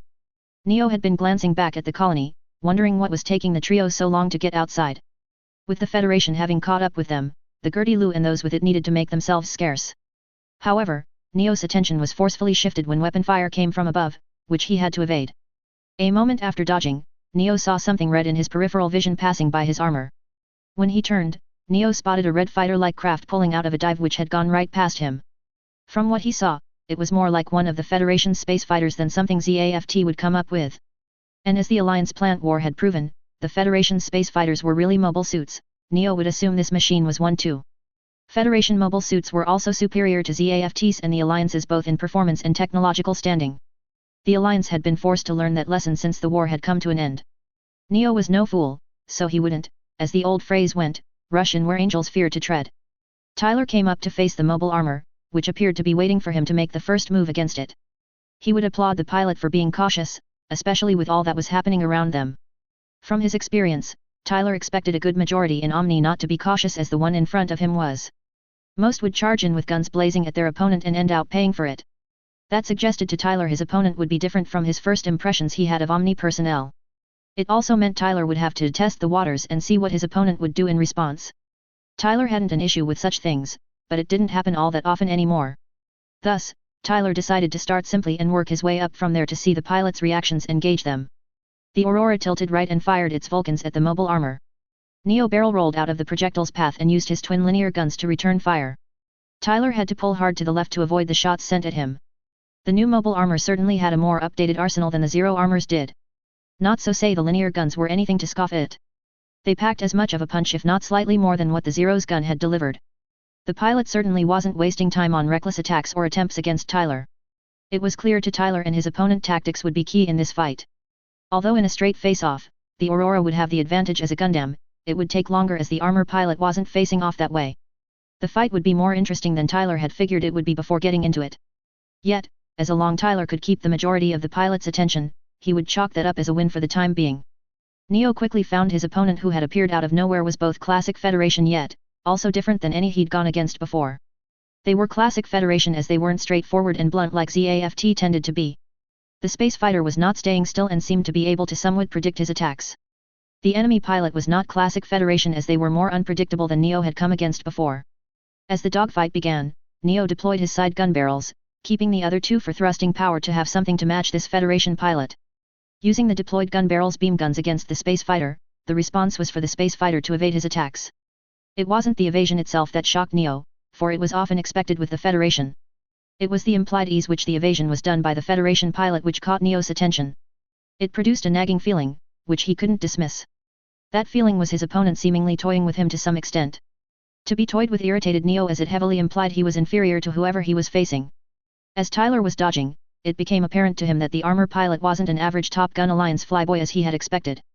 His opponent was definitely a Top Gun which was notable by itself, but that wasn't the only thing about this pilot which stood out. They were experienced with combat and with mobile armors which possessed gun barrels.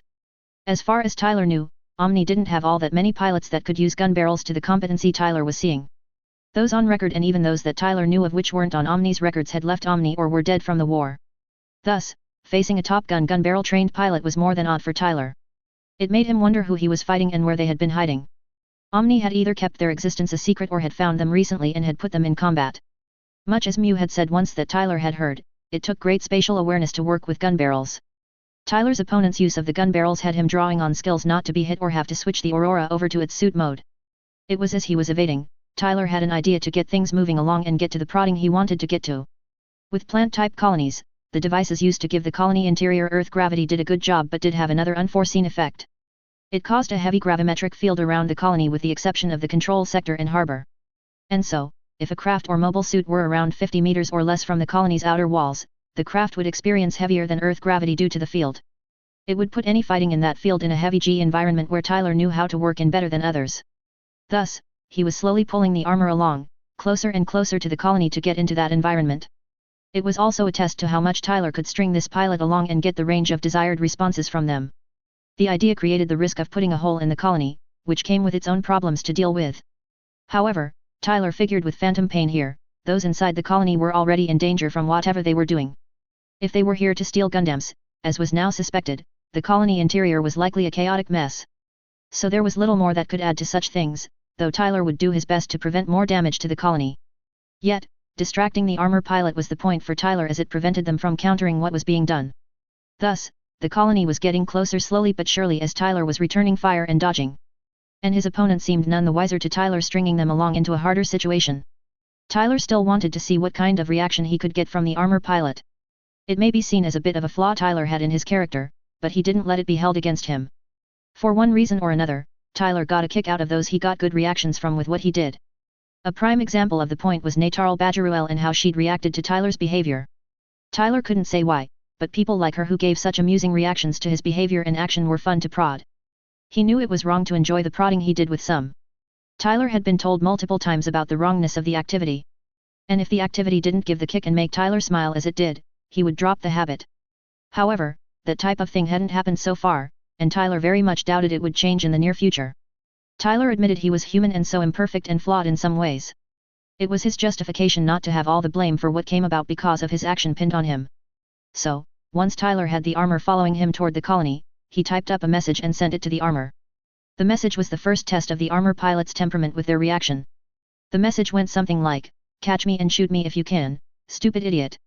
It wasn't the normal gauge that Tyler would resort to with those he wanted to prod. Tyler normally would ignore or retort against someone who would react to his behavior, but he wanted a notable response. And if the message wasn't enough, the waving of the Aurora's rear end in a taunting manner should tick off those without decent emotional control. Neo had been pursuing the red spacecraft as it had been moving more toward the colony. He couldn't say why his opponent was doing that, for it shouldn't make a difference in the fight. His opponent was doing better than he had assumed they would, and Neo had assumed the Federation pilot would be good. He was still being cautious with this Federation machine, for they hadn't done anything expected of them that Neo had seen yet. However, a beeping drew his attention to his forward display to see what it was alerting him about. What flashed on the screen made Neo pause, as it was a message he hadn't expected. The contents of it were as follows. "Hey, Tinkin pilot, let's see your driving style be applied to catching yours truly. I'm so sure that you couldn't even nick my machine with a single thing in your pathetically rinky-dinky arsenal that I'm willing to give you the chance. Your chances are as bad as your poor excuse for something that dunces call a mobile armor. You lot from Phantom Pain are such scum that the Alliance has to dig for it that it would be a sheer embarrassment for them if they could feel such for something stupid they do. So, if you have the balls males are supposed to be born with, I double dog dare you to catch me, ya underbarrel scum. And should you need any motivation, then look up punk and I give you more." Neo read it twice to make sure he saw it correctly, for the message was unlike anything he'd seen before. After reading the message a second time, Neo became ticked at the blunt insult sent to him in Phantom Pain. And reading the last line, he did glance up and saw his opponent's space fighter was waving its back end in a clear imitation of waving one's rear end at another. This pilot was taunting him as much as the message had been. He, a captain within those handpicked for Phantom Pain who were doing the best with Omni Black Ops, was being taunted. Neo wouldn't let that slide, even with a Federation pilot doing the said taunting. He would catch the fool and teach them the mistake of making an idiot of him and thinking they could get away with it. The second Tyler saw the armor's thrusters light up, he knew his message and behavior had gotten the desired reaction and hit pay dirt. He pushed the Aurora's throttle forward and surged ahead to lead the armor pilot on. His sensors assured him that the Tinkin pilot was following him as he drew closer to the colony. Tyler giggled at his success as he brought the Aurora to be within 45 meters of the colony's outer walls. He felt the increase of gravity and knew he would have fun with this armor pilot before this fight was done. The armor was close behind the Aurora with its pilot focused on Tyler, which he wanted right now. The more distracted Phantom Pain forces were, the less chaos they could cause for the colony and ZAFT. ZAFT was already doing poorly with the surprise attack on them, many were likely dead already. Tyler didn't want to see those numbers climb higher if they didn't have to. Neo was chasing the space fighter as it had closed the distance and came to fly close to the colony's outer wall. As he came to be around the same distance away, he quickly felt the effects of the colony's gravitation field. The gravitation force had Neo gripping his flight controls harder to keep his armor on the directed path. He realized that his opponent had led him into an environment where gravity would be a factor to take into account. Neo had to give them credit for leading him into this without him suspecting it.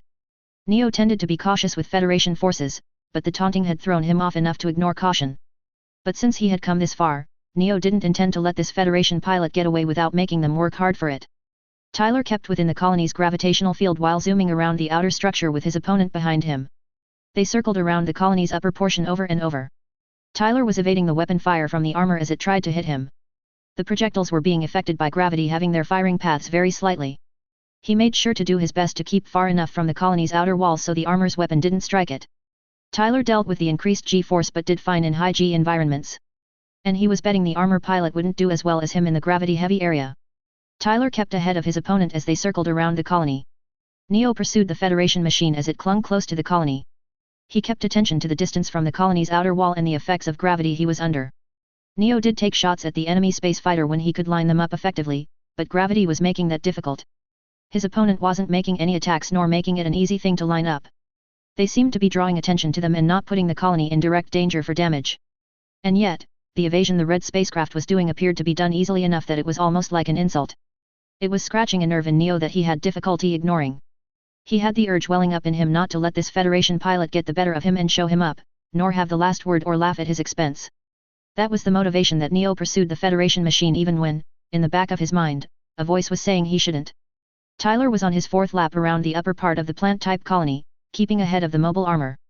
His opponent had shot at him off and on, none of the projectiles or beams finding their mark with him. The pace at which they were doing the laps around the colony had picked up slightly with each lap. Tyler was now at a half-normal throttle with the Aurora and flying at an above-decent pace. The Alliance mobile armor was keeping up with the Aurora's pace, which had Tyler smiling a bit. It showed his opponent had reacted in the way he'd hoped and aimed for with his behavior. The armor pilot was focused on him, and their view narrowed to be obvious enough of all else that they were well distracted from what was going on around them. The smirk that came to Tyler's face at the thought was smug, as he knew he still had the knack of putting another off when he tried to. Let others say his behavior got him into trouble and served little purpose when he acted out. Tyler would show the armor pilot as an example of how his behavior could do when he put forth the effort.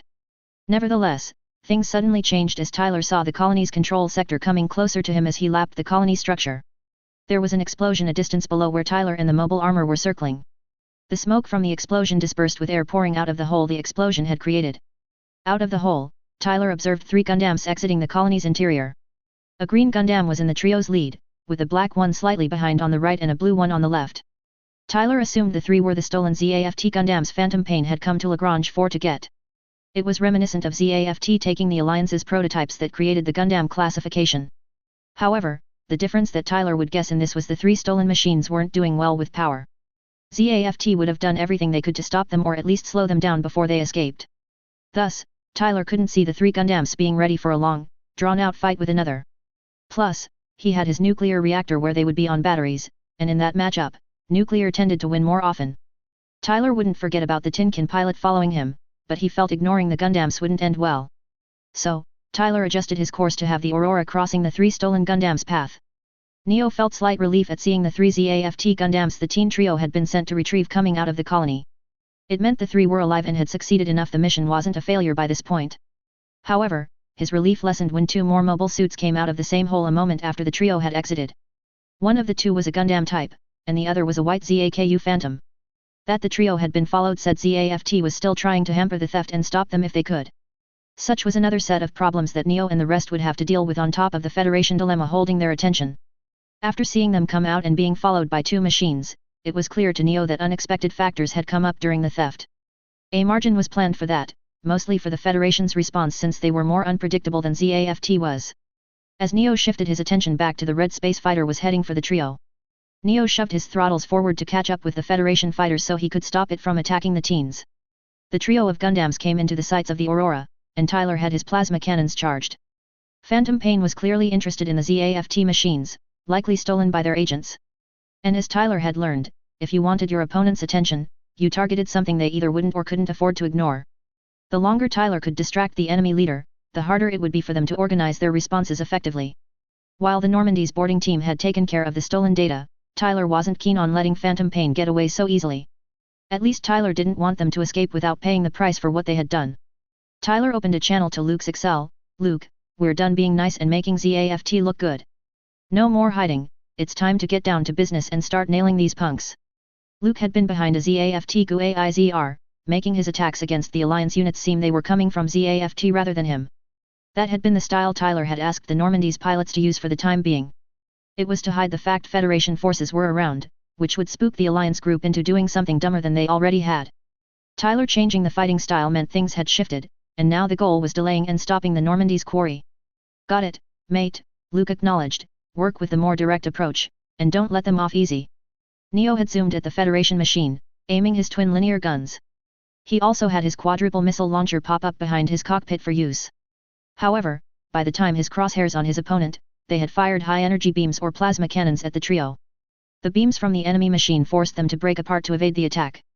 Neo shot off his linear guns at the Federation craft and fired 2 missiles at the red machine. Tyler saw the missiles and linear guns shooting at him. As he was around the control sector of the colony, Tyler could use that structure to avoid the shots.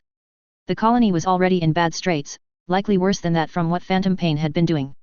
So, Tyler swung the Aurora into the infrastructure of the control sector. Neo adjusted his courses to follow the red machine, but didn't enter the colony structure as his opponent had. He wasn't so nuts to follow his opponent so blindly to go into an environment his armor would have issues in. That didn't stop Neo from turning his armor's thrusters to have him drifting almost sideways. He used his linear guns and beam guns to attack the red machine. However, the colony structure was blocking most of the shots Neo sent. The Federation pilot somehow evaded the rest even within the tight space they were in. At the same time, the Osiris and the 3 with it came into the Minerva's hangar. Ayla was glad the Minerva was still in its dock and hadn't left the colony interior yet for what was going on outside. She had worried Captain Gladys would have the Minerva depart to help the patrols fighting outside the colony. The Minerva would be able to help the Impulse and the ZAKU Phantom after leaving the colony interior. Ayla wasn't in the condition to be able to help much on the battlefield, and she knew it. The Osiris wasn't any better off than her, so even if Matt were up to go out and fight, it wouldn't be ready for that. But Matt was injured like she was, so he couldn't help any more than she could at the moment. Nevertheless, should the Minerva and her crew protect the Federation's representative, that could offer an option ZAFT normally didn't have. The Federation could help ZAFT in this and deal with the Alliance group who had attacked the colony. It wasn't an option that Ayla wanted to resort to as it felt like using the Federation to fight battles ZAFT should be doing themselves. But with how ZAFT had been caught off guard, they needed any help they could get to turn things around. For all she knew, the Federation could already be around Armory 1 and were taking on the Alliance group. Getting to the Minerva had been difficult enough for her, so she would stand by that as long as she had been. Those in the hangar were gazing at the 4 mobile suits which had come onto the ship. Nothing had been said about mobile suits coming onto the Minerva. The second-generation Gundams, 2 ZAKUs, and some GUIs were all that were supposed to be loaded onto the ship. Lunamaria's red ZAKU had made it back to the ship recently. Luna had said she had been helping with the evacuations along her way back. None of the other pilots assigned to the Minerva had shown up besides Luna Maria. Her machine would need some work before being sent out again for combat. There was damage to her suit likely from debris damage with all that was going on. Rumors were flying around, ranging from believable to outright ridiculous about what was going on. Chief Aves had his mechanics keeping busy, so they didn't add to the rumors going around. He didn't want those under him wasting too much free time with rumors and gossip with what was going on. But then the 4 mobile suits had come into the hangar and that changed things. The 2 ZAKUs were welcome as the Minerva was lacking usable machines.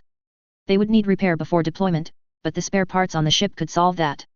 The GUAIZR was nice as it was a step up from the regular GUAIZ model, which had been on the itinerary. Yet, seeing the Osiris had given Aves some hope as before it had come into the hangar, the Impulse was the only Gundam the ship had to work with. The Osiris arriving, even if damaged, was still another Gundam that could be sent to the battlefield. Aves couldn't stop but comment on at least one of the Gundams making it to the Minerva. It would need repair before getting a pilot and going out to fight, but it was better than it being an enemy. All in the hangar watched as the Osiris and the ZAKU Blaze were guided to docks while the other 2 just found space in the hangar. Most were further baffled when the ZAKU's and GUI's cockpits opened, and people came out. The sight of Athrun descending the ZAKU's zipline with Kagalai holding onto him was odd to the ZAFT personnel. Added to that, Cotter was lowering to the deck from the GUAIZ, which didn't make sense either. There were mutterings from some of the mechanics and soldiers there about the unknown people. Most of the muttering was questions about what was going on. Ayla was coming down the zipline from the Osiris. She was doing her utmost to stay awake and focused. However, the world was going in and out, swimming out of focus as she tried not to faint. Ayla knew she was beyond lightheaded due to blood loss from the bullet wound in her left shoulder. Her next stop would be the Minerva's infirmary, but she needed to tell Aves and others about those with her first. They weren't ZAFT personnel but needed to be seen as important guests. Being from the Federation, their treatment could reflect badly on ZAFT, which was the last thing they needed. Yet, with how the world was swimming before her vision, Ayla knew she may not get that chance. It might fall to Matt to inform the crew about their guests since she may be unable to. Cotter had scanned the hangar and found the woman that had come out of the gold Gundam. She was the one who could vouch for them with the rest of the ship. He and Athrun needed their cooperation to help Representative Atha. And by what he was seeing, the woman was doing poorly, needing a medical professional to assist her. At least, the wobbly legs and the cloth wrapped around her shoulder said things weren't good for her. Cotter had to squint to see the crimson blood stain on her uniform. Were he to guess, she had likely been shot by a handgun by the size of the stain. While Cotter was no certified field medic, he had picked up some know-how from some by observing them during missions. Cotter knew gunshot wounds weren't something one left untreated for long if one hoped to live through them. Should the woman die, Cotter feared Athrun, and he would be prime suspects of injuring her with the current atmosphere. The other pilot who had been with them could vouch for them should Miss Lakeen be unable. But Cotter didn't want suspicion to fall on him and Athrun with circumstances as they were. They already had enough problems to deal with without adding more to the list. Thus, Cotter moved forward and closed the distance between him and Ayla. He got to her just in time to catch her and keep her from falling to the deck. Matt had reached the hangar deck from the zipline the ZAKU Blaze had. His side still burned from the shrapnel buried in it. The gashes on his head would also need attention before he got back to work. However, Matt wanted to check on Ayla and make sure she was on her way to the infirmary. He would ensure things went okay with those who had helped them, with them being strangers on the Minerva. Ayla had said she had been shot while trying to stop the theft, she would need medical assistance for that. He waved off offers for help and made his way toward where the Osiris had docked. Matt spotted Ayla being held up by another he didn't recognize but assumed it was one of the two who had helped them. He quickly closed the distance and began checking Ayla over. "How bad is she?" Matt asked. Cotter glanced at the man who had spoken and recognized the voice as the one from the ZAKU Blaze. The man was slightly taller than Cotter and had short brown hair and eyes. His face was rough, but with the gashes on the left side, Cotter couldn't say if that was normal. "She will need her shoulder looked at and patched," Cotter returned. "May even need a blood transfusion with how long she was out there fighting." Matt wouldn't let Ayla die if there was anything he could do to prevent it. So, Matt grabbed the nearest person to him and jerked them to be eye to eye with him. "Go find or make a stretcher pronto," he ordered firmly. "I don't care how you do it. If the chief has an issue with the point, direct him to me, and I'll explain it to him personally." The mechanic didn't argue with Matt and did what they had been told. Aves had been handing out orders to his mechanics but caught sight of someone grabbing one of them and saying something. Whatever had been said had gotten the mechanic to go off to the supplies area. Aves didn't appreciate another ordering those under him around and potentially stepping around him. He approached the two to find out why one of his mechanics had been pulled aside. Aves didn't recognize either man at a glance and would have an answer for what another believed they could order around his mechanics. "What is going on here?" Aves demanded. "I will not have another ordering around my mechanics." Matt turned to face Aves. "Now isn't the time to argue about territory," he replied. "I sent them to get a stretcher." Matt pointed at Ayla, who Cotter still held. "Ayla needs to be taken to the infirmary." Aves looked at the man pointing and was horrified to see Ayla breathing shallowly and looking injured. She had cloth wrapped around her left shoulder, which was soaked crimson from what Aves could see. Aves grabbed another of his mechanics and had them go after the first to fetch a stretcher for Ayla. While that was going on, Luna Maria was wondering what the hell was going on. She had headed back to the Minerva with her ZAKU after helping the evacuations of the non-combatants along the way. Ray had gone to help Shin and Ayla by the orders of the Peters guy that had popped up at the hangar. She had wanted to follow Ray, but Peters had said for her to assist with the evacuations instead. In hindsight, it was the right thing as her suit's thruster had been damaged and could have failed while in the air. There were rumors that the stolen Gundams had run away, and some had taken up the pursuit. If that was true, Luna wished she could be with whoever was chasing the thieves. The thieves that stole the Gundams had caused chaos and serious death, and that angered Luna Maria. But she was stuck on the Minerva right now with her ZAKU unable to use its thruster properly. Nevertheless, now the non-stolen Gundam had come onto the ship, accompanied by 3 other suits. 2 were ZAKUs, and the other was a GUAIZR, none of which were assigned to the Minerva. And it wasn't the suits that Luna wanted to know about since it wasn't the point of what was happening. 2 of the people that came out of them had her scratching her head. The one that came from the ZAKU Blaze was in a ZAFT red uniform, so there's not much to wonder about with that one. But the other 2 machines had 3 strangers in civilian clothing exit them, 1 from the GUAIZ and 2 from the ZAKU. The 3 were 2 guys and a woman who looked only a year or 2 older than Luna Maria herself.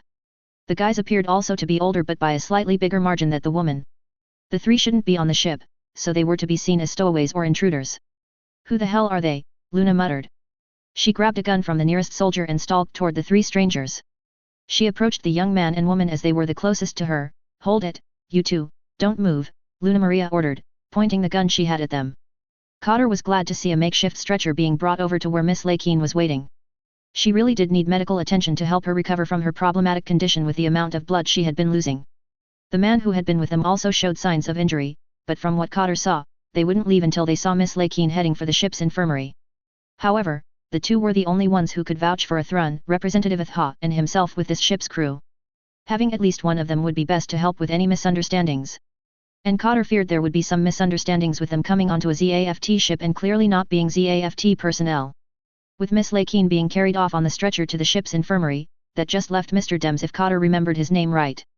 Cotter glanced over to where Athrun and Representative Atha were, and he was concerned that one of those in the hangar was pointing a gun at them. It was likely the misunderstanding Cotter feared would occur to them.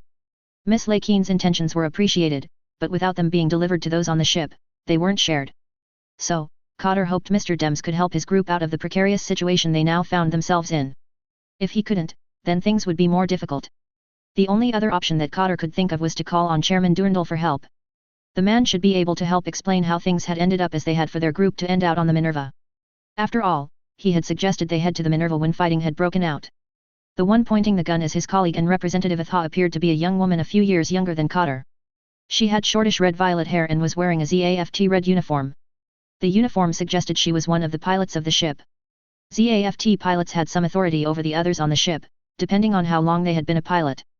Cotter didn't like the tension, nor a gun being pointed at his colleague and the one he was supposed to protect. So, he turned to Matt. "Excuse me, Mr. Dems," Cotter began but hesitated momentarily, looking at the standoff. "It would seem there is a misunderstanding with the crew of this ship about my colleague and the representative being here. And with Miss Lakeen going to the ship's sick bay, I'm forced to turn to you for assistance clearing the matter. I would think both sides would like to avoid an altercation if possible." Matt was still in pain and knew he should also go to the Minerva's infirmary for his shrapnel wounds. However, what the young man said caused Matt not to go to the Minerva's infirmary just yet. He and Ayla had given their word they would do what they could to get the help they needed when they got to the Minerva. With the help they had provided against the stolen Gundams putting their lives at risk while doing so, it was the least they could do. And when Matt glanced in the direction the young man had, he saw some ZAFT soldiers led by a red-uniformed girl pointing guns at their guests. It was the last thing that was needed for the Minerva and its crew. It definitely gave a bad impression to a representative for the Federation. If the Alliance was going to attack ZAFT in the future, then ZAFT needed what good relations it could get. "Yet," Matt replied, "sorry, we have some on edge doing stupid things." Cotter shook his head. "With the attack, it is understandable." Cotter gave a half-smile. "I just think it would be best if misunderstandings don't go too far. I assure you, my colleague and I can fight and will if needed. I hope that doesn't come up of course, but I believe you could help with that better than I." Matt wouldn't disagree with the point that he could bring the situation and its tension under control. It would be a tad difficult since Matt hadn't met much of the crew other than the officers.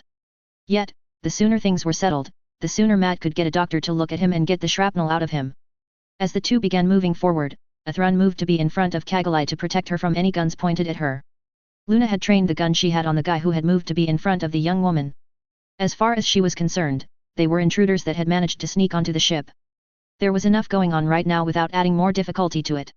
If needed, the intruders could be escorted to brig cells until they could be dealt with. If it came to that, there were enough soldiers in the hangar to do that escort. "Identify yourselves now," Luna ordered. "You're clearly not with the military or even with ZAFT. What were you doing in that machine?" Kagalai would have spoken for them and told the ZAFT personnel who she was. With her being a representative, they should calm down and at least listen to her. She could request to speak with Chairman Durandal and have him vouch for her group if needed. The tension was bad enough that mistakes could be made, and the consequences that followed wouldn't be good. She knew that Athrun would do whatever he felt necessary to protect her, and the same could be said about Cotter. Kagalai appreciated their willingness, but she didn't want that to be required of them. However, before she could say anything, Athrun got in front of her and put an arm out to prevent her from doing anything. Athrun had been worried the moment his feet had touched the hangar deck. With the attack going on, ZAFT personnel would undoubtedly be on edge. That would make things harder for him and Cotter to do their job. The two who had offered assistance weren't within Athrun's range of vision at the moment. Thus, they couldn't do much to help explain their situation and tone down the tension. It would be up to him and Cotter to talk down the ZAFT soldiers from potentially doing harmful things. "Lower your weapons," Athrun replied. "This is Miss Kagalai Eula Atha, a representative from the Orb Union for the Federation. I'm one of her attendants and bodyguards. My name is Alex Dino." Cotter and Matt reached the standoff in time to hear Athrun speaking and introducing himself. They had also heard the demand from the girl in the ZAFT red uniform, which had been less nice than Athrun's. Cotter was the first to speak of the pair. "Please, Everyone calm down, he started. One of the soldiers swung around and pointed a gun at Cotter, who put his hands up, showing he had no weapon. I'm Representative Atha's other bodyguard, you can call me Marcus Loon. Matt strode forward, intending to get the soldiers off their high horses and not do something stupid. Enough death and destruction were going around because of the stolen Gundams, and there was no need to add to those stats. Guns down, all of you, he ordered. The ZAFT soldiers hesitated at the order as it was coming from a guy in a ZAFT red uniform. They tended to have authority on the field, with them being pilots. Luna didn't recognize the guy, so she wasn't interested in him taking charge. Peters had done that earlier, which annoyed her, even if she hadn't said anything about it at the time. But with her in the hangar, only Aves had higher authority than her right now. Thus, she kept her gun pointed at Athrun as she replied, I don't know who you are, but this isn't the ship you're assigned to, so butt out. Matt recalled Ayla saying the 3 red pilots under her had quirks that she didn't hold against them. Asuka was the easiest to get along with, from what Ayla had said in her communications with him. The other boy was stiff but listened to instructions given to him with little argument, which was fine like the first. The third, likely the girl in front of him, was emotional, which was not helpful at the moment. The name is Matthew Dems, Matt stated firmly. The pilot originally assigned to the Osiris Gundam, Missy. I'm a colleague of Ayla, so you would do well to listen to my instructions. Matt paused, unless you want to tell the captain why you've been causing an unneeded issue. Luna Maria paused at what the guy had said. If he was telling the truth, he was a superior officer, and she was going against him. Should this Dems really be a colleague of Ayla's, she wanted to make a good impression for herself. Matt continued, they are on the Minerva at the suggestion of Ayla, and I fully agree with it. Matt gestured at Athrun and Cotter, they helped fight against the stolen Gundams. They did so in mass production models, which I assure you isn't easy to do. They held their own against them and assisted Ayla and me out of a bind. We offered to help them as one of them was injured when we got to the Minerva. So, lower your gun before you potentially do something you would regret. ZAFT don't need an incident with a Federation representative being hurt by us. Athrun was relieved one of the 2 who they had accompanied to the ship had appeared. Their vouching for them should help things along so Kagalai could have a doctor look at the back of her head. A fight was the last thing he or Cotter needed, with Kagalai potentially working against a concussion. But there was one other thing that could be said in their defense. We were meeting with Chairman Durandal on the far side of the armory area when the attack broke out. A pair of soldiers were escorting us to this ship by the chairman's orders when the battle got to where we were. The soldiers were killed by debris, leaving us to our own devices to fend off attackers and protect ourselves. Our only option was to use the mobile suits we could find. Athrun pointed to the ZAKU he had used, that one for me. He then pointed to the GUAIZR, and that one for my colleague. We quickly fought to defend ourselves from the attacking Gundams. Luna still wasn't sure she believed what was being said by the strangers who claimed to be bodyguards. Sure, it was possible they could be pilots and be around when the attack started. And with what the girl was wearing, it was conceivable she had been meeting with the chairman. Chairman Durandal was rumored to be around the colony for something, and Luna had heard enough to believe the rumor was legit. However, Dems had said something about one of them being some sort of representative of the Federation. If that were true, politics would be huge, and Luna Maria didn't want to go near that type of thing any more than she had to. So, she lowered her gun so as not to do something potentially bad, but she didn't stow the gun. Yet, one of the strangers had said something about the woman having the name Atha. The only Atha Luna had ever heard of was the current leader of the Federation's Orb Union. It hadn't been surprising for Orb to have joined the Federation during the war. From what Luna had heard, Orb's leader promoted peace but would show strength if needed. Perhaps that was why Orb joining the Federation had made logical sense. But why would a Federation representative be around the colony to see the chairman? That was the part that didn't make sense to Luna Maria. Armory 1 was a long way out of the way for a simple meeting to take place. It would make logical sense for such a meeting to be around the plants rather than a colony in a dead colony cluster. She faced Athrun. You said Atha, she commented, is that related to Orb's leader? Cotter could understand the want to understand how things had come to be, he would be asking some of the same questions. However, there were more pressing matters to see to first before questions were answered. Representative Atha needed a doctor to look her over to make sure she didn't have a concussion she was dealing with. As my colleague stated, the representative has been injured and needs medical attention. She could have a concussion, and it would be best to treat her sooner rather than later. Cotter gestured at Matt. Mr. Dems and Miss Lakeen mentioned an offer that medical help could be obtained on board. Luna Maria was back to not buying the story being given to her. Sure, the woman behind the blue-haired guy could be Miss Atha from the Orb Union. Yet, there was no sign of Ayla, and Luna Maria would only take what was being stated as fact from her. It was nonsense for the blonde to claim that Ayla would tell them to come on board. Yeah right, until I hear that directly from Ayla, I'm not buying it, Luna Maria challenged. Silence hung over the hangar for a moment until Matt sighed, drawing attention to him. Ayla can't do that right now as she fainted before being put on a stretcher to the infirmary. It isn't likely she will be awake for a while, and there isn't the time to waste on such things. Matt put a hand to his side as the pain from the shrapnel burned.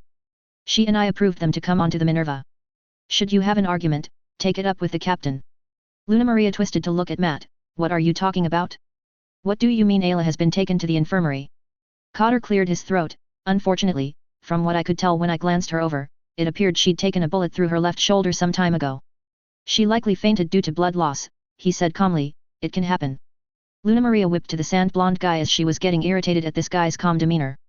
If what he said was true, Ayla was hurt and could be in danger, that was serious. She would make him more aware of his standing and situation.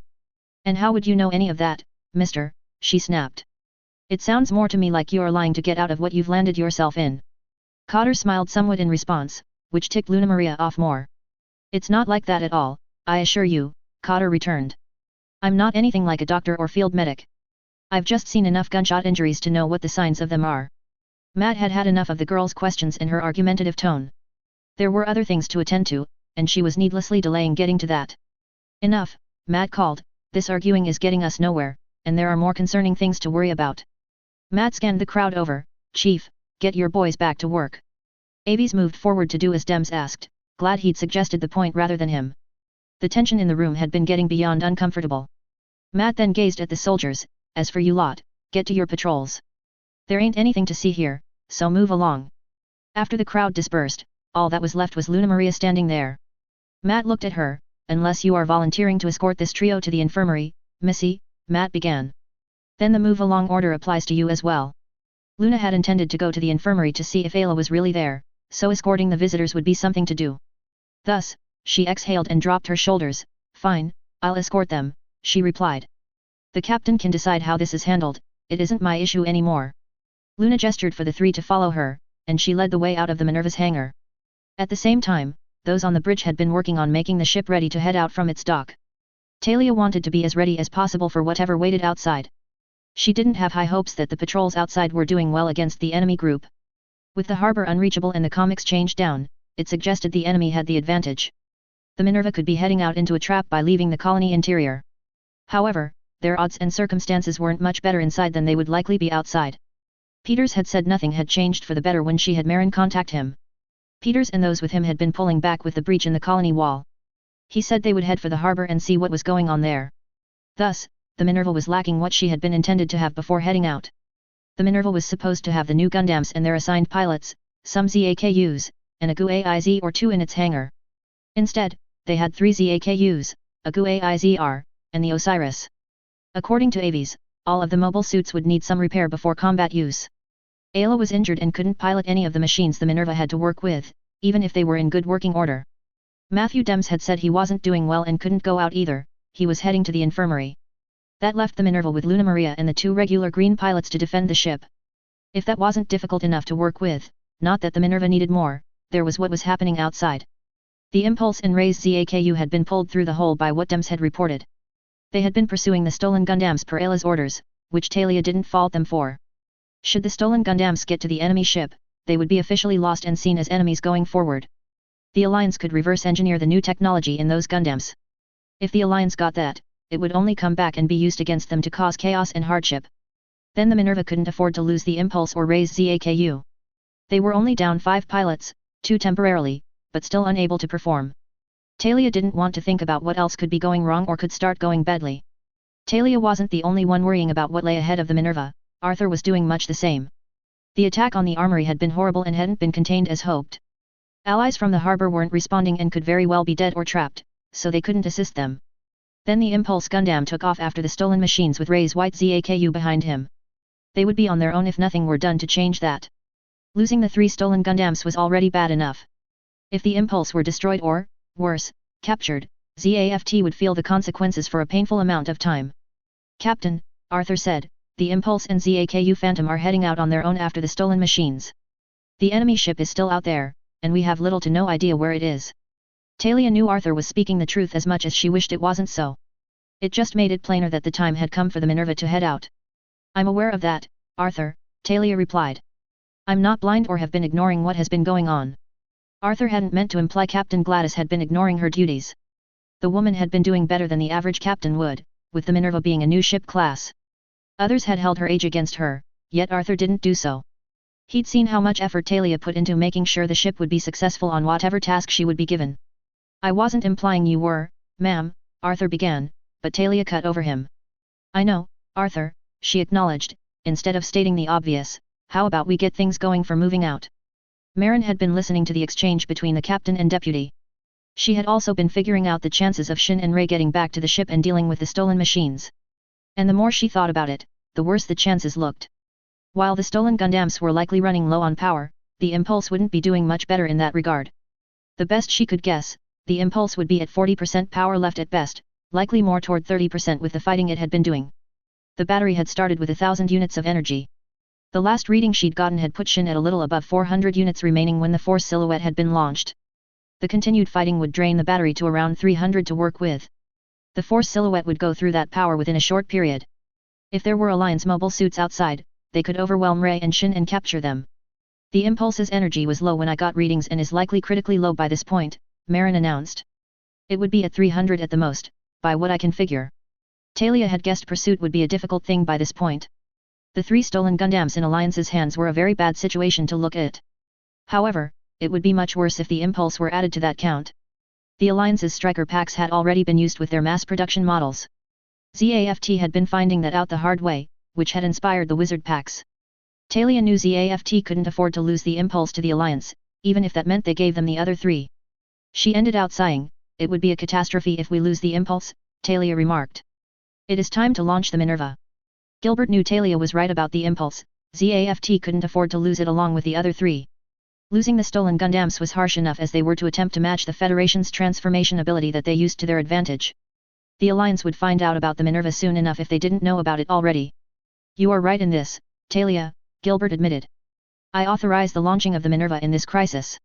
Arthur nodded, commencing the launch of the Minerva, he announced. All stations switched to combat status immediately. Marin got down to communicating the change to the rest of the ship, as was her duty. "All gunnery crews, prepare for FCS contact. Set all projectile configurations to grade 1. Talia turned to face Gilbert as he was still on the bridge. It would be better if he were in the quarters set up for him right now. The Minerva was about to enter combat, and his safety was a priority. "Chairman," Talia began, "it would be best for you to head for your quarters. We can handle things here. Get some rest as you can, sir." Gilbert could see what Talia was doing for him, and he appreciated the thought, but it wasn't necessary. He may not be a soldier, but he was responsible for doing everything he could for all of them to return home to their families. Gilbert had learned well how Admiral Tries had run ZAFT, and caring about the soldiers was part of the forefront. He wasn't one to sit around and wait for reports about what happened on the battlefield. The Minerva was the safest ship around Armory 1, so him being on it was the best choice. "Talia, given the circumstances, I can't see myself sitting around waiting for reports about this event. If I haven't made it clear, like Admiral Tries, I want to make sure as many of our brave men and women return home as possible. Thus, with the attack going on, being on the Minerva is the best place for me to be. If this ship falls, the Alliance will have achieved horrible things." Gilbert gazed at Talia. "I trust you will make sure it doesn't fall to those attacking Armory 1, Talia." The Minerva was lowered into the port's main airlock tunnel system to transfer it to the outside of the colony. All the weapons were ready to deploy, and the CWIS system was ready to activate on command. The Minerva was as prepared as she could be before heading out into combat as the crew could make her. Talia ordered the bridge lowered to its combat position in case the ship was plunged directly into combat out of the tunnel. Docking spars and supply lines were disconnected from the ship as the airlocks below them were filling with air for the transition. The airlock opened, and the Minerva was taken down via the lift system toward the exit from the colony. Meanwhile, Luna Maria escorted the group toward the infirmary, with Dems bringing up the rear. Luna wasn't the happiest with how Dems had deposed her and then dressed her down. Sure, her actions could have been better, she would admit that. Yet, she had been working to defend the ship, so she had been doing the best she could. With the infiltration of an enemy force, Luna was being cautious in case they tried coming onto the Minerva. Luna would be asking Ayla about Dems to confirm his claims. If she said he was right, Luna would apologize to the guy. She said nothing to those she was escorting as she was lost in her thoughts. The group arrived at the Minerva's infirmary and saw the staff was busy. Luna looked up and spotted a figure on the work table the ship doctor and his assistants were helping. It was a moment later, Luna Maria recognized the one on the table was Ayla. It showed that what had been said about Ayla was true. Athrun was explaining to the doctor what had happened to Kagalai and her hitting her head when things changed. Announcements were sounding throughout the ship of the launching procedure being initiated. Kagalai wondered if the mobile suit's damage was so bad that the colony had to be fully evacuated. The colony had been filled with non-combatants who had nothing to do with the attack. Is this ship escaping? She asked. Is the damage to the colony really to the extent that such drastic measures need to be taken? There was no answer, mostly since none knew the state of the colony specifically or entirely what was happening. Luna knew it was possible that the Minerva would be required to head out of the colony to help with whatever was happening outside. With Shin and Rei still out from the ship, they could and likely were out pursuing the stolen Gundams. However, they would risk running out of power and losing to their opponents by this point. At her insistence, Aves had said he would give her ZAKU priority for repairs. But he was still working on that, so her machine wasn't ready for deployment. And none of the other mobile suits on the Minerva, including the Gundam, were in good enough condition to launch out either.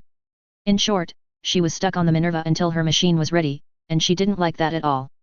However, she was distracted when Condition Red was declared. General quarters were announced directly after that, and the crew was to report to stations. That didn't bode well for those on the ship, as it meant combat was more than likely ahead. Athrun and Cotter looked at each other at the order to combat station, both somewhat worried at the development. Cotter was getting somewhat worried, for the announcement meant that battle was likely soon to come. On the other hand, Athrun was incredulous at the announcement and the implications that came with it. The damage to the colony was bad, Athrun wouldn't deny that with what he'd seen. Yet, for that to translate into combat for the ship they were now on, Athrun didn't want to accept that. Is this ship taking off to go into battle? He exclaimed in slight disbelief. After what went on inside the colony, Luna Maria turned and faced Athrun, unsure how to answer this guy or if she even should. He was an outsider, a bodyguard that had nothing to do with the current situation. What did it matter to him what ZAFT was dealing with beyond guarding his representative? It wasn't his business to care about the ZAFT soldiers and pilots dying to stop the alliance group who had attacked. However, before Luna could reply or retort, the blonde girl in the red suit said, Athrun. The single name shocked Luna Maria and Matthew, for it was a name everyone had heard of before. Most ZAFT soldiers, especially pilots, knew the name Athrun in reference to Athrun Zala. He was one of the war heroes and Gundam pilots that helped end the Alliance plant war. Yet, Luna Maria wondered if this guy could possibly be the same person as the war hero from the previous war. Tyler shot out of the colony structure with flames and shrapnel blowing out behind him. He then resumed his laps around the colony with the armor closed behind him as the Minerva headed out. Tyler knew he would soon run out of colony to wrap around and would have to face the armor soon enough. He planned to use some of the wreckage of ZAFT vessels to shield him while he turned around to fight the armor head-on. There would still be the Gundams to deal with along with the Alliance vessel, but Tyler could deal with those after the armor. He was confident that he could take on and win against ZAFT's stolen Gundams. They shouldn't possess nuclear reactors for power, but rather a battery. ZAFT had been following the provisions of the Treaty of Junius 7, so it hadn't used nuclear reactors for mobile suits. Thus, Tyler saw no problem using the advantages he had to work with against Phantom Pain. Tyler figured he had 2 or 3 more laps before changing his tactic with the armor. However, as he was circling the colony another time when something came into view and appeared to be coming from under the colony's underside. From a moment's glance, Tyler could tell the ship was of a new class, likely ZAFT produced, with it coming from inside the colony. He estimated it was around 350 meters in length, though he could be off by a margin. It had wings extended out on either side of the forward third of the ship's structure. The ship kind of reminded Tyler of the Archangel a bit with some of its features. The ship had 2 linear catapults as the Archangel had, but they were on the back 2/3 of the ship. It appeared to have a similar weapon loadout as the Archangel had possessed. Seeing the ship had Tyler wondering if ZAFT had tried to replicate the Archangel and put their own spin on it. It wouldn't be a surprise if some insisted on trying such a thing. The Archangel had proven in the war it wasn't a ship to be taken lightly. It could mean the ZAFT vessel was trans-atmospheric as the Archangel and Normandy were. And with it at the colony, it was more than likely the intended carrier of the Gundam's Phantom Pain had stolen. The ship could have other features, but now wasn't the time to research that. Tyler had a persistent armor pilot on his tail. Granted, Tyler had prodded them into chasing him, but that just created the path, not the adventure it could take you on. The ship was likely the carrier for the other 2 that Tyler had spotted following the 3 Gundams. This event was reminiscent of what happened to Heliopolis in Tyler's mind. There were some differences between that event and the current crapshoot. Instead of ZAFT doing the stealing, the Alliance was the thieves. But the theft of Gundams was essentially the same in both events, which didn't sit right with Tyler. And this event could only be the start of a chain that would ignite conflict and bring about another war. Of course, those like Tyler would work hard to stop a war from coming, but the Alliance was being real insistent. Instead of thinking of what could be coming, Tyler focused back on the armor pursuing him. He still had the attention of the group leader, and as long as he did, Tyler's side had an advantage. Neo was still chasing the red space fighter as they had been lapping around the colony. He had told Ian to pick up the trio and their machines as quickly as the Gertie Lu could. No, Neo hadn't missed two following the teens from the colony interior. It potentially explained why it had taken the trio so long to get out. ZAFT had delayed them better than predicted and may have had a Gundam of their own, which intelligence had missed. If he weren't handling the Federation machine, Neo would be getting the two off the trio's rears. But the space fighter had to be taken care of before it interfered further. Nevertheless, his attention was diverted momentarily as something much larger became visible from below the colony. It was clearly a new ZAFT vessel, probably the intended carrier for the Gundams. If it was supposed to carry Gundams, it was likely armed well and could hold its own in a fight. Neo's attention was drawn back to his opponent as the fighter broke away from the colony and went into a dive. He directed his armor to follow and began firing his linear guns at the fighter. On the bridge of the Minerva, Talia did not like what she saw now that the ship was out of the colony. The damage to the armory had been horrible to see, but the patrol forces had been beaten by the enemy force worse. Wreckage and debris were floating around the colony of the Nazcas that had been destroyed.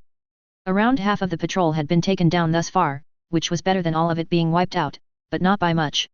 She could already hear the calls for help and assistance coming in at Marin's station.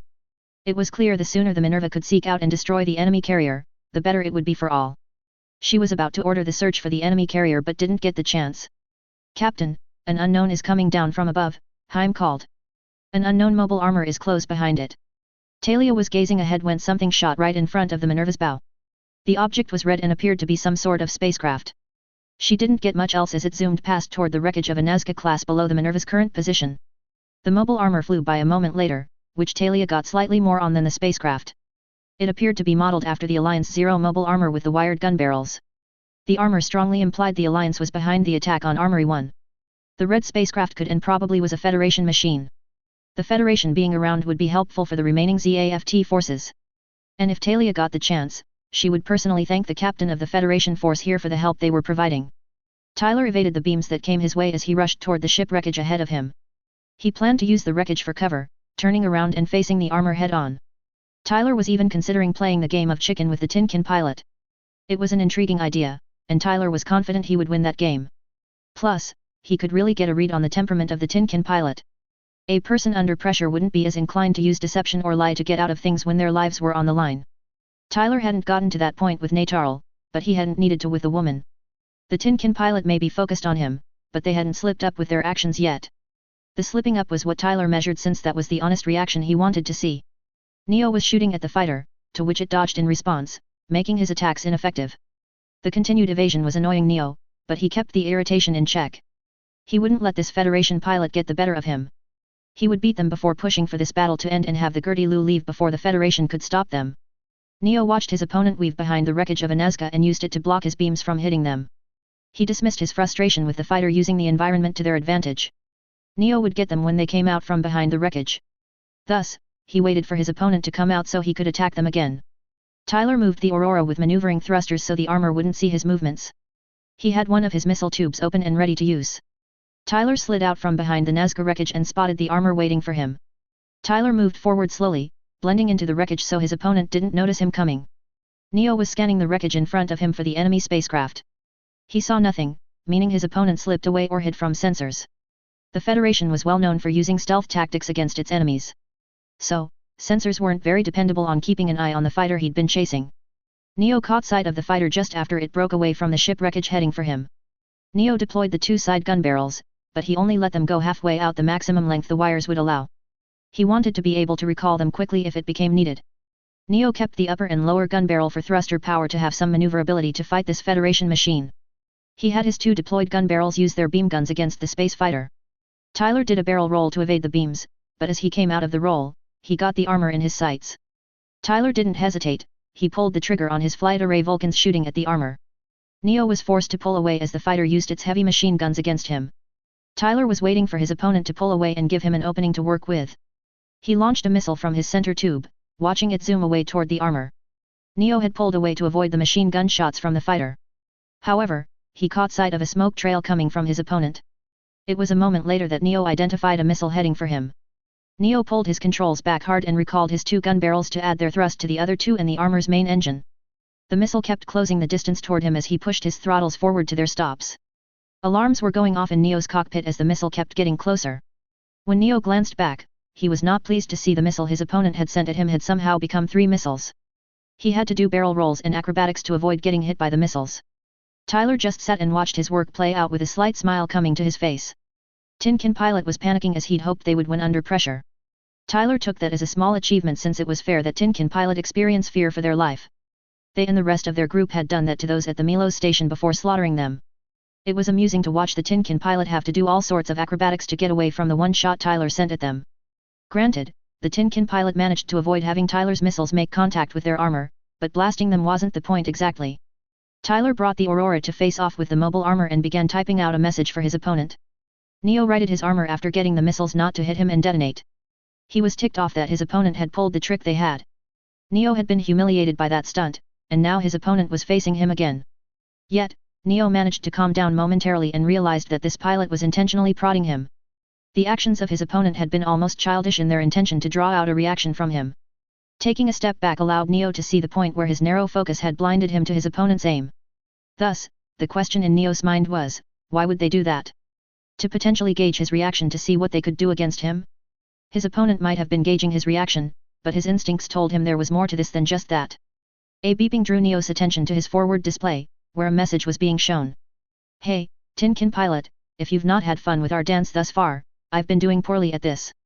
But whether you've been enjoying the chase or not, I would bet you want some payback by this point. And if that is so, then do I have a challenge for you. Let's settle who is better by a game of chicken. We charge at one another, and the first to flinch and slash or swerve loses. The winner gets a free shot from the loser. So, do you have the balls to play with me? Or are you just a coward that gets their kicks off of killing innocent people who can't defend themselves? What's your answer, Tinkin Pilot? Neo glanced up at the space fighter and saw it waiting for him to make the next move. His opponent was waiting for an answer to the challenge they had sent him. Neo had heard of the game of chicken that was being referred to. History called it a psychological game of risk with 2 sides facing one another. The 2 sides would charge at one another, trying to psych out the other. The aim was for one side to get the other to yield to the other in some sort of challenge. And in this case, Neo knew the Federation pilot meant they would fly at one another until one of them pulled away or crashed. It was a risky idea under non-combat circumstances. Pilots sometimes killed one another and damaged their machines for stupid things like this, but those weren't made public. And yet, his opponent had sent him quite the insult of murdering innocent people to goad him into doing this game with him. Neo wasn't sure he could beat this pilot in a straight competition. There was a dagger nearby that he could order to help defeat this space fighter. That would be the safest option for him to take.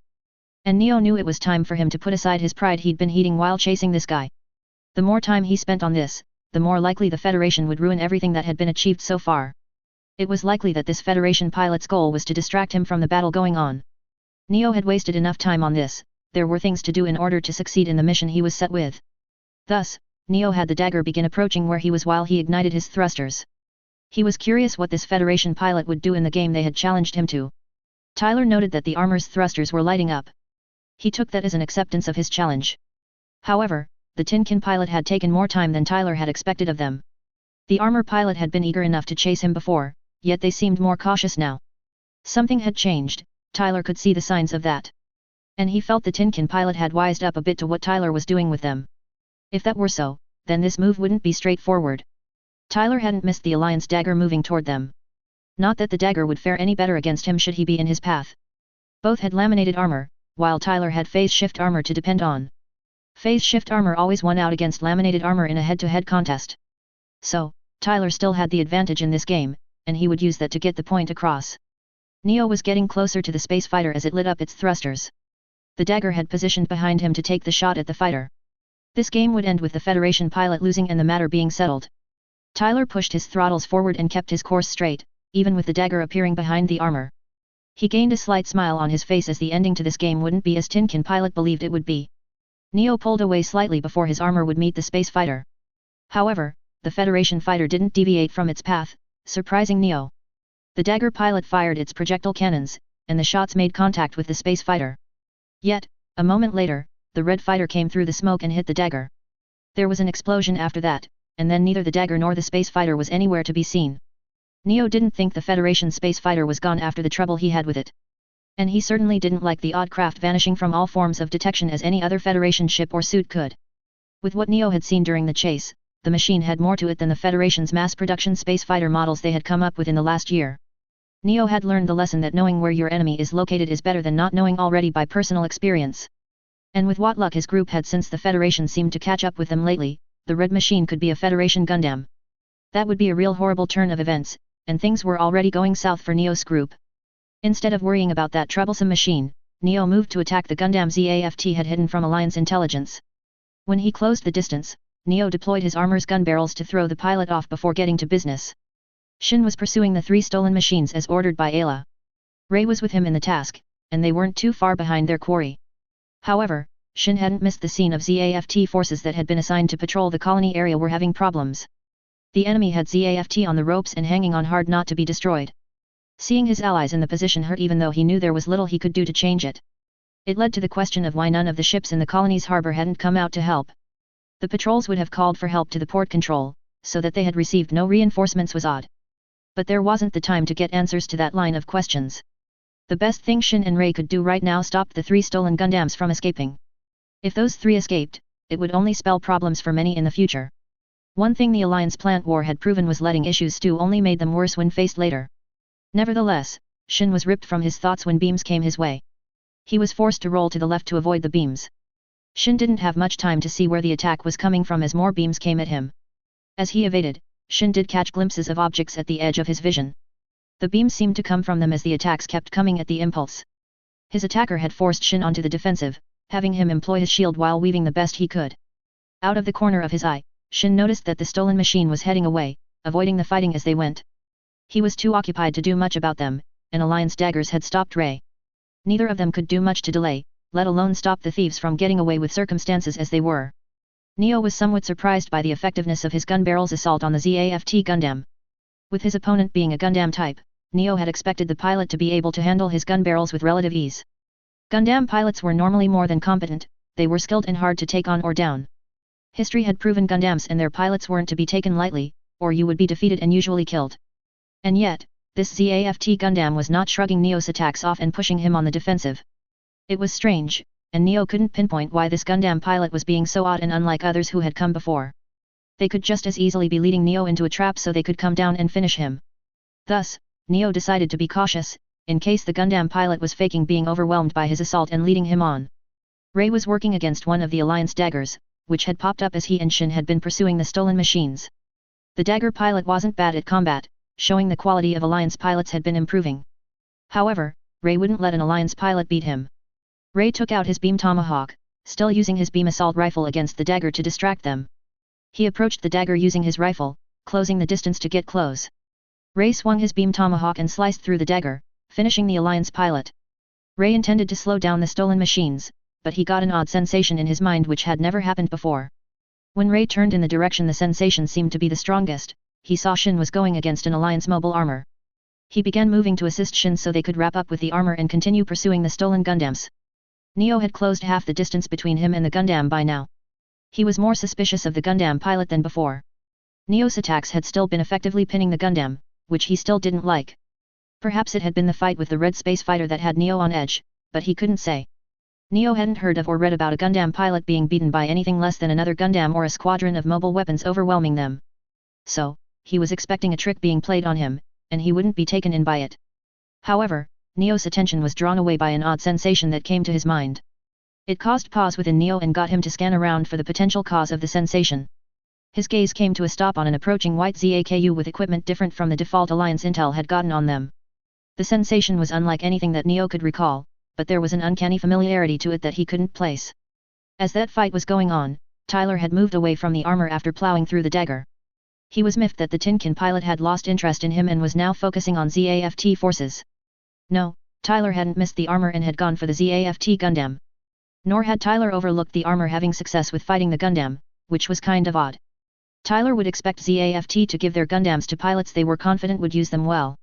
And yet, the ZAFT Gundam was moving as if it had a near-green pilot, which didn't make sense at all. The ZAFT Gundam avoided most of the shots sent its way and blocked the rest with its shield.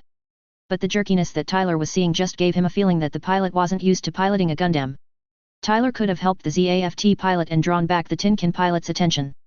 He knew several ways to get attention to him when he felt like it. But Tyler had a better idea in mind to draw attention to himself than just going after the Tinkin pilot. It was a lesson Tyler had learned during his services.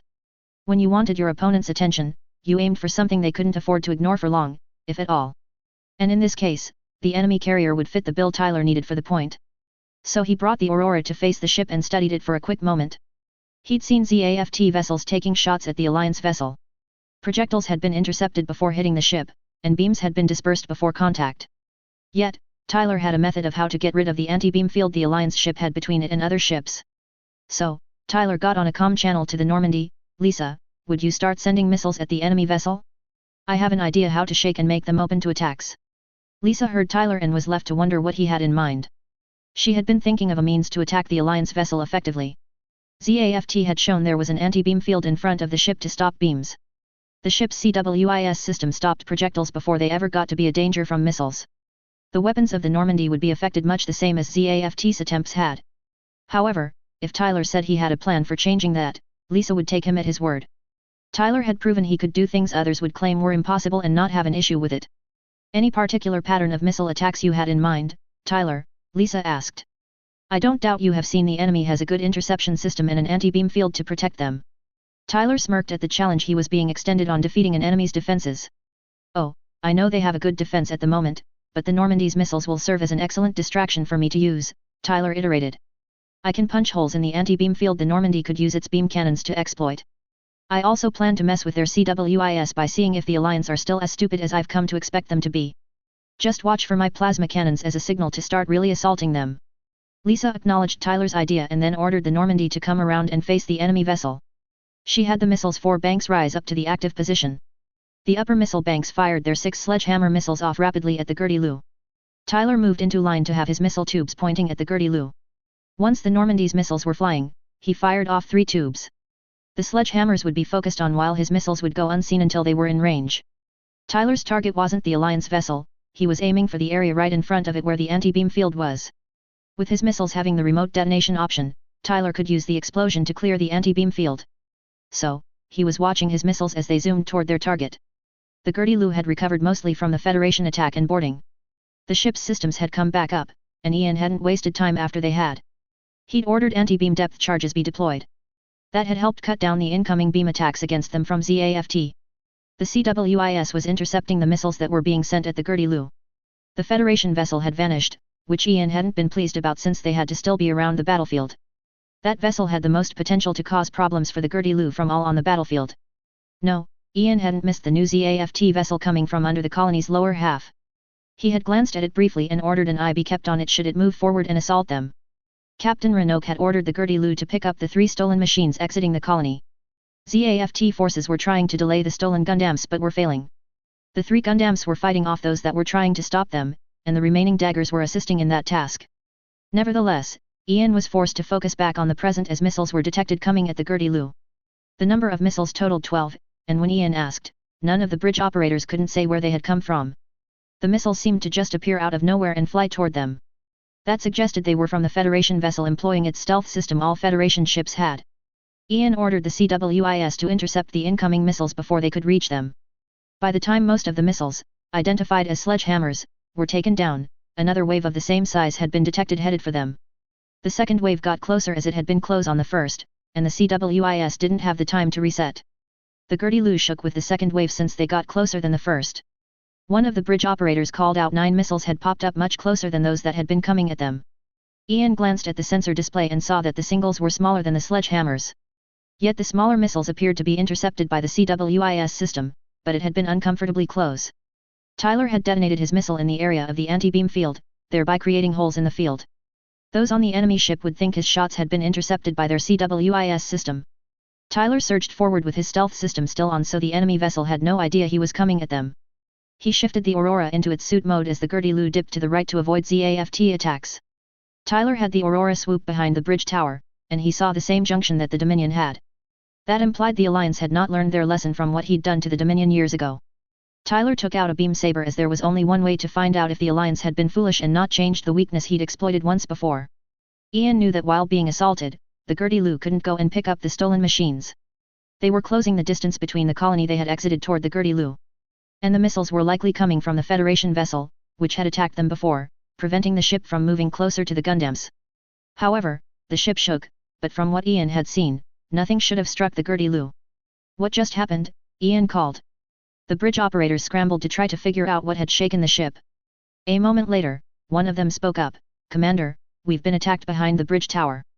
Another took up after that, the CWIS system is going haywire, it's starting to collapse in a cascade. Ian swallowed hard as that didn't spell out good things for the Gertie-Lu. If the Gertie-Lu CWIS system failed, the ship would be open to attack and unable to intercept incoming projectiles.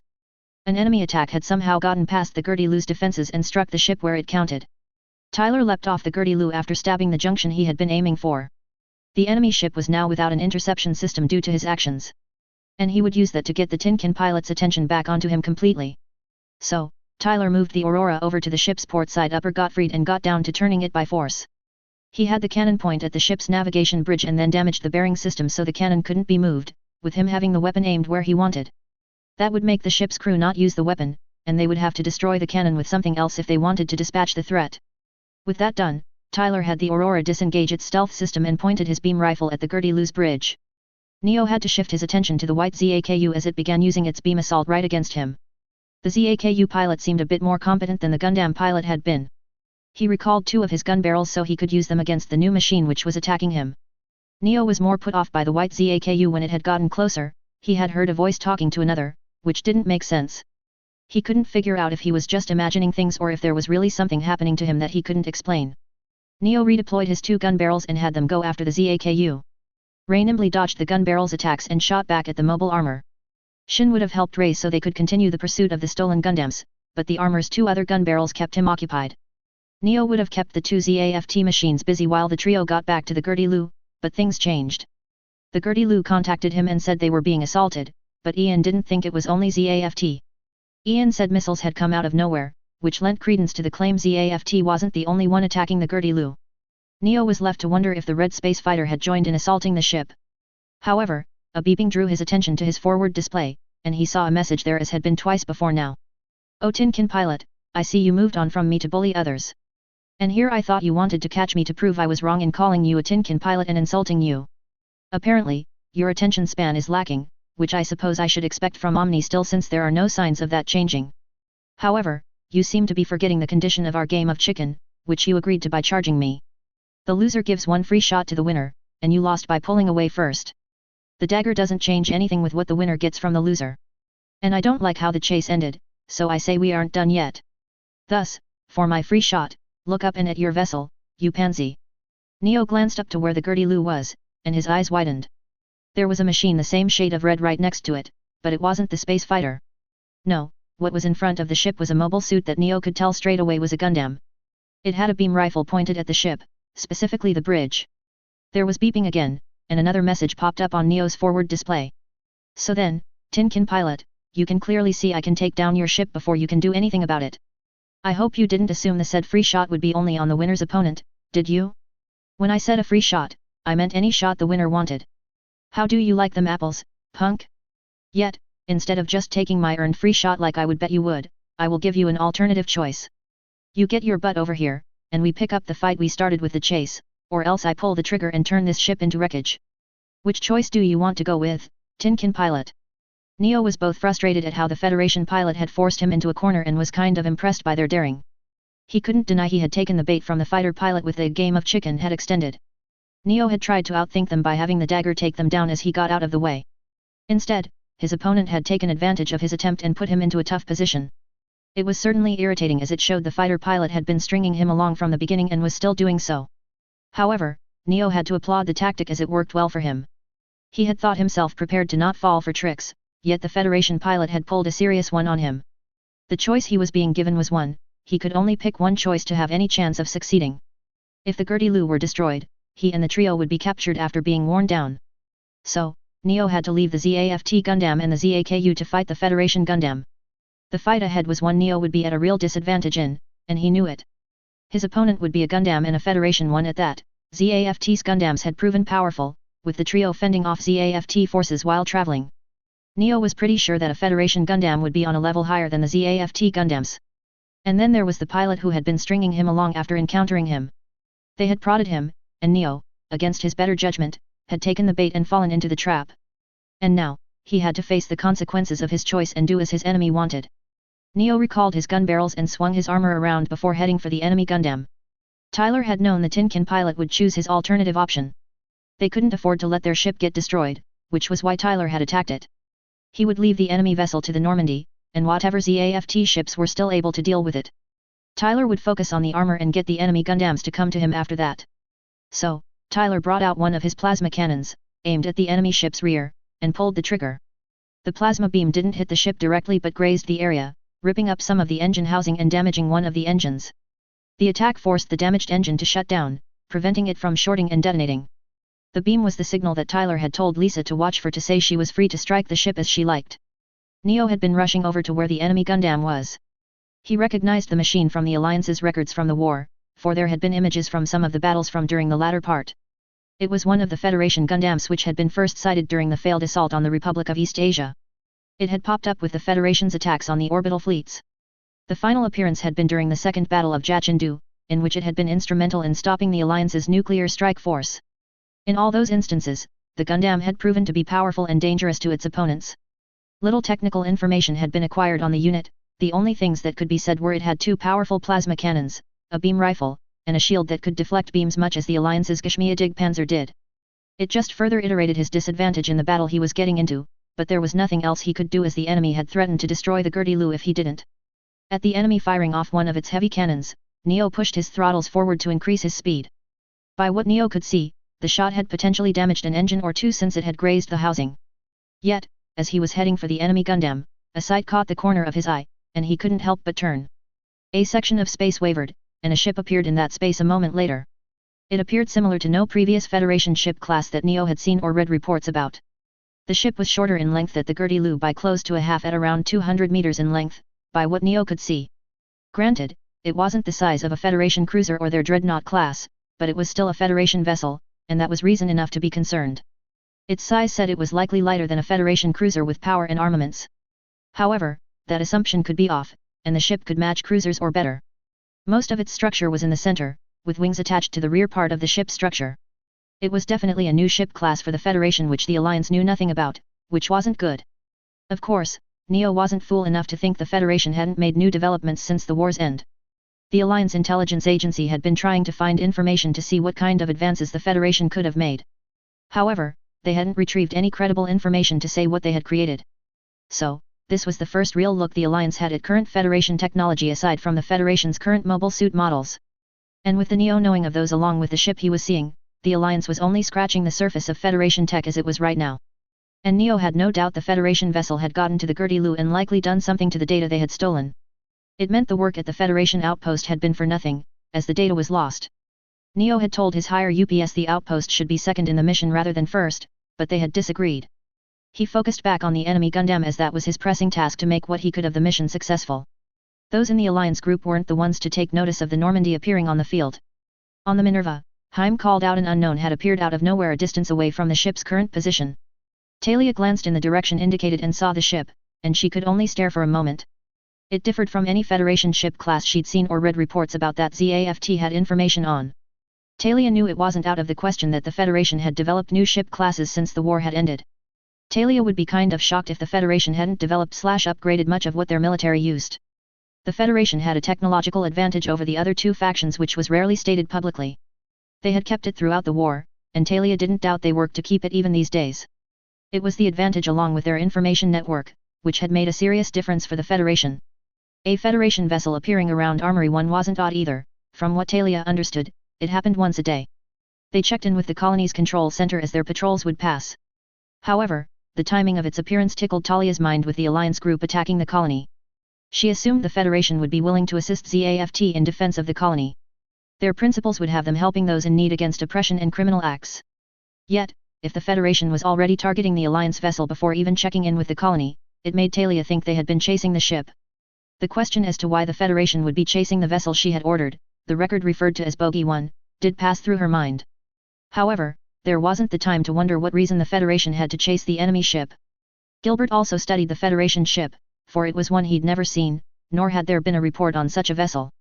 From what ZAFT intel had been telling him, the Federation had been busy with operations. Those included defending their territory and dealing with Alliance messes as of late. ZAFT agents had suggested the Federation had been improving their equipment the military used. But they couldn't acquire a great deal of detail on what those improvements were. That wasn't much of a surprise, for it was classic Federation mentality, don't talk about what others didn't ask, and if it wasn't the questioner's business, they didn't need to know. Gilbert respected the stance to an extent, for it had served the Federation wonderfully for much of its existence. He listened as Talia ordered her sensor operator to get a reading on the Federation vessel for ZAFT records. But Gilbert was unable to keep silent. A new Federation ship class, he mused. Interesting for one to be sent out here to, I assume, track down the attacking Alliance vessel. It makes me wonder if the troublemaker did something before coming to Armory 1 to draw their attention. Talia turned to glance at Gilbert. While that is an interesting question, Chairman, she replied, we have more pressing matters. Talia knew the Minerva needed to focus on Bogey 1 and disable it to get things moving in a better direction. The Impulse and Ray's ZAKU were still in combat, the Minerva needed to get attention off them so they could fall back and resupply. Talia wouldn't complain if the Federation would assist in pressing the Alliance ship. We'll attack Bogey 1, she began facing forward. Helm, maintain course Indigo Delta, accelerate 20%, prepare signal flares and anti-beam depth charges. Arthur was already giving the captain's orders to the relevant crew. Launcher 8, load Nightheart's missiles, launchers 1 through 4, Arthur ordered.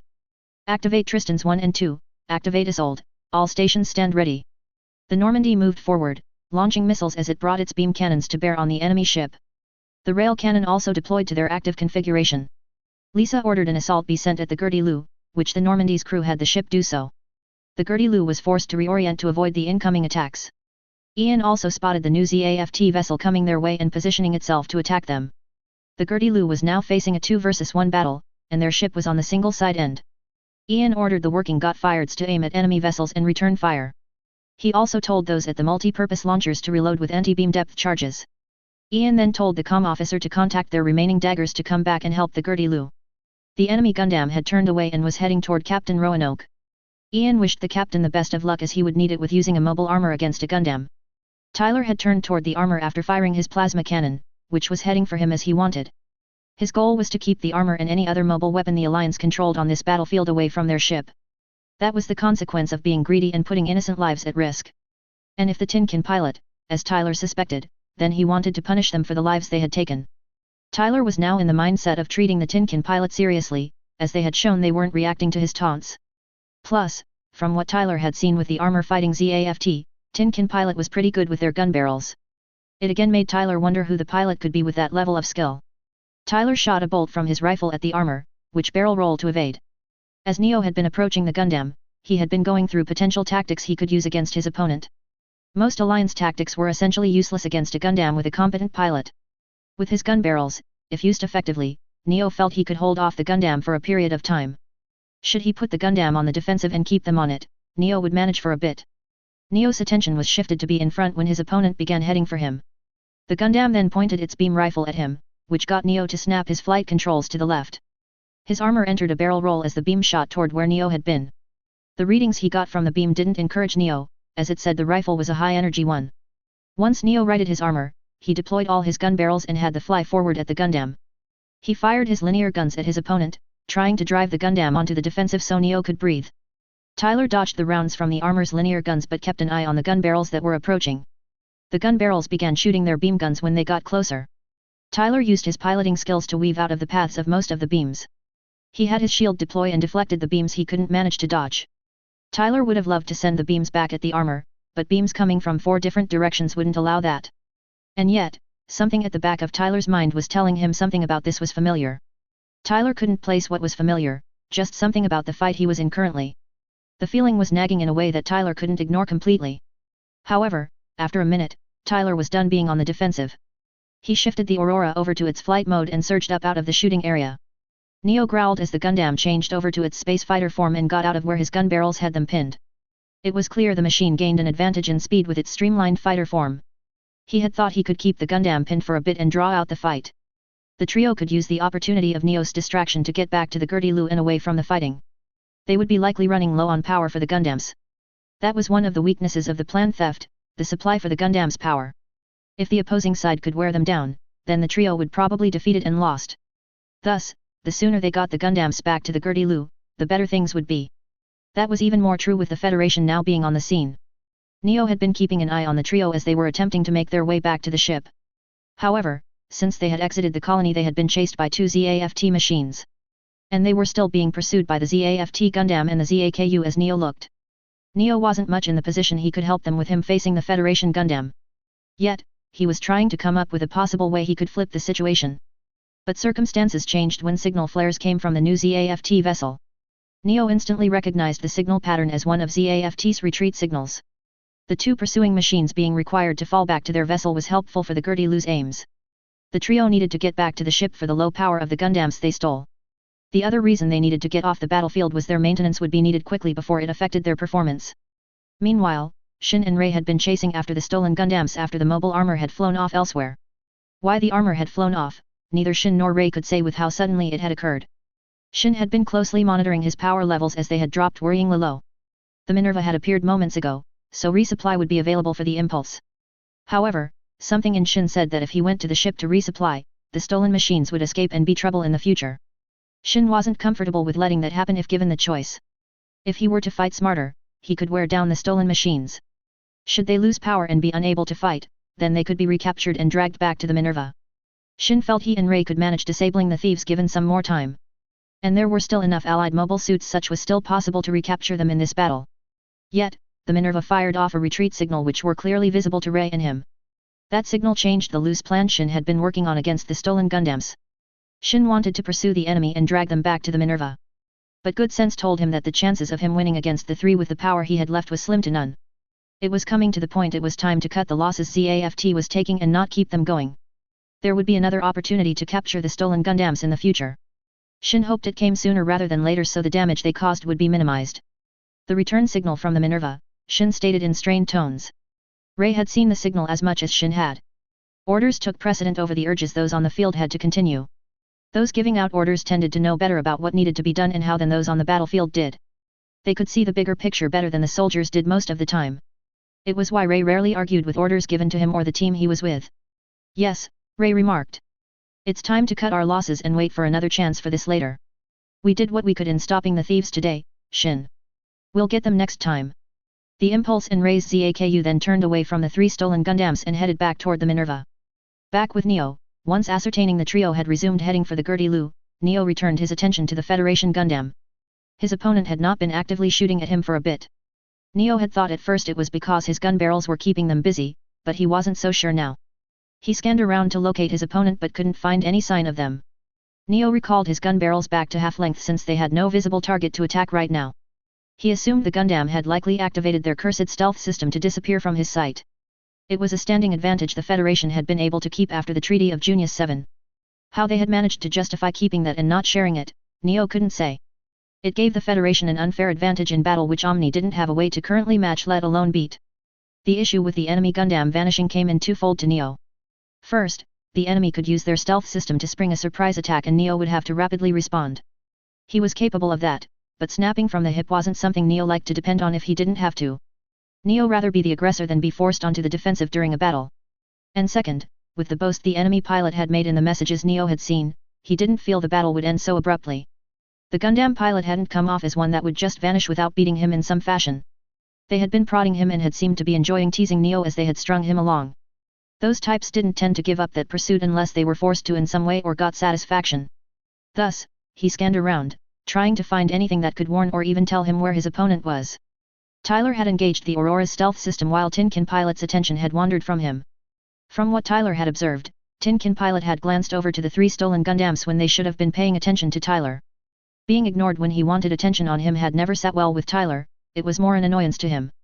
Yet, then, he'd gotten an idea of what he could do to snap Tinkin Pilot's attention fully back to him. It had been as the Axis retracted its gun barrels partially that had brought a thought to Tyler's mind which had sparked the idea. Tyler had found the wires the Alliance used for gun barrels and other specialized weapons tended to be quite strong and durable. And the Alliance certainly had boasted their wires could stand up to anything done to them before. They made quite a point about the strength of the wires and it had irritated Tyler with how they arrogantly claimed they couldn't break. Tyler felt that was BS and had taken it upon himself before this to put that claim to the test. However, his attempts had proven the wires were durable and tough he had to admit. Nevertheless, that didn't mean Tyler put stock into the Alliance's claims about their wires. If anything, that motivated Tyler to do more to prove them wrong and be able to shove the point down their throats. And really, some of the attempts Tyler had made had been interesting to hysterical. The recent ones especially had been entertaining and freaking hilarious by the end to Tyler. Specifically, what he'd pulled off on the Blitz during the war was coming to mind. Granted, Tyler hadn't gone as far as he could have back at the time, so the wires had held up to the abuse he'd put them to. However, Tyler intended to go further with this mobile armor and truly test how much punishment they could endure. If they snapped, Tyler would see that as a victory and make sure it went on record. Should they hold up and not break, Tyler would try other things to see what could do that. So, Tyler moved to be by the left side gun barrel and grabbed onto the section of wire that was next to where it connected to the barrel. He would wait until Tin Can Pilot fully recalled his gun barrels, which he would tug the wire to get a message across. That message would be yours, so screwed and enjoy the ridiculous ride I'm going to put you through. Neo still saw nothing of his opponent as he kept scanning around the general area. But he was more sure now that the Federation pilot remained in the area. He decided to recall his gun barrels so he had more thrusting power to work with when the Gundam attacked him. Neo preferred mobility than firepower with the situation what it was currently. He was getting edgier the longer nothing happened to him, and Neo didn't like that at all. However, while 3 of his gun barrels followed commands and retracted to their docking spars, the other gave a hard jerk in response to commands. Neo glanced to his left and paled a bit at seeing the Federation Gundam had popped up and was holding the gun barrel's wire. The Gundam gave one more jerk to the wire, staring at him. Neo understood what was being said without needing any other form of explanation. He'd lost against his opponent, and there was little he could do to change that right now. They were in complete control of what would happen to him, and he was screwed for the foreseeable future. Neo was then shoved to the right side of his cockpit as his opponent pulled the wire, using it to bring his armor into a hard spin. Tyler employed the wire to drag the mobile armor along and got it into a nice spin. It was much the same thing Tyler had done to Nicole when he faced the Blitz years ago. Tyler had apologized to Nicole for doing what he had when he'd had the chance. Nicole had accepted the apology and had said he understood why Tyler had done such a thing to him. Athrun's friend had then said how impressed he'd been with Tyler coming up with the technique. Nicole had said he'd never consider doing that to an Alliance machine that used the wires. But then Nicole had admitted the idea would be effective at disabling whatever used the wire.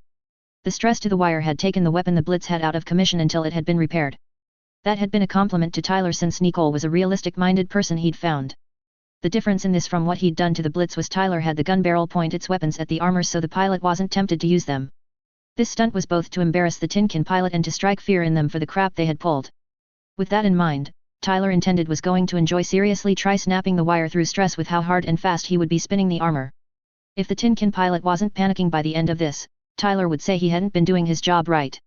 Tyler was determined to scare this armor pilot, since he likely the leader of the Alliance group here. That implied Tin Can Pilot was probably the Phantom Pain member Tyler suspected was with the group. Should Tyler not be able to break the wire and terrify the pilot, Tyler had a backup option he would resort to. Tyler knew of a weak point Alliance mobile armors tended to have in common. Their stabilizer unit was a necessity for them to have operational flight. Cormac had mentioned to Tyler a mobile armor was essentially screwed without the unit and would have to have others help them.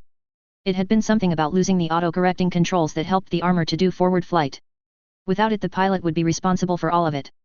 And the Alliance pilots had become lazy, and few if any knew how to fly a spacecraft completely in manual without any auto assistance. While Tyler didn't tend to go so far as to leave another in a serious mess without reason or cause, this wouldn't go under that policy. The punk had done truly horrible things, so he was okay with leaving Tin Can Pilot in the helpless position with what he'd seen at Milos. Neo was pressed back into his seat and shoved slightly to the right as his armor forcefully maintained the spin his opponent put him in. The force which was pushing him was increasing steadily, which Neo didn't like at all. And it wasn't the feeling of being squished that was the problem, though it was an uncomfortable feeling. The heavy G environment he'd been in before around the colony had been stressful for Neo. However, he'd dealt with the point and come out of that okay. This was worse than that by a growing margin, and that more than worried Neo. It was more the breaking point of the wires which concerned Neo right now. For that was be a critical factor in how and when this would end. The Alliance and its Omni had tested the breaking strength of the wires they used for gun barrels. It had furthered the development of the wire used by Omni machines, which had been made to the point the breaking strength was high. However, the actual figure when which the wire would break was kept a secret from the other factions. Instead, there had been promotion of the wires being unbreakable spread. While Neo knew that, the force reading on the wire being returned was getting worrisomely close to where the range the wires could break. Should they snap, Neo would go flying, and it would take him time to get his armor back in a stable order. That time his opponent could use to deliver the finishing blow with the weapon of their choice. At the same time, the trio had been working their way back toward the Gertie-Lu as they had been told to. ZAFT forces were still trying to stop them, but there weren't mobile suits popping up left and right as there had been inside the colony. The two from inside the colony had been pursuing them off and on as others had distracted them. Sting knew they were in a dangerous position with their machines having low power. The sooner they reached the Gertie-Lu, the better they would be. The power of the Gundams wasn't the only issue for them either, they were running out of time before they would not just need maintenance but take a serious drop in performance from regular maintenance. Stella would need more work with Owl using her block word, so she would be down for hours more than Sting and Owl would be. Nevertheless, as Sting focused back on the Gertie-Lu once more, he found the ship was under attack by 2 vessels. An odd ship that Sting had never seen was assaulting it along with a vessel he had glimpsed inside the colony. The ship from the colony was a ZAFT vessel, which meant it had used another way out than the colony's harbor. Others were supposed to have blocked the colony's harbor so ships couldn't come out to help their allies. It was yet another thing that intelligence hadn't accounted for, like the 2 other Gundams. The other vessel was likely a Federation ship since Neo had been insistent they would chase them. Neo had been right on most things with this mission, so Sting saw no reason to doubt him now. The Federation ship was firing swarms of missiles along with what appeared to be railguns. The ship from the colony moved forward to join the Federation ship in attacking the Gertie-Lu. The weird thing was the Gertie-Lu CWIS system didn't seem to be doing what it was supposed to. However, Sting's gaze moved to where Neo's armor was fighting another a short distance from the ship. It wasn't that Neo was out in help that caused pause with Sting, it was his opponent was a Gundam. Sting wasn't the only one noticing Neo fighting a Gundam in his mobile armor. Owl spotted it, as did Stella. Stella still feared for her life, but seeing Neo in danger somehow overrode the fear and let her be a little calm. By the time the trio had gotten closer, the Gundam Neo had been going against had gotten a hold of a gun barrel and was using that to spin the armor around. Honestly, Sting was impressed at the trick as he hadn't ever thought about using wires a suit used to connect things that could be employed as a pull string. It was just such a radical idea that it never came into consideration. On the other hand, Owl was in slight awe of the move. He wanted to try that with a ZAFT machine and have fun making them scream in terror. Owl wondered how he'd never thought about trying something like that before, he wasn't a stranger to radical moves. And lastly, Stella was worried that Neo was in serious trouble with the enemy Gundam. She wouldn't let that stand if there was anything she could do about it. She would attack the red Gundam and get it off Neo if that's what it took. Tyler had been speeding up the spin with each revolution. He kind of wished he could hear Tin Can Pilot's voice as he was in this unending spin. Tyler didn't care if the guy was cursing him or screeching something else. As long as they had a panicked tone, Tyler would be satisfied momentarily with his move. He was impressed at the braking strength of the Alliance cable, it was one tough cable. Tyler had figured the wire would have snapped shortly after he had begun picking up speed. He was spinning the armor around faster than he had the blitz and would approach double speed in another minute or so. However, Tyler was brought out of his thoughts when there was a voice on an open channel, "You let him go and leave him alone." Tyler looked down at his display and saw the signal was coming from his right. As he was spinning, Tyler caught sight of a black Gundam racing toward him. The voice sounded female if Tyler's ears weren't deceiving him. The girl certainly sounded like she was agitated and giving out demands which Tyler wasn't the fondest of being given. Normally, Tyler didn't have much of a problem humoring the demands of women that were made within reason, and the within reason was the key. For stupid but easy stuff, Tyler would grumble as he did whatever he was being asked of him, as long as it was quick and painless. Yet, if a girl asked something stupid and ridiculous of him, Tyler would ignore it unless there was a good reason not to. It was Tyler's version of being a gentleman, showing his manners taught to him by his dear mother. And the girl had said to let go of the armor, Tyler didn't have an issue with that. Of course, Tyler would be going with the literal meaning of let go rather than the implied meaning the speaker had. The speaker would want the armor slowed down before being let go, Tyler wouldn't be doing that. Plus, this was a golden opportunity to take on the 3 stolen ZAFT Gundams. Tyler was curious if the Alliance used some from their enhanced human project. Tyler got on the same channel the female had used to demand things of him. He wouldn't miss the chance to give a fun retort that set up an even more hysterical scene. "Let him go, you say?" Tyler posed. "Well, since it's a girl asking me, certainly. I'll be more than happy to let go of the mobile armor, but are you sure that's what you want?" Owl began laughing at Stella's screeching, but Sting wasn't so quick to dismiss what had been said or how it was stated. This enemy Gundam had little to no reason to do what Stella said.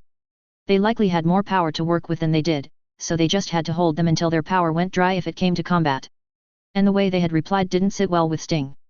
It had been worded carefully with the let go and the question which had followed. That made Sting more think that the release would occur while the spinning was still going.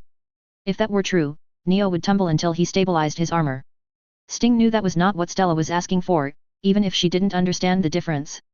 He was going to tell Stella to hold on and think about what was being said, but he never got the chance. "I said let him go right now," Stella shouted. Tyler smirked at the reply, hoping it was what he would get. He would use the response he would get to engage the 3 stolen Gundam. "As you wish," Tyler returned before he released his grip on the gun barrel's wires. The moment the Aurora let go of the wires, the Axis flew in the direction it was released. The mobile armor was tumbling as it was sailing, having no control of its flight path. Tyler watched his work as the mobile armor cartwheeled and spun around in an uncontrolled flight. He enjoyed seeing a scumbag suffering as they should in whatever form it took. However, he wasn't given much time to take in his work as the Black Gundam rushed forward to attack him. Neo had been jerked around as the spinning changed from a centripetal motion to a more chaotic one. Alarms were blaring in his cockpit as the Axis tumbled while it was sailing in a random direction. Neo attempted to use his flight controls to stabilize his armor, but what he tried did nothing to change his armor's situation. His machine stabilizer unit was working on re-establishing directional flight, but input from the thrusters was scrambled. Neo tried his maneuvering thrusters to help the stabilizer unit and got little response. The force with which he had been thrown was hard to counter with what Neo had at his disposal. He would be stuck for a bit in the uncontrolled sail, and he could do little about it. Neo couldn't even know if he was being targeted by the enemy Gundam or if they were just letting him tumble for a while. The long and short of the point was Neo had been beaten badly by the Federation pilot he'd gone against. It was something that didn't often happen to him since he had become part of Phantom Pain. The group was supposed to be the best of the best the Alliance had to work with and send out. And yet, Neo had been defeated by his opponent due to his underestimating and playing into their traps. He had few to blame other than himself for the loss, and he knew it. Neo was left to consider what changes he needed to look at so this kind of thing didn't happen again soon. He took losses as a learning experience that could teach him what he could improve upon. Back with Tyler, he had turned to face the Gaia, who was rushing at him to attack. Tyler was prepared to receive his attacker and counter them. Stella drew a beam saber and raised it up to bring it down on the red enemy Gundam. Yet, as she was swinging down on the enemy, they spun out of the way and got behind her. The Aurora got behind the Gaia and kicked the Gundam away, sending the Gaia tumbling forward. Tyler had the Aurora bring up its plasma cannons to point behind him at the other two ZAFT Gundams. Sting and Owl had just enough time to glimpse Stella miss and be kicked before they found themselves facing beam cannons aimed at them. Sting rolled right while Owl moved left as the Aurora fired its plasma cannons at them. Tyler used his CWIS to pepper the Gaia to suck down its power further, as power was the key to win the battle with the three stolen Gundams. Owl was mad that this enemy Gundam had not just outdone Neo, who was supposed to be better than most, but they were making a fool out of them. They had sidestepped Stella and sent her away without her getting a hit. Then they got shots at Sting and him without them seeing it coming. The enemy Gundam was looking down on them and winning against all three of them right now. Owl didn't like or accept another outdoing him and his trio consistently, as that was a potential sign of failure. He would show that he could get a hit on this enemy Gundam and thus wasn't a failure. Thus, Owl took aim with his dual beam, 3-barrel beam and multi-phase beam cannons at the red Gundam. Owl fired his 9 beams at the enemy, looking forward to punching holes in the red machine. After dealing with the black one, Tyler had twisted to face the other two stolen Gundam. He found the blue one had aimed weapons at him with its shoulder binders and cannons on its backpack. 9 beams zoomed at the Aurora, to which Tyler expanded his shield and activated its deflection system. Tyler calculated roughly the reflection point to have some of the beams hit the green Gundam. He was all for using his opponent's weapons against one another when he could. Turn them against each other and let them fight wearing them down so Tyler didn't have to do the work himself. It was an advantage and tactic which had proven useful against the Alliance a portion of the time. And if the trio had the same behavioral mentality as some from the Enhanced Human Project, then they would be easy to turn to each and fight. So, Tyler set his shield where he figured it would need to be and had the beams deflect off. The beams redirected to head toward the chaos just before hitting the enemy's shield. Sting managed to move his shield in front to block the 3 beams that were shooting toward him. He had been shocked when the enemy reflected Owl's beams, but he didn't have the time to react in any way other than blocking. The beam slammed into the Chaos's shield, but it forced him back a margin. Sting didn't let that throw him off, as he recovered quickly. He knew the battle with the red Gundam had just become more complicated. Not only had it reflected beams sent its way, but it was fighting in a way that would have him, Owl, and Stella using more power than them. Their opponent was correctly assuming they were running low on power. In comparison, the red Gundam had more power than they did, most likely. Thus, Sting knew this was a battle they couldn't win, and if they lost, things would be much worse for them. He used his shield's machine gun while getting on a channel with Owl and Stella. "You two, this is a battle we can't win," Sting stated. "I'll distract them while you both get to the ship." Owl wasn't about to let Sting say this battle was already over when they had made a few attacks from the enemy. "You're claiming we've lost when we've barely attacked them," Owl challenged. "That's the coward's response, and I won't accept that." Owl was forced to weave as the enemy Gundam used its beam rifle against him. The enemy Gundam rushed forward toward the abyss, taking out a beam saber as it approached. Owl took out his beam lance and swung it down at the red machine. The shield caught the lance, and the Aurora reached and clamped down on the abyss's right forearm.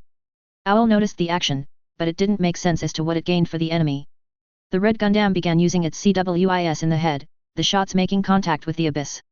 An alarm started going off, which got Owl to look down at the display. The power level had started dropping faster with the peppering from the enemy machine. What the owl exclaimed, its shots are draining my power faster. Sting knew they couldn't win against the red Gundam, not with it having more power than them, likely combined. The deflection ability made the situation worse, with beam weapons being counterable. And now the enemy had the means to drain power faster than regular attacks, just added to the problems they had. The best option for them was for one of them to distract the enemy Gundam while the other two went to the ship. There was the chance that said machine that stayed behind would be captured. However, Sting was the most functional right now out of his trio and, thus, the most effective at being able to distract an enemy. So, Sting zoomed forward and crashed into the enemy machine. Owl, I told you to get to the ship, Sting insisted. I will be occupying the enemy Gundam while you go. I'll follow once you two are on the Gertie-Lu. The mission is done and we've done what we can right now, time to cut our losses and move on. Owl still didn't like the point, but with what the enemy had done, he couldn't argue with Sting effectively. If they faced the red Gundam again, they would team up and take it down to compensate for this. Fine, Owl admitted, I'll grab Stella and go. Just don't go doing something stupid that we all pay for. The Abyss moved away from the Aurora and headed toward the Gaia. Sting focused back on the Aurora and shifted into a defensive position so he could conserve as much power as he could. Tyler could see what the three stolen Gundams were trying to do now. The green one was acting as a distractor while the other two headed for their carrier ship. Tyler had to admit the tactic was a good one, with the circumstances as they were. The green Gundam's pilot was likely the leader and had some qualities a leader needed. A leader needed to know when it was the time to cut losses and retreat. They also needed to know the time they needed to stand up and go into a dangerous position in order to help their team. Tyler felt the teen, or whatever age the pilot was, hadn't been involved with Milos. However, they had done things in the colony which no doubt put innocent lives at risk. So, while Tyler felt a tad sorry for his opponent, the fact was they were an enemy right now. Thus, Tyler swung the beam saber he had in hand at the chaos. Sting shifted his shield to catch the incoming saber and managed to stop the attack. Yet then, the Aurora double-kicked the chaos in the torso, sending it back a distance. Sting was jerked around though his restraints held him in the pilot's seat. When Sting looked up at his opponent, they pointed their beam rifle at him. However, the beam rifle appeared slightly different than before, yet Sting didn't get much time to study it. Tyler fired his rifle in its stream mode at the chaos. It was to see how durable ZAFT shields with anti-beam coating were now. It was one of the flaws: shields with anti-beam coating, they could disperse, but they had issues with an unending beam. The beam slammed into Sting's shield, but it didn't disperse, it kept coming at the shield. His opponent had some kind of continuous beam to work with, which was bad. However, an alarm began going off, and Sting saw his shield was not taking the beam well the longer it went on. The beam was drilling into his shield, and it was only a matter of time before the shield would fail. Sting ended out spinning out from under the beam, shifting the chaos into its armor mode, and flew toward the Gertie-Lu. Tyler stopped his beam and watched the enemy Gundam running toward its carrier ship.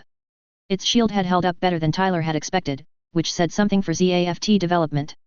Tyler noted the Alliance ship had turned away from the colony, showing they were preparing to run. The new ZAFT ship had joined the attack the Normandy had started against the Gertie-Lu.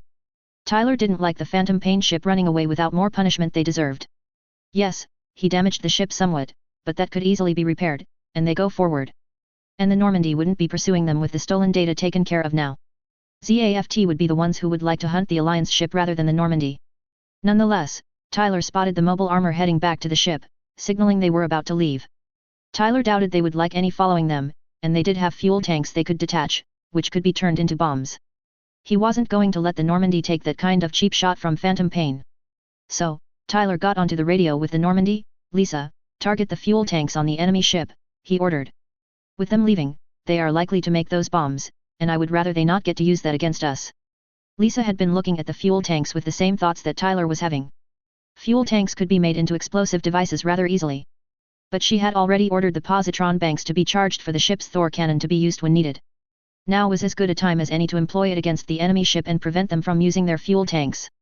Thus, the Thor cannon was brought out from its stored position, moving to be in line with the ship's bow. Lisa had Paris point the ship at the enemy starboard tank collection before she ordered the cannon fire. The Normandy's positron cannon fired its beam, which shot toward the Gertie-Lu. Ian had started hoping the Gertie-Lu could still escape into the L4 colony cluster to lose their pursuers.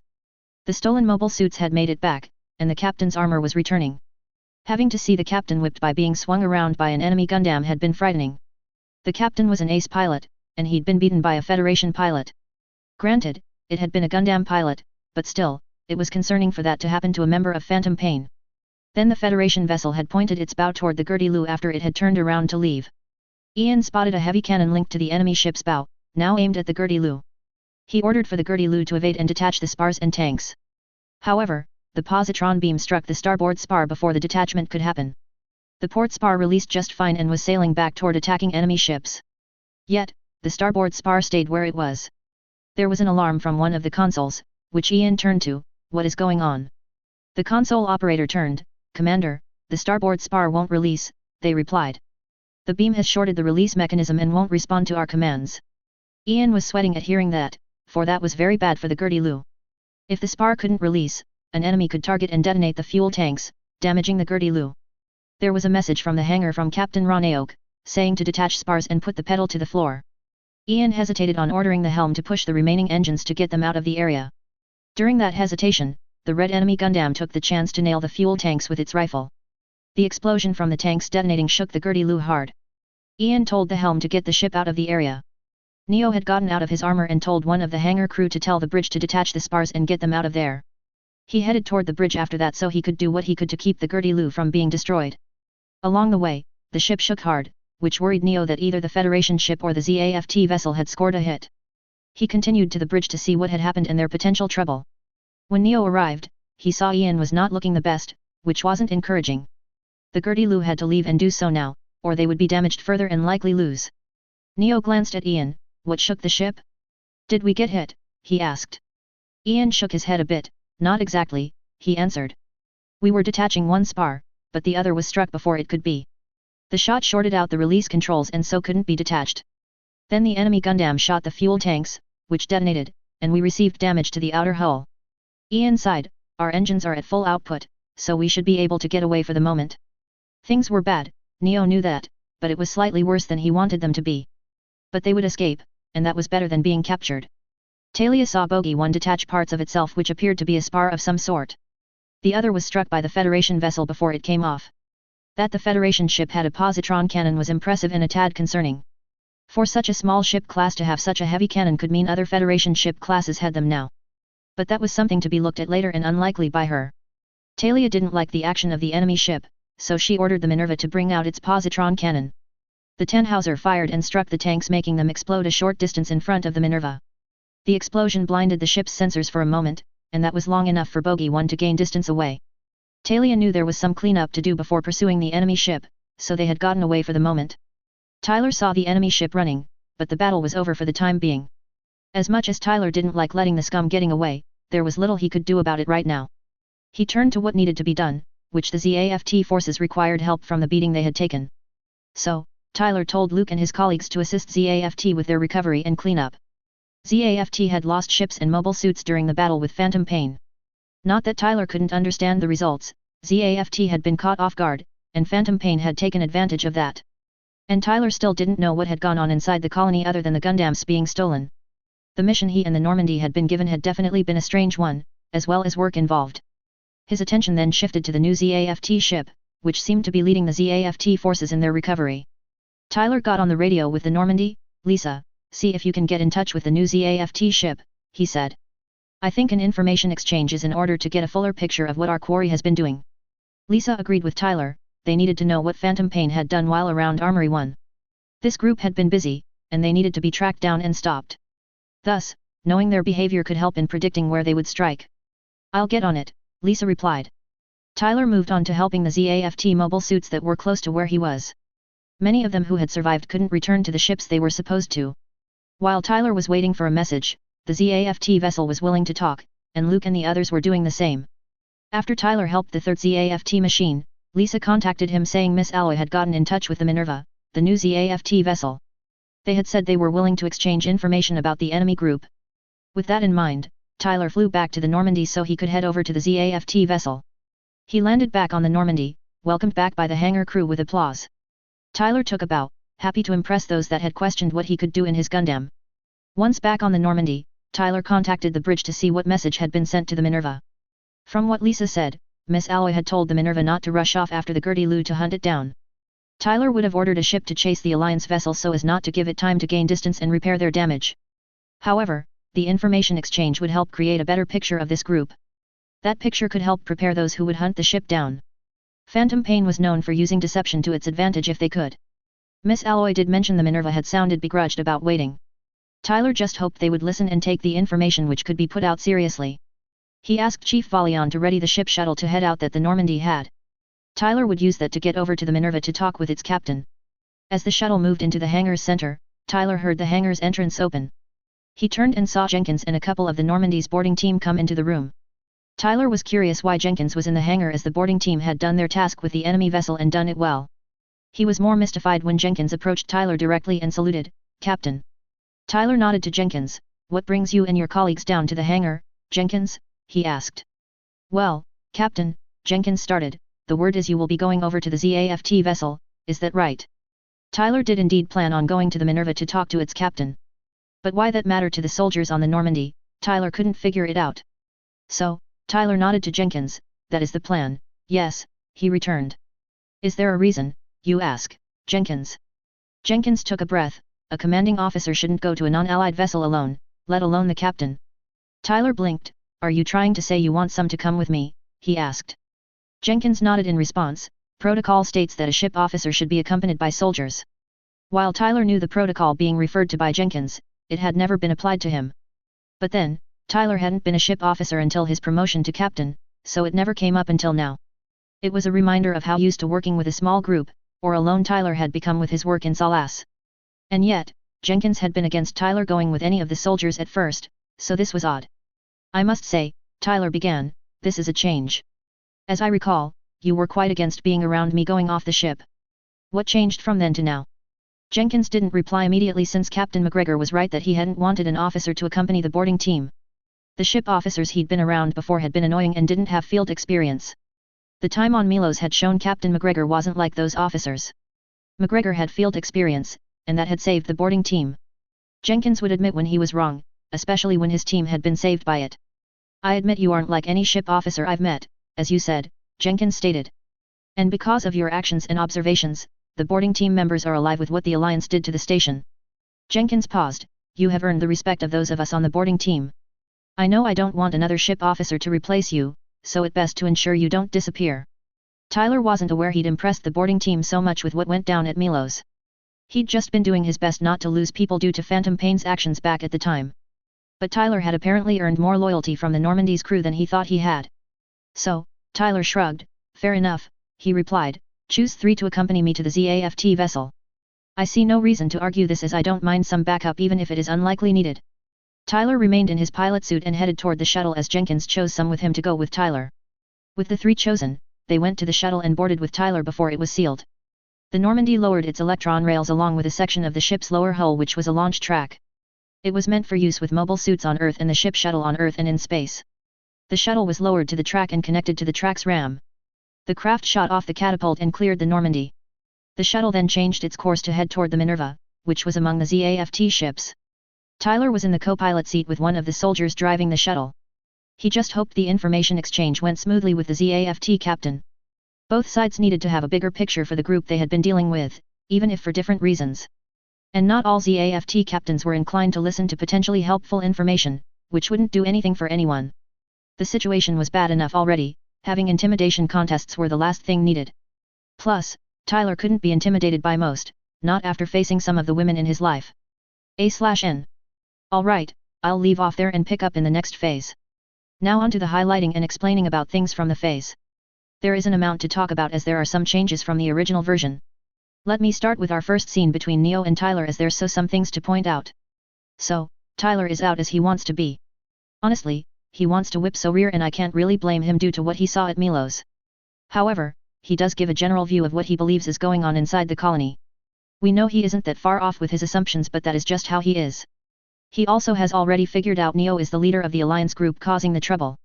And while it is obvious that Neo is the leader to the readers, in the story it isn't. As has been shown, Tyler has a knack for being able to tell who is the leader of a group he may deal with. On the other hand, Neo went out to try to get things heading for a close so the Gertie-Lu could leave.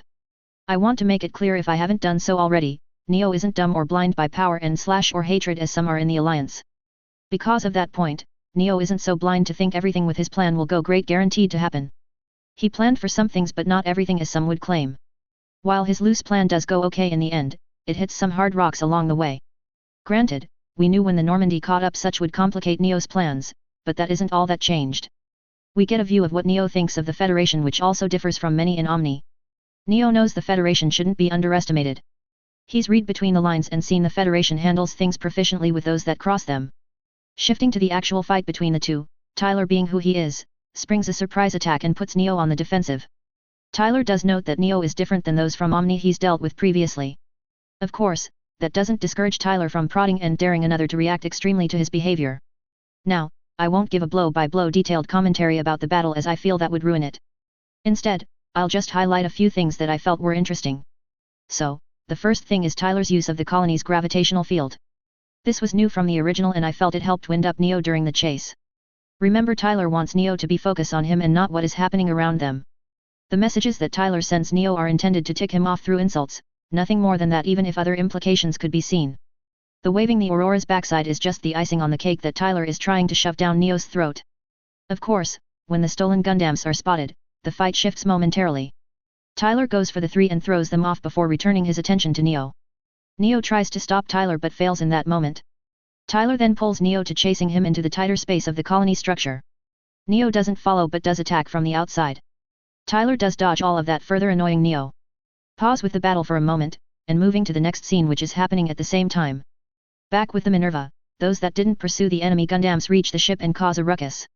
So the standoff is a tad different than the original and not the same as canon. I want to state I'm not a Luna Maria hater, she is a nice character in the story. But I would say that she's under a lot of stress from the situation. Ayla is out before being able to do anything, but she's been bleeding since just before the fight had started. Matt is one of my newer characters which I will be using with the Minerva, so he is here to stay. He don't take guff for long if at all, you readers will see this as the story goes on. The other half of the scene takes place on the Minerva's bridge. Talia is under stress with the situation that is going on. With the comics changed down, the inside of the colony has no communication with the outside. Talia has already figured those outside are doing poorly, if not worse. The Minerva would leave without the expert pilots they were to have, which hurts the ship's chances. Plus, it would be carrying the chairman for the time being, which made it even more important for the Minerva to not be sunk. And yet, Talia knows letting the Alliance steal the Gundams will only bring more trouble later on. Now let's get to where the two scenes merge together and we get to the good parts. So, Tyler is still taunting Neo and comes out of the colony structure without a scratch as proof of that.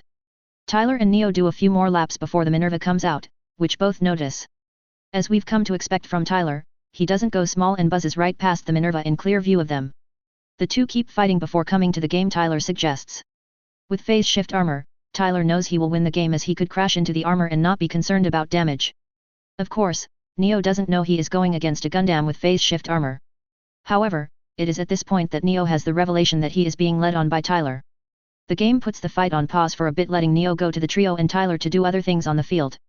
Now, I would hope you readers have learned by this point that leaving Tyler to his own devices is a very bad idea for his opponents. In fact, he has a habit of making that point bite those who ignore him in the butt hard, and this time is no exception. However, instead of prodding Neo directly further, Tyler goes for the Gertie Lu. I won't go into detail about the Gertie Lu part as it is simple and needs little explanation. It was all meant for Tyler to get Neo's attention and get him to fight Tyler. Now, Tyler wins the fight, no real surprise there. Yet, unlike the original, Tyler uses the spinning trick he did against the Blitz, which is more amusing. Lastly, the fight between the Aurora and the three stolen Gundams. Remember, the three are running low on power at the time the fight begins. Plus, two of the three are not in the best emotional states to be fighting with. Anyways, to say Tyler whipped the three would be an understatement. He infuriates Stella with doing what she said instead of what she meant by throwing Neo. She then is humiliated as Tyler defeats her in essentially one move. Owl and Sting aren't safe either as Tyler uses his plasma cannons. We know Tyler isn't an ordinary pilot, but the times like this when he shows that can be funny but scary as well. Sting is the first to realize his trio couldn't win against the Aurora. He shows some courage by volunteering to distract Tyler while the other two escape to the Gertie Lu. Sorry this phase is so long, it just ended out that way. But I hope you enjoyed the conclusion to the battle which has been going on for the last two phases and this one.